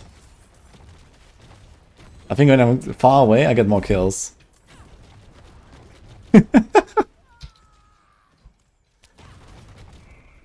Dude, you should do like a Hellspire of this. I can probably like finish the whole thing in like 1 or 2 Hellspires or something. Yeah, it seems so. The echoes seem to multiply the kill streak or something like that.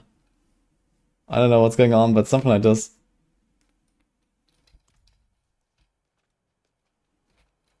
That's hilarious. Payback, guys. Let's go.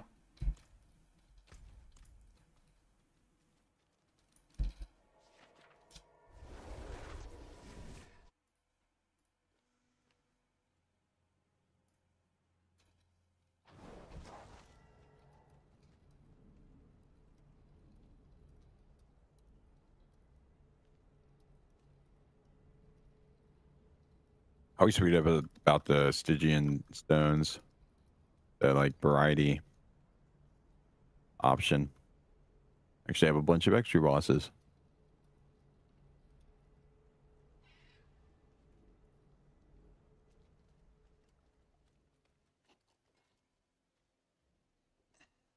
I'll build a dual barb a few days ago and run T100 easily. This is Hammer of the Ancients. I forged more. Sorry, I missed what he said. Panda? What you need? Oh, it's okay. I was just saying I always read about the stones, the Stygian stones that you can convert into any boss. I've got like almost a stack of 100 of them.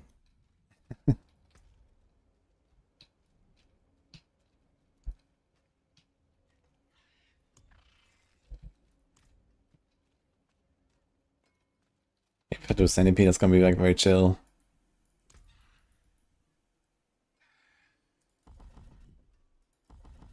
We lose this here, but we gain this, I guess. Just certainly not on the same level. This is 24 all the time, this is 10%. And then doubling in selfie. This is nothing.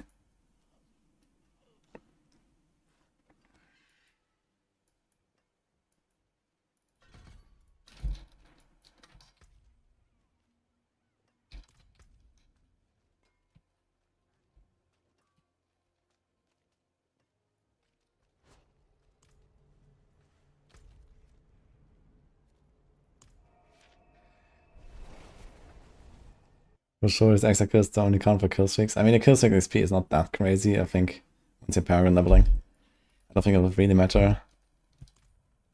It does help a little bit, I guess.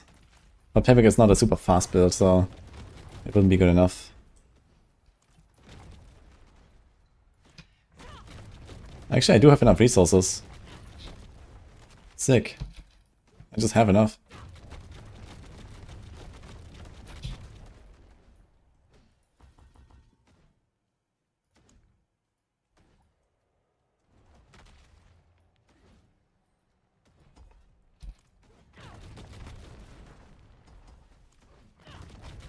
Even without this, crazy.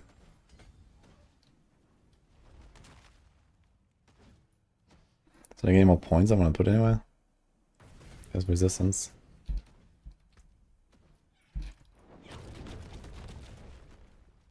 I got my 8th Doombringer.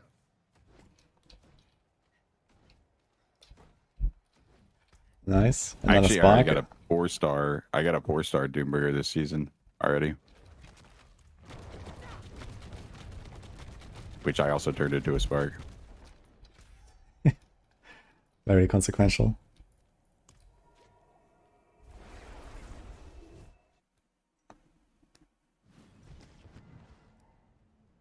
Ah, the game thinks to Now I kill have them the multiple sparks, times. I literally Yeah, that just I need don't to know. block.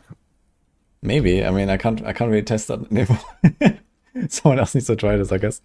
If you get like significant, would be interesting to just, you know, someone who's like also a crushing hand enjoyer, just like switch over to Payback, like do like, you know, 3 pits here and 3 pits there, and then see what happens.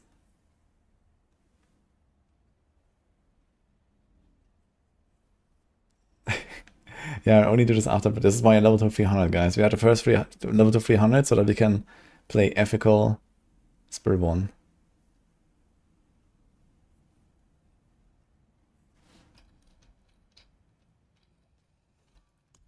I actually need to put some, here we go. Only a bit of damage.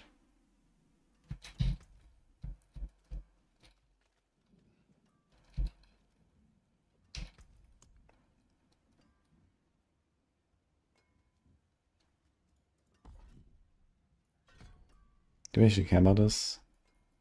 Not really.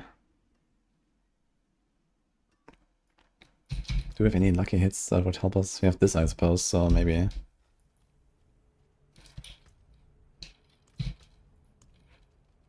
Okay, let's try Undial again on T4. We did Crushing Hand earlier, it was kind of long. This should be fast. Yeah, congrats to the Fianna as well, Gadu. Blood Explosion would proc so much. Yeah, it would be insane if that actually also triggers faster or something. It's kind of interesting how even with the aspect, you have to like walk up to an enemy to like hit them. Alert. New item animations and quality of life coming. Okay.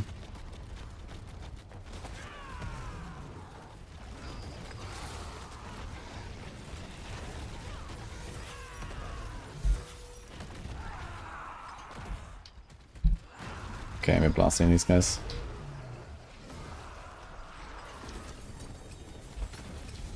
We can do better though. Why did I put it on a point?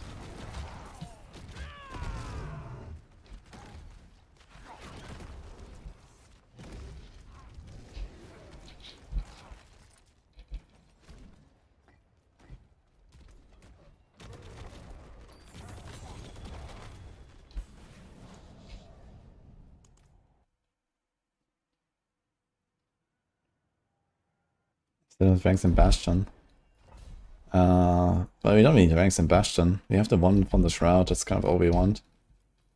Although, okay, it's 200... Wait, is it 240? What? Why is it 240? Wait. No, it's not 240, that's just fake. Okay. Yeah, it's 120, yeah? Yeah, I don't think I want to do that. Okay, we don't have Razor Blade, so we basically only have 3,000 fawns, right? And 3,100, I guess, with us. So 240 fawns is actually, yeah, 120 fawns is... That's like 4% almost. It's actually relatively good. At least we should do this, right?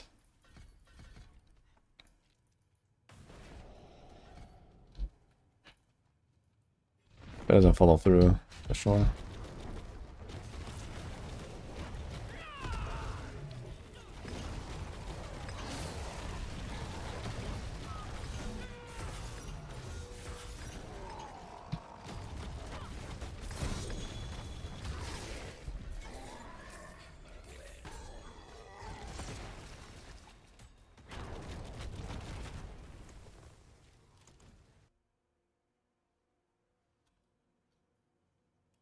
Okay. Can check the last Epoch post in a second.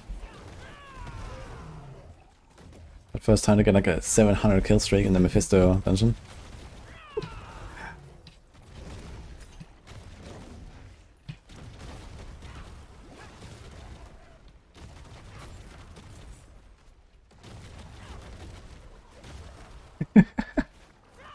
Could actually be possible here.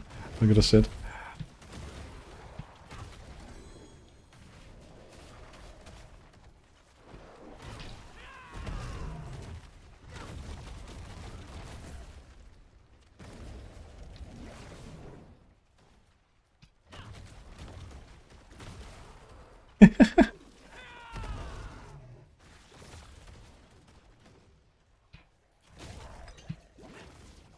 Wait a second. It doesn't actually, like the protector hits don't actually count. Interesting.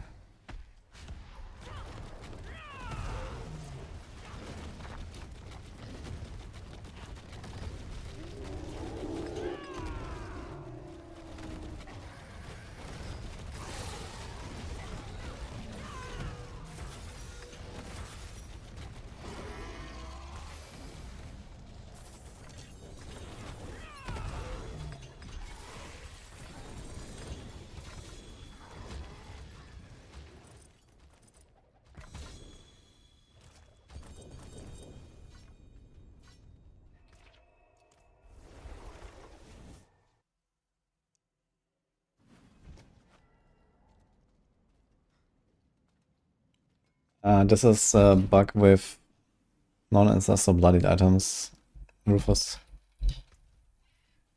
Like all the aspects are lowest.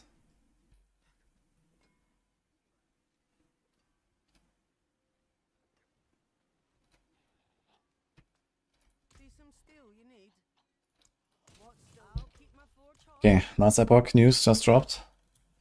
Are you gonna play some last Epoch, Panda? Have you played it before? No, I've never played it before. Never. Oh yeah, probably not. Yeah. Okay, unlucky. I'd have a new season as well on Thursday. Heck yeah. Now they're showing off, like, you know, there are the new stuff coming next week and so on. So I was checking this out right now, so I was wondering if you actually played this. No, not yet. I probably will check it out at some point. What I've heard really good things about is like the quality of life and like systems and that type of thing, like the itemization people really like. Yeah, so it's like I definitely would like to check it out sometime.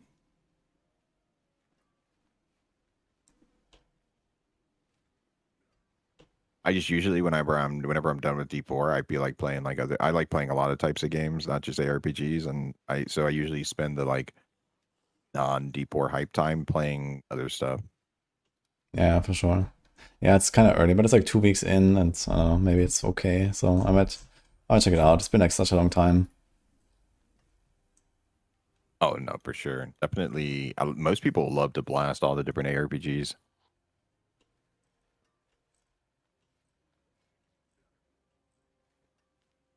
Yeah, combat feel improvements are what.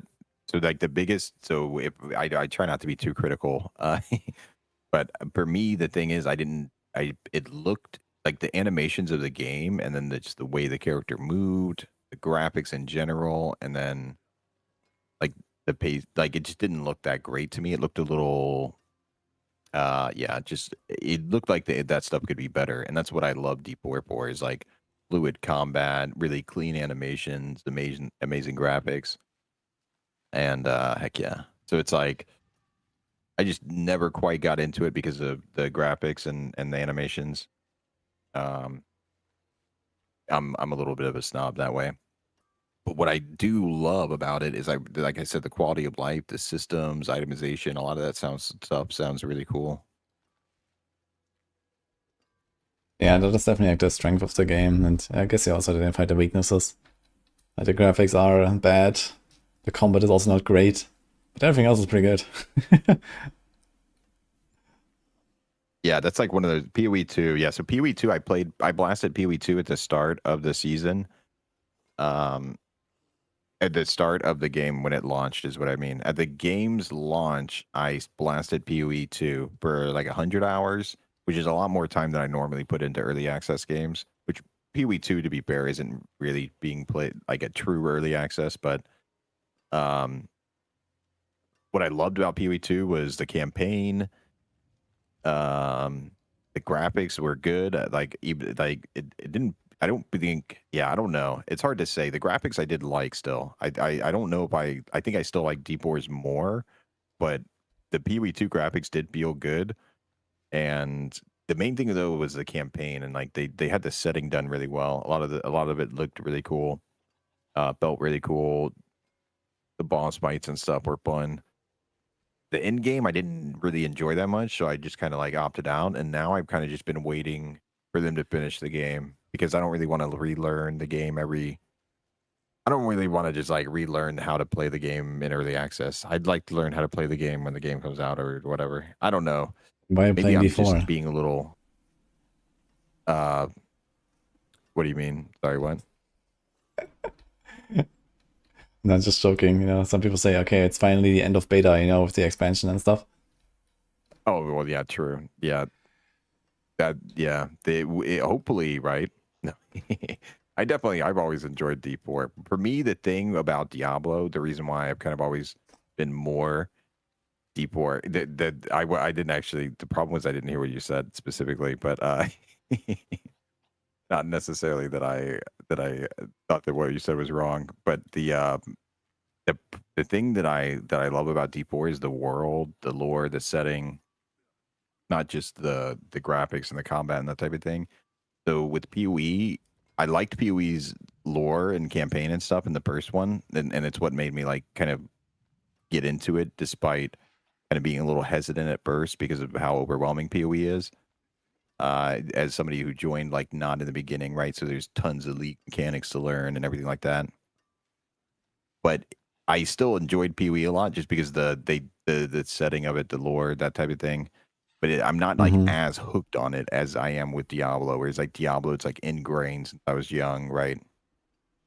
They got you, Ernie. So yeah, with PoE though, with PoE 2, the campaign I was loving. So that's why I'm really looking forward to them just finishing the game so I can play the whole story and like that type of thing. But I'm a little bit of a nerd on that type of stuff. I like that part of the games too.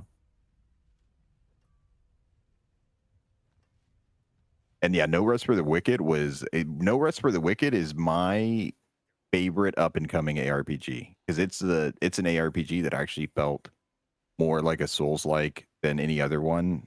Like it actually felt quite weighty with the combat, and yeah, No Rest for the Wicked, I would say is like the problem I have with No Rest for the Wicked is the town stuff, like the building timers. Yeah, there's still some bad stuff with No Rest for the Wicked. They've improved it, but I don't like the gotcha game mechanic of the town because it's like they're not going to make money giving you shortcuts. So what's the point of having town timers?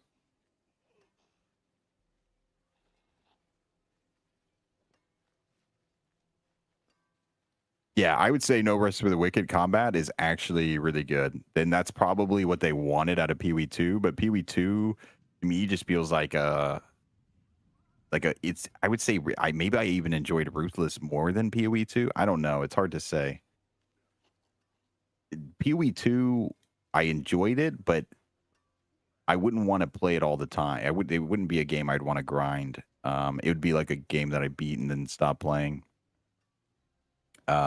Is how I would play PoE 2 just because I like PoE 1's I like zooming in the end game. That's what I like. I like listening to fast paced blasting music and just like clearing a map as fast as possible, just zooming around, right? At a certain point, I don't even care about the loot. I'm just like vibing or whatever, right? And it's like that's what I look forward to in ARPGs is reaching that point in your character where you're just like flying around, deleting screens. Pee-wee 1 does that probably better than any other ARPG. Um, so Pee-wee 2 was a little bit of a disappointment for me in the end game because that's what I thought was really cool about Pee-wee 1 was that like once sure it's Pee-wee 1's really complex and everything, but once you once you actually like get through everything, right? You have like that super fast zoom. Decent build in Pee-wee 2. Yeah, well the thing is, so I play SSF and I also don't really like I played it on launch and that was the only time I played it. They were just giga nerfing every good build that popped up. Yes. So it's like even if you played a good build or whatever, it would just be nerfed the next week. What was it like? Jung's builds were just getting nerfed left and right. But Maybe you yeah, just hate Jung, remember? yeah, they just didn't like him, or that he's their best bug tester.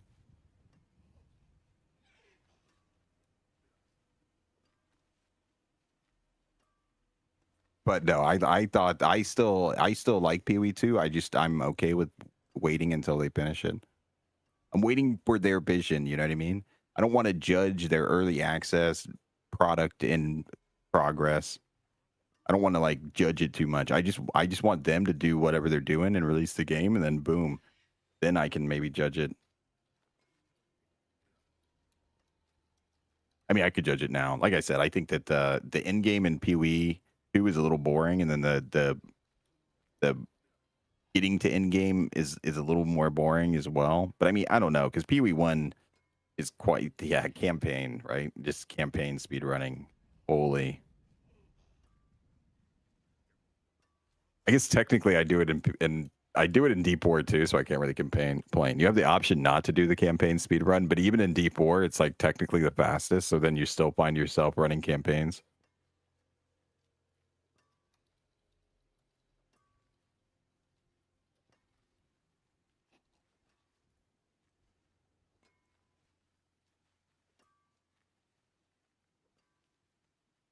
I did like what I played out of most games I'll enjoy to an extent.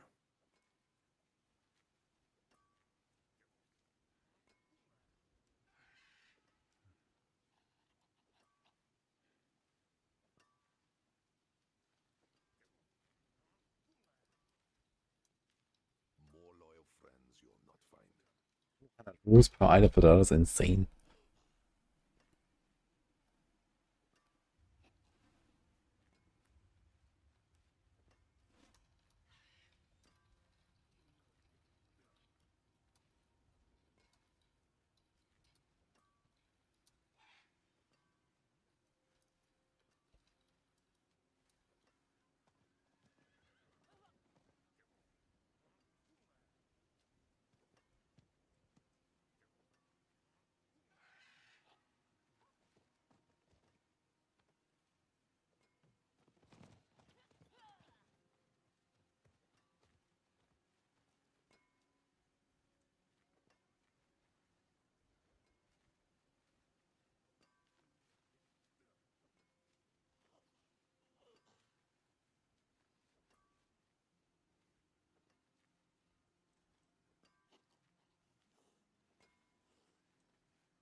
Yeah, so they immediately have access to all of the regular timelines except for the 3 level 90 plus timelines. That's kind of interesting.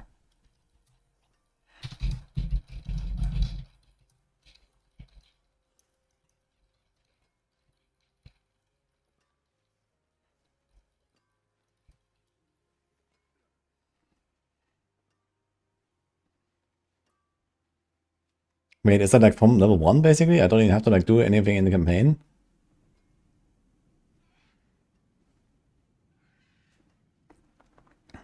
Gather knowledge points.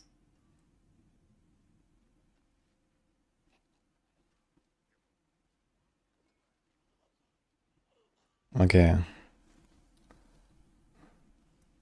Complete the final 2 chapters of the current campaign or not conquer any of the first 7 timelines.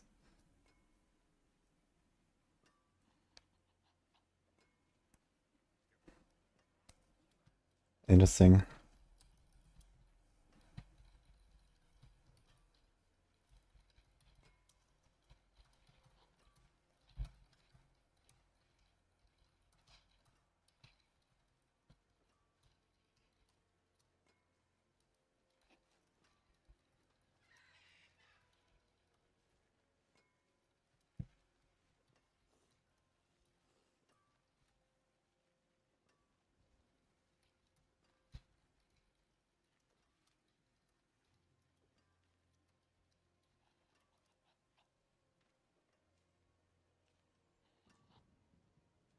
That is very interesting. What the fuck?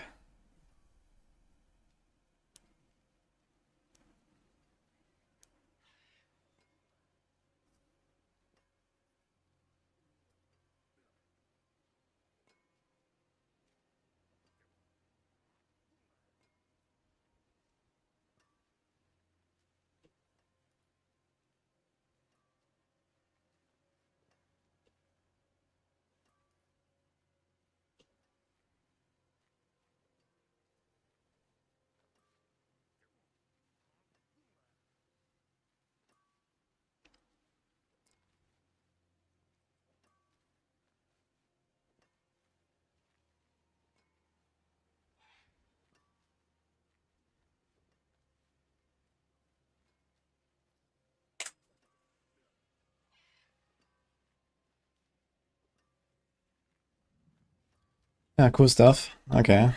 Greetings. Use it well. Actually, that's kind of good. So that's just kind of the notes I made here.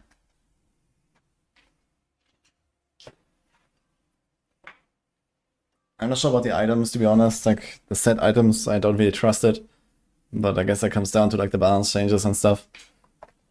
Some of the legendaries, maybe. There's, like, one way to convert stuff. Yes, that is shorter. The new rogue skills.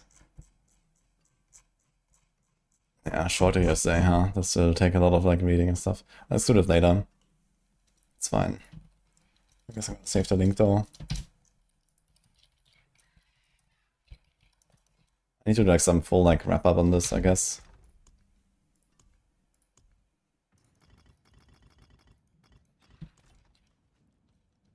Okay, I'm done reading Panda, sorry. Oh, you're good. I was waiting on the PoE stuff.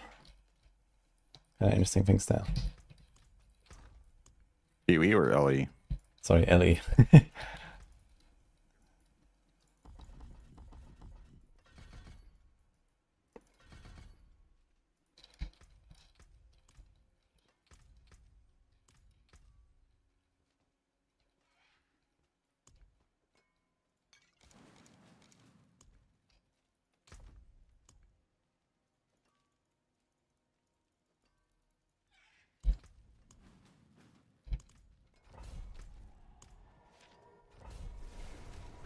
Yeah, we just saw this with the monoliths. Yeah, I just have to.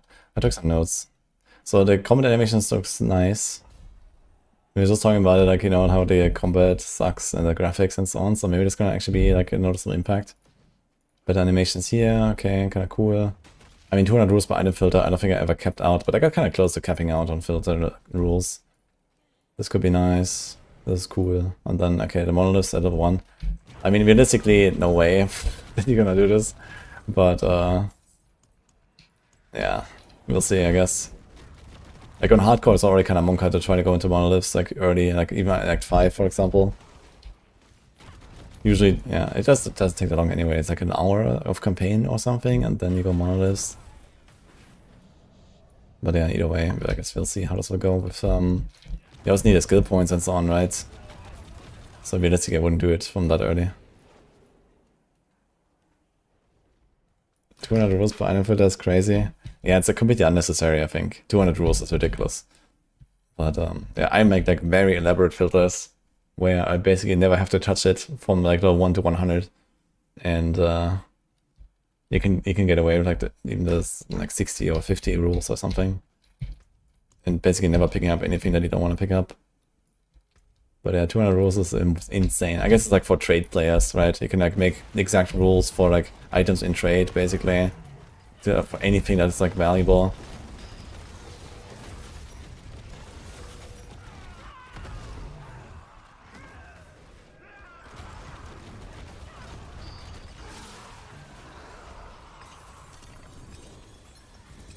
I think the item is gonna be super clunky. Yeah, I wonder if it's actually gonna impact performance. That's kind of like my worry, you know. Like if every item that drops has to run through 200 rules, like I don't know, this sounds like insane CPU load or something.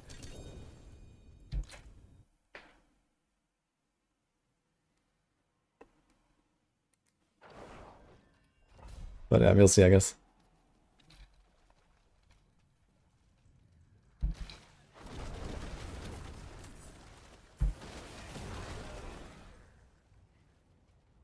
Just gonna say so nothing below 1 GA shows. Maybe in D4. Yeah, in D4, I mean, you know, depending on what exactly we can do with them, right? But there's definitely like, you know, fine tuning I want to do on like, you know, which stats show and so on.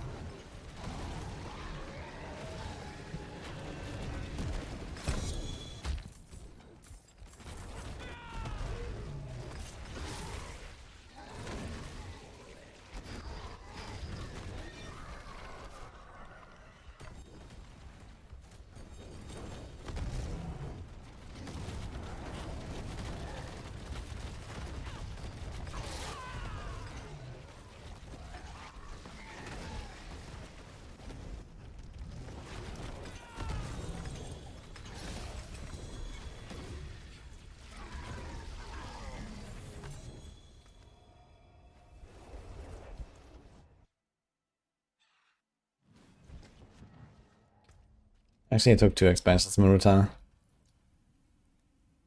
But I mean, they have done a relatively good job at not requiring a loot filter in this game, right? So they tried to make the game just like not need one.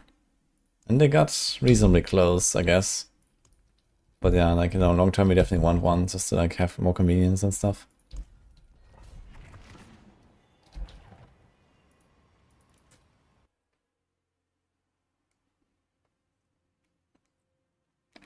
Yeah, the plus 15 and plus 45 is the fit levels, basically.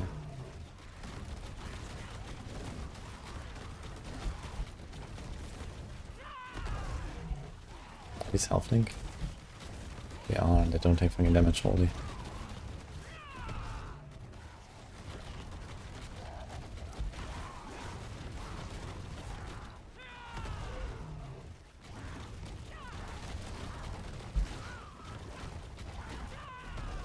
But it's basically how you push, kind of. It's like evade forward, shoot backwards. I mean, that's actually not a bad idea, I think. Maybe I'm even gonna push a Centipede main hall, to be honest, instead of Jaguar. Kind of funny. It's quite a damage loss. But at least you apply the poison at range. Which is something I can't otherwise do. It's like any other poison skill I could use, I could do that.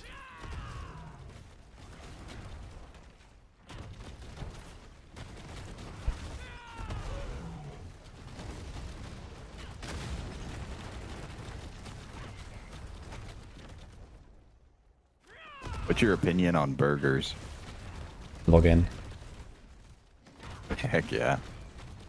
I'm a big burger fan. Yeah, I've seen you eat on stream a little bit, but I don't think I've ever seen you eat a burger. So I was just making sure. Yeah, most of the time when I have a burger, I actually turn off camera and I eat it, so this is mostly why. Yeah, it's kind of messy. Good point.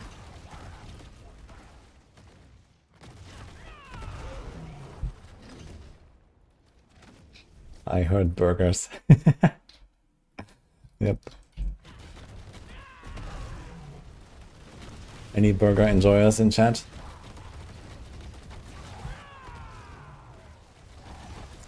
So what's your opinion on Shake Shack in that case? You know what's crazy is I don't think I had Shake Shack while we were there. What? Wait, you never joined us? What is this? You guys went the night before I got there, and then I didn't want to, since I knew you guys already went, I didn't want to be like, yo, let's go to Shake Shack. I was there 4 times. I think we were there. Oh, really? Wow. Yeah. I don't know how I missed all of them. I ate there, it's right there once. Or no, I didn't eat there once. I ate In-N-Out. We ate In-N-Out at one point, at the campus, and then, yeah. The Shake Shack. I was gonna go with Mippy at one point, but I don't remember what happened. It was like kind of late. I was worried they were gonna be closed by the time we got there, I think. Bonkers is telling me it's a good thing I don't live in the US.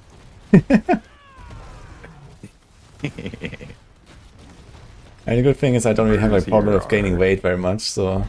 But then maybe I would in the US, I don't know. Now I want burgers. Damn Or you they'd all. just be more expensive eating too many burgers. Or I guess I don't know if that's true. I'm not sure where the burgers are more expensive.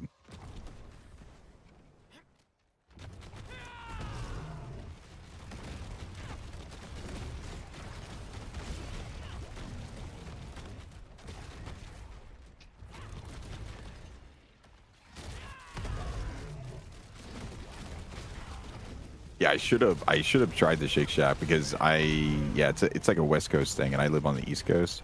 Ah, you don't actually have it there, or what? Yeah, so there's none on the East Coast. Interesting, okay. Yeah, the U.S. is like a lot of restaurants are not actually nationwide. They're like state to state, or like only one, like Southwest or Southeast or Northeast or Northwest, or just like West Coast, East Coast. Just because of how big the land is, like how vast it is, so it's hard for companies to actually cover that much terrain. Interesting. Until they like make it big or whatever. Shake Shack started in New York City. I didn't know that. I guess it's just a Northeast thing then. I guess I should say the South. I don't think there's any Shake Shack in the South. White Castle is also not in the South. But yeah, I'm in the Southeast. Someone says Five Guys is outrageous. I like Five Guys as well, actually. I went there last time. Yeah, Five Guys is It's kind of interesting really because they're good, like, just they have this like super scuffed kind of like, I guess that's like their thing, right? It's just like everything's just scuffed. Like they have like, I don't know, when I was there, they had like these like potato boxes just like sitting there in the middle of the restaurant. Like, it was kind of funny, man. I don't know, they didn't like, store it anywhere else. They just had it sitting there in the middle. Yeah. Like, for the fries. Kind of funny.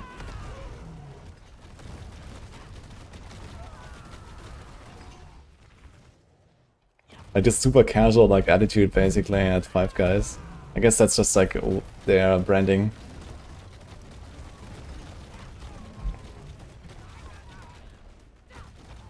yeah, I guess there are Shake Shacks in some cities, just not the ones I live in. How many cities do They're you live not in? all over the place in the Southeast, but there's like they're in like a few. There's like a couple of cities in every state, I guess. But the thing is, there's like hundreds of cities in every state also. Just travel 2 hours for your burger, easy.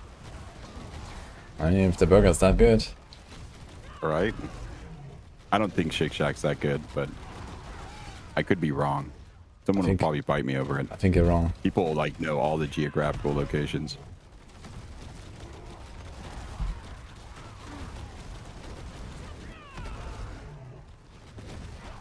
There's never been a Shake Shack near anywhere that I have lived in the South. Let me rephrase it because people are very, very serious about this. They're pulling out the ellipses. Why can I hit this guy inside the suppressor, by the way? I can just cast into the suppressor. This guy doesn't know where every franchise restaurant is at. And you call yourself American?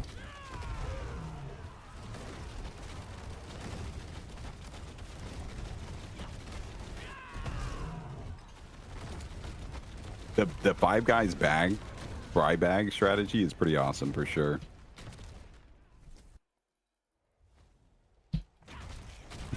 Which I guess it's like they gotta do it because of how expensive it is.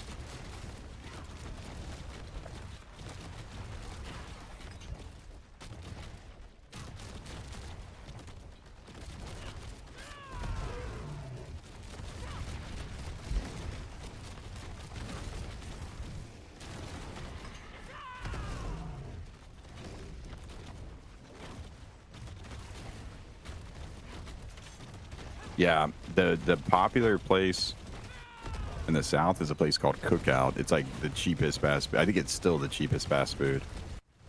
And it's not terrible. It's not amazing. Like, it's still fast food, right? But it's so cheap. How did they make it so cheap? You got me. It's like still like $6, $7 for like some of their meals, whereas like most fast food places is like over $10.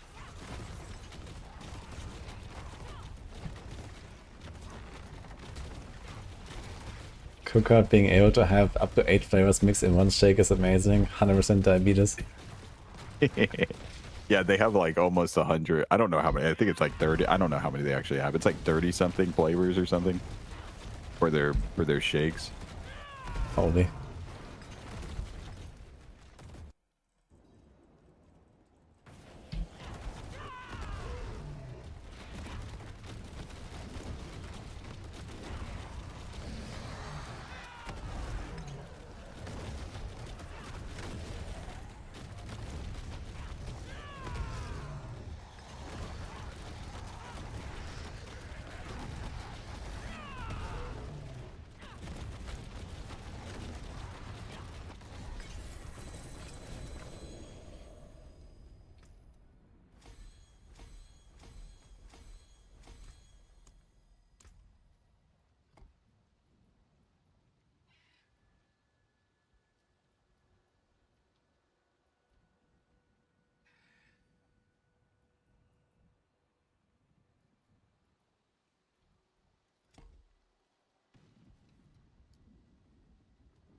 I'm so many points suddenly.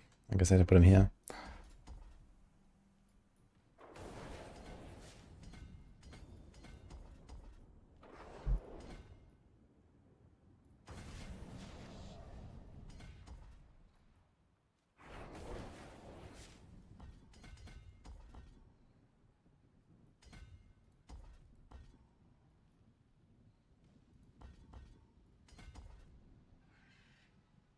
Welcome to my home away from home.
I think 79, it's like a few more runs. Shouldn't be too bad.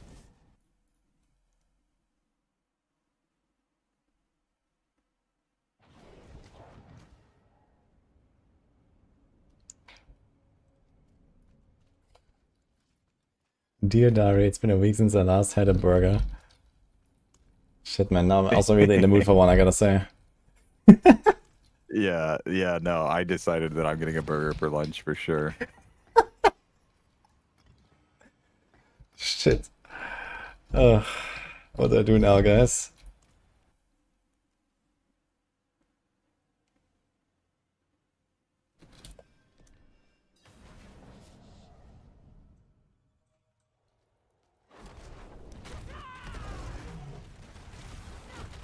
Sometimes I hate this community. I mean, to be fair, you could get a nice burger too. You don't have to get a fast food burger. True. We actually have some nice burger restaurants here nearby that are pretty good. I think I'm gonna get a nice one.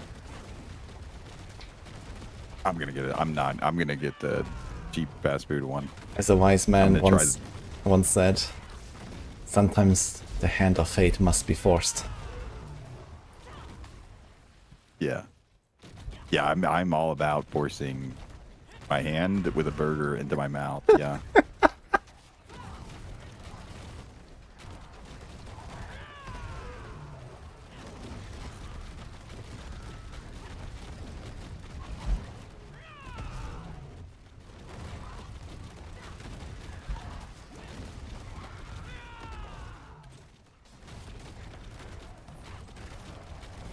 A fistful of burger.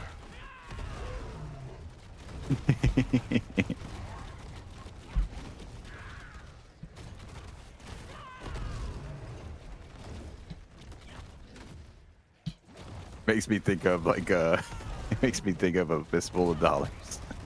Like a spaghetti western but with burgers in it.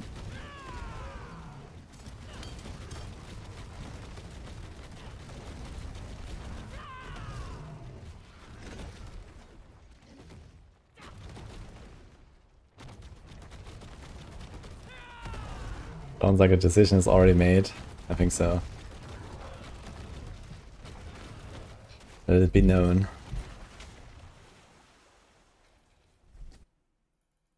I'm actually damn hungry. I don't know why. I had some lunch earlier.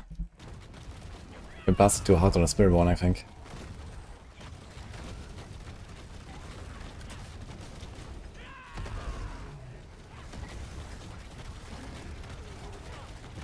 Getting these 2000 kill streaks per pit run makes you hungry.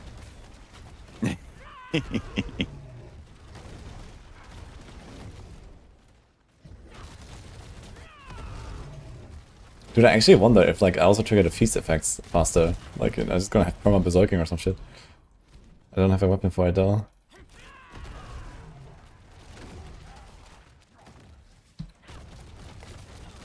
It's just like the chain hook, man. Just hook the entire screen like 5 times per second.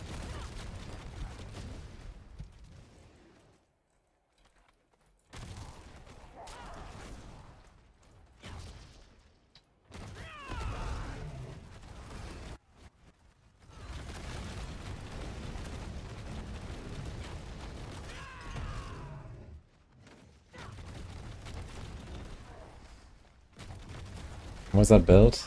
That is payback now. I swapped over. Which is a very small adjustment actually. It's like same Paragon. Almost the same build. I swapped 2 aspects and a few skill points mostly. And 1 glyph actually that I should have had on the other build already.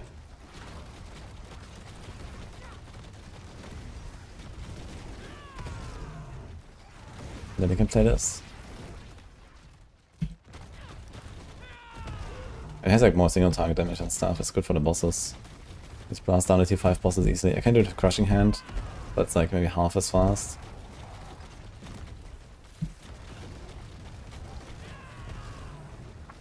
Yeah, I killed the boss in like 5 seconds.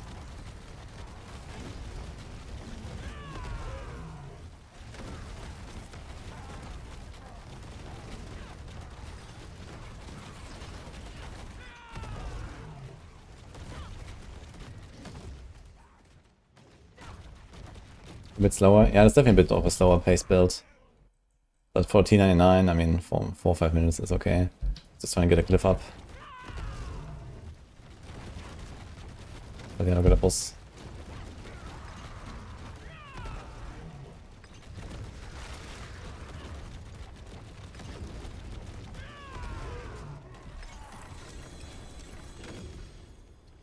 Radiance Tribute, okay.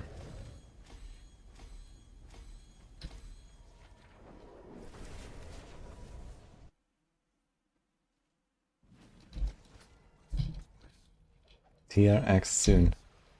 I mean, Spirit was at 107 right now. This will be like easy peasy, I think.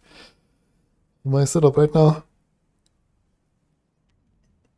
The build should go somewhere into like the 115 range or so, like min-max, I think. Do I actually have the right boots equipped now? I have max life. Those are the fury per second I actually don't care about.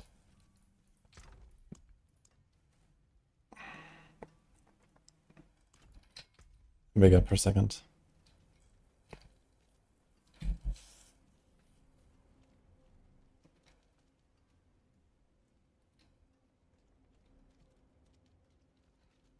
So anybody on Spiritborn can kill T7 bosses solo. This is like the strongest one here, so this will definitely be quite a fight. Like I can do T5 bosses in like a few seconds, but yeah, this will mean multiple minutes against T7. Like, you know, 45+ minutes, I guess. Negotiating burger today, yeah. I need to go negotiate real quick. I'm gonna be like a minute or two. You got this, Panda. Hey, heck yeah.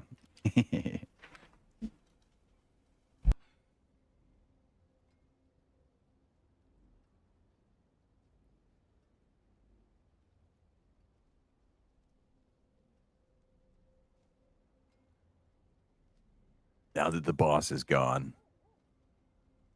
Crazy. Time to party.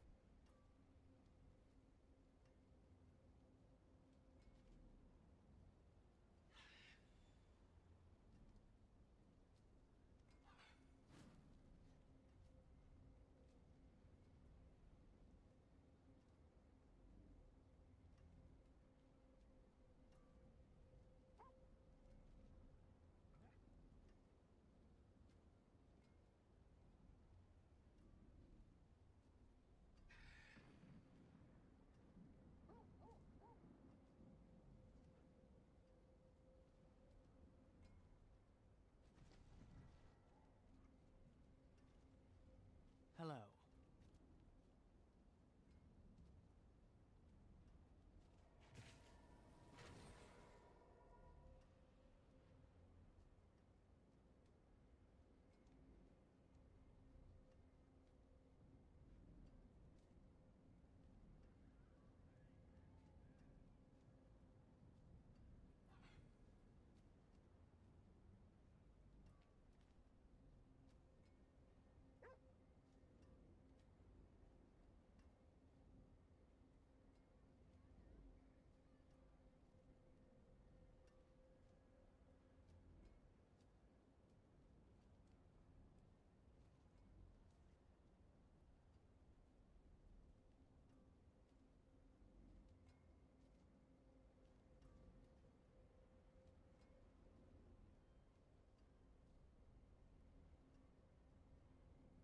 Yeah, I think Nico. I think that the party members get the loot also,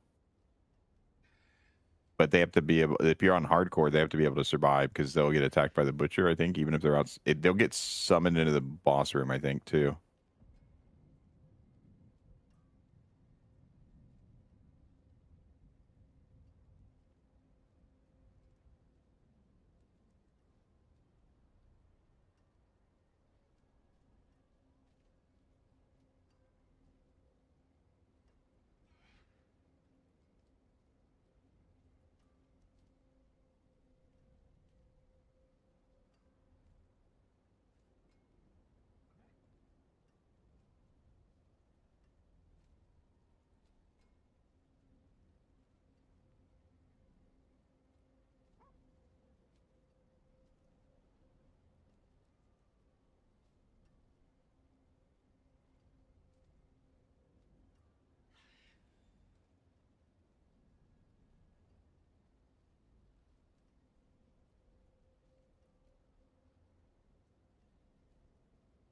Okay, guys, you can watch Merlin play for a little bit.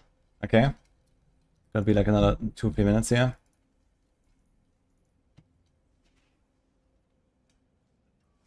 Merlin, you got this. No problem.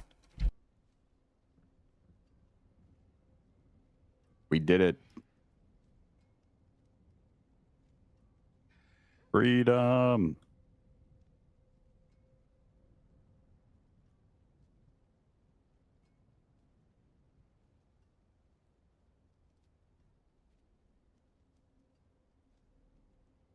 We got a max life one. That's pretty decent. Could have been worse.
Guys, they yoinked my dog here.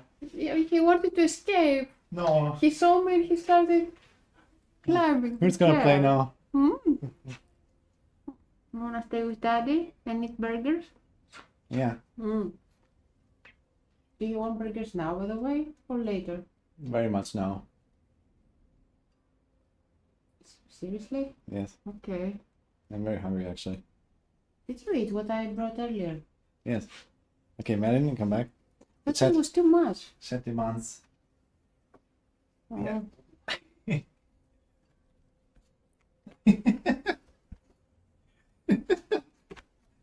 Very good at standing on 2 feet, by the way, guys. Where are you going? Okay. Okay, just a second. You got this, yeah? And we'll be. He's taking your chair.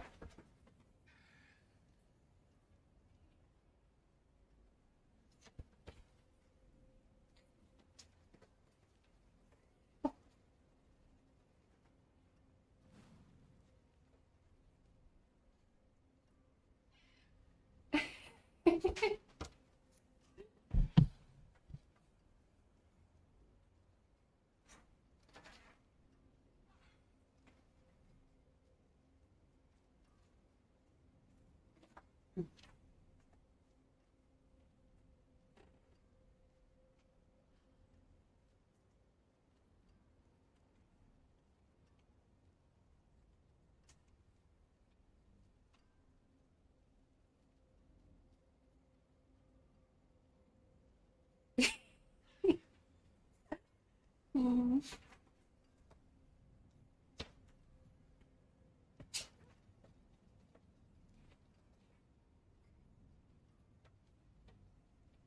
You're pretty big in there, huh?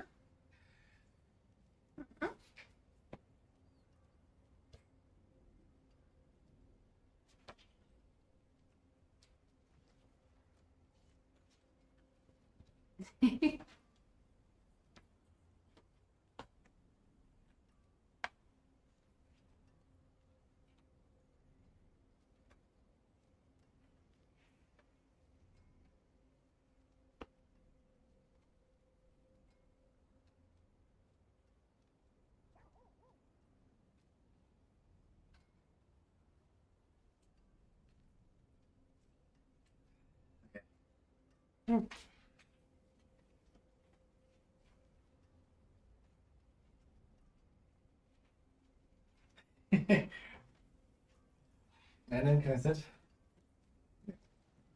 You're gonna do dog cam now, right? Why are you watching yourself there? I just put it up here earlier to Oh, look at not you, just Dad. not just stay in calm. Aw. Yeah.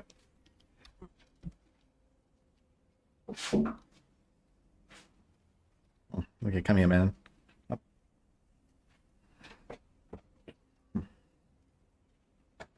What burger do you want? A good one. You were reminiscing about the American ones. Yeah. Hard to compete. Anyway, I started blasting, guys. Okay, we're back. Hey, welcome back. Heck yeah. Yeah, Brandon was entertaining chat here, it seems. Blasting on a Spiritborn. Heck yeah.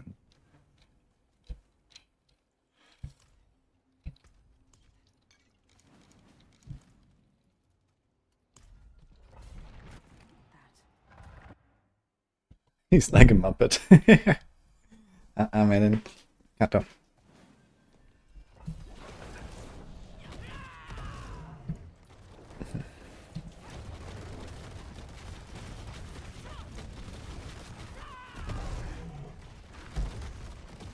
It looks totally refreshed, so nice. Yeah, Brandon is always like, you know, entertaining. He's a cute guy.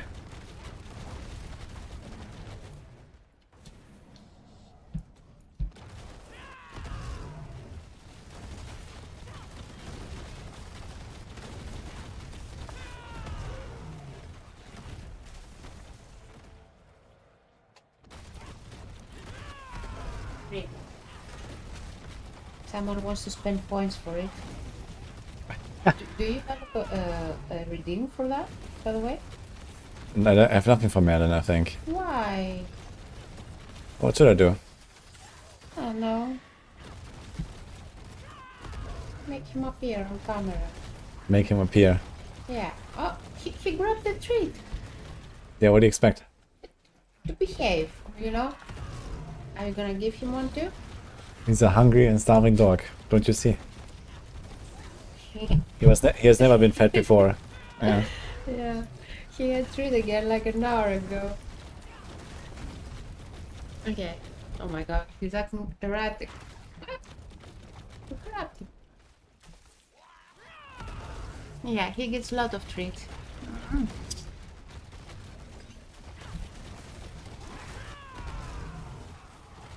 That's not a dog. What is it then? Careful what you say. I'm a moderator.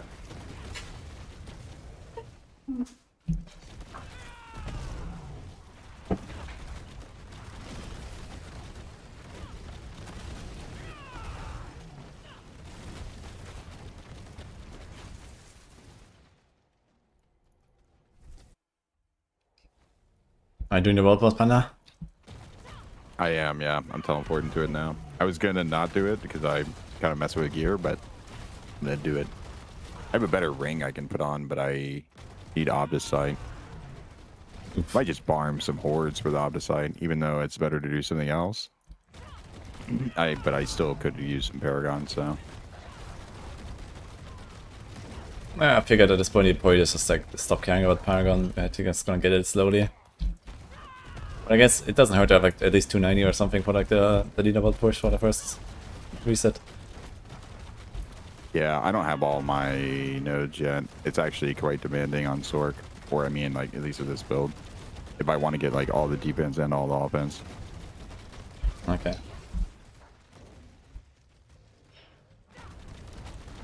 Some classes actually have good Paragons. Yeah, my Necro right now, my Necro, same Paragon points, I had to put like 50 points into intelligence. Good class. I don't know if that's actually good though. I would rather have a bunch of stuff I'm trying to choose between than like I'm literally just putting 50 points into main stat and I'm not even 300 yet.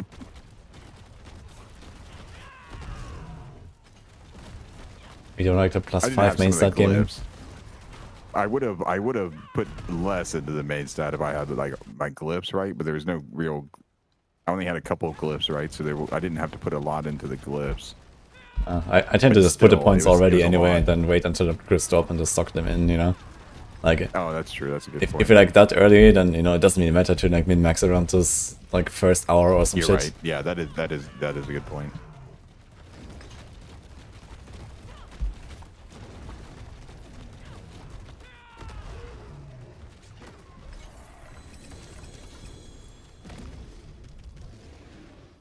I think it's gonna be annoying to actually find all the points and stuff like that. Can I request on you for the world boss? Yeah. There's just 3 of us here.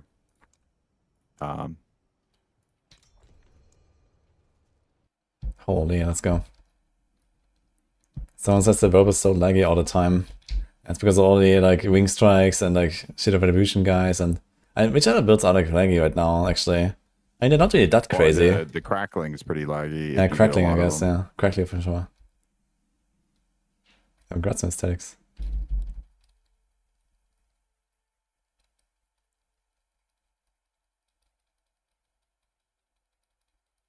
Gonna die soon though. It's almost dead. What the fuck? Are you loading in? I just teleported to town actually. Which boss is it? Ashaba, we are. Right, it's just like a few of us here, so we can kind of stop. It's fine, yeah. Just randomly. Perfect. Oh, nice. Maybe you guys are in time. Yeah, I was just like stuck in like 1 minute loading or something. I don't know what the fuck happened. Heck yeah.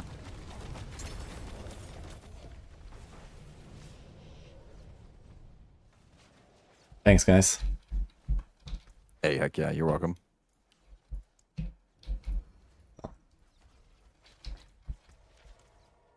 Oh no, now I have like 200 MS. Yeah.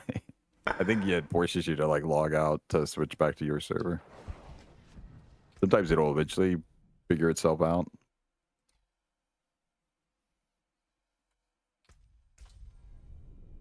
Ron and If on TV. Let's go. I saw it. Yeah, heck yeah.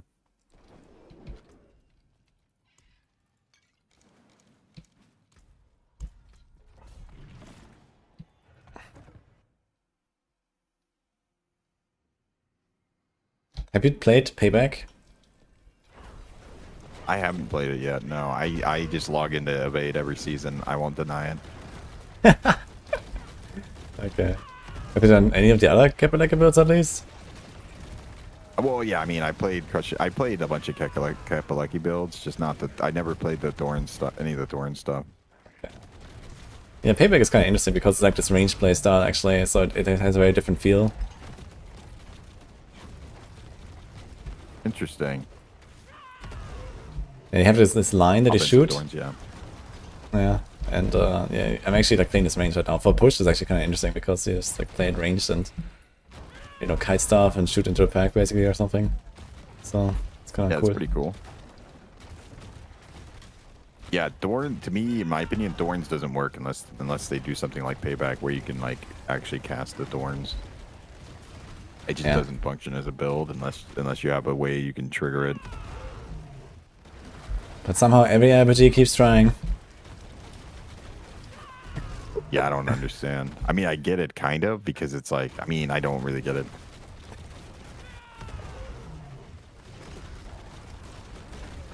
It is it's strange. But I have done some really cool Thorns builds though, like the Paladin stuff is pretty cool I think with Thorns. And like the Shield of Spiritborn. Retribution is the same thing where you're kind of like shooting out your Thorns.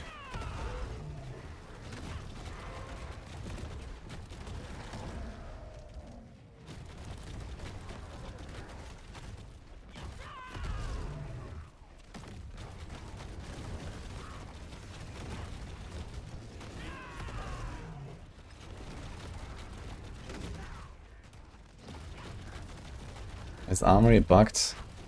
You probably saved 2 times the same rune or something, or they have like an item with like the same rune socketed or something.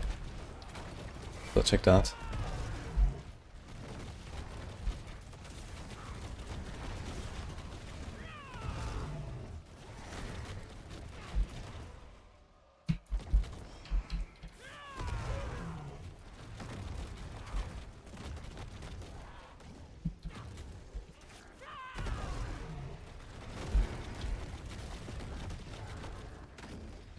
Making Thorns able to crit was a mistake.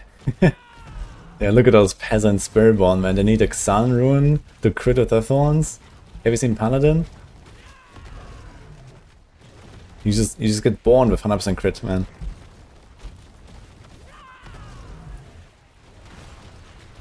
Yeah. The aura is kind of silly. Surely they're gonna nerf it or something.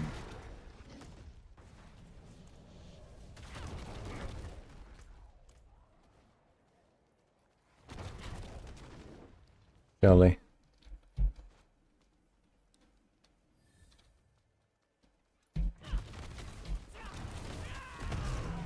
And now Madden wants to go down again. He's scratching my leg. He's like doing this on my leg to tell me I should move him down.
How many Radiance tributes have I gotten in this season?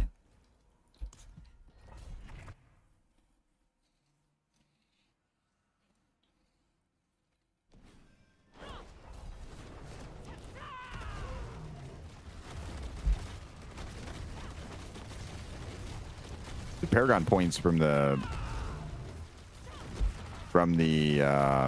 ancestral thing, is that still bugged? Did they say that? Did they hotfix that yet?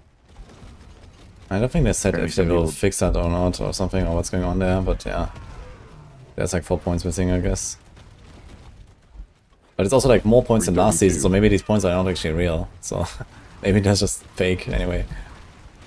Oh, true. It could just be a visual bug.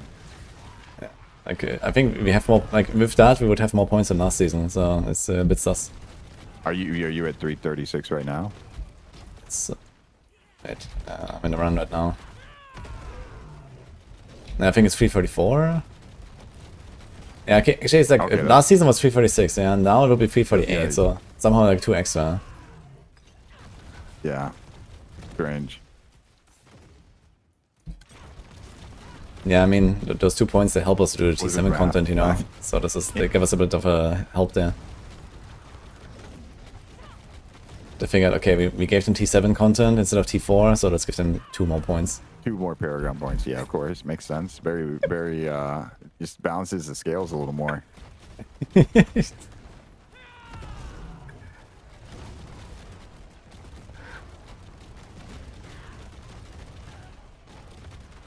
And in.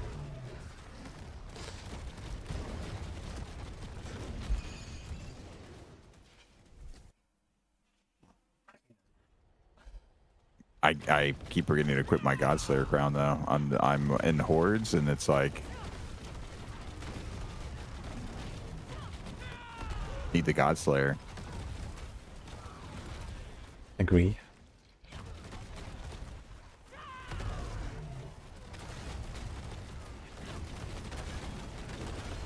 No, I really kind of like how their solution to nerfing the mythic helmets was to just give us a really good legendary helmet.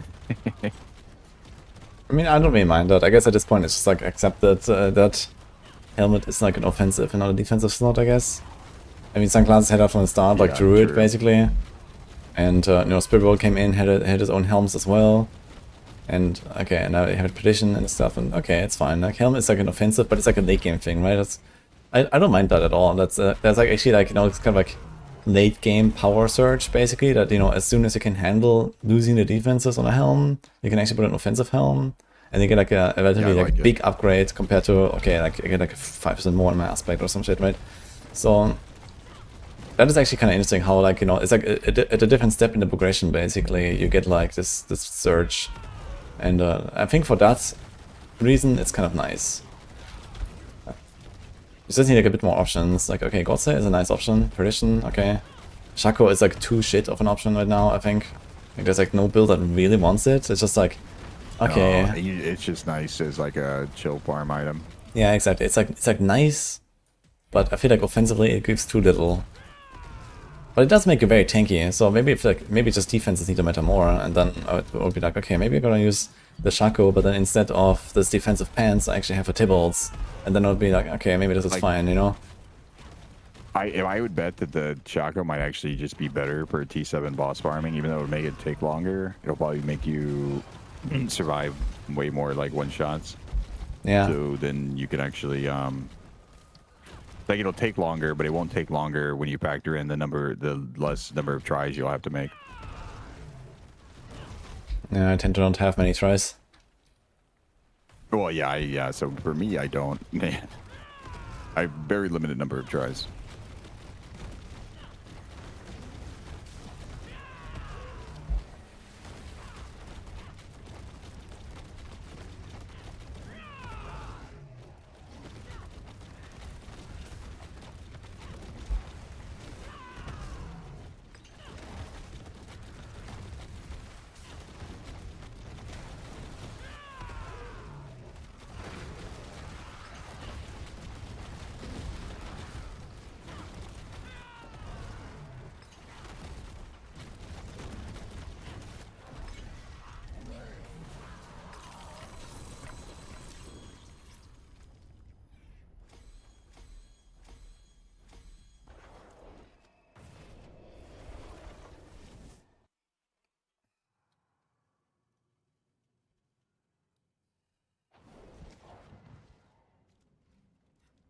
Can't wait for the expansion just to get rid of the passive Amulet Hell. What if the passive Amulet Hell is replaced with another Amulet Hell? What would you like to see on amulets instead of passives?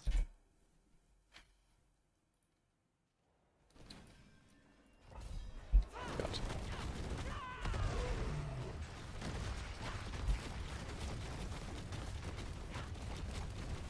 I kind of wish the amulets were. Yeah, I mean, I don't know, right?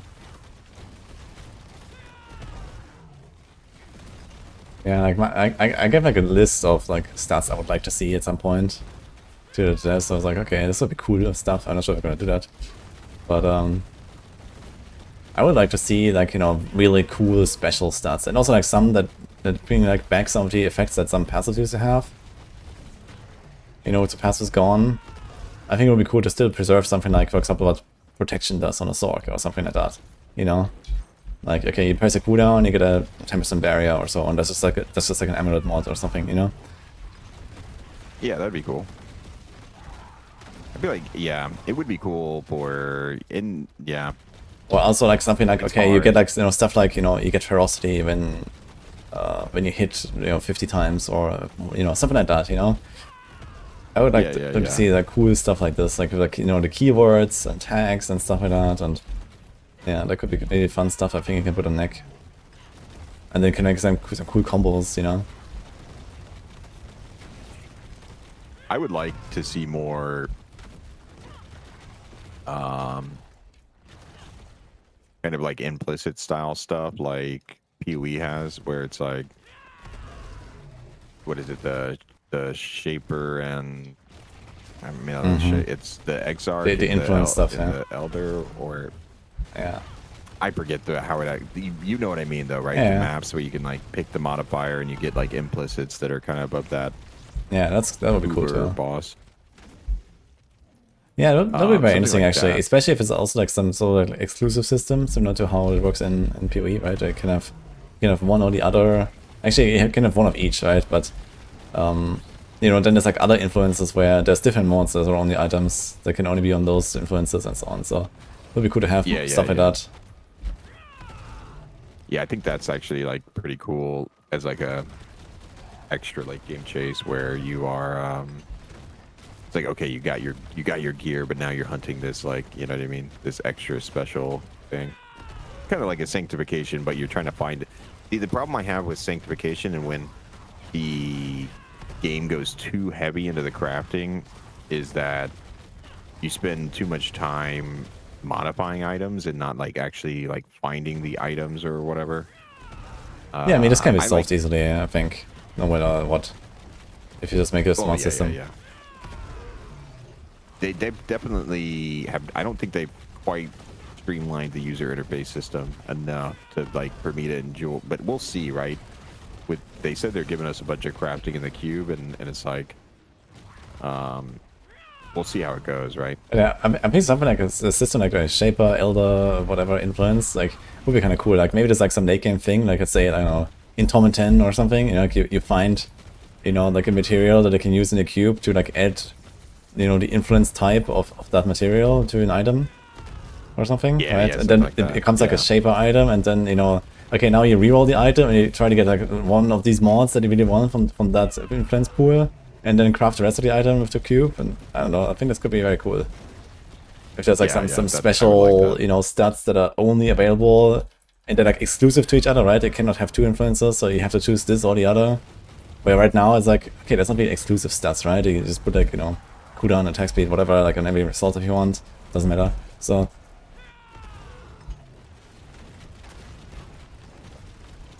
I got a goblin wave. We're logging in. The Godslayer is so good for the goblin waves too. You don't have to chase them anymore. You can kind of just like get them suctioned to you. and then a 0.01% further with the achievement. I'll take it. See, the thing is, I don't have to get to 6 million necessarily. I just have to have more than the other 6 million players, and that's good enough, right? When's our goblin leaderboard? I don't know. That sounds like admitting defeat. Right. Like, you didn't get beat right. by the players, you I got am beaten by the getting game. That's 6 even million. worse, man. Sure. Sure. Yeah. We're gonna get there. I just can't imagine what they'd have to add in the game to where we'd kill enough goblins in a reasonable amount of time. Because this is already a lot of goblins. I want to actually see real quick how many we got off that wave. There's There's I actually think a few of us in there. I think a really good goblin wave is like 600. I think. Yeah, last season I could get around like 500, 600, but this season with the we got 500.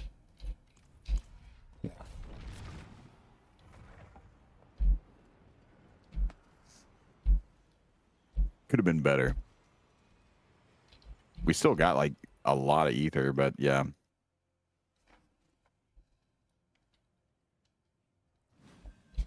The ether is not the important part. It's the goblins. It's funny because you actually get less ether if you focus on killing the goblins, because you get so much ether that it despawns the ether actively as you kill the goblins. So you have to, if you want the most ether, you actually don't focus on killing the goblins. You just focus on picking up ether. Yeah. And then you'll just kill goblins while you do that.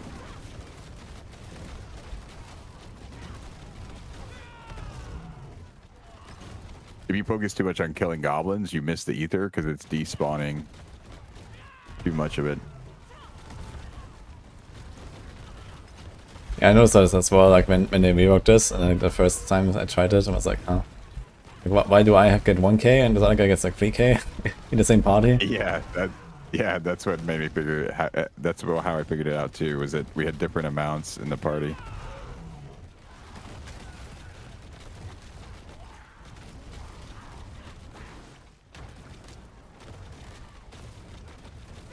The guy is still talking about goblins. I think Panda will never cease to talk about goblins. Actually, Yeah, the one. Of unless the he gets the biggest ways they achievement. improve the Yeah, game- if he gets the achievement, then Yeah, everything's more good. goblins.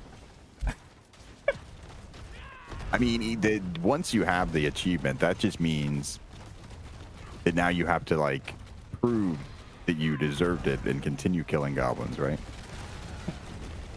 Okay.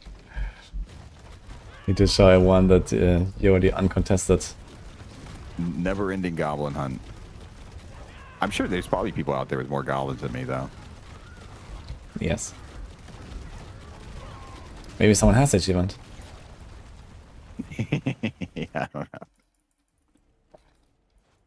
Maybe it's a hidden community challenge, and if someone gets it, then we unlock the account level.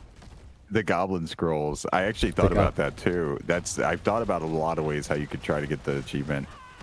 The best way would be to be like, you know what I mean, Giga famous, and that way people will just go get like goblin scrolls for you. Nah, the goblin scrolls are way too from slow. The dark city. Way too slow. Oh yeah, no, I know. It would, but either way, that was like the original thought. Was like, wow, goblin scrolls. Just feed one person a bunch of scrolls. I remember like back then, like I think it was in season 6. I made my first video about this goblin achievement and how you would get it. And the strategy was actually based on the goblin scrolls. But the thing is, they have a 30 seconds cooldown, and the guy who's leeching obviously doesn't have any scrolls, so you rotate 3 people every 30 seconds. But they can like load in, click it, load out, and while the cooldown is running, you can invite someone else. So it could probably rotate something like 9 people on a 30 seconds cooldown, I guess, if you're really fast. So like this means there's a chance. 18 goblins per minute. Yeah, so it would be roughly a goblin every 3 seconds. But that still means you need like 18 million seconds, which is a lot of seconds. Yeah. So I think it was definitely too long with the scrolls. The scrolls are way too slow. And you also need people that, like so many scrolls have never been found, I guess, right? But assuming that the scrolls could be found, you need like thousands of people. You get them from Dark Citadel only. Yeah, exactly. Yeah. Like for this, you need like at least hundreds of people that farm the Dark Citadel non-stop to, and then like rotate like with their scrolls basically. Like I said, you'd have to be like really famous to the point where you practically just need to be maybe rich, right? Yeah. And then you just pay people to farm. That would be. Yeah, I need to convince Elon Musk to do the goblin achievement and see if like what happens there. Yeah, that's like the only true way. And there's a way better way actually, which is what we're doing right now. Infernal hordes. Hoping and praying on the hordes. There's no hoping. You need to have people that farm hordes. You need like forced lightning spear orcs on Torment 1 hordes. Yeah. And Yeah. you just Oh, have like you know what you could also do? yeah, you have like a for it. team of people, and yeah, you have a team of people that farm hordes until Chaos Wave appears, and then you have one guy jumping between You each. just rotate through the Yeah, he just rotates through the Chaos Waves, and I think like this you could get a Goblin Wave, something like every 2 minutes maybe, instead of like maybe every hour or two. Or, you know, it's Yeah, much if you had faster. enough people, yeah. Yeah, if you have like, you know, maybe a dozen teams or something rotating like this, that's probably enough to just like wait It till the would Chaos take Wave. way less people than the scroll method for sure. Yeah, yeah, and like this, you could assume something like 300 goblins per minute, which is, you know, a lot more than like the 20 you get from the scroll farm. And you need a lot of people. And with 300 scrolls per minute, you know, we are like 2 orders of magnitude, at least an order of magnitude faster than the other strat. And this would actually get to the point where the achievement is completable in a single season. Like, it's possible to do it in this season. But, maybe, okay, this is a short season, maybe not this season, but in a normal season you could do it in like a 2-month season plus or something. You just need to hire a team of people hunting chaos waves, no problem. Yeah, so with a scroll strategy, it would be around 5,000 hours if you have 18 goblins per minute. So if you rotate, 18 people per minute into your dungeon to spawn goblins for you. So every 10 seconds, inviting 3 new people basically, spawning a goblin.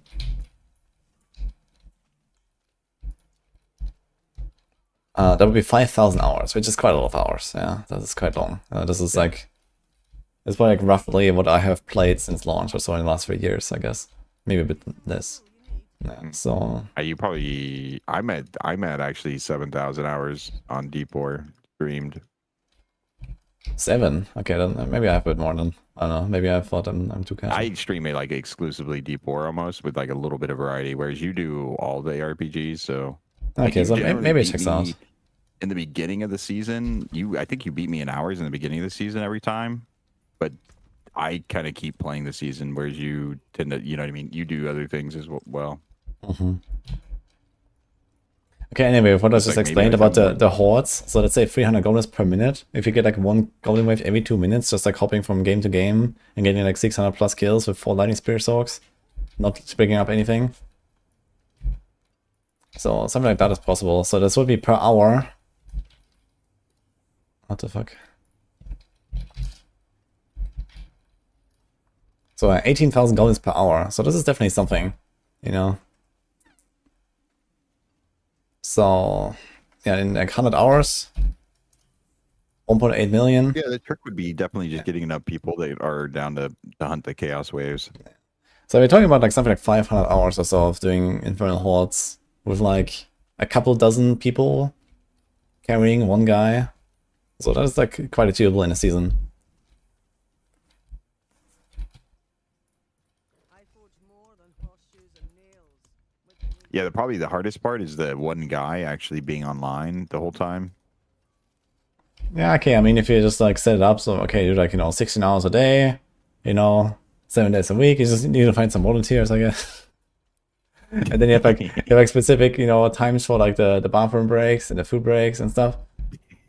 So let's say you get like actual, like, let's say 15 hours of game time in per day. Like, you could almost do this in a month, actually. I actually don't know how you check how many hours I saw someone in chat ask. I don't know how you check how many hours you played Deep War, but I can check how many hours I've streamed with some of like the websites that track streamer stats. So it's like I don't actually know how many hours I've technically played Deep War, but I know how many hours I've streamed Deep War, and I've only played Deep War off stream like probably less than like 2 hours total, or maybe like 5 hours, because last season with the sanctification grind, I actually did some AFK horde farming off stream. That was the first time that I like really farmed off stream, was last season with the sanctification grind. Before that, the only time I played off stream was like occasionally I'd be lurking in your stream or somebody's stream and you'd have a spot open, so I'd come and like blast for a second or something. You disbanded the company after I'd be, last like, incident? You know what I mean? Lurking in another streamer friends. Wait, what do you mean with that, stream, Marcus? and they're doing something and I just hop in real quick kind of thing. Generally, I just don't play off stream. But it's just because like I stream D4, so it doesn't make any sense for me to not. If I'm gonna play, I might as well It's hit the stream it's so button, people that too. can trust you that you're actually legit. Well, yeah. I mean, yeah. That's that too, right? I guess. I mean, if people aren't going to trust you, then they're just not going to trust you. So, like, for example, if I said that, like, I never play off stream, someone would still be like, yeah, right.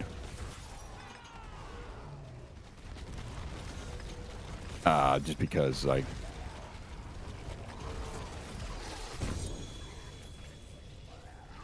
that's just how people be. And I have no idea what you guys are talking about with Goblin Ink. What? I know it was a YouTube channel. Is this what you're talking about?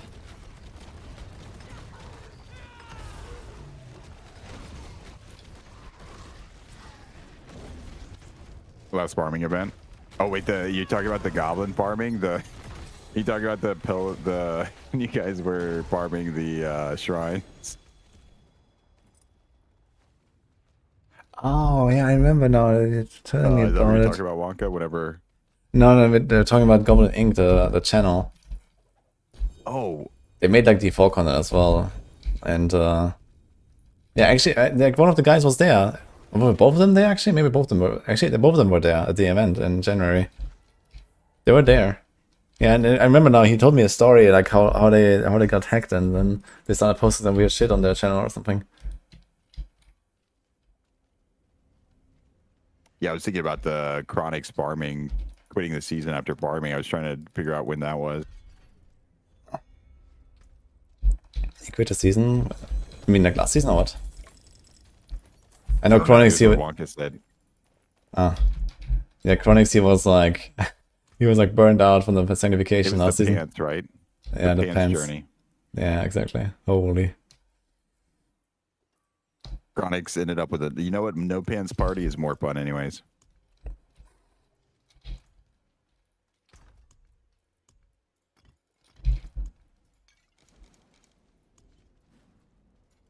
Yeah, the Goblin Ink. I always thought that Goblin Ink was Ace, but then I realized it's somebody else. But they do. It's like multiple creators. Yeah, it's two people. Yeah, it's Ace and wait, who was the other guy again? I can check. I don't remember names very well. I think they were a Necro though, maybe.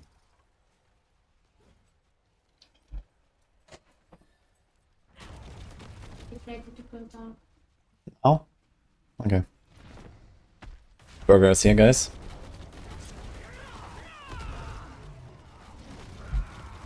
Can we get a hacky eye in chat? Yeah.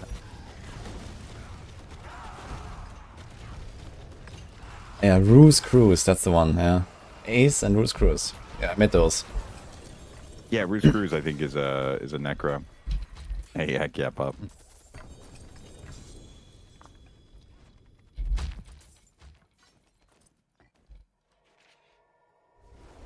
Yeah.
5 million sounds slightly. I mean, even with a screenshot, it sounds slightly unbelievable.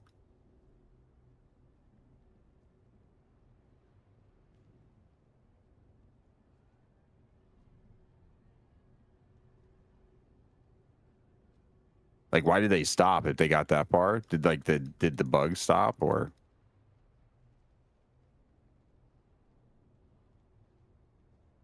maybe the server crash eventually?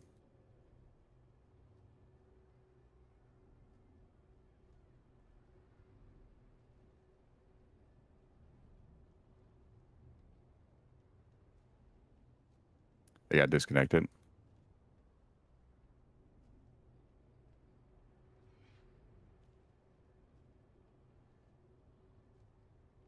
According to what they sent you, yeah.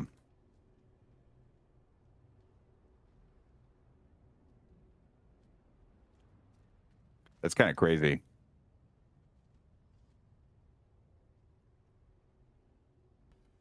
Wait, someone found a bug with 5 million goblins killed in a treasure breach that just kept spawning goblins. What? 5 million? No, still, yeah, 5 million's a lot. That's kind of crazy. I assume that they just went AFK with like an Warden or something is what. Yeah, but this must have been like either some ridiculous, but like, you know, like hundreds per second or something. And even then, you know, this is like, even if it's like 1,000 per second, you know, or something like that. It doesn't sound very believable to me. That's what I was thinking. Yeah, okay, maybe it was like a blue goblin multiplying all the time or some shit. And then, but even then, like, I don't know. This sounds weird, holy. But if a screenshot is there of 5 million, I mean, maybe they did that, yeah. Maybe it was happening. I mean, I've seen impressive like AI videos. I think a screenshot is not hard to fake these days. Yeah, okay, but why would you fake a screenshot of like a half completed goblin shipment? I don't know. That's a good point. So, you know, there's that, I guess. I mean, yeah, sure, you can fake any kind of bullshit. But then on the other hand, you can always ask, like, you know, AI detector, if there was like, you know, or like, you know, Photoshop detector AI or some shit. And they will tell you, right, if it was faked or not. So, there's that, I guess. Yeah, I don't know. I mean, that's crazy, though. If it is true, even if it is true, that's still like, that's insane to think about how many goblins must have been spawning. Or just how long they left it open.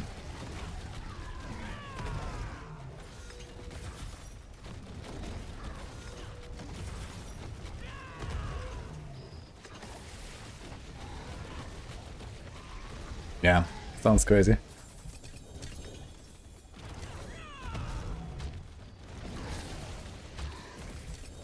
And I also, like, you know, there would be like this, like trillions of items like on the ground. Basically, it would be like, holy shit, like does the game not crash at some point or something? No, actually, I think it despawns items after a certain point, right? I think. So I think there's actually a failsafe where there's like the game doesn't crash on that at least.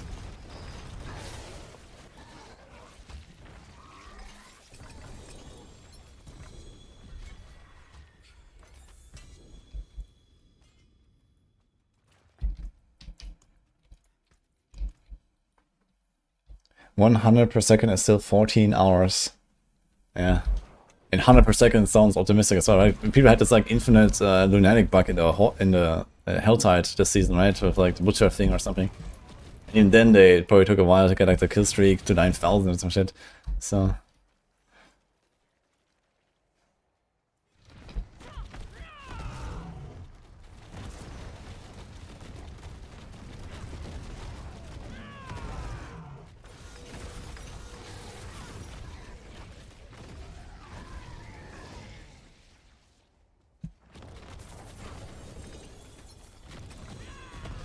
Grog, is that true?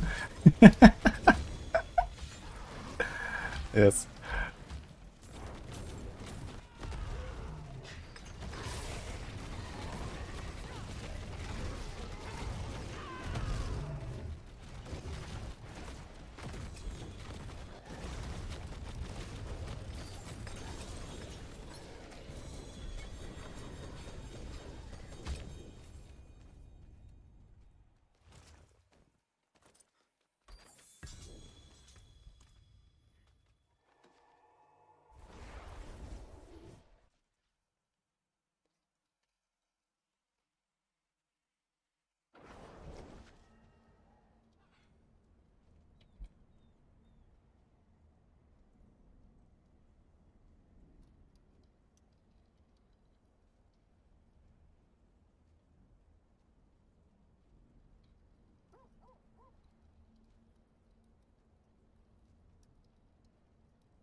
some steel you need?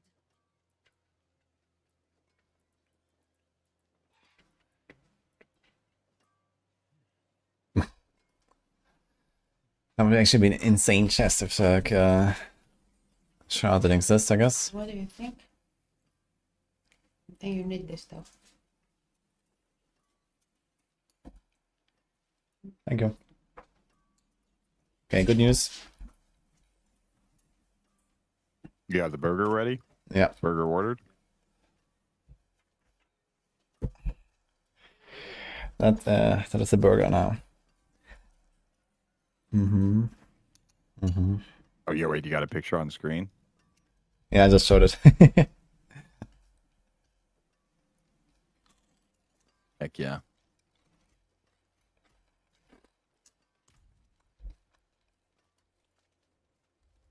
Best waifu ever? Yeah, for real.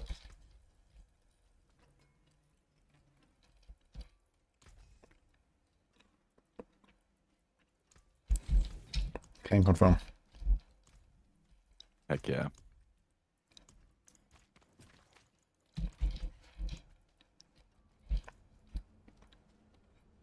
I think it'll take a little bit, so I'm gonna pull the panda and AFK in town.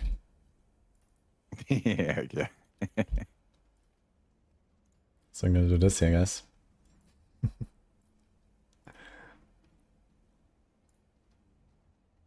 I'm here, guys. So tell me, Panda, what is your plan for the expansion? What are you gonna do? Like, what are you gonna play?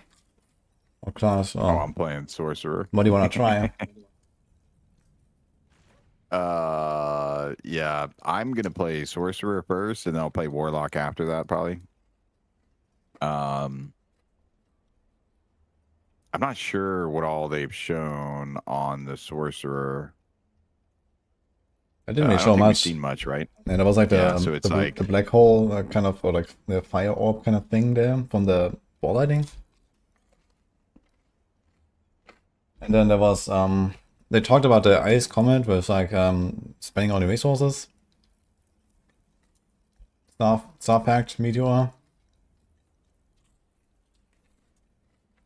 I'm not Yeah. listening to a recording, we're talking to Panda. Yeah, that sounds pretty sweet. I think that ultimately, yeah, I don't know, right? I'm pretty just like, we'll see how it goes. I'm definitely take time off, excited just to guys. like check things out, try them I'm out. eating. I'm hoping that we have a good amount of balance, right? And that there's like some options for players, because for sorcerer, it's been like one S tier build for a long time. So hopefully there's like more than one S tier build, or at least yeah, that would be my ideal, is that there's actually like 3 S tier, like one of each element kind of thing, or yeah. Okay, what is the SC build? It's like Vox Copium, Arclash, and I don't know. Well, I mean, I love Arclash. What about Charge Balls? Arclash was my yeah. That Arclash was my original favorite build, so I wouldn't be too bad with the Arclash. But yeah, I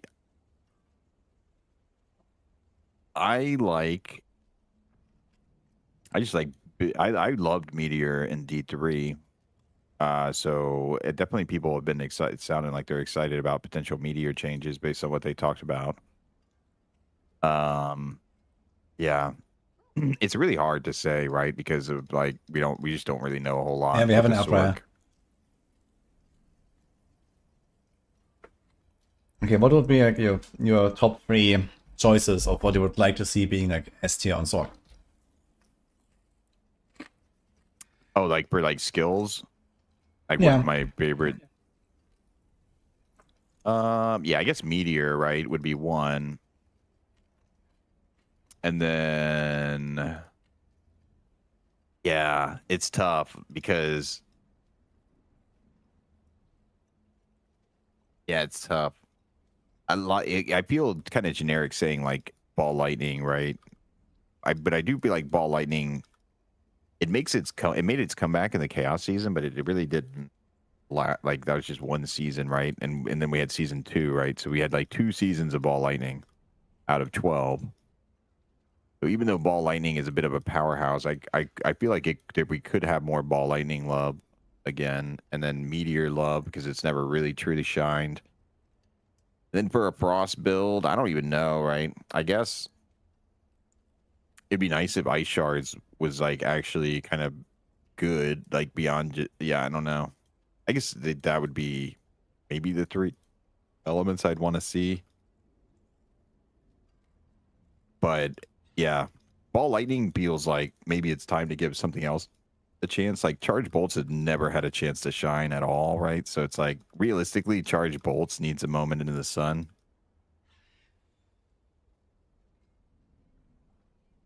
Hey chat, has anyone ever tried charge bolts for more than 2 minutes?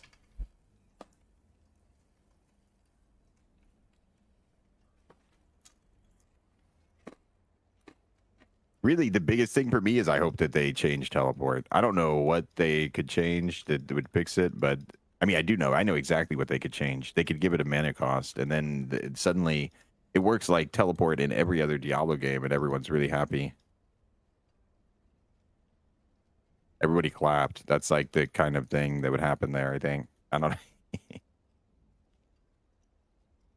Yeah, I was playing some Barb and with the pants and leaping and stuff, and I was wondering, okay, why did you do this teleport change after all? Yep.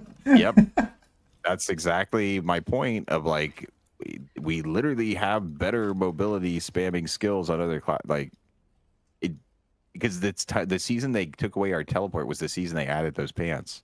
There's like literally no way you can. There's literally no logic behind why they took away teleport. Like,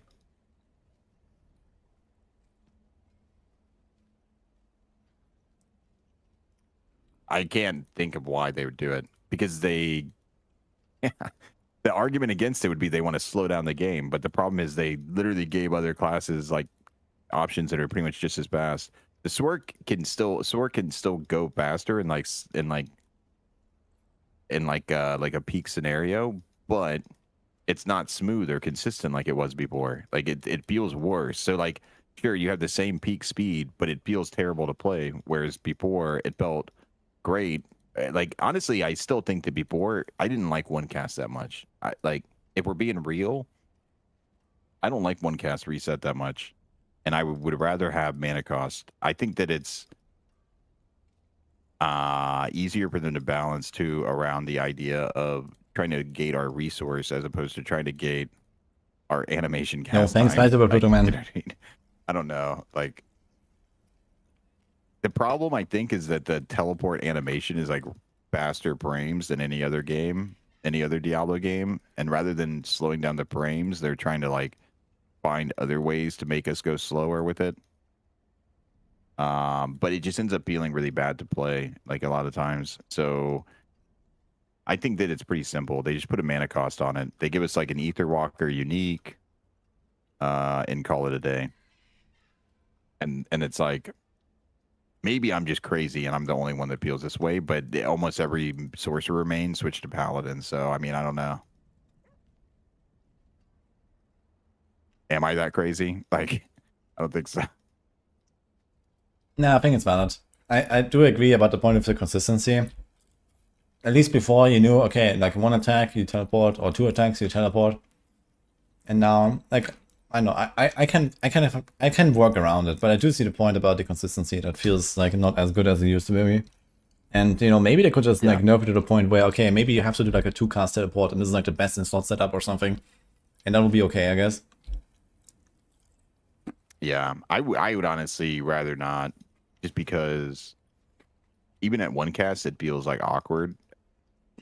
With 2 cast, it'll feel clunkier or what. It won't solve the like not feeling smooth problem because you'll still have that like hiccup of like I'm just standing here awkwardly. It won't look cool, and like looking cool is half the battle.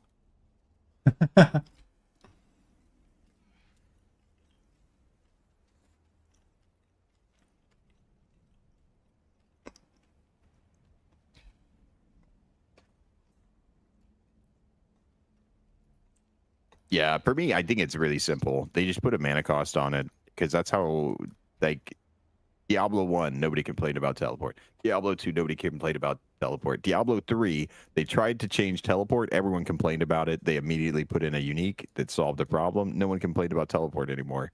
Diablo 4, people complained about teleport, but we got one cast reset. It was kind of fine for a bit.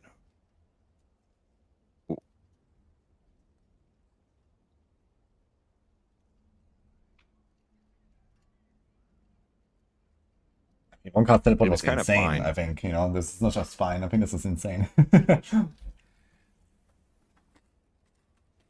Yeah, okay, maybe. I mean, I don't know. I assume mana cost will be more oppressive at times. It's just that one cast ends up feeling amazing because your cat like it blows your damage into your teleport anyways. So it's like as long as you have a really fast cast time, then yeah. One cast was really good. But without good AoE, it's like you'd eventually have to stop anyways. And that's fine or whatever. I don't think we always have to like lightning spear kill the whole screen as we fly by, but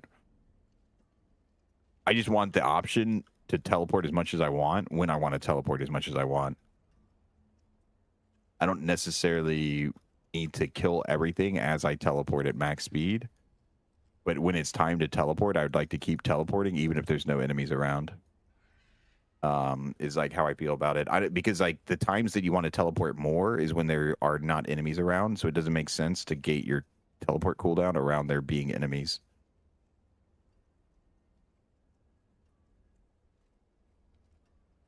But then you could argue that the evade charge system is better for that purpose, though, no? Because you don't have it like infinitely in combat, but you do have it out of combat. Well, no, but yeah, but the thing is, you don't want to stare at your evade charge bar, like this tiny little icon of like how many charges you have, and then sit there and try to micromanage it in the middle of combat, and then so that you have it whenever it's time. Yeah, I don't. The max evade charges thing is definitely not it for me because I want. The problem with the max evade charges is like eventually, like if you come into a stretch where you need to evade, you need to teleport 3 times, then you would need like a X amount of seconds before you could encounter that stretch again, right? So it's like, sure, it works, and the assumption that you're going to then encounter more enemies afterward, and then you're not going to have another moment of not encountering enemies until after X amount of seconds. It just sounds. I just want to be able it just to function whether there's enemies around or not is like basically what I'm trying to say. Like the leap pants, it doesn't matter if there's enemies around or not, right? Like, yep. Yeah, it's kind of strange because the pants slot is also like the least contested slot, I think, out of everything. Maybe with the exception of boots. And they put like this insane item there on the pants, like, I don't know.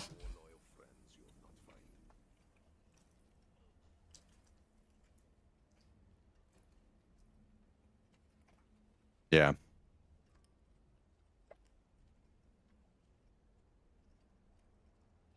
The thing is the pants are amazing and I think they 100% should have been added to the game. So I don't want to complain about the pants, but it's like, it's so weird that they would add those pants at the same time that they took away the teleport thing. But it's like, it's obvious I would like the pants because I'm the type of person that likes to teleport. It just feels like, so the reason they nerfed the teleport is because like if you want my honest opinion, right, it's because they wanted to sell more expansions. So the sorcerer should not be more fun than the paladin. Is like that's what they're trying to get like it to the point where sorcerer was like peak fun in the game for a lot of players, and if they wanted to sell more expansions, they need to take away some of that fun, so they feel like they're like FOMOing on the new fun, right? Which is like Paladin, and yeah, so it's like,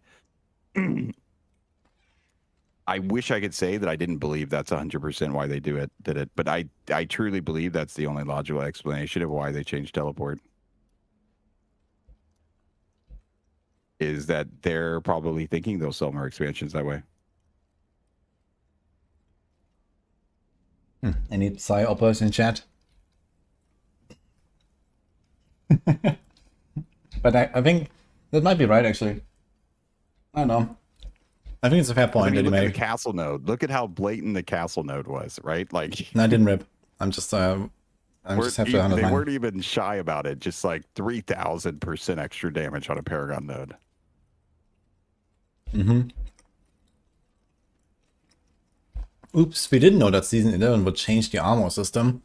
So just what can you do? Sorry, guys. Blizzard math, lol. We can't do basic math of how much armor of a basic percentage is.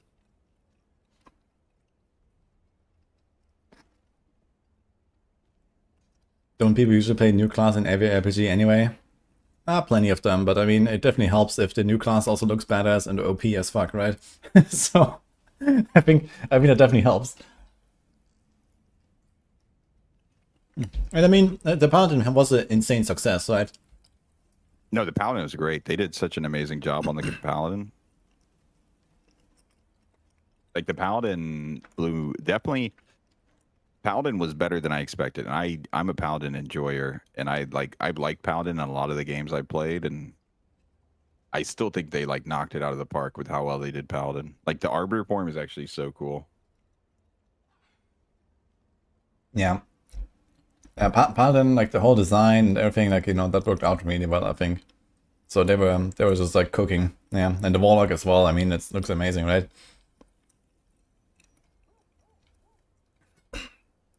There's gonna be so much cool Yeah, shit the on these Warlock, two I'm classes. excited.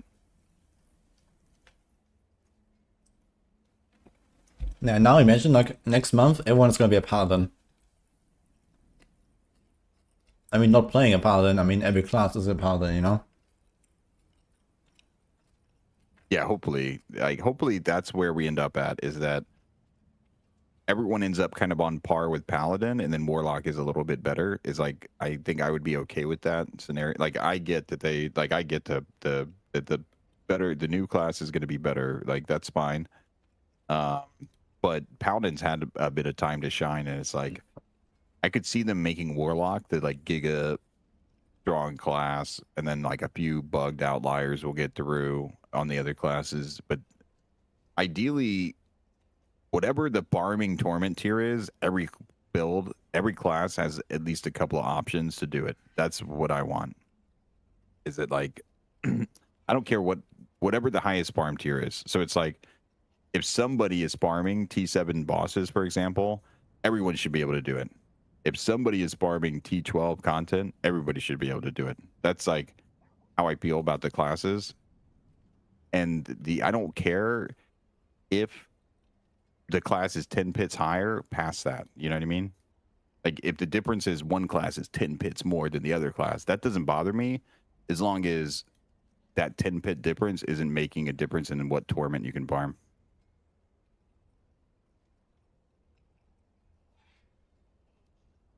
Yeah, I think that the highest difficulty doesn't necessarily have to be like unachievable or something like that. You know, I think it's fine if everyone gets there, if even every build gets there. But you know, then it just need to like spread out the journey way longer, right? So you know, Yeah. like on a good build, I'm not sure what it was like for you on a Sorg, but on my season start on my Paladin, I was farming Torment 4 after 4 hours on season start. You know, but with the leveling. Yeah, I mean, yeah, it didn't take me long. I don't think I was doing it that fast. I think it took me like 8 hours or something. I took a food break, but Yeah, and you know, like if they I add like another needed 0 to that, and it's farm Torment defense. 12, you know, if it takes me 40 hours to farm Torment 12 easily, and then maybe like 50 or 60 hours on a shittier build, you know, then you know that would be nice, I think. Yeah, I don't mind. Yeah, to me, it doesn't matter like how. It's not about how fast you get there. It to me, because that's like, I like the progression. I'm doing SSF without SSF, right? Like, so like, obviously I'm fine with taking my time. To me, it's not about how fast it's about once you get the build online, once you farm to that point, you should be able to do the same content or whatever. I don't think that every build should necessarily be able to. That'd be like super optimistic. But if every class at least could match each other on the whatever torment tier becomes farmable, is basically what I'm saying. So like, if a class is farming torment 12, then every class should have a build that can farm torment 12 at some point. Mm-hmm. and yeah, like you said, the bigger problem with when a build is much stronger is if the progression leap is too fast, and and they're just like, you know what I mean, multiple tournaments ahead, just because of the numbers on their unique item or whatever. Yeah. Yeah, I think right now we would actually have like a case where like all the classes are actually like fairly balanced, besides like, you know, basically one outlier built on a Paladin, which is like way too strong. But yeah, Paladin is still like a little bit ahead in general with like just like having many good builds and stuff. But you know, every class will do like 110 plus or something, you know, and then Shield of Evolution is like 125 or something. So if Shield of Evolution was like minus 10 tiers, you would actually have like a very balanced picture right now. Yeah. Yeah.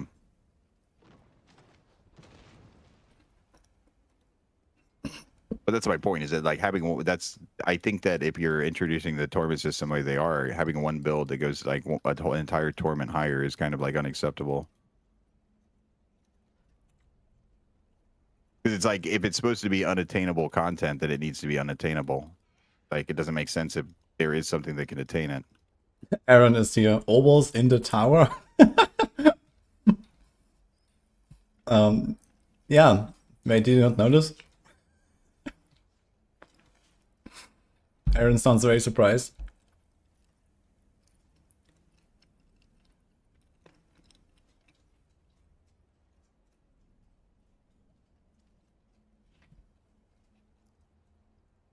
Wrong chat.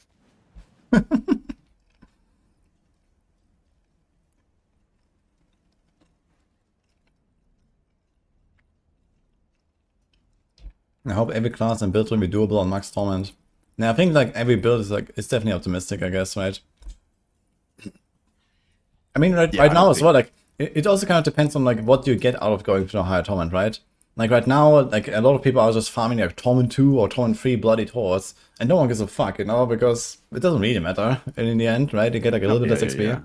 So it's like, yeah, that's fine, you know. If that's like optional torments, you know, on the higher end, let's say, that's okay, I think. Yeah, so yeah, to me, it's fine as long as it's not about the rewards to an extent for a lot of people or like gamers, right? It's not always about like the like I'm getting better rewards. Sometimes it's just like, well, I did this, you know what I mean, the accomplishment of it, or just saying like I can farm this now or whatever, and that is like enough satisfaction for a lot of people, and enough, but also enough to like make them feel gated out of the fun, if that makes sense. Like, so they see someone else doing that and they think, oh, my class can't do that, and then like that like ruins the whole vibe for them for the whole season. Like, that's like you said, that's like a season killer or whatever, like the blood soaked sigils, right? Where it's like, I mean, the blood soaked sigils is not just about not having fun. It's literally about, you know, people getting completely stuck with the character and they can't even progress anymore, right? Because you're supposed to farm the bosses and you can't even kill them, right? I guess that's fair. Yeah, that is a season killer, you know, because it's breaking them. Yeah, you're right. But I would say that's that's a good point. I would still say that it feels bad, like for there to be builds that are like easily farming T7 or whatever, and then there's option there, like you just don't have the option on another class, or you feel like it's too much effort compared to what you could have done if you played this. I just want people who pick their favorite class to then be able to do the content. That's basically what I'm saying. I just want, if someone's like, I really like Necromancer, then they can play a Necromancer, and there's going to be a build that allows them to do the same thing that they see a Warlock doing. Not necessarily the exact same pit tier, because that's why I like the pits or like the towers or whatever. I like the endless scaling there. But if the torments are also endless scaling, then that's when there's just so much more of like a knife's edge balance that has to happen. There's like way more pressure on the devs to perform on the balance department, because it just feels bad when you're gated out of content because you picked the wrong class. Yeah, I think that like the thing about like for example the T7 content right now, right? Like the T7 content right now, I think is fine. Like as hard as it is, I think it's fine to be that hard. You know, as long as it's not designed to be like the thing that you farm non-stop, right? If it's like, okay, I'm gonna do all of the bosses once and then just, you know, unlocks this Giga achievement or something. I'm not saying And I'm fine with the content being unattainable. Like I'm fine with the difficult content. The problem that I'm saying is that if it's going to be difficult content, it needs to be difficult for everybody, right? It's like the problem is when one build trivializes the content, then it's not difficult content anymore. Mm-hmm. So it's like, I just want the difficult content to be difficult content for everybody. And I want the farm content to be farmable for everybody. Is basically what I'm saying. Yeah, exactly. T7 should have an achievement, like you kill each of them once, and, you know, there you go, right? And, you know, this can be done on every class, like you know, that. and, okay, in some classes it's gonna be easier and harder. But, you know, if you do it on a Spiritborn, you can still say, hey, I did it on a Spiritborn. And I mean, it is doable if you're dedicated enough, right? But, you know, no one wants to go and like do like a 10-minute fight, you know, for farming every time, right? So this is too much.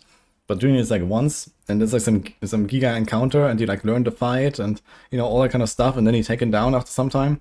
I mean, that is a cool thing. Yeah, I like that. Yeah, I agree. Yeah. And like the part of it right now is just that, okay, like the Bloodsoaked Sigils, like you just don't have an alternative anymore. Like there is nothing else.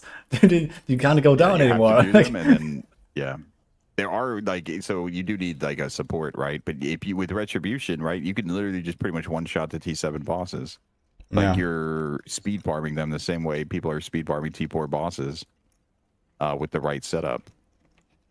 And that's like, to me, that's the problem with the T7 bosses. It's not how difficult they are. It's the fact that some builds can trivialize it. Yeah. So then it trivializes the whole balance of it.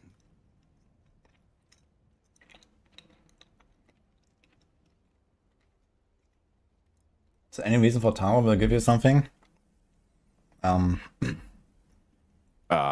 that's why I say it's like it's glory, because when you do something like that, it the balance is way more important to make it feel more meaningful. Like obviously you could say I did it on Spiritborn, but like later on down the road, nobody's gonna remember which one you did it on or like care. I guess no one cares either way. When you're dead, nobody cares. No.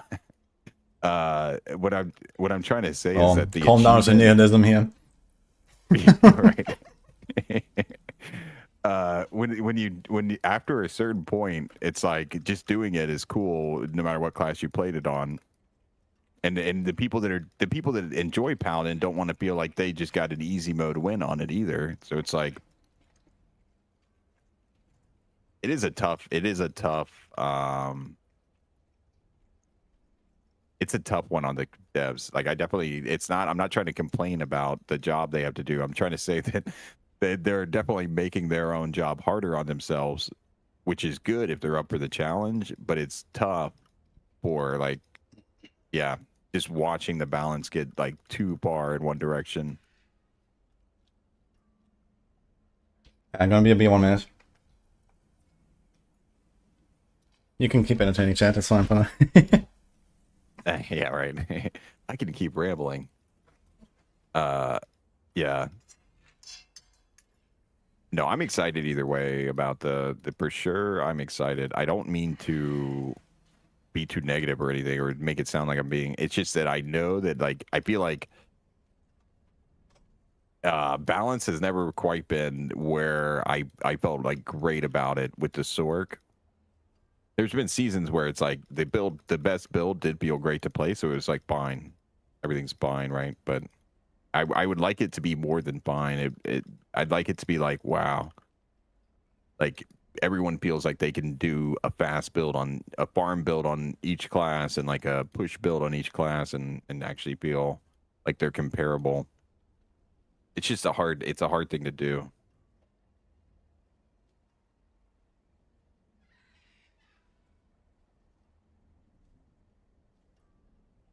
T7 boss is doable with this Sork build. Yeah, you could do T7 boss with the Sork build. You're just gonna have to dodge, and then some of them are gonna be harder than others.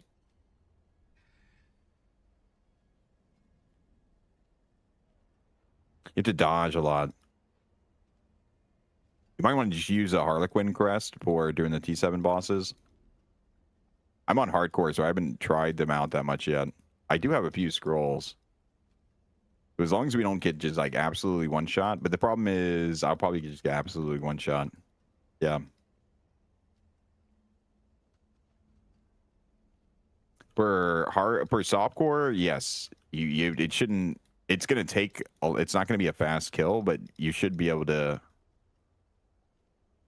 kill most of, or probably all the bosses, I would assume, with enough practice.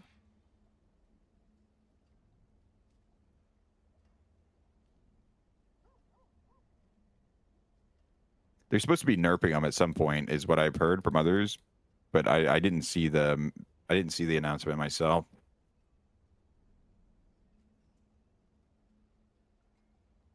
Salvage guy by the meat vendor. We are going to get a salvage guy by the meat vendor in the next update, I think. The life on hit on boots for the barrier from temerity. I don't think you can't really get life on hit on boots unless you got the rampage.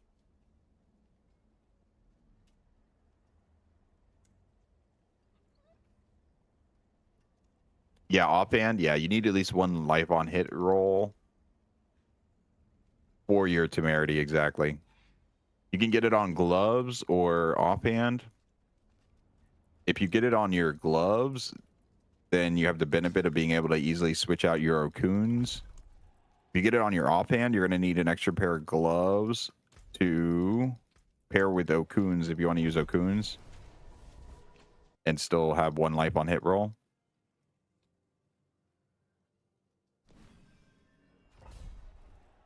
Yeah, definitely the T7, the T5 bloody bosses you should have no problem with the build, and then the T7 ones are going to be time consuming, but you should be able to do it. You just might want to go build a little tankier rather than all damage so that you don't have to dodge as much.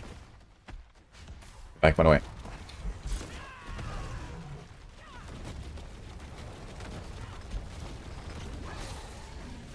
Heck yeah. Which classes can do T7? I think all the classes can do T7 bosses, just maybe not every single T7 boss easily, if that makes sense. Like, you're not going to be able to, you're not going to farm the bosses. But I'm pretty sure every class will be able to do... Yeah, you can do them, you know, it yep. It takes a while, yeah. I think on the best build of each class, you know, the range... Okay, let's ignore Paladin. I guess the outside of Paladin, the range is probably like somewhere in like 1 to 10 minutes or something per fight, I guess, across the other classes, and depending on the fight. Yeah, some of the classes it's definitely going to be like 5 minute plus, and that's, yeah, as long as you're okay with that, then it's like, heck yeah.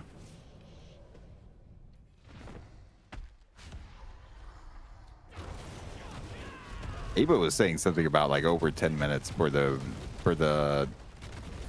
Field of Judgment because the prayer. Yeah, because Ulvar is very hard to stagger, yeah? He's like Giga Chat, and you can't stagger him. Yeah, Rogue can be sad.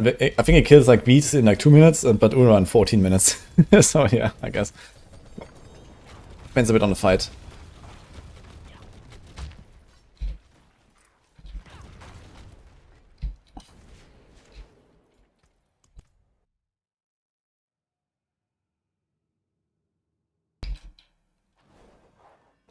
Doing it for non-meta build would be sweaty. Yeah, it's not just sweaty, it's literally like, you know, we're talking about fighting a boss for an hour or two or something, right? If you're not like playing one of the... Like, if you're not playing Paladin, and not even like one of the like #1 builds, but you're playing like the second or the third build on your class, yeah, you're literally talking about like an hour boss fight. So... I don't know about that, man. Yeah. Like, I guess in other content that scales like this, you have like, you know, time gates, right? Like, you cannot make a pit longer than 50 minutes, and you cannot make a tower longer than 10 minutes, so you're, you know, even if your boss damage is bad, it doesn't matter, because he's gonna be on a lower tier.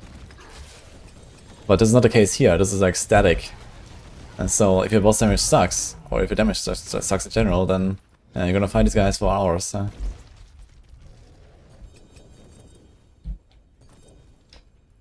Yeah. I still remember my first Diablo 2 Hell Bale. That, when I was like, I don't know, 12 years old or some shit. I did it with the Shuriken Throw Assassin, which is like one of the worst things you could play in this game. And I was just standing there and channeling this like shuriken throw. And it was so bad. And I remember when I you know the Diablo 2 Veil fight, right? Yeah. Yeah, exactly. He has like this image, right? And like it was literally the first time that I actually like fought this guy for like a long time, and so I didn't know about this like how do you identify the image and how to distinguish from the real one and so on. So at some point I killed the image and I thought the fight was over after like half an hour or something. I was like, yeah, and then we just what's the fucking image? And then I think the whole thing took me like 2.5 hours or some shit. Yeah, because after that I realized, oh my god, man. Like I had like no damage. I'm not sure how I did so little damage, yeah. But somehow I had no damage and I actually fought Bale on hell for like 2.5 hours when I was like 12 years old. But I killed him.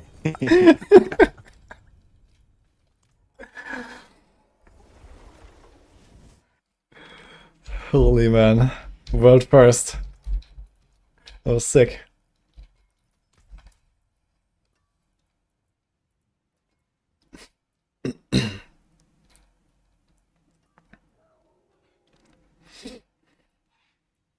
Yeah, simpler times. Kind of. Just buy mana pots and then hold down shuriken throw. Yeah, D2, I love D2, but the potion gameplay, I don't. That's the only reason why I didn't really truly probably fall in love with it. I mean, I loved it, don't get me wrong. I definitely played the game a lot. But I do not like pushing. I don't, for whatever reason, in like any game I play, I just don't like using consumables. I don't know what in my brain. Yeah, you have to hold on to them for the bad times. Well, exactly. My brain is like, okay, save all my consumables all game, never use them, and then beat the game without using them. And then so ever since then, I kind of just like I try to play without consumables in like a lot of games I play, just on principle of like, I don't need this consumable or whatever. Like, what if I ran out of the consumable and then I'd have to do without it anyways? Or Yeah, I mean, right? you can basically see it as a, okay, you challenge yourself on the highest difficulty versus someone else when they use consumables, they make it easier for themselves. So it's like, you can kind of like regulate the difficulty like this, basically. Yeah, exactly. It's like, it just adds a little extra difficulty while also making it simpler.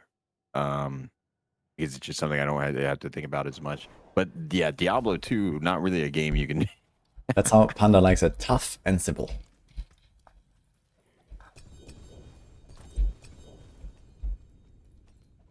Consumables and roguelikes. Yeah, I am not a big consumable fan in any game. I'll be 100% honest. Like in roguelikes, I usually, if there's like a consumable option, I won't pick it. And I would choose some other, I'd choose like a passive option instead or something. Yeah, I mean, it does have this like strategy behind it as well, okay, there's like consumable or like, temporary buff or like only this level buff or something like that, right? It's like all the same kind of deal right now. Yeah, and it's like, I get it. Like one is like ramping, the other one is like immediate power that might actually save your run, and then maybe get the big thing next time, right? So No, yeah, I like when there's like strategy like this behind it, where it's like, okay, like I need this boost now or else I fail anyway, right? Yeah, but to me it feels like, you know what I mean, you're doomed to fail either way if you're like relying on the consumable. But it could save your run and get you to that next RNG or whatever. Yeah, I totally agree. And I understand why it's there. I don't think that it's like 100% bad the game design or anything like that. I'm just trying to say that I don't like it. Like, it's like the whole reason. Basically, it's like, yeah. I don't know why I don't like consumables so much. I guess it's because I'm stupid. That's why. It's like... It's to be 100% the whole I like things simple and like basic or whatever. I bet that's like what it comes down to. It's like if I have a consumable, I have to think about using it at some time and decide when I'm going to use it. It's different when you already know when you would use it. So like, for example, if it's a roguelike where you've already experienced, so roguelikes is like a good example of this, because with a roguelike, you might have already experienced what you're saving the consumable for before, right? Like, since you're going to repeat the run anyways, you probably encountered whatever you're hitting a brick wall on before, and now you think, oh, I got this consumable, I'm saving it for this brick wall moment, get past the wall. Like, yeah, that is where it's like it's got some interesting things. It's definitely a difference when you do like a first run versus a second run. I agree with that actually. That's a good Where point. it's like in your first run, getting a consumable for some moment that you have no idea when it's coming or when it would be good for it, right? You just don't have the information that you would need to know if this consumable is going to be a valuable thing to invest in. Versus something that's just going to passively increase your character, or like something that's going to give you like, you know what I mean? Just saving for something better or whatever. Yeah, I tend to be like you, where at least I used to be in the past, where I completed every game, I never used any of my consumables, I never used any of my good ammo, nothing, right? Because it was like, yeah, I mean, I can do it, like, and I didn't have any like idea of like, okay, what is like a good way of doing it or whatever, right? So it's like, I don't know, am I doing well? Like, who knows? Exactly. I can beat the game, so good enough, I guess, right? So. But I definitely over time I learned maybe, like, stupid wasn't the right word, but like ignorant. When you don't know what you need the consumable for, that's when in like roguelike specifically, where they can feel even more underwhelming, because like you're like And it's not even like roguelike, right? Like, It's can be like many genres as well. I think this can be like even something like Elden Ring or some shit, right? Where you have like all kinds of weird bullshit. Consumables.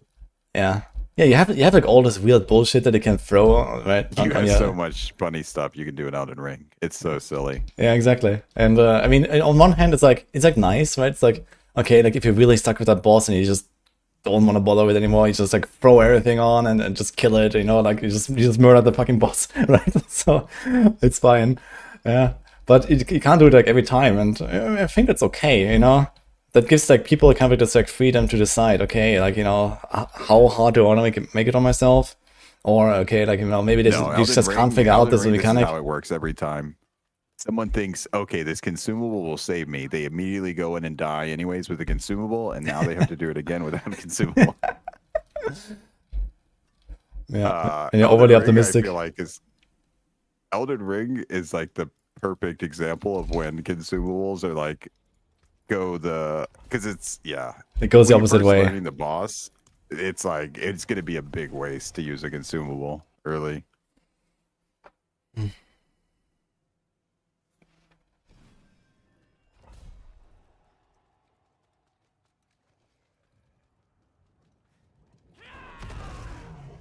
The worst is when consumables take care of caps such as resistances. Yeah, before the toughness rework, right? I've also found that horrible. And then you forget about it, and suddenly you take like triple damage because you don't have a consumable up. Like, what the fuck, man? Like, that was definitely quite a bullshit system.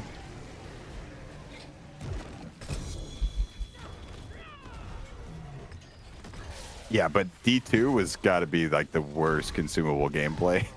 Just because yeah, the funny part is like D2. So apparently, I learned this last time when I played the Warlock.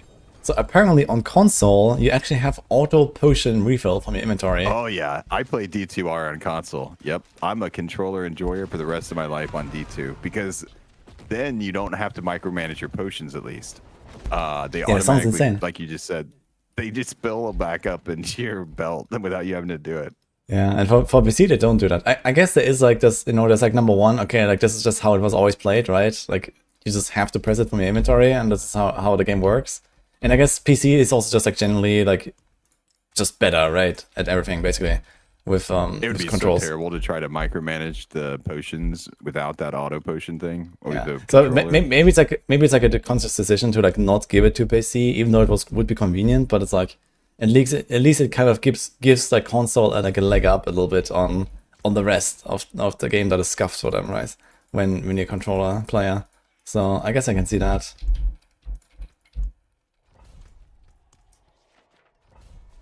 Yeah. No, I'm literally just saying, I'm not hating on controller. I'm just saying that, controller players have it so hard in RPGs that at least they get this little thing that the PC players don't get, So, to balance it out a bit. Yeah. It is crazy how some of the skills work in D4 on a controller with like being able to run while casting. Yeah. Yeah, Stormclaw has that, right? Where they can just literally just run and cast You're it. just Like, running while yeah. yeah, that is You're just weird, running man. around all- And that was never fixed, right? I think that still works this way to this day. Yeah, there's other skills that work that way too. I don't remember all of them. That is kind of wild, to be fair. Like, this is like literally a completely different game at that point. So it's like, what the fuck, man? They just run and attack. Like, what?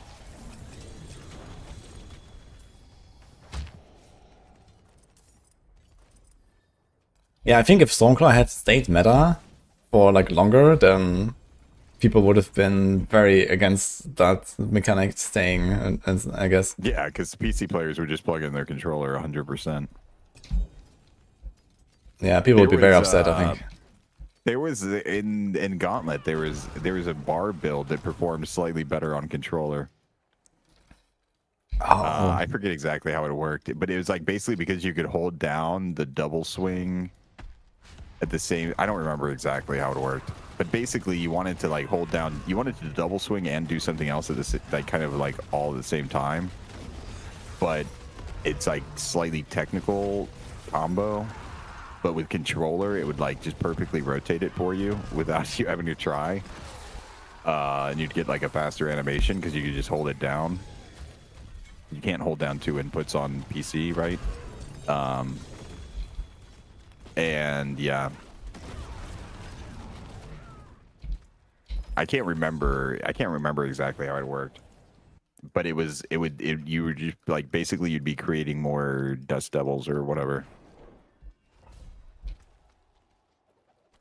TB Which is and better Gauntlet on and controller was controller. insane as well. Barrage was meta. Interesting. I don't remember that people were doing like TB. I remember it was like all barrage because you just had to damage the kind of like one-tap stuff, and then kill the bosses in like 1 or 2 seconds with a good nuke. Dude, the barrage Gauntlet meta was actually super fun, man. That was such a fun build, and it's so fun to actually run this because it was like you just had just enough damage with that build to like do everything perfectly, basically. But you still have to like really try to do it, you know, like do like really like one-tap packs and, you know, kill the bosses, you know, in the right amount of time and this kind of stuff. Yeah, the bosses were painful. I remember a bit. You didn't quite have the single target damage, but I do remember it feeling pretty alright through most of the clear. Are you also doing Rogue? No, you're doing Sork, I guess, right? No, I did all the classes, so Okay. I Yeah, played but I all the mean, like, classes in the Gauntlet. yeah, true, okay, but you also got a number 1, right? You got the thing? Yeah, I got, but it was in teams technically. We did fair. it though. Fair enough. The team. Managed top 5 of TB, interesting. But yeah, I did it with I did play Sork to get it, and then I did with the other classes I did like top 10 every week or whatever. Rogue sometimes I'd be a little higher. I don't know if I ever had like a number 1 run on Rogue or like at the end of the week on Gauntlet, but I would be like top 5 pretty consistently.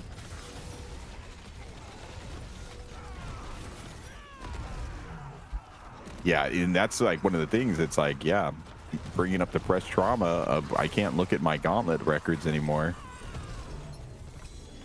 Yeah, where's the Gauntlet records, guys? Any explainers?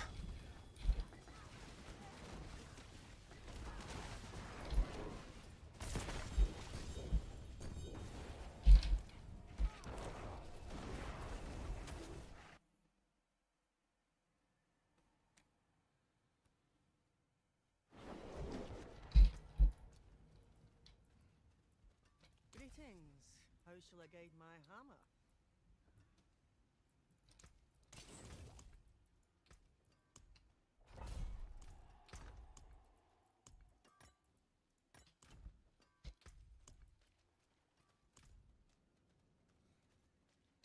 It is done.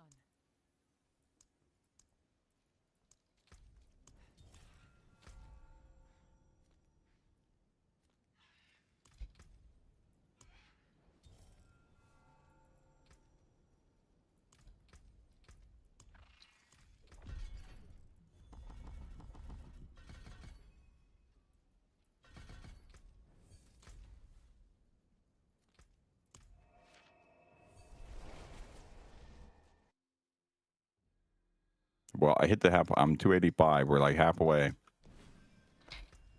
Hell yeah. I mean, we just sent like hordes for like an afternoon. You're gonna be like 292 or some shit, and then whatever after that, I guess.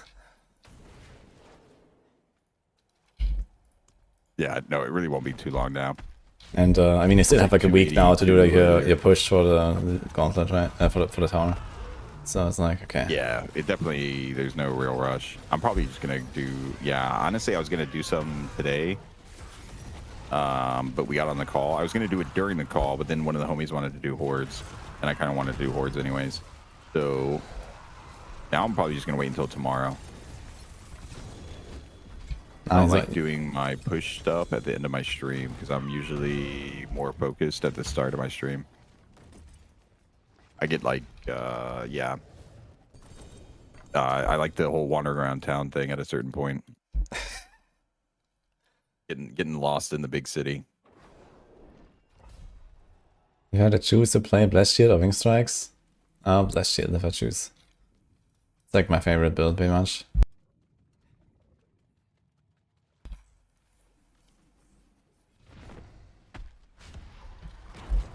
Dude, I think if I have pushed everything and I'm bored, I'm gonna load up Divine Lance on my Paladin. That's so much fun last season. Divine Lance, I loved it. I can't believe Divine Lance got dealt so dirty because it's like, I kind of loved it. When I leveled with Divine Lance, whenever I played Paladin like the very first time, and obviously it wasn't great, but it was like, it was still really fun. And then, you know what I mean? The more I looked into it, I was like, okay, well, I'm getting rid of this right now. But the like play style of it is not too bad. Like, I mean, yeah, I just like the positioning stuff, and it's kind of cool throwing the lance. It's cool animation. The throwing is very fun too. Yeah, the javelin. Yeah. Now we gotta. You bring up the other important key point is where are the Paladin's pole arms? They literally have like 3 skills that use pole arms, but then they don't. They're not able to use pole arms themselves. They have a spear. They have a lance. But no pole arms. They're not allowed to use spears or lances themselves. Only allowed when gifted it by the gods.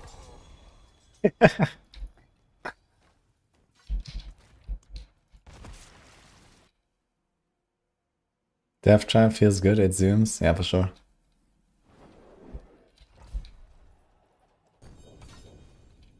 The jungle monk can't use swords. Yeah, okay, but that's a good point. I think Spiritborn not using swords is fine.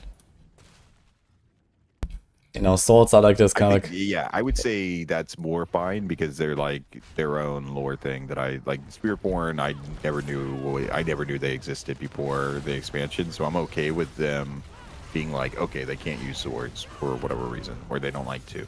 That's fine. Paladins can use pole arms. They're like renowned for being knights, and knights are renowned for like being people who use pole arms. And then on top of that, they literally have skills that use pole arms on their tree. So it's like,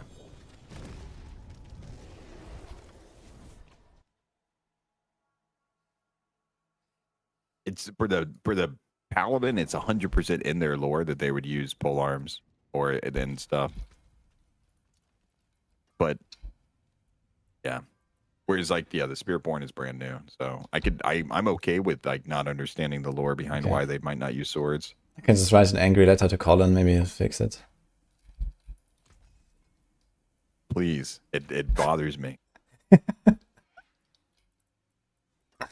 Well, I guess they just didn't make animations for it or something. And yeah, that's probably the main reason. And it's like, you know, very different animations for polearm, I guess. That's probably a good point. That's probably what it was somehow it got slipped through the cracks.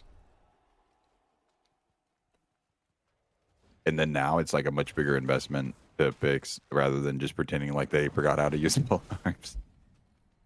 Like if you look at the javelin throw, for example, like it's actually just the same Divine Lance like melee animation where he stabs, but then like the thing throws out from like the lance basically. It's not like an actual throw animation like in the Paladin trailer, for example, against Mephisto. Right? You know, he's not like holding it over the shoulder. that's the reason why I wanted to play Divine Lance, was that cinematic was actually so good. The spear throw, I don't know, I liked it a lot. It made me pretty hyped for playing Divine Lance, and I didn't think about it previously. Mm-hmm.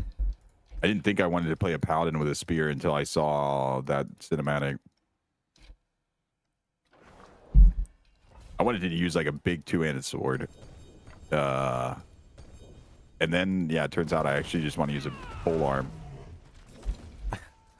Okay, so at first you wanted to use Reminds me Grandfather, of- but then you realized you want to do Shattered Vow.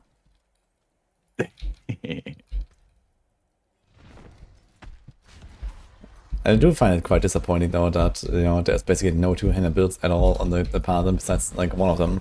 And that one is like way weaker than the others because it's a two-handed build. So it's like, having this one build that actually has like a forced two-hander, and they can make it like as strong as they want. Way too good. Griswold is just the thing that needs to be nerfed, probably. Yeah, it's not just the problem of Griswold, you know, even without Griswold, many builds would just like run one-handed shield. You're right, yeah. And not something like a Grandfather or, you know, any other two-handed weapon. Like, are there even other You just two-handed really need uniques? to gain a lot of damage to give up a shield. There's Like, not even any other realistically. two-handed uniques. Like, all the two-handed uniques are like all class weapons, right? Like, there's not even many like weapons, I think. There's like the Grandfather and Shattered Vow, and okay, what is there? All the weapons are class weapons. And then, okay, you could make some more class weapons, how about that, right? Why is there no like a big bonk blast hammer or a kapow two-hander, I don't know, you know? Or something like that. No, I would love a two-handed, like Lothar, Uther, or whatever. Like, Yeah. yeah. The two-handed hammer in Warcraft 3, I always loved it. Even though I was normally a sword person, like, yeah. Like basically something like a Hoda build, you know, you make like a Holy Bolt into like a Hoda build or something, or with a two-handed hammer. Like how cool would that be, right? And then you just bonk shit.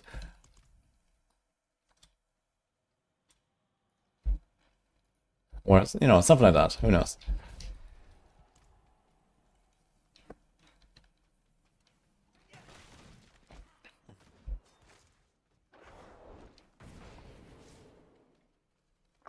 Weapons need to be fast, not clunky. Yeah, some people like the bonk shit, you know, it's fine.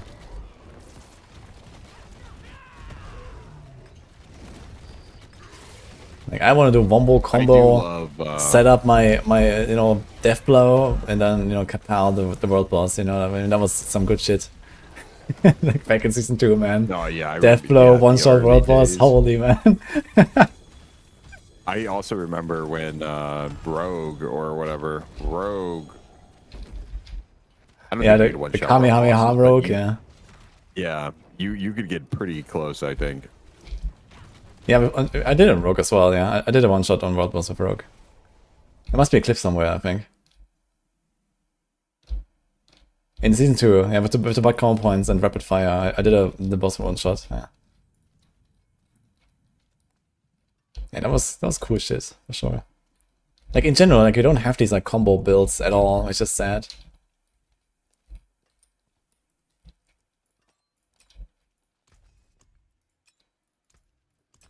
Solidrexia, a hammer thing is on your return. See some steel you need.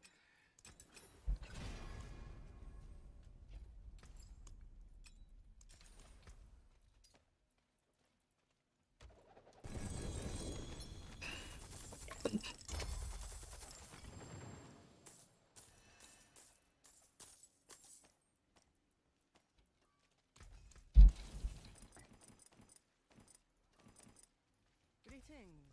How shall I guide my hammer?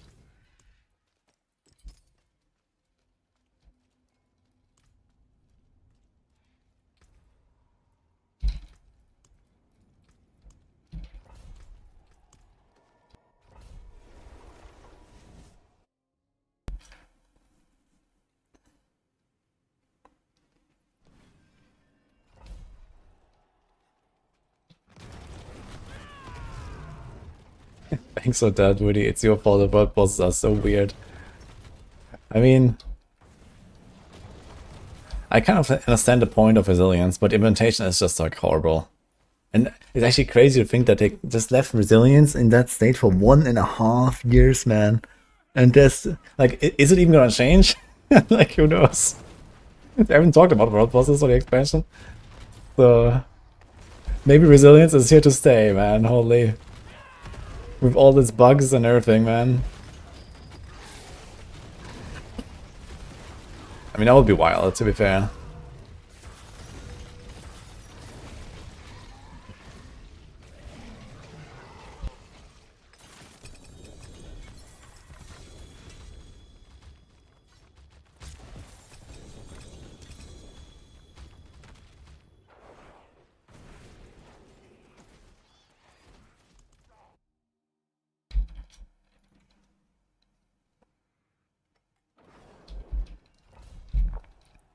I explain now where to find all the different boss materials.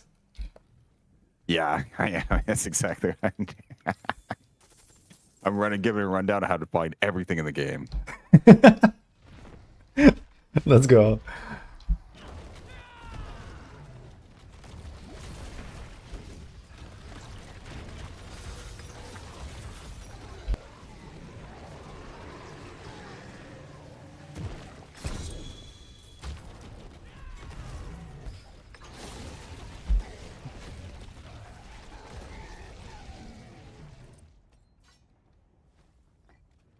Can runes get a different color, please? On the ground. Why did it look the same as like all the other shit?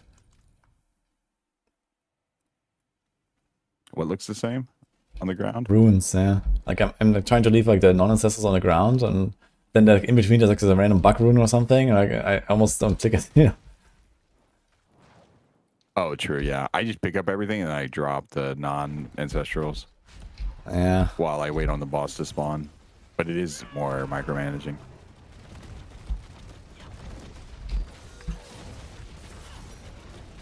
Some of the bosses, it works out fine to where like I've dropped everything and I'm ready to go as the like I'm waiting on the chest still. You know what I mean?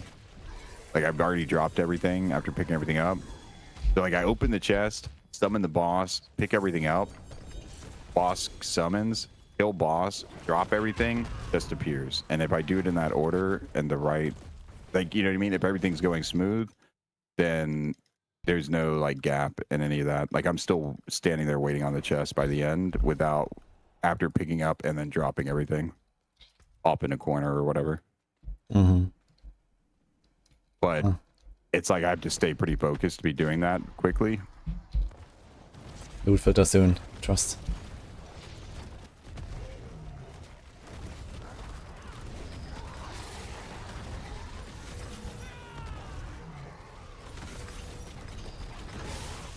Yeah, the loot filter will help a lot. It will be quite nice. It's like a part of me is like, man, the game design has gone in a direction where they made us want the loot filter. First they were like, okay, we don't need a loot filter because we're going to design the loot in a way to where you don't need a loot filter. And then somewhere along the line they were like, okay, well, what if we just stop doing that and we make them really want the loot filter right before we drop it? And Let's then just overload them with hundreds of sigils. Season of Divine Intervention. Yeah, we won't forget anytime soon.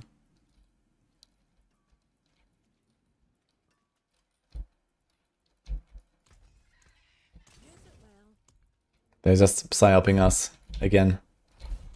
They can't keep getting away with it. I mean, I think it would be solvable to make the loot system work without a loot filter if they want it. Yeah.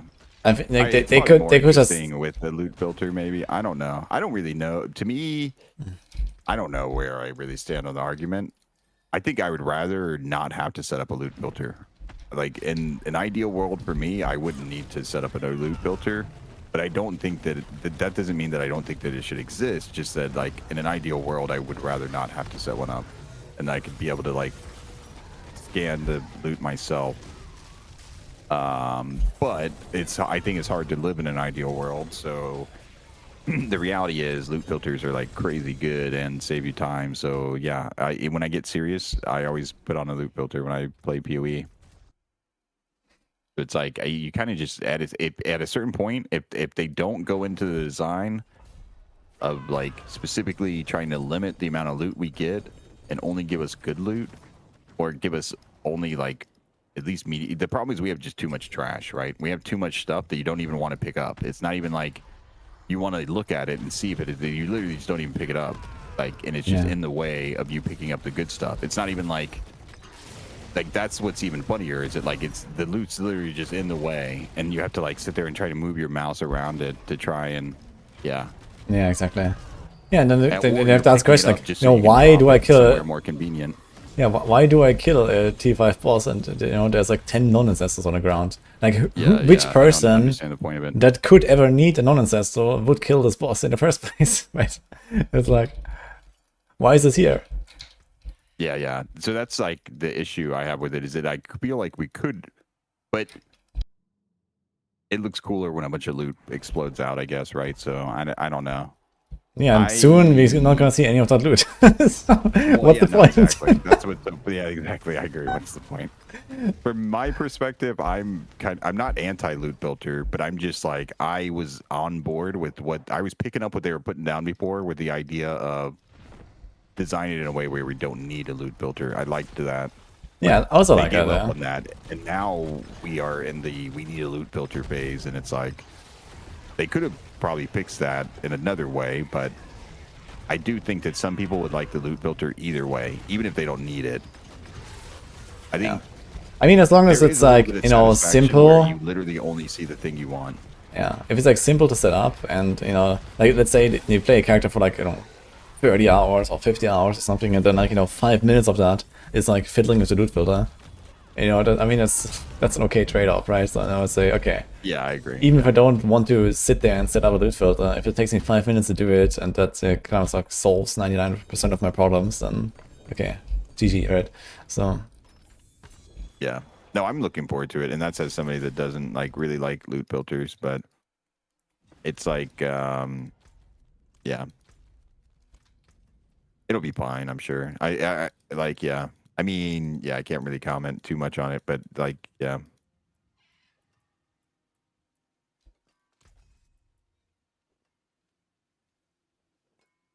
Hopefully we get some we get some good loot. That's the important part. Who cares about the filter? Hopefully the loot is good. wait. You mean good loot, like items you're excited for? You find them? Yeah. I don't. Probably. What I really like is when the items we're finding are exciting, and it's not like you don't even know if you're excited about the item that you dropped. Like you need to like. I like crafting, but I don't like it if the crafting gets to the point where it's like you're like you. I don't know how to describe it. If the journey of the item is like you can't even tell what a good starting item looks like, then that's where I don't really like if the crafting gets too intricate, where it's like, I mean, I don't know, because it is cool being able to manipulate items to like a certain extent, but I'm a little worried that like the loot that's dropping on the ground will be less exciting if it gets too far in any direction or whatever. It's like, it's silly to how it sounds. Like, for example, Sanctification is a good example, right? Of how it can spoil the feeling of good loot dropping. Because you need to craft the item, right? You need to take it to you need to take the like true test of, is this a good item? Isn't something that's determined when the item drops. It's determined later after you take it to the crafting, to you sanctify it, right? So when you get the item, you have no idea, is this item good? You just know it's good enough to go slam it, right? But is the item good? Like, I don't know. We'll find out. I just kind of like it when you can tell immediately, like, okay, this is a good item, and like, yeah. I guess I just like deterministic things where it's like once you have a good item, you can make it better, rather than you have a good item and then maybe it's gonna brick and just be worthless.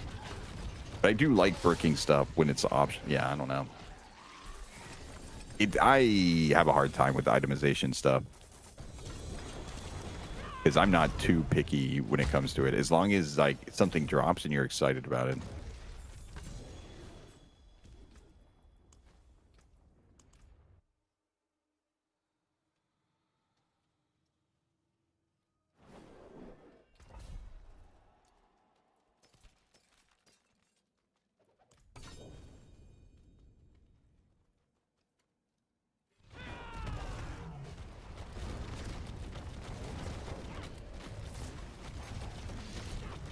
Gonna be interesting to see like what sort of loot filters people will demand from us, from like the build creators. True. Yeah, the loot, that'll be interesting with the, yeah. Kind of hard to recommend a loot filter, honestly, because it's like very personal. Nah, I don't think so. As to like what you might need in the, well, I just mean what you might need in the moment. But I guess like, yeah, there could be like a general loot filter that's going to show you everything for your build.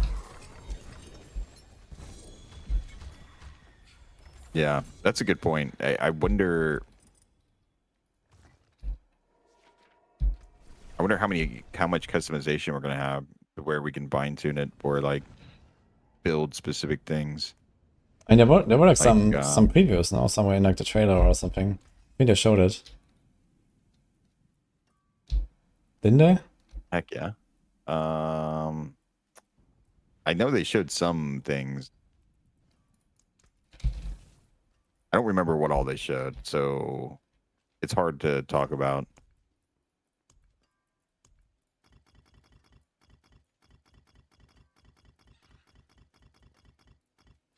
Okay, so here's the demands of the people.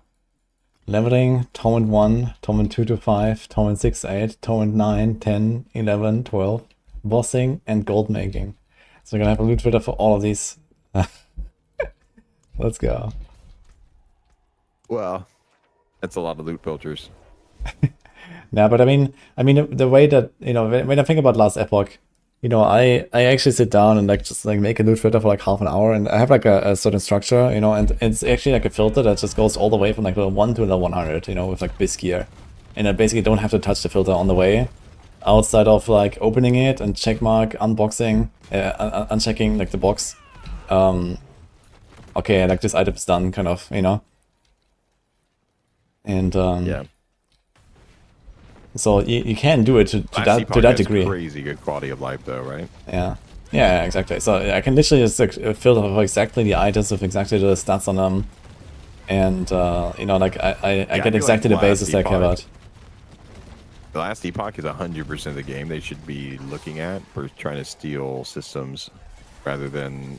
I mean, there's some things that PoE does great with like crafting and item management, and like even something as simple as like the way you manipulate items on PoE is satisfying. Like holding the orbs and like clicking on the item or whatever. Like Yeah, the way that you manipulate the items is satisfying. It's not so that's like one of the big problems I have with D4 with its crafting. It's not just like, okay, there's not enough crafting, but the way that you do the crafting with spam clicking and chanting, like, are you kidding me?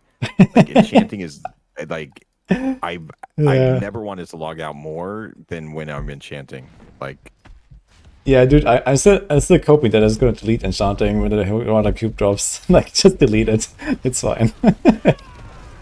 I don't even want a replacement. yeah, no, it's tough. Because it's been a problem for every one of the crafting features they kind of added, where it's like, what did we have? We had the tempering and masterworking, right? Yeah, it's kind of funny because we used to have the temper scroll, right? There was a scroll that you use on the item, and that was like closer to how it works in like PoE, right? And it just feels so much more satisfying when you like directly interact with the item, I think. I agree, yeah. It's not very satisfying when you bring the item to another menu. As satisfying as it is, you bring the menu to the item, I guess. Like, yeah. But PoE just has it nailed down with the way you use orbs and like the way you manipulate items with orbs. Like that is like, it just feels so good. And if you want to go through 100 of them, sure, it's 100 clicks, but like that's some quick 100 clicks. Like it, I don't know. It's like, whereas like with Deep Ore, it's multiple. Every time you want to re-roll something, it's multiple clicks per one thing you want to do. Yeah.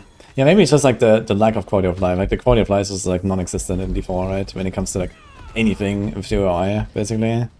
Yeah, yeah. The UI and interface interacting is like so. Like this is why, like for example, last season also like I mean it was like sanctification fiesta every time, and just like preparing an inventory of pants was like half an hour of like doing shit. Gloves were the worst. Yeah. Me rolling my that I didn't realize how bad enchanting was because I would always just be like, these gloves are good enough, right? Or like whatever, right? Like, oh, I got to roll this one pair of gloves. Oh no. But then on sanctification, it's like, okay, now roll an entire inventory worth of gloves, and you need to get core skill on all of them. Yeah, and I think the solution is not just to not make us roll an inventory of gloves. I think even when we roll one glove, it should be quality of life included, right? Yes. Yeah. So there's no. It should be. We farm. The time-consuming part of it should be the farming, the getting the stuff. Once we have the stuff, it shouldn't be like this is time-consuming to now use it too. yeah. Like the fresh meat vendor. So this is a perfect example of this season right now. Fresh meat vendor is terrible. It's so time consuming and awful.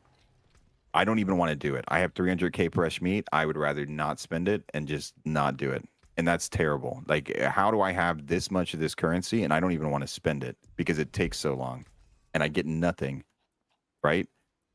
I get like nothing out of it and I spend so much and it takes so long. Why not just make it to where it costs more, but you get better stuff, right? Like it's so simple.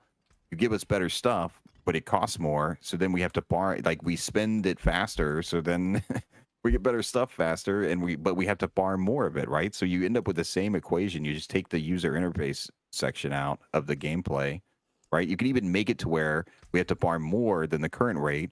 But as long as when we go, we actually get a dopamine reward of like, oh, yeah, I just gambled all this and I got it or whatever, right? Instead, it's like, I'm going to go waste my time gambling all this, get nothing that I want.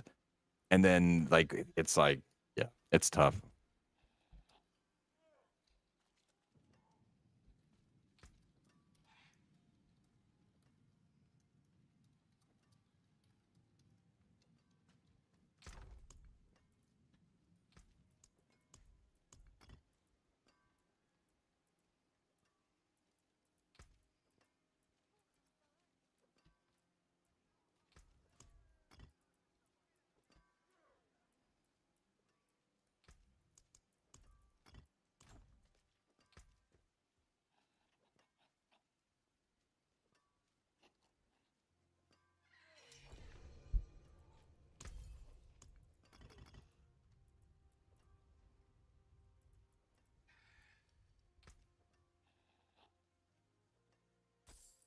To me, when it comes to like the user interface, it's really simple in the sense that like you just make the resources be more expensive and then you spend less time on the user interface. It's like as simple as that. Yeah, I still want to have a good time when I do it, right? It's like I don't want to click 3 times, I want to click once to do enchanting, if enchanting sticks around, or similar with like a bunch of other stuff. It's just like, oh yeah.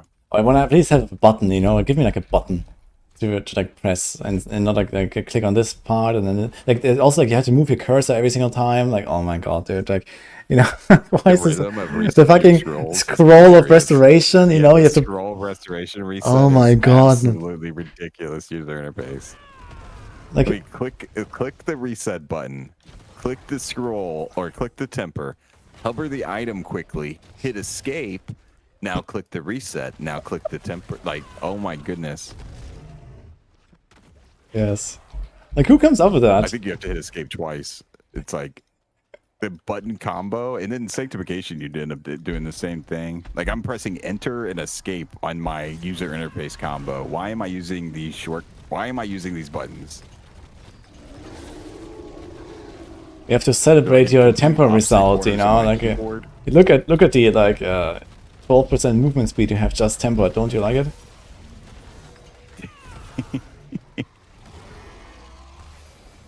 I like the new temper system still, but like that's such a good example. Like, yeah, the user interface just needs a lot of work, and it's tough because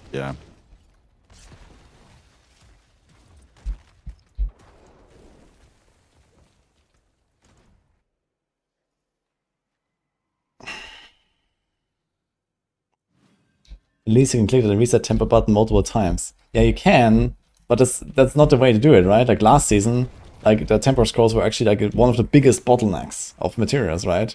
Like people were just constantly stuck on scrolls. Right now it's not really the case because everyone's flying hordes.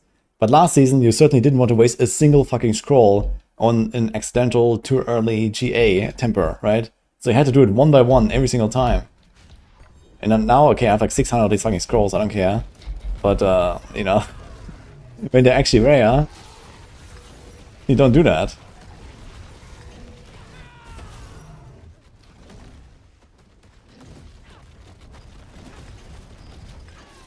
Undecember is the best craft option in the genre. You just spend 1k iterations in a minute, just select the affixes and hit go. Yeah, that's not the best. That's like the worst case scenario. Like, I don't want the game to craft for me. Like, how stupid is that? Like, I wanna, you know, use the thing and see the result and then make the decision. You know, I don't wanna like let it just go like a slot machine, you know? Like, that is fucking stupid.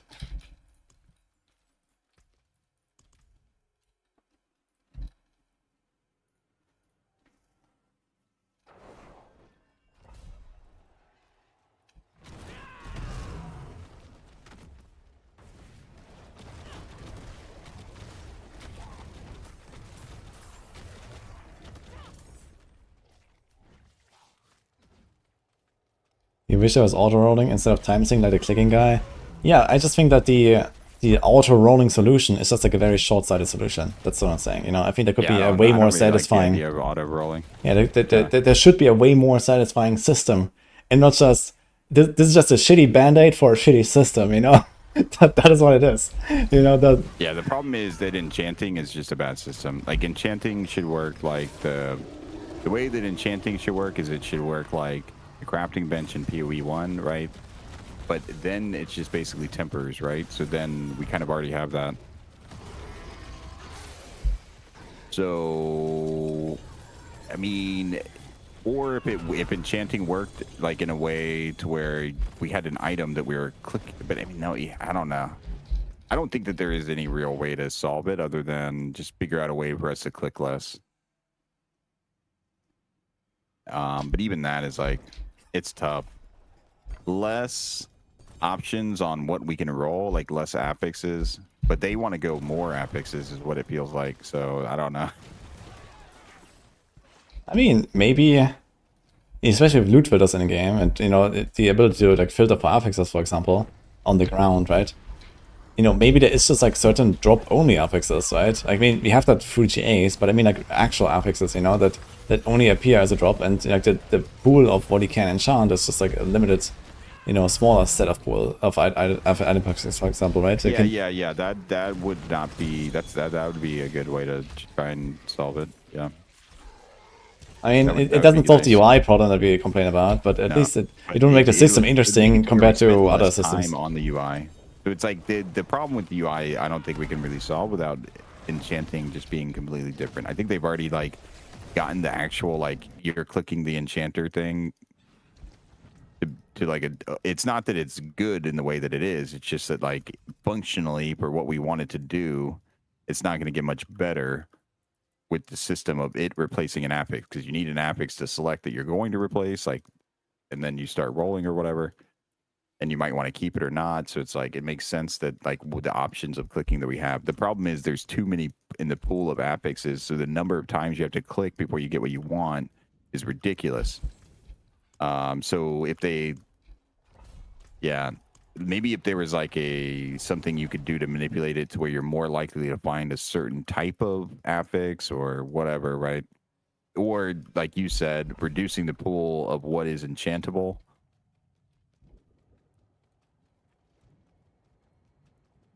Like it could be you can still get all those affixes that they want on the slot, but only some of them can be enchanted, and that would maybe be fine too.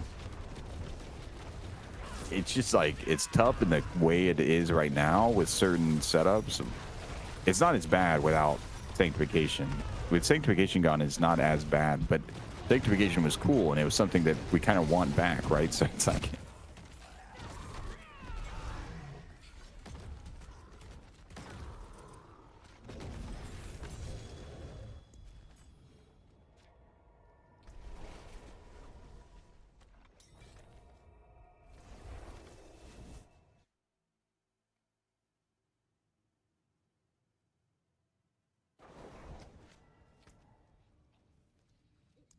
Yeah, for me, the important thing is that like you see an item on the ground and you're excited about it, and you know like I can make this better, and like yeah.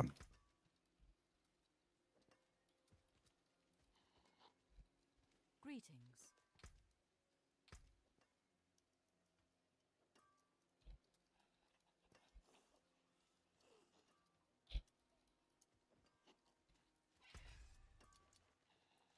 Hello. I don't think you need to see bad. The reason I've come around on the loot filter is because I don't think you actually need to see bad stuff on the ground to be excited about when the good thing I drops, right? Like, Yeah, this is optional.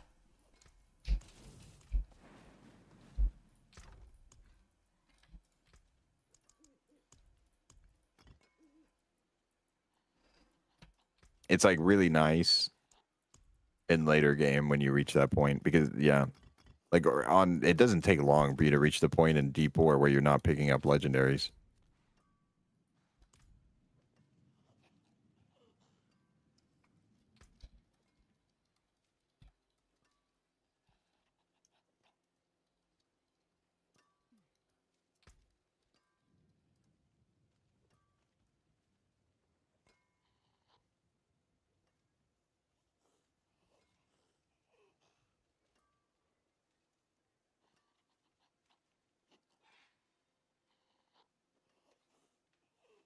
I wish I didn't lose my hand at a forge guy during sanctification.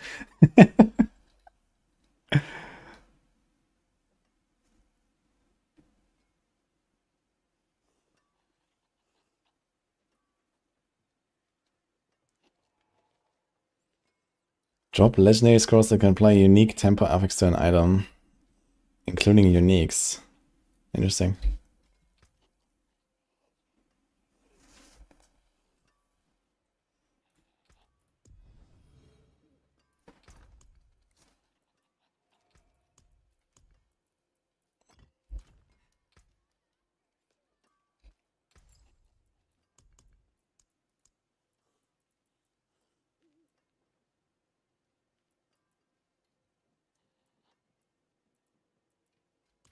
Yeah, it could be interesting. I'm kind of just okay with where tempering is at right now. I just think that what we should do, the tempering scrolls shouldn't even be a reroll. It should be like the gift or whatever. You just apply it to the item and it like GAs your temper or whatever. Like it's a one-time use. It's really rare. You don't find them very often, but it guarantees a GA on the item. And that way, yeah, we just don't click it anymore.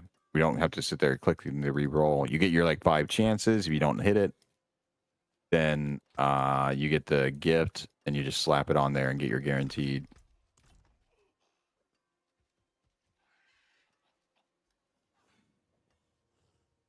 Maybe D4 is sponsored by Mouse Clicking Company. Yeah, the Logitech collab, guys.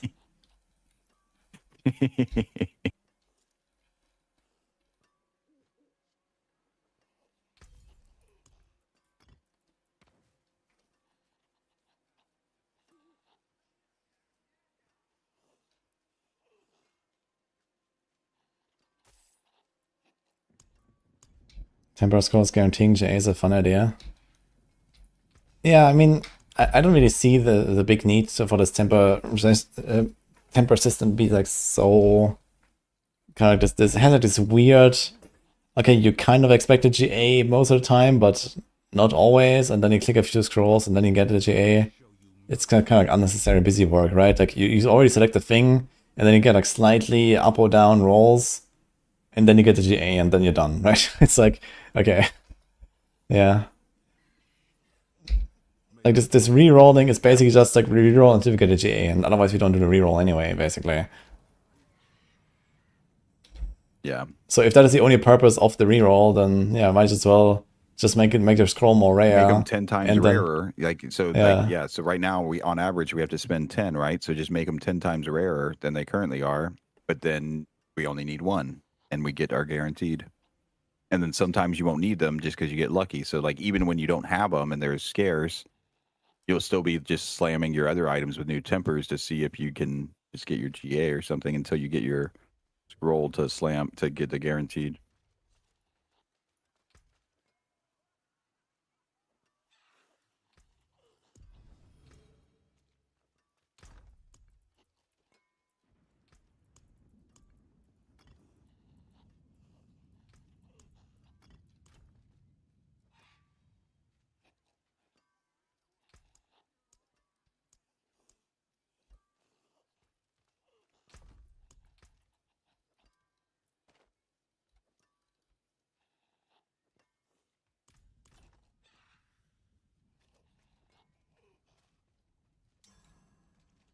Greetings. Unused upgrade selected Hey, items heck temper yeah. to GA. Greetings. Yeah, why not, They're honestly? cooking. Why not? I can see that. I think that would feel like kind of like a satisfying as well, right? Where it's like, okay, like maybe there's like something that you kind of get kind of like hard, it's like hard to get and like kind of late or something, right? But on the way there, you still have the chance to temper GA anyway on like an item. So maybe you want to pick up some extra items and try your luck or something. But you know, later on you just want to have the item and then fix it, right? So I think that is a pretty good idea, actually.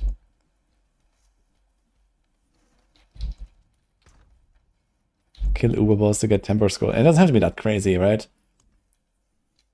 No, I don't think it's that But crazy. no, like But if you're talking about, for example, how it worked this season, right? Where it's like, you know, you go through the tournaments and like, for example, a lot of people had issues like finding opposite and stuff, and you just didn't really master the shit until you were actually like already, you know, well established in tournament 4 or something, right? And you know, if like in a similar way with like the 12 tournaments you're gonna have, maybe you get temper scrolls, I don't know, at like tournament 8 or some shit, right? And until then, it's like, okay, you need to try your luck with the tempers or something. So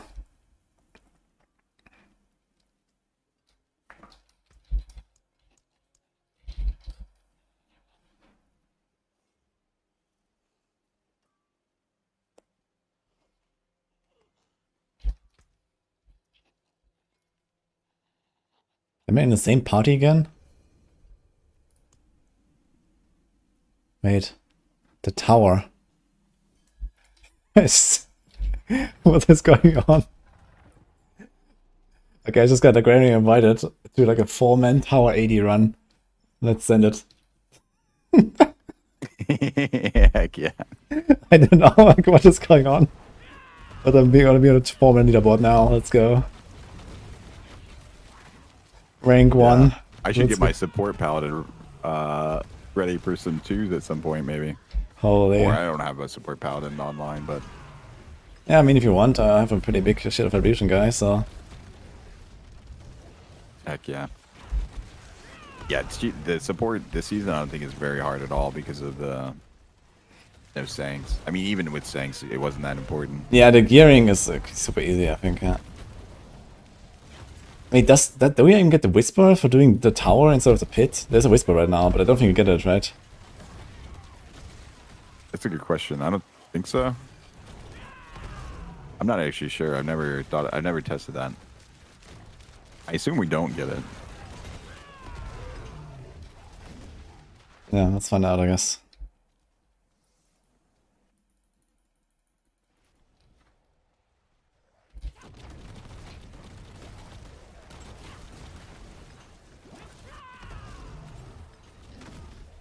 So what is this party even? He has a Sork. He's like a Crackle Sork. He's like some Paladin, I have no idea what he's doing.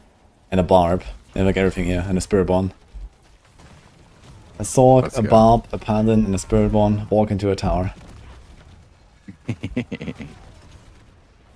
Get rank 1. Insane, 133. Okay, rank prediction. Apparently we're top 50 elite. In fact, we are actually... Wait, you're almost front page. We're rank 11. Oh my god, man. How scuffed is this? Okay.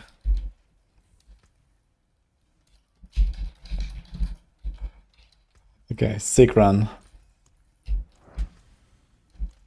We should push for front page, guys. Let's go.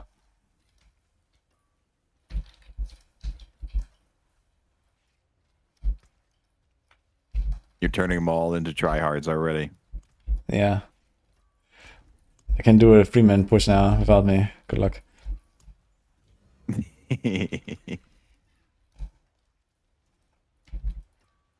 Okay, the whisper did not complete, by the way. Unlucky.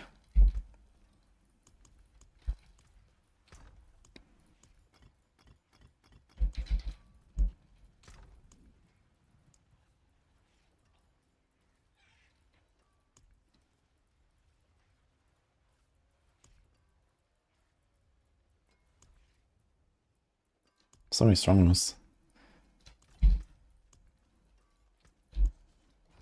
Dude, somehow I have 160k fresh meat again. What?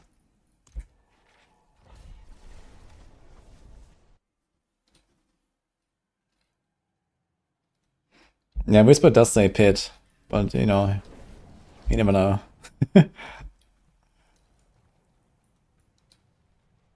When is Zork? I'm not sure if I'll make a Zork. I played all Zork last season. It's just the same build again.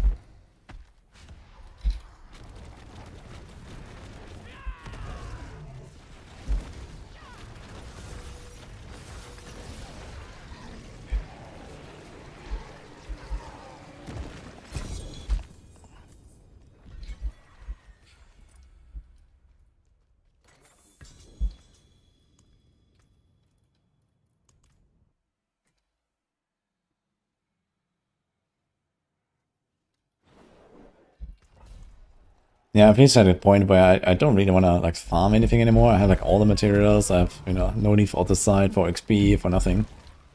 So it's basically just like get uniques, really well rolled, and send it. So Heck yeah. You got your T7 journey, right?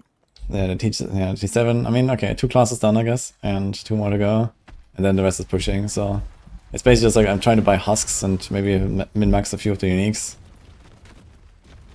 And I'm doing some T5 bosses because I have him right now, I guess. I have too many T5 bosses. I don't actually want to do any more for the rest of the season. It's just because you have to reset them, honestly. It wouldn't bother me to do them as much if I could just spam them, but even the dungeon every time is like... I mean, honestly, I do not that prefer bad. I do prefer doing the dungeon. I guess the bigger problem is that we get too many keys. Yeah. Like, I actually wish that definitely got too many they would go back to this, you know, how it used to be for Beast in the Eyes, where it was actually like a full nightmare dungeon, and then at the end it was Beast, you know? But it's just like we do the bosses too often, right? We get too many sigils, so you don't want to do this every single time, and it's that often. But if it's like, you know, if there's like 1 boss an hour or something, then I do, then it's like, okay, you know, I'm gonna do like a 2-minute run, and then kill the boss. That's fine. I had like 5 mules before I was like in Torment 4 or something. I mean, not really, but that's what it felt like. It felt like I was making mules so fast this season because my bank was just full of the boss sigils. Yeah, I just kind of try to keep using the sigils as soon as I got them. Kind of like I don't like to like let them accumulate more than like 50 sigils maybe or something. Yeah, well, for me it was like as soon as I tried a T1 horde on like once I reached like T3 and I couldn't do it right, and I almost got one shot by Butcher. After that, I was like, I'm not touching these bloody sigils. I was like T3 ready, and I couldn't do a T1 horde. I was like, I don't trust these things anymore. I wonder if they're gonna fix that actually on Tuesday. Like if the hordes are also gonna be downscaled. Because they seem bugged to me. It just seems bugged actually. Yeah, because I didn't do any of the bosses before I did the horde, so I just assumed the bosses were as bad as the horde too. I was just like, I'm not. Dude, I remember also like on like my Paladin as well, like day 1 or something. Like I was farming Torment 4, everything was fine. And then I did a horde, I was like, man, I can't do this. And I actually went back to Torment 1 to do a horde. I was like, holy shit. Yeah, exactly. I went to do the horde, I was on like Torment 3. And then someone told me about yours. Somebody was like, yeah, Woody tried to do one, and he was already on Torment 4, and he was pretty much farming Torment 4 already, and had to go to T1. And I was like, okay, well, that explains why. I just almost died.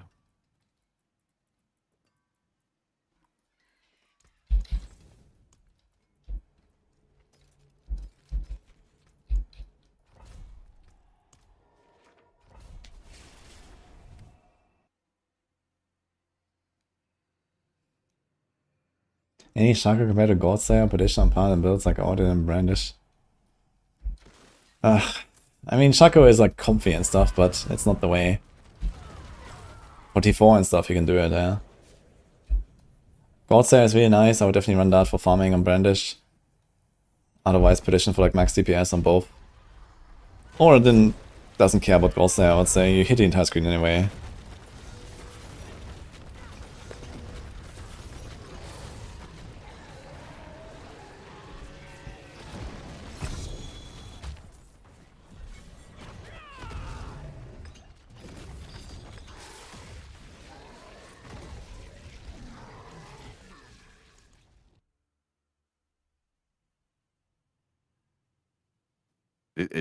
I was talking to my own chat, but I was responding to your chat. The scaling feels a little bit off for everything this season. I think it's because we got like the 12 tournaments coming that we heard about, right? And it's like this is probably like a little bit of beta testing, is what I could guess.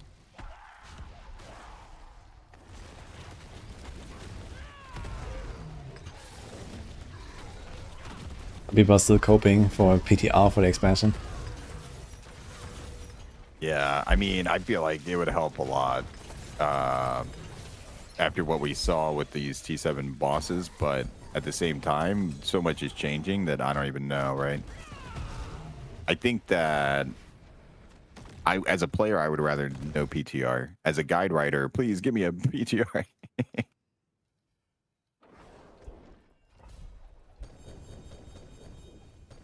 I'd rather just go in blind and like have no idea what's going on. But yeah, since you know what I mean, I write for that website, Max. I kind of would. I would be cool to have a PTR just so that I was more informed.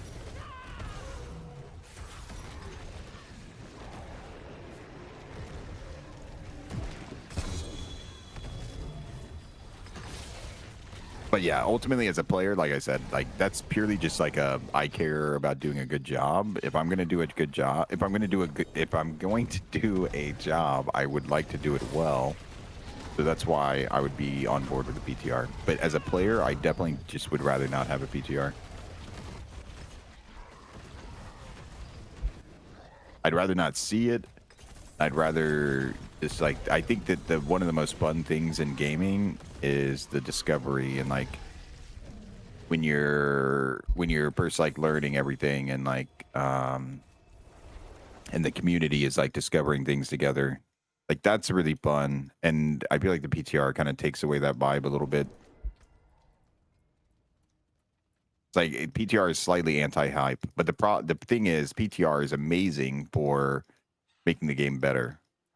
So it's like, yeah, it's a tough one where the PTR is 100% a necessity that makes the game much better. But as a player, I just like things being, I like going in blind.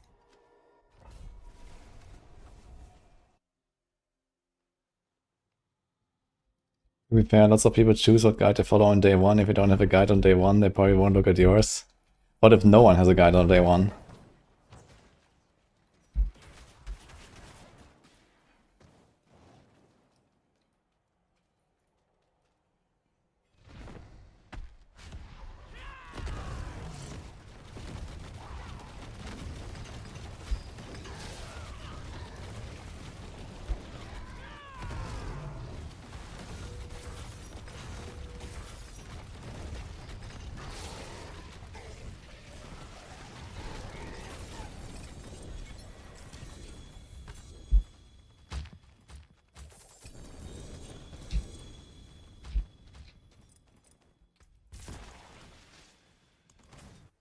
That's actually an interesting tab.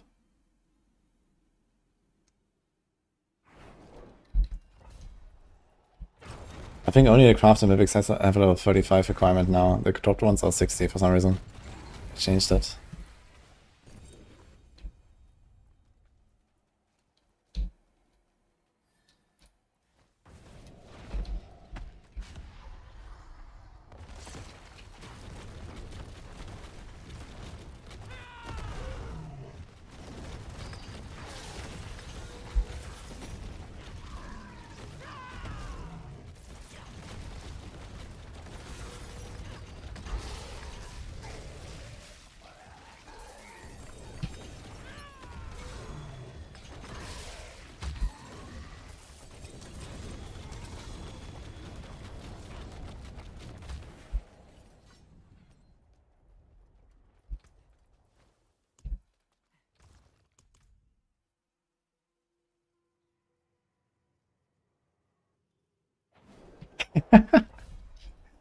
Got a text on your neighbor doing tower with me.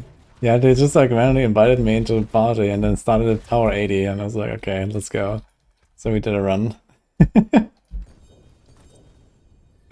And now we're rank 11 on the 4-man leaderboard, guys. Let's go.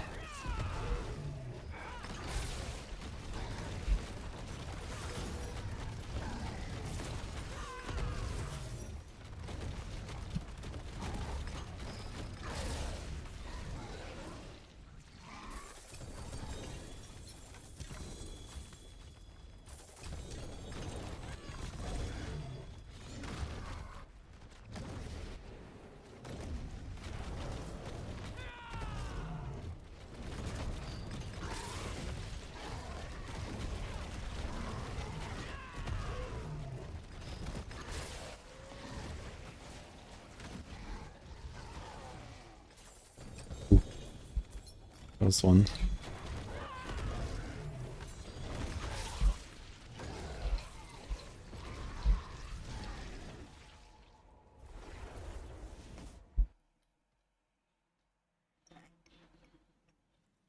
Can you get Uber Unix on these? Yes. I drop every once in a while. The bloody bosses in general have pretty good loot.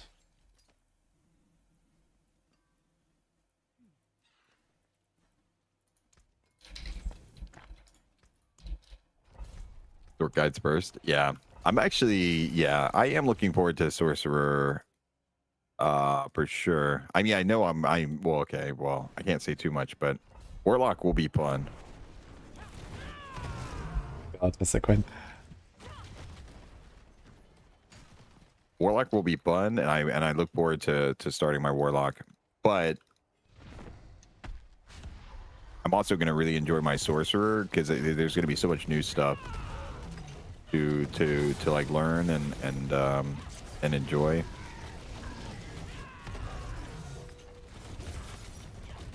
Warlock isn't really my class fantasy. Paladin is more my class fantasy.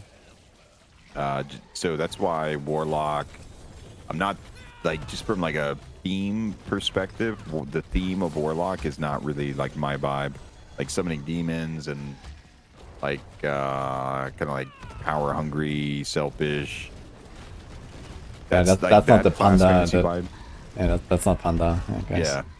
No, I like more the like the Paladin, the Justice, Defender of the Innocent, like that vibe.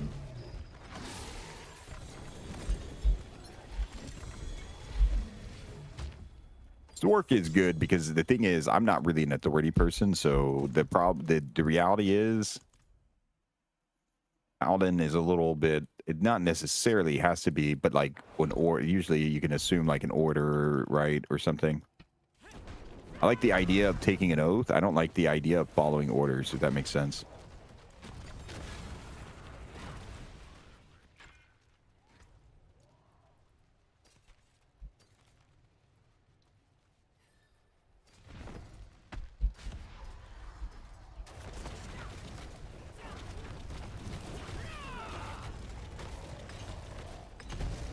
But that's why it's like perfect.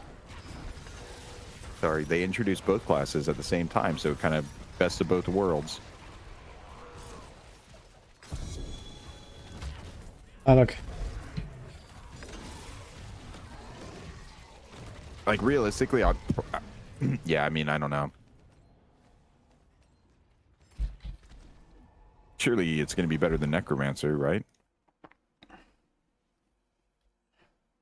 Why?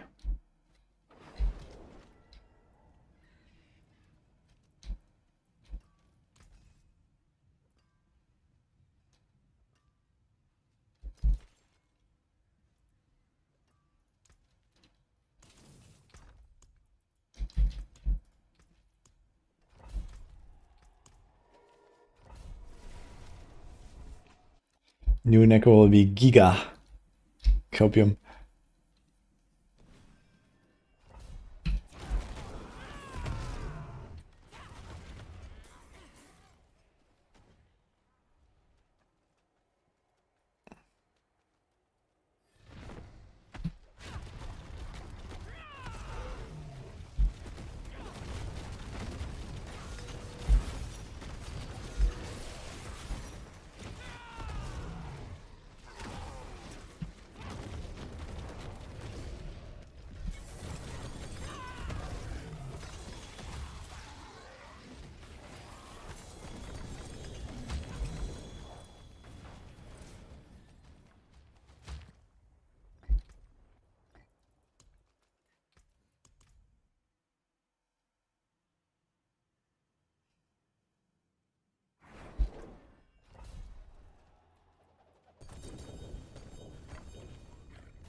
I like that.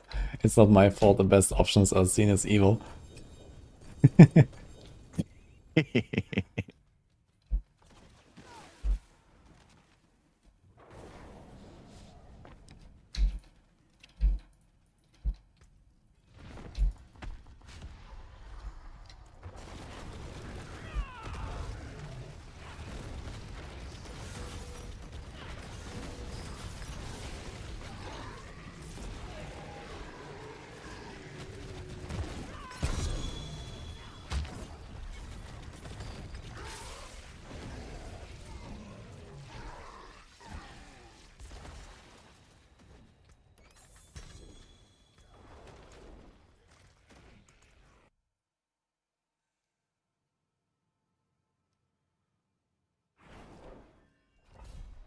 Have you played D&D, like a tabletop game? Yeah, I play. I don't live near a lot of my homies that I grew up with, so I don't play it anymore, like in IRL. But I have played it in the past. And then yeah, Baldur's Gate 3 is like one of my favorite games. That's basically virtual D&D. Yeah. Okay, nice. But yeah, I don't really play multiplayer though, so I do get into the role-playing stuff. I've done a little bit of online role-playing, like before I started streaming. Yeah.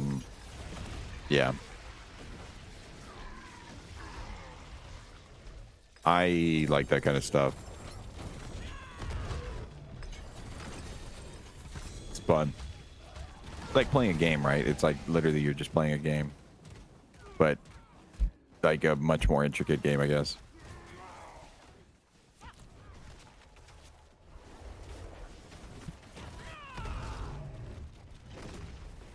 But yeah, I haven't played. Sorry, I haven't played any D&D in like years. In like on tabletop. And the role plays off stream. I forged more horseshoes and nails. What do you need?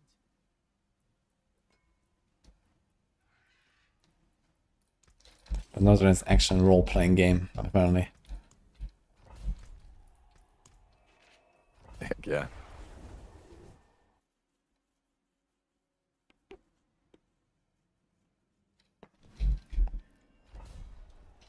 Yeah, I was kind of talking about how I don't actually like playing evil characters. Like I don't like playing a character that is evil, but if I'm the DM, then I do enjoy like playing an evil character then, because that's like kind of the point or whatever of being the DM, is that that's your responsibility.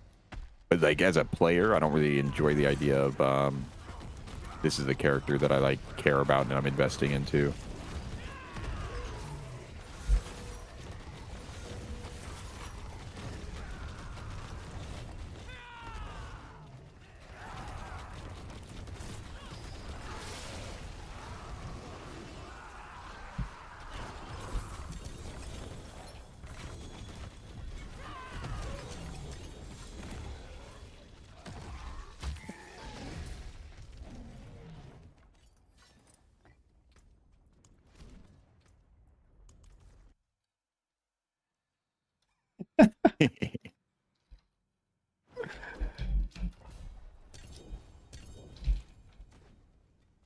Yeah. Or is it still fun in games after that? When?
What kind of, you got a burger earlier, right? What kind of burger was it? Like what kind of toppings? I could not explain. Heck yeah, the best kind of toppings. I need to ask Nini what she actually ordered because I didn't really know. Heck yeah. Oh, the door is opening, guys. Hello?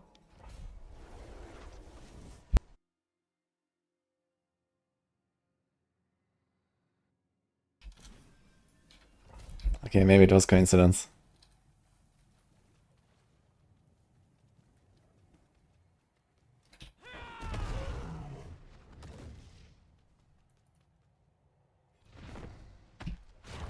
A bloody grandfather with hooks made me want to make a barb.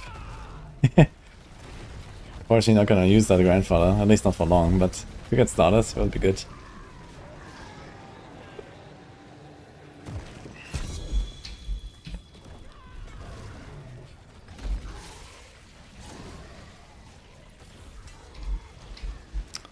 Somewhere here along the way, I found these bosses, I gotta scroll. Let's go. I actually have like a few now. I think I actually have one for every character at Pork. Oh, I'll just let them die.